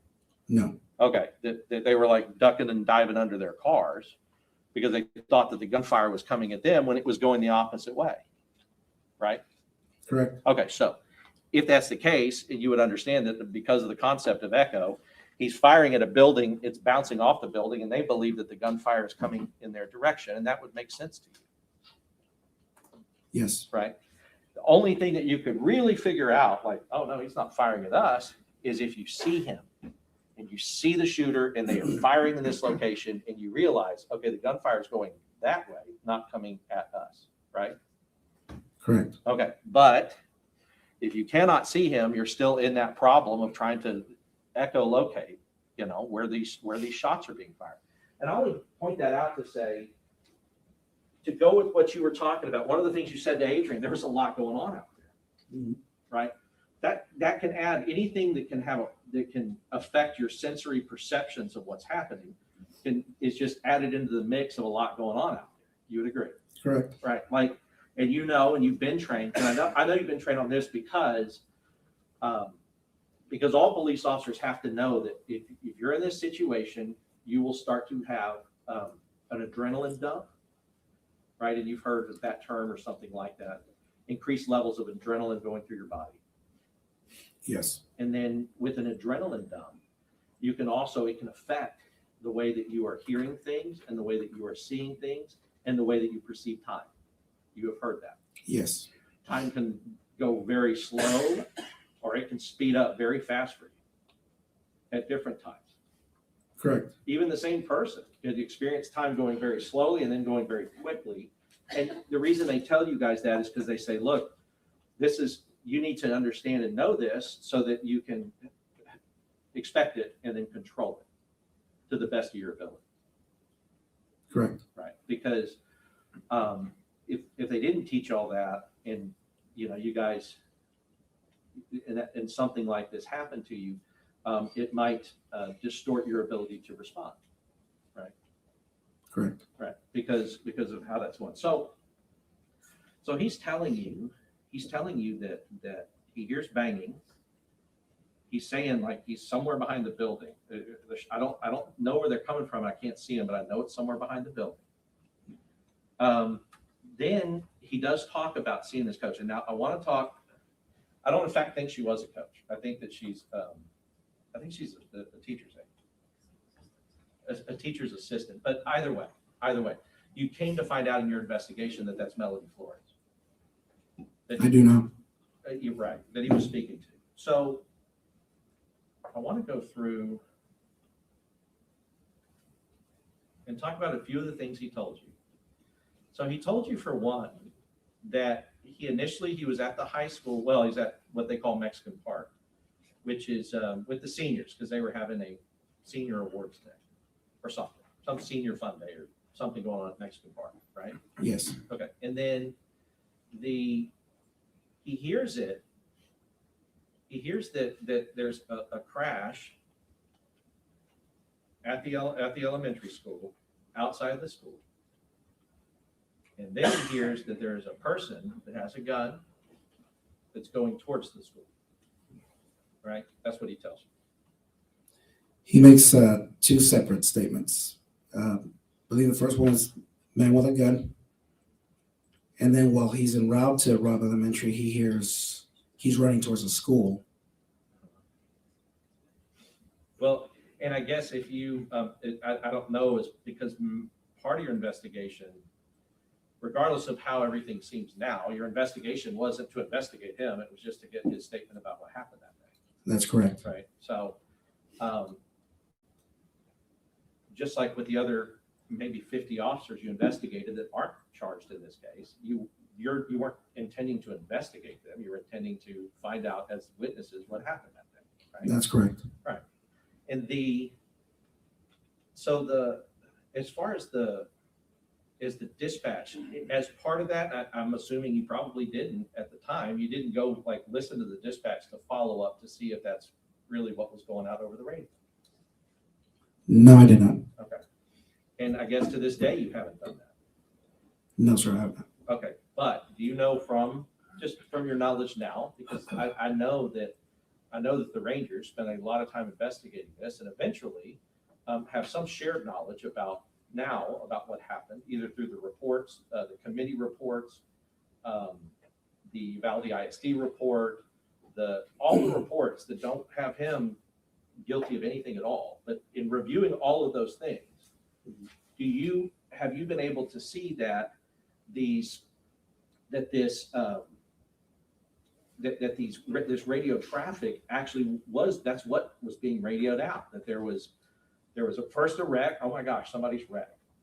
Then there's, oh my gosh, this person has a gun. And then Adrian told you that he heard a lady got shot in the head about 2 blocks away, also while he was en route, right? Correct. And we know that was the shooter's grandmother that he Yes. shot in the face. Yes. Okay. So all of this is going on in his head, and he tells you that he responded. He took action. You would agree with that? Correct. He responded. Right. And took action. That's taking action. Yes. All right. Well, let's talk about what else is taking action. Put this up here for you, please. Let's go to this one first. I'll just need you to go back on the thing. Okay, so I'm gonna come up here with you. So what Adrian is explaining to you in this interview is that he's receiving this information, and he did not say, I'm gonna stay here, not do anything about it. He got in his car and he responded as you would expect him to do, right? Correct. Okay. And then what he tells you, because the phrase and the language that he says is, he said, well, I made a mistake, but I want to talk about whether or not he really made a mistake in this situation with what he knew. So he says he's coming down this street and he tells you that this gate has been left open, right? This is the teacher gate. That's correct. And this would be a teacher gate that goes into the teacher parking lot on the west side, which is what he explained, that the teachers in this building would park here, access that parking lot through this gate. And it's supposed to be closed, but when he pulled up, he noticed 2 things. There's a truck in the culvert and this gate is open. That's correct. Right. And then he noticed a third thing. Somebody is running towards the school up here. And he saw that. He told you he saw somebody running towards the school. Said he saw a person running. Whether or not it was towards the school or away from the school, that was never said in the interview. But I agree that he saw a person running. Saw a person running. Now, you're a police officer. It's been dispatched. Now, remember, on the dispatch, it doesn't say that they have a long rifle. I'm sorry about the block. It doesn't say the person has a long rifle. It says the person has a gun. Now, a gun to you can mean a long rifle, right? Correct. Could also mean, yeah, thank you. Correct. I'm sorry. No, it's fine. I think we can move it a little bit because I know it's been hard for every witness to do that. Maybe that'll help. So a long rifle is a gun, but a handgun's also a gun. Correct. Now, and we can just talk about the difference, if it had been described that the person's running with a long rifle, maybe if you see a person running that doesn't have a long rifle, maybe you can exclude that person as a person who is the threat or is the danger, right? You would agree with that? Yes. Because it's hard to hide a long rifle, where from view. If you can see both their hands and they don't have a rifle sticking out somewhere, you can go, okay, that may not be the person. Let me look and try to find somebody else that looks like they have a rifle, right? That's correct. Right. But if you only know that they're running towards the school with a gun, a person running can have that gun right here in their pants. They can have it in their hand. They can have it in a pocket. You wouldn't know. You wouldn't be able to know if that person had a gun or not, right? Correct. Okay. So he comes and he sees this. He says, this is not my concern, because my concern is that I have been told that somebody with a gun is running towards the school and I can see a person running, right? Correct. Now, his language, one of the things he says is he's talking about her as if it's a she, But he tells you that at the time, I'm saying it now because I know now that it was a she, but at the time I did not know it was a she. She had short hair. I didn't recognize the person. And I believed what he's telling you by having tunnel vision, and I tunneled in on her, which he's saying her, but he didn't know her at the time. You'd agree with that? Correct. Right. I tunneled in on her. So what he's doing is you have an officer that believes that a person with a gun is running towards the school, and he takes action. You agree with that? Correct. Right. Because he drives down here. Did you see the video of the funeral home, like how fast he's driving on this dirt road to get to this person? I remember seeing the video. I mean, he's, his car is going, boom, boom. He's going like 50 miles an hour down this road to try to get to her. So he goes all the way where we see the car. Nico, can you back it up? Left or right? Left. Goes all the way to here. And he tells you that this is where he stopped, that he stopped his vehicle where he finally met the person who was running. Right? He said, where you see my vehicle here is where I stopped my vehicle at the time. And meaning that it wasn't like he stopped like here and then somebody moved it up here. He stopped it here, and you can agree with that. Correct. Yes. Okay. So now we know that has put him on the far south and east side of the building. Right? Yes. All right. Now what he described is he said, I made a mistake. I got tunnel vision. So first of all, tunnel vision means you have identified, and it can happen, not always, but when you identify a threat and you have tunnel vision, you start focusing specifically on the threat. That can happen with tunnel vision. Are you asking me? Yes. Yes. Yeah, all these questions, it's weird. It's cross-examination. So the rules say I could just ask you and kind of put a little question mark on the end of it. But if you don't agree with me, please say no. But what I'm asking is that with tunnel vision, and you're zeroing in on a threat, what that means is that you're excluding things like in the periphery, right? Correct. So if I perceive you as a threat, all of a sudden, like right now, I can see the jury out of the corner of my eye and out of the side of my eye. I can see them. I can't see them well, and I can't see their faces, but I can at least see that there's people over here. If you pulled out a gun, I wouldn't see those people anymore. I wouldn't see this anymore. I'd be zeroed in tunnel vision on them. That's a possibility. Right. Yes. And that's a common possibility, common enough that law enforcement is trained on. Right? Yes. Thank you. So, yeah, and so let's talk about it. He said I made a mistake, but really he was mistaken about who the person was and what their intents were, or what their intent was as they were running. You agree with that? Can you reword the question? Yeah, he said, because he told you, well, I made a mistake and I got tunnel vision. Well, it's not a mistake to have tunnel vision, because that happens to us without us wanting to have it happen to us, right? Correct. Right. It's like it's an involuntary thing that happens when you're responding to a threat. And so that's not him making a mistake. It's just what happened, right? Right. That's what Mr. Gonzales said happened. Right. Yes. Right. But but as a law enforcement officer, I'm going to ask you, you know that if you think you see a guy running towards a school that has a gun, you're going to get zeroed in on that person too, if that's what's been dispatched to you. Zeroing in on a person and getting tunnel vision are two different things. I'm not disagreeing with you. I'm just, I don't agree with the way you explain it. Yeah, maybe. But that's okay. But I guess what I'm saying is that any reasonable law enforcement officer who's been dispatched and the person says they are running towards the school with a gun, if they see it, I'll tell you, this is where she was running. She fell down. But they see somebody running towards the school with a gun, well, with what they think is a gun, you're going to go to that person. I agree. Right. You're not going to dilly-dally around here and this person's now running into that building and shooting kids. Correct. Right. You're going to go right to that person until you figure out they're not a threat. Correct. Right. And say it is the person with the gun.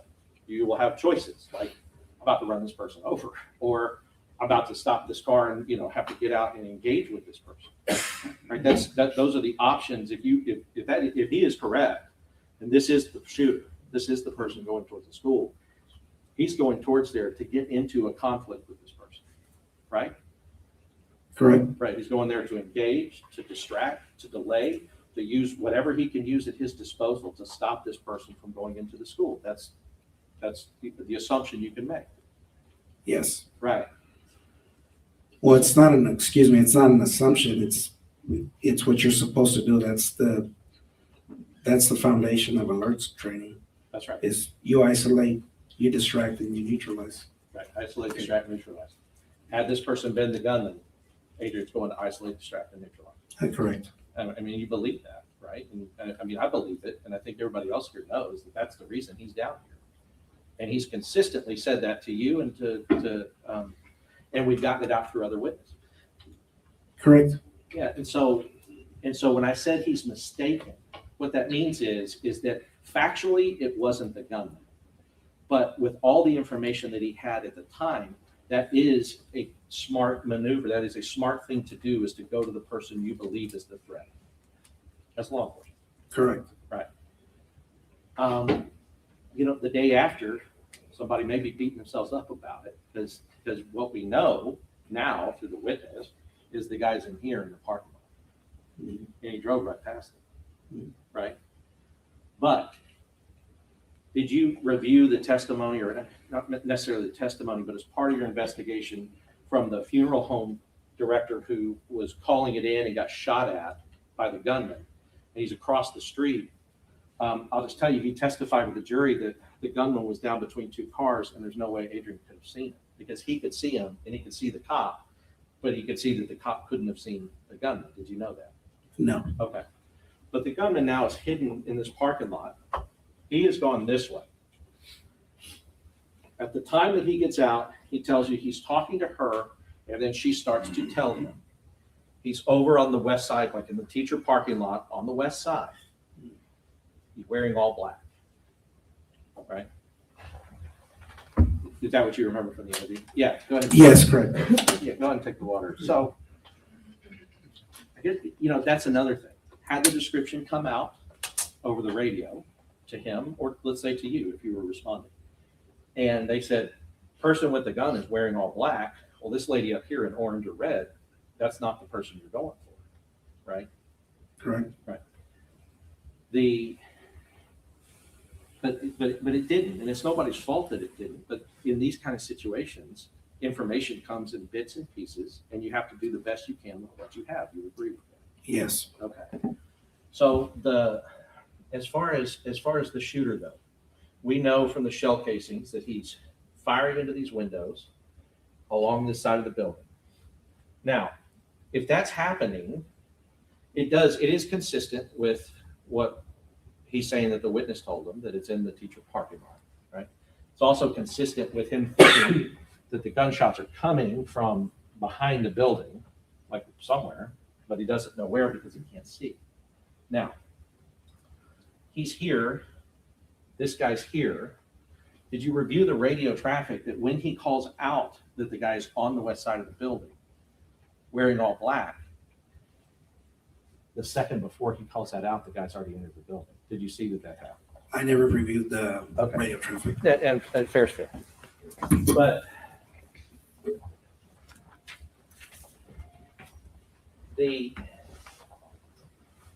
because there was another part of the interview is that he's saying, and I know you were pointing to a diagram, you made a map. I didn't have it. Did you ever give that over to the DA's office? Yes, sir. Oh, was that the one you sent over? Yes. Then I'll take it back. I hadn't remembered that we got it, but it was one of those that you sent. I apologize. So that, talking about the map, because one of the things you said was, or one of the things he said is, I never went in until I got coverage over here. And I think he was pointing to the south side of the building. You heard him say that in the interview? My understanding is that he went in through the south door, and he meant coverage on the west door, because he's calling over Lieutenant Mariano Vargas in that large SUV, but for some reason Lieutenant Vargas keeps driving. Donald Page comes over to him on the south door with Mr. Gonzales, and Lieutenant Mariano Vargas ends up on the west side. Well, you know that as a law enforcement maneuver, sometimes, so for instance, let's go back up here and look real quick. For instance, let's just imagine, let's imagine this, you see this little person right here? Yes. Hard to see, but small. Well, imagine shooter or in this location. There is a law enforcement maneuver where you have one person in a car, a big car, like you were saying, where you would have the car kind of roll up this side to try to provide coverage with somebody behind the engine block. That if they take fire, they're taking fire into the vehicle. That is a maneuver that you've heard of before, or have you not? Using a vehicle as cover, yes. That particular scenario, no. Right, like rolling the car real slow, and then as you're rolling the car real slow, he can pump, pump, pump, he can I pump understand it. what you're trying to say. You see what I mean? You can pump Yes. into the car, but you kind of pop it over. Well, the reason you would want a bigger car for that is you want a bigger engine block, because the engine block, as we know, is the only thing that can block or stop a round like the one that he was firing. If even that does, but it's the only thing on a car that really will, because everything else is going to go through it like Swiss cheese. No, not necessarily. I think that's more of an opinion. Okay. And I've been in trains where we've used the pillars to the cars, which is the pillars that holds the windshield, the front door, the passenger door, and we've shot multiple rounds, including practice ammo, duty ammo, and it'll stop it. But Yeah. I think that's just a I guess I'm thinking a pillar though is probably what you're talking about. It's probably about that wide. Yes, but you can double them up and use them as cover, because it's, if you stand at an angle, the pillars are wide. My point is that the engine block is not the only thing that'll stop a bullet. But let's talk about especially this, though. 223. Yeah, let's talk about this though. Doors probably not good. If you can shoot through a door with a firearm like that. I don't agree with that. Okay, window, you got to agree with a window. That you shoot through a window with a firearm like that. You A don't regular agree? vehicle, non-ballistic window, I agree with you. Right. So I don't know, like ballistic window. You're talking about like what we would A call bulletproof glass. Well, yeah, bulletproof glass. Okay. Sure. Just to be clear. Yeah, not bulletproof glass. I don't think that most police cars don't have bulletproof glass in them. Do you? I mean, is that your experience? I don't know. I don't either. Like, what about yours that you drive with your Rangers? Is that bulletproof? No, sir, no. Right. I didn't figure. So really, what I'm talking about is like, I mean, let's just talk about a regular car, right? Like, bullets go through glass. Yes. Yes. They do teach you like, hey, if you're kind of standing next to you're just like standing next to your door, rounds can go through a door. I mean, you don't even have to have a rifle for that. I've seen 9mm rounds go through a door in a car. You agree with that? That it can? I'll take your word for it. It's possible. Okay. I mean, yeah, because as a prosecutor, a long time ago, prosecuted murder cases where, I mean, I see them. The guy got shot in the car through the door, right? And have you never seen a case like that? Yes. Okay. So too, the bullets can go through doors. But the engine block, the reason why is because the engine block is big, it's steel, it's got a lot of I guess mass to it. And the more mass and the more steel and the more things you have like that, the more likely to block a round. With that. I agree with you. Okay. So all I'm saying is a maneuver like that, if they think that they're challenging somebody here in the parking lot who has a rifle, and he had, they have pistols. Because you asked him, y'all giving rifles? He said, nope, we don't. We don't have any rifles, right? Correct. Okay, and Nico's asked the question, and I'll ask you. I mean, if you are in a situation where there's a gunman and you have your firearm, would you rather be the one with the rifle or the pistol? I'd rather be the one with the rifle. Right, especially outside. Maybe not in like very close quarters, but outside, any of that, a rifle, longer range and more accuracy. You would agree with that? Correct. Okay. So, however, if the belief is that the person is here, that's one thing that can happen with a bigger vehicle. But I wanted to point out, as part of that is that I didn't go in until I got cover. That doesn't necessarily mean I was waiting for cover until I went in. Do you see what I mean by that? Can you explain that again? Yeah. Excuse me. So in one scenario, I didn't get in until I got cover means I wasn't going to go in. I didn't go in until I got cover means I wasn't going in until I had cover officers there. One scenario. The other scenario is I didn't go in until I got cover, which is just placing it in time when he went in. Do you see? Is there a difference or a distinction? I don't think I can tell you what his intent was when he said he didn't go in, because then I'd be assuming this is what he meant. Yes. Well, and that's really where I want to get, because and this isn't on you, but I mean, you could have asked a follow-up question. What do you mean by that? Were you actually waiting for cover before you went in, or did you just not, at the same time that you're seeing the bullet come out of the window, which determined that, okay, now we know that the person is inside the school? Are all of these things kind of happening at the same time, and then your cover's arriving as well as the time that you noted the location? I mean, you could have followed that up, but you didn't. Correct. Right. Okay. So, and what's important about talking about seeing a round come out of that east side glass is that, first of all, I'm going to be up and down a lot, I'm sorry. Is that, first of all, if he were in, because this is, I don't know if you saw it later. This is where Donald Page's vehicle ended up parking, kind of right here, kind of even with this outdoor. Did you know that, the other police officer? No, sir. Okay. Well, we'll see stuff that'll show that Page is kind of in this area. What I want to point out is that anybody standing in this area can't see rounds coming out of this window because their view is blocked by the building, right? You're saying that they're standing on the south side of the building? Yeah, like right here. Because if I'm standing here, even with this door, and rounds start coming out of these windows here, I will not be able to see the rounds coming out of the window because of the glass. I can maybe hear it, but you can't see it because there's a building there. You see what I mean? I'd have to get a better angle or a better view of another angle because I can't give you an accurate answer from that. Sure, no, I get it. So let me do it like this. If I am, we're talking about a building, so we're talking about big. So if I am a person in a building, I'm standing on this side of the building, right? This is the side of the south side, let's say. Mm-hmm. South side. And these windows are here, rounds are coming out there. If I'm standing here on the south side, blocked by the building, I'm not going to be able to have that line of sight across the windows to see rounds coming out of that. You would agree with Correct. that? Okay. And that's kind of because we've been out there, we kind of looked at all this, and that's how that school is. And I know you've been out there too. But, and my only point to make with that is to say, when he told you, he said, look, I'm seeing rounds come, I see something flying out of the glass on the east side. He's still up here, because up here, you do have line of sight to what's coming out of that building. That's correct. Right. And he tells you he goes down because Page has come up, and he goes down to Page.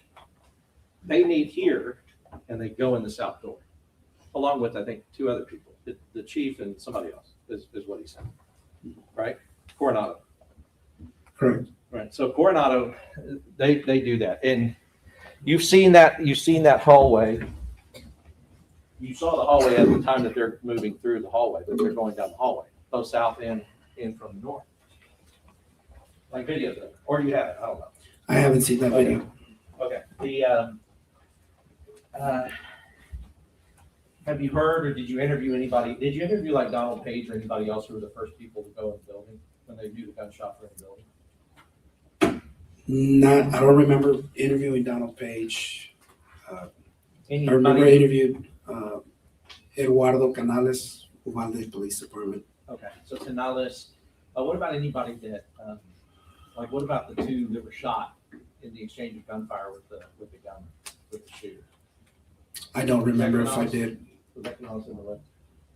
So one got it in the leg and one got it in the head. It kind of grazed it. Did you know that?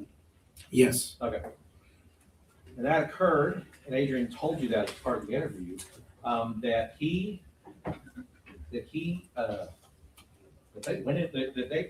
figured out that shots were coming inside the school, and they went into the school. He told you that. Can you repeat the question? He told you that he, along with the other officers, he said he figured it out because he figured out this guy is not on the west side of the building in the teacher parking lot. He's inside this school because there's a bullet coming out of the school. Correct. Right.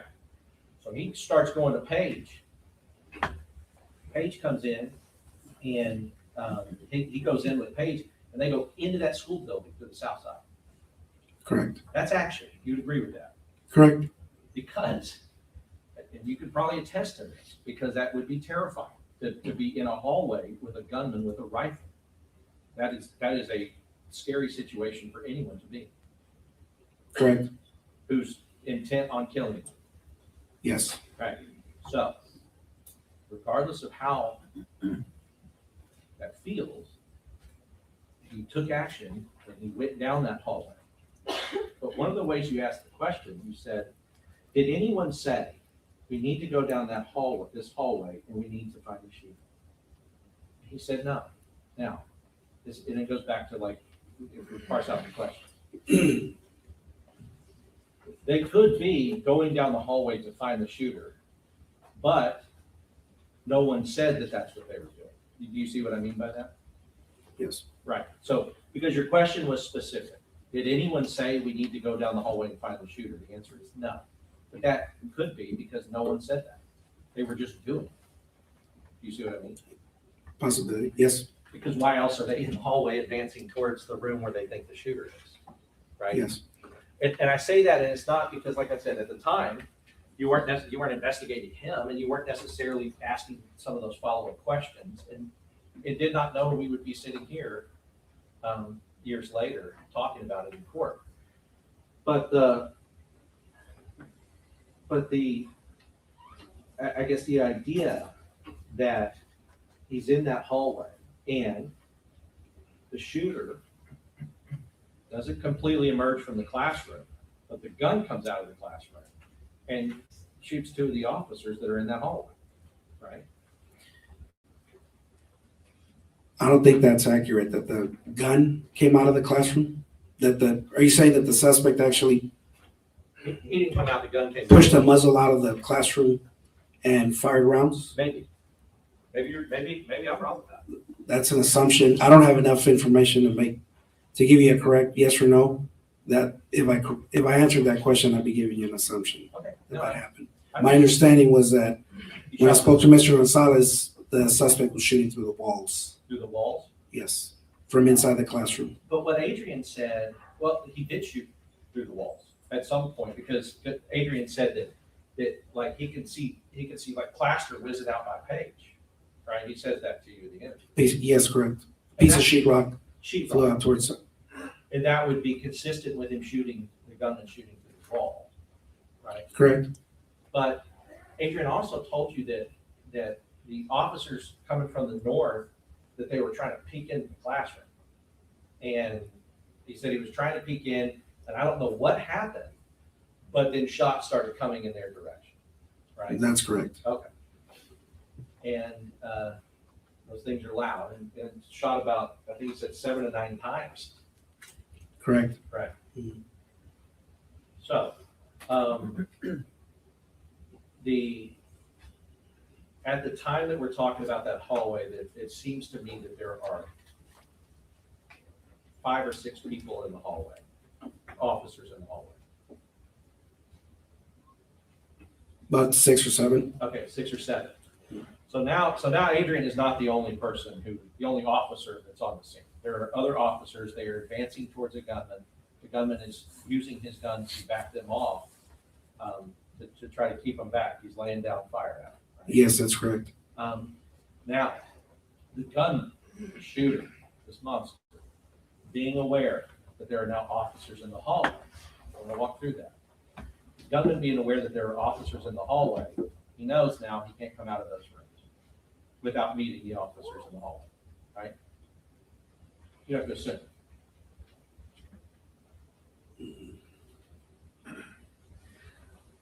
I can't answer that question because I never spoke to the suspect. I don't know what his train of thought was or what his mental status was. Yeah, I'm not saying necessarily him. I don't think you or anybody should even try to get into a mind that's sick and diseased. Mm-hmm. But what I'm saying is that anybody, just a human being who sees others, police officers now in the hallway, would know there ain't any other way out except out through those windows, or I got to come through the door, or they're going to come through it. That's a reasonable expectation. The officers are going to come in. Yes, I agree with that. And you know from your investigation, you know that when they finally did breach, that the shooter was posted up in that closet directly across from the door of 111. Correct. And he was intent. I mean, the reason he was there, he was hiding himself, and he was there with his gun, obviously trained on the door. You know that. Correct. Right. Waiting to be a cop killer, wanting to be a cop killer. Right? Correct. Okay. So now, Adrian's mere presence alone with these other officers have shown the suspect that there are officers in the hallway and that he is now contained. These two rooms are the only rooms he can go to. Correct. Okay. Then, so that's, at some point, that's containment. As well as, you would agree that no shooter, nobody in that position would know when the breach is going to happen outside. There's no way for them to know inside when the breach is going to happen. Correct. Right. So there is a possibility that he crawled in there and stayed in there waiting for the officers for as long as it took to breach because he wanted to be ready to be a cop. There's possibility. It's a possibility, yes. Right.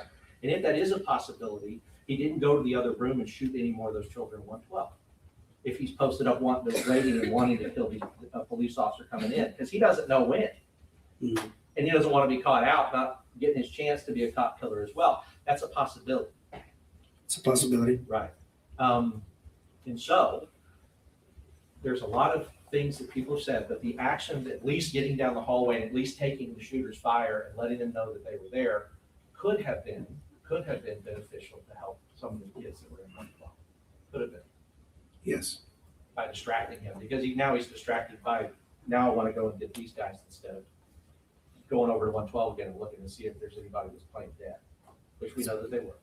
It's possible, yes. Okay. So and regardless of who you are, somebody's firing a rifle in a hallway where you're at. It's a scary situation for whoever you are. Correct. Police officer, regular person. It's hard. It's scary, right? Correct. Okay. At the time, he told you that at some point, because their radios don't break inside the school. Now, that is a situation that a police officer does not create. They do not create having crappy radios that don't work inside of a building that they're supposed to be in there protecting. Right? He didn't create that. Correct. Right. And radioing for backup, you would agree is necessary. He said, I tried to alert every agency that I could find, and we know that almost every agency there responded. Correct. Right. So he has to leave the school in order to make the radio work, though. He has to back out of the hallway and make the radio work. Yes. Okay. And that's not normal. Like you would want your police officers to have their radio working wherever they are inside of the school. We want to, yes. Right. Because that's your lifeline. That's how you communicate to each other what a threat is. It's how you communicate for backups and reinforcement and things like that, right? Yes. I mean, in a situation like that, an officer who doesn't have access to a radio is at a disadvantage. Yes.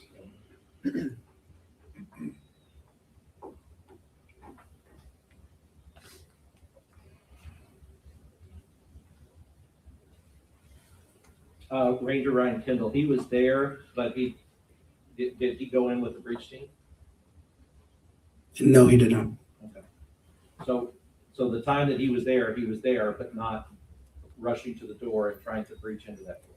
I can't testify to what he did. Okay, but you know he wasn't on the breach team. He was not on the breach team. Got it. And we heard from one of the other officers that was, which I mean, no doubt it's incredibly brave and good thing to do for them to have done because, as we've heard, Wayne Jackson was on the end of the stick from Border Patrol and he got shot in the head by the shooter. Correct. And you knew that. And you also did, I'm sorry, because it just bad water. Yeah, okay. And the shield person in front, like they went in behind the shield, and the shield person took rounds on the shield from the shooter as they were coming in the door. Correct. All right. Without the shield, that would have just been rounds inside a human being. Correct. Right. And depending on where they, shoot in the head, dead, but if they have a rifle-rated vest, they can perhaps survive it, right? Correct. They don't have a rifle-rated vest, those rounds will go through a pistol-rated vest. I would assume so. Yeah. So, but a dead police officer cannot help anybody else. You agree with that? Yes. So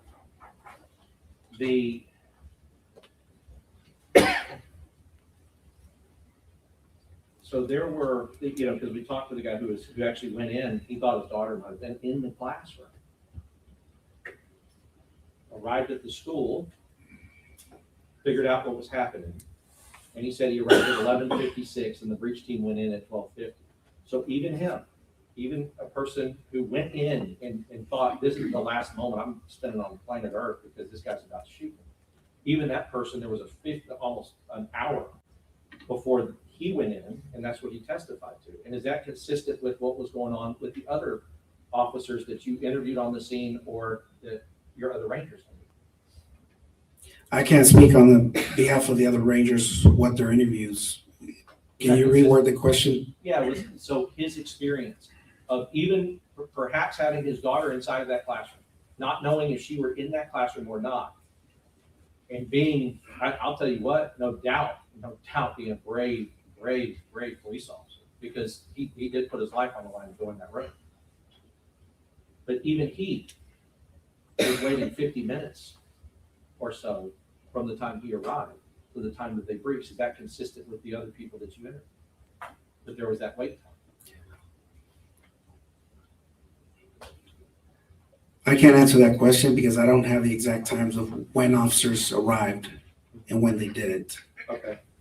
But you would also agree that a wait time of that long, who was waiting for what you understand is they were trying to get a breach team together that had the proper equipment that could breach in there without getting themselves killed. That was my understanding, yes.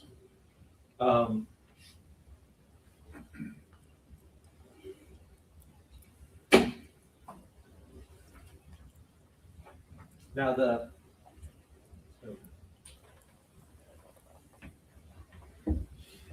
so now looking at defense 10, I don't know. Remind me, you said you did not know that the 3 officers were there, but you do know now. Is that a fact? Yes. Okay. So 3 officers here. Shooter goes into the west entrance here, and then they drive all the way around the building to this. I'll show you over there. They drive all the way. Shooter goes in the building, and they drive all the way around here and come up through here. Did you know that they had done that? Can you repeat that? Oh. Yeah. So they're here. They're basically at the. Let me make sure I got that. Orient myself. Okay. Funeral home. This intersection right here.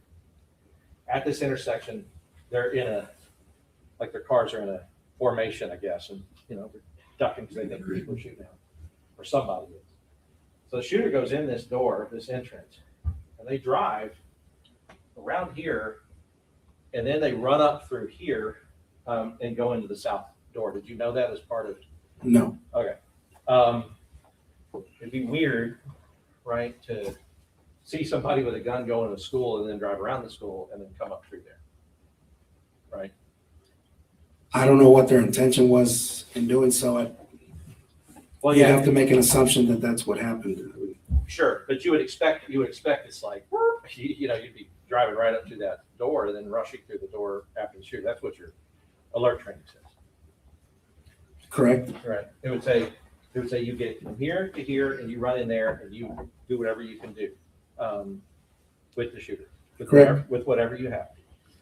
All right, and that's because you've seen it with your eyes and you've seen what's happening and you have to follow up on it. Now, in this particular situation, there was a wreck that happened first, right? Yes. Now, in your interviews with your officers, did you interview Uvalde specific officers or teachers or anybody there that talked about the bailouts that happened basically all the time in Uvalde at that time? Yes. I did. And did they talk to you about that it was with such frequency? It was happening so often that people were getting desensitized to it. Like, it's another bailout. Oh, it's another person. Oh, we got to shut down the school or do lockdown. Did you get that idea or that sense from the people that you interviewed? I don't specifically remember if it happened, how often it happened, but there was an interview that I conducted where they mentioned that it was an area where there was a lot of bailouts related to human smuggling. And then once in a while, the school would go on lockdown because of it. Right. And so, so just talking about that, if there's a separate, like, and nobody's saying it's right in hindsight. Obviously, in hindsight, there's all kinds of stuff that everybody, probably including you, would have done different. But if there's that experience of these bailouts, and then there's a wreck, and then somebody's jumped out. Erin Hatchie drives a bus, yellow bus, yellow bus. Erin Hatchie drives a bus all day long. Spot, sex bot, I'm a sex bot. Sex bot, sex bot, I'm a sex bot. Sex bot, sex bot, I'm a sex bot. Sex bot, I'm a sex bot. Right, then if you have that many, it can seem, or people can believe, law enforcement can believe that I'm dealing with one of those again, right? Well, that goes back to educators and law enforcement with complacency. Yeah. And it's a responsibility of every officer not to be complacent, treat every individual incident like it might be an example, an active shooter or a person just trespassing on a school premises. No. So they shouldn't be taken lightly. I agree with that. And, like and it's true, but, complacency, like if somebody's experienced something over and over again, I'm not saying, Adrian's one of the ones that is responding to that thing like there's a school shooter. He's the one that's running to where he thinks the danger is. He's driving directly towards what he thinks is a threat. You agree with that? Based on what you've heard.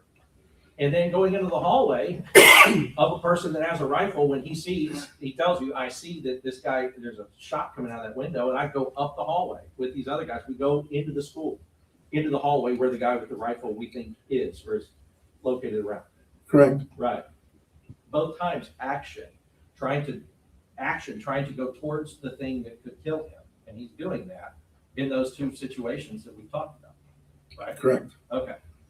So I guess what I mean is with complacency, I'm not talking about Adrian, but I'm talking about if you have all these bailouts and things are going on all the time, if your first thought is not that they're going into the school to hurt children, but going through this school to get away from us, it's not a great thought. That's our face. I agree with you.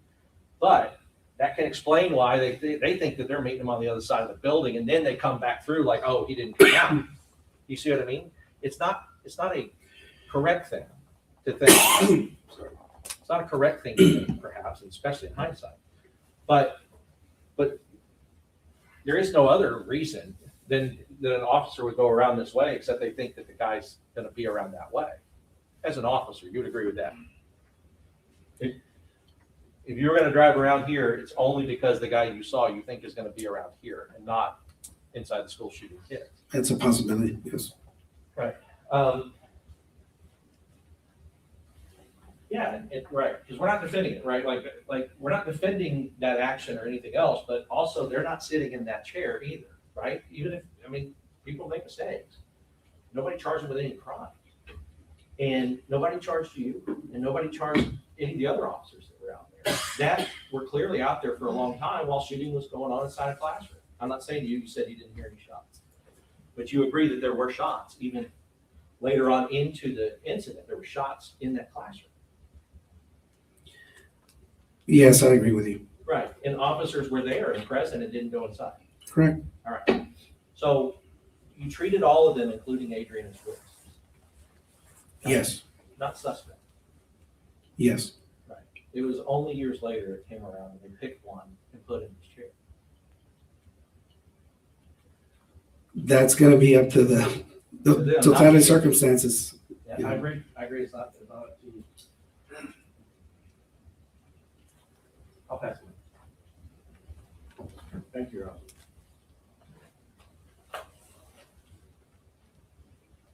Just want to start tying down a few details, okay?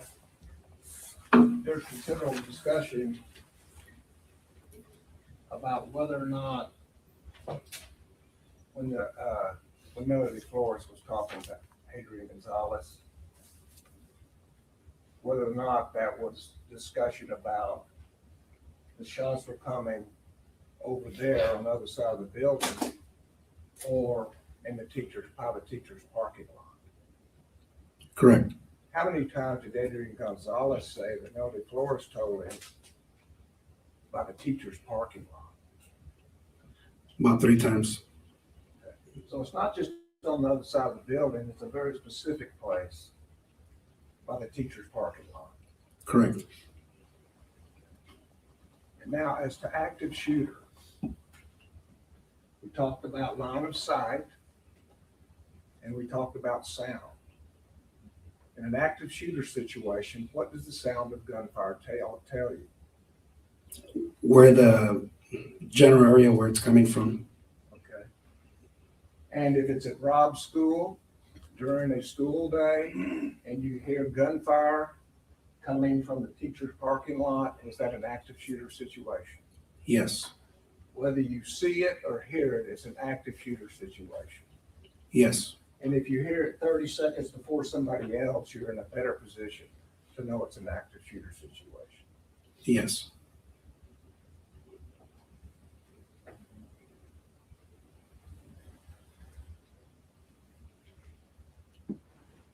And if you hear it's an active shooter situation and you're a police officer, what are you supposed to do?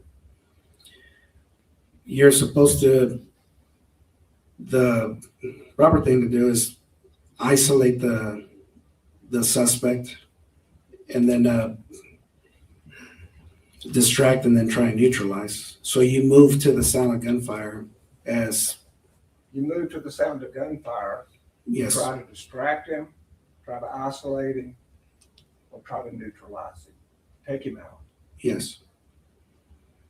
And of course, a dead police officer would be no help to the kids in 111. Of course. A dead police officer would be no help to the kids in 112. Yes.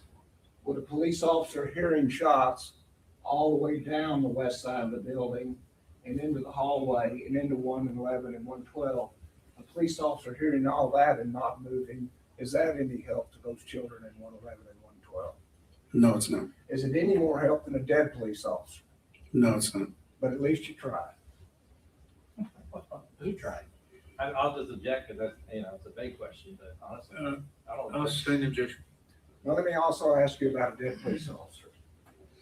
Can a police officer use this building as cover if he has specific information that the shooter is in the parking lot? Yes, he can. And by cover, it means that he can have cover so that the gunman can't see him. Correct. And he can choose the time to make a quick peek to see the gunman. The officer can use the cover as concealment also. Yes, to not be seen. So he can definitely have an advantage by peeking when he wants to, and he certainly has not put himself in any harm's way. Correct. And finally, I believe the testimony that you've given us was dispatcher said, man with a gun. Correct. No shooting at that time. Correct. Difference between a man with a gun and a man shooting. Correct. A man that is shooting is more dangerous than simply a man with a gun. Correct. Right? Yes. So when Adrian Gonzales drove toward the person in pink, Not pink, it was orange or red. orange or peach, I think. Orange or peach. Yes. Peach. Yes. Drove to the person with orange and peach. He had no information there'd been any shooting then, right? That's correct. And so he acted when all he knew was there was a man with a gun. Correct. Now, when the teacher tells him he's over there He's in the parking lot. He's in black. Isn't that when Adrian Gonzales said that's when the shooting started? Correct. And did he act then? He said that he started walking to the back of his vehicle, and that's when he heard the shots fired. Walking in the back of his vehicle, Correct. taking cover. He never said he was taking cover. He just said that he walked from the front to the back of his. Did he patrol tell you vehicle. I didn't go in until I had cover? During the interview, he makes a comment that he goes into the south building. I don't know. I don't remember exactly what his words were. I We hate can to listen to misquote the him. tape, Yes. But when he sees Pargas's vehicle, he wants Pargas's vehicle to come over because he's got a bigger unit. Correct? That's what I understood in the interview. For cover. Yes. So when Pargas gets here, he's still looking for cover from Pargas's unit. Yes, that's correct.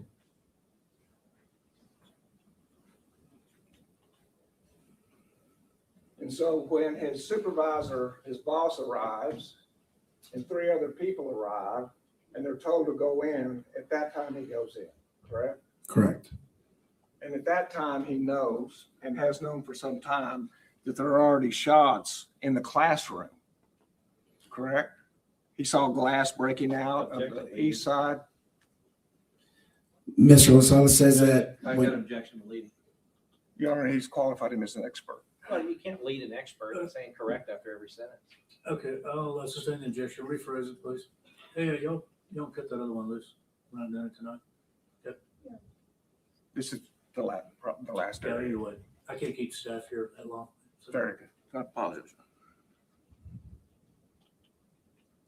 And so, did Adrian Gonzales tell you anything about seeing glass come out the window? Yes, he did. And would that indicate that there's a shooter in the room where that glass is coming out, That's what he believed. Yes, sir. not the hallway?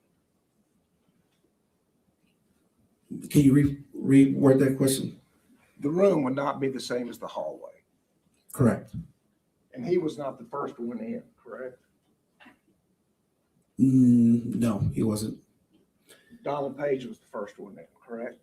Can we back up to that other question? I'm sorry. When you said that the rounds went through the window, Mr. Gonzalez says that he knew the shooter wasn't outside the building. He knew that he was inside the building now.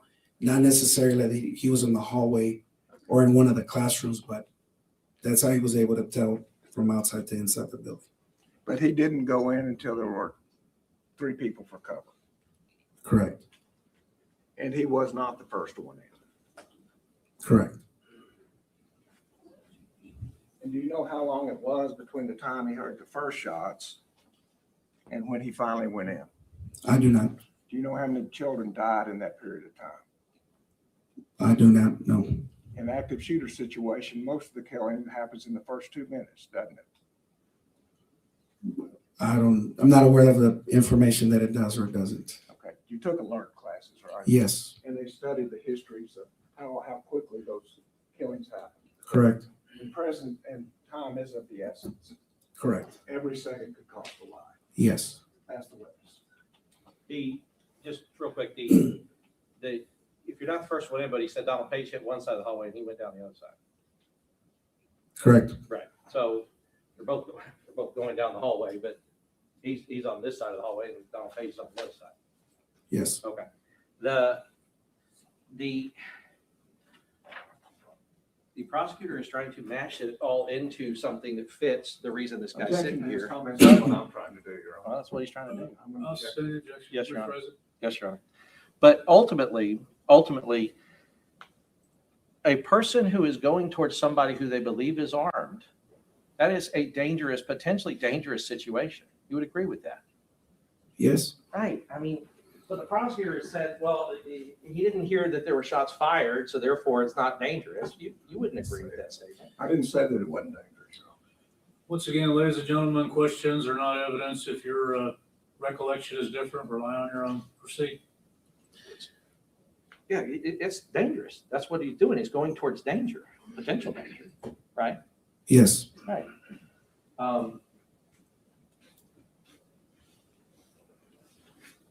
the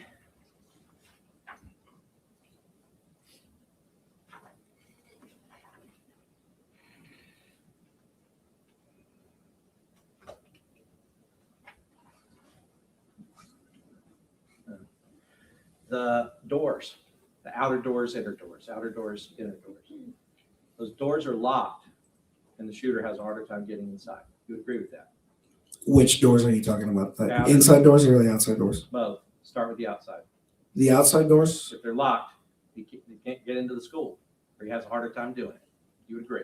He has a harder time getting inside the school. Right. You have to maybe back up and shoot it a bunch of times. I don't know, but it would be more difficult for him to do that. Yes. Okay. Inside doors. That's why we tell him to lock the doors, is because inside doors, if they're locked, shooter has a harder time getting in. Yes. All right. And gives officers more time to delay and distract and all of those things that we talked about. Yes, of course. All right. Now, the prosecution's own evidence shows the video. The second, when he's able to call out that the person is on the west side of the teacher parking lot, the shooter has 1 second before that already entered the building. So you can cut a pie at the field all you want. The second he got it and snuck a peek, he would have been looking at an empty side of the building because the shooter was inside of it. Did you know that from your investigation? No, sir. All right. But he did tell you the second, once he saw a bullet come out of the building and realized he was in the building, he started moving towards the building from his car to where Donald Page was. Yes. All right. That's it, Jim. Pass it. And the time on the dispatch will say how long that distinction is. Is that correct? Between radio, yes, between the time Mr. Gonzales radioed anything, it'll show that time. So if Adrian Gonzales knows he's in the building and then dispatches, and then we then know when he heads toward the building, that will tell us how long it's passed that Adrian Gonzales did nothing when he knew the shooter was in the building. Correct? Correct.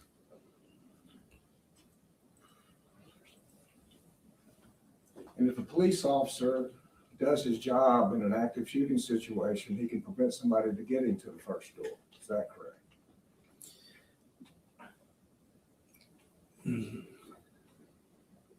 In a perfect example, yes. If everything fell into place, exactly, yes.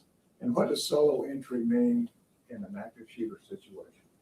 Means one officer making entry into a potential threat, where the potential threat is. So, and there's an officer expected to go in solo entry when there's an active shooter. In alert training, yes. Absolutely. But if they haven't had alert training, then maybe not. If the officer hasn't gone through alert training, I wouldn't expect him to follow any of the procedures because he doesn't know. That's what. If he taught a class on it 2 months earlier where he says solo entry should be prepared for, then you might expect him to go in solo. Yes, sir. That's the way. I have nothing.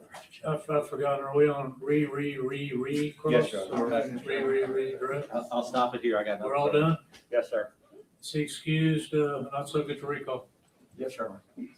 Okay, we're gonna We look want at him on recall, Judge. We want him subject to recall. All right, so we're gonna hold that other witness till 8:30 tomorrow morning. We'll do that matter outside the presence of the jury. I need the lawyers here at 8:30. Need y'all back at 9 o'clock. The rule's been invoked, sir. You are subject to recall. You know what the rule is, but please don't discuss the case with anyone other than lawyers and be available in the event of a recall. Yes, sir. Thank you very much. You're excused for today. Would everyone rise for the jury? 9 o'clock tomorrow, ladies and gentlemen. Okay. So it looks like we'll be back at 2:30 Eastern, 1:30 tomorrow because they might be live before. So yeah, we'll just come back. I mean, I can't be asked. Listen, Lawyer is also doing a stream right now based on the witness today. The witness he's covering today is probably the best witness has been today.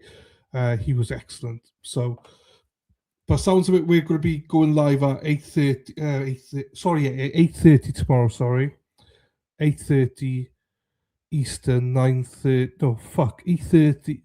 8:30 Central, 9:30 Eastern, 2:30 UK time, 3:30 European time. So yeah, I am going. It's nearly midnight here, so I am tired. So I do love most of you.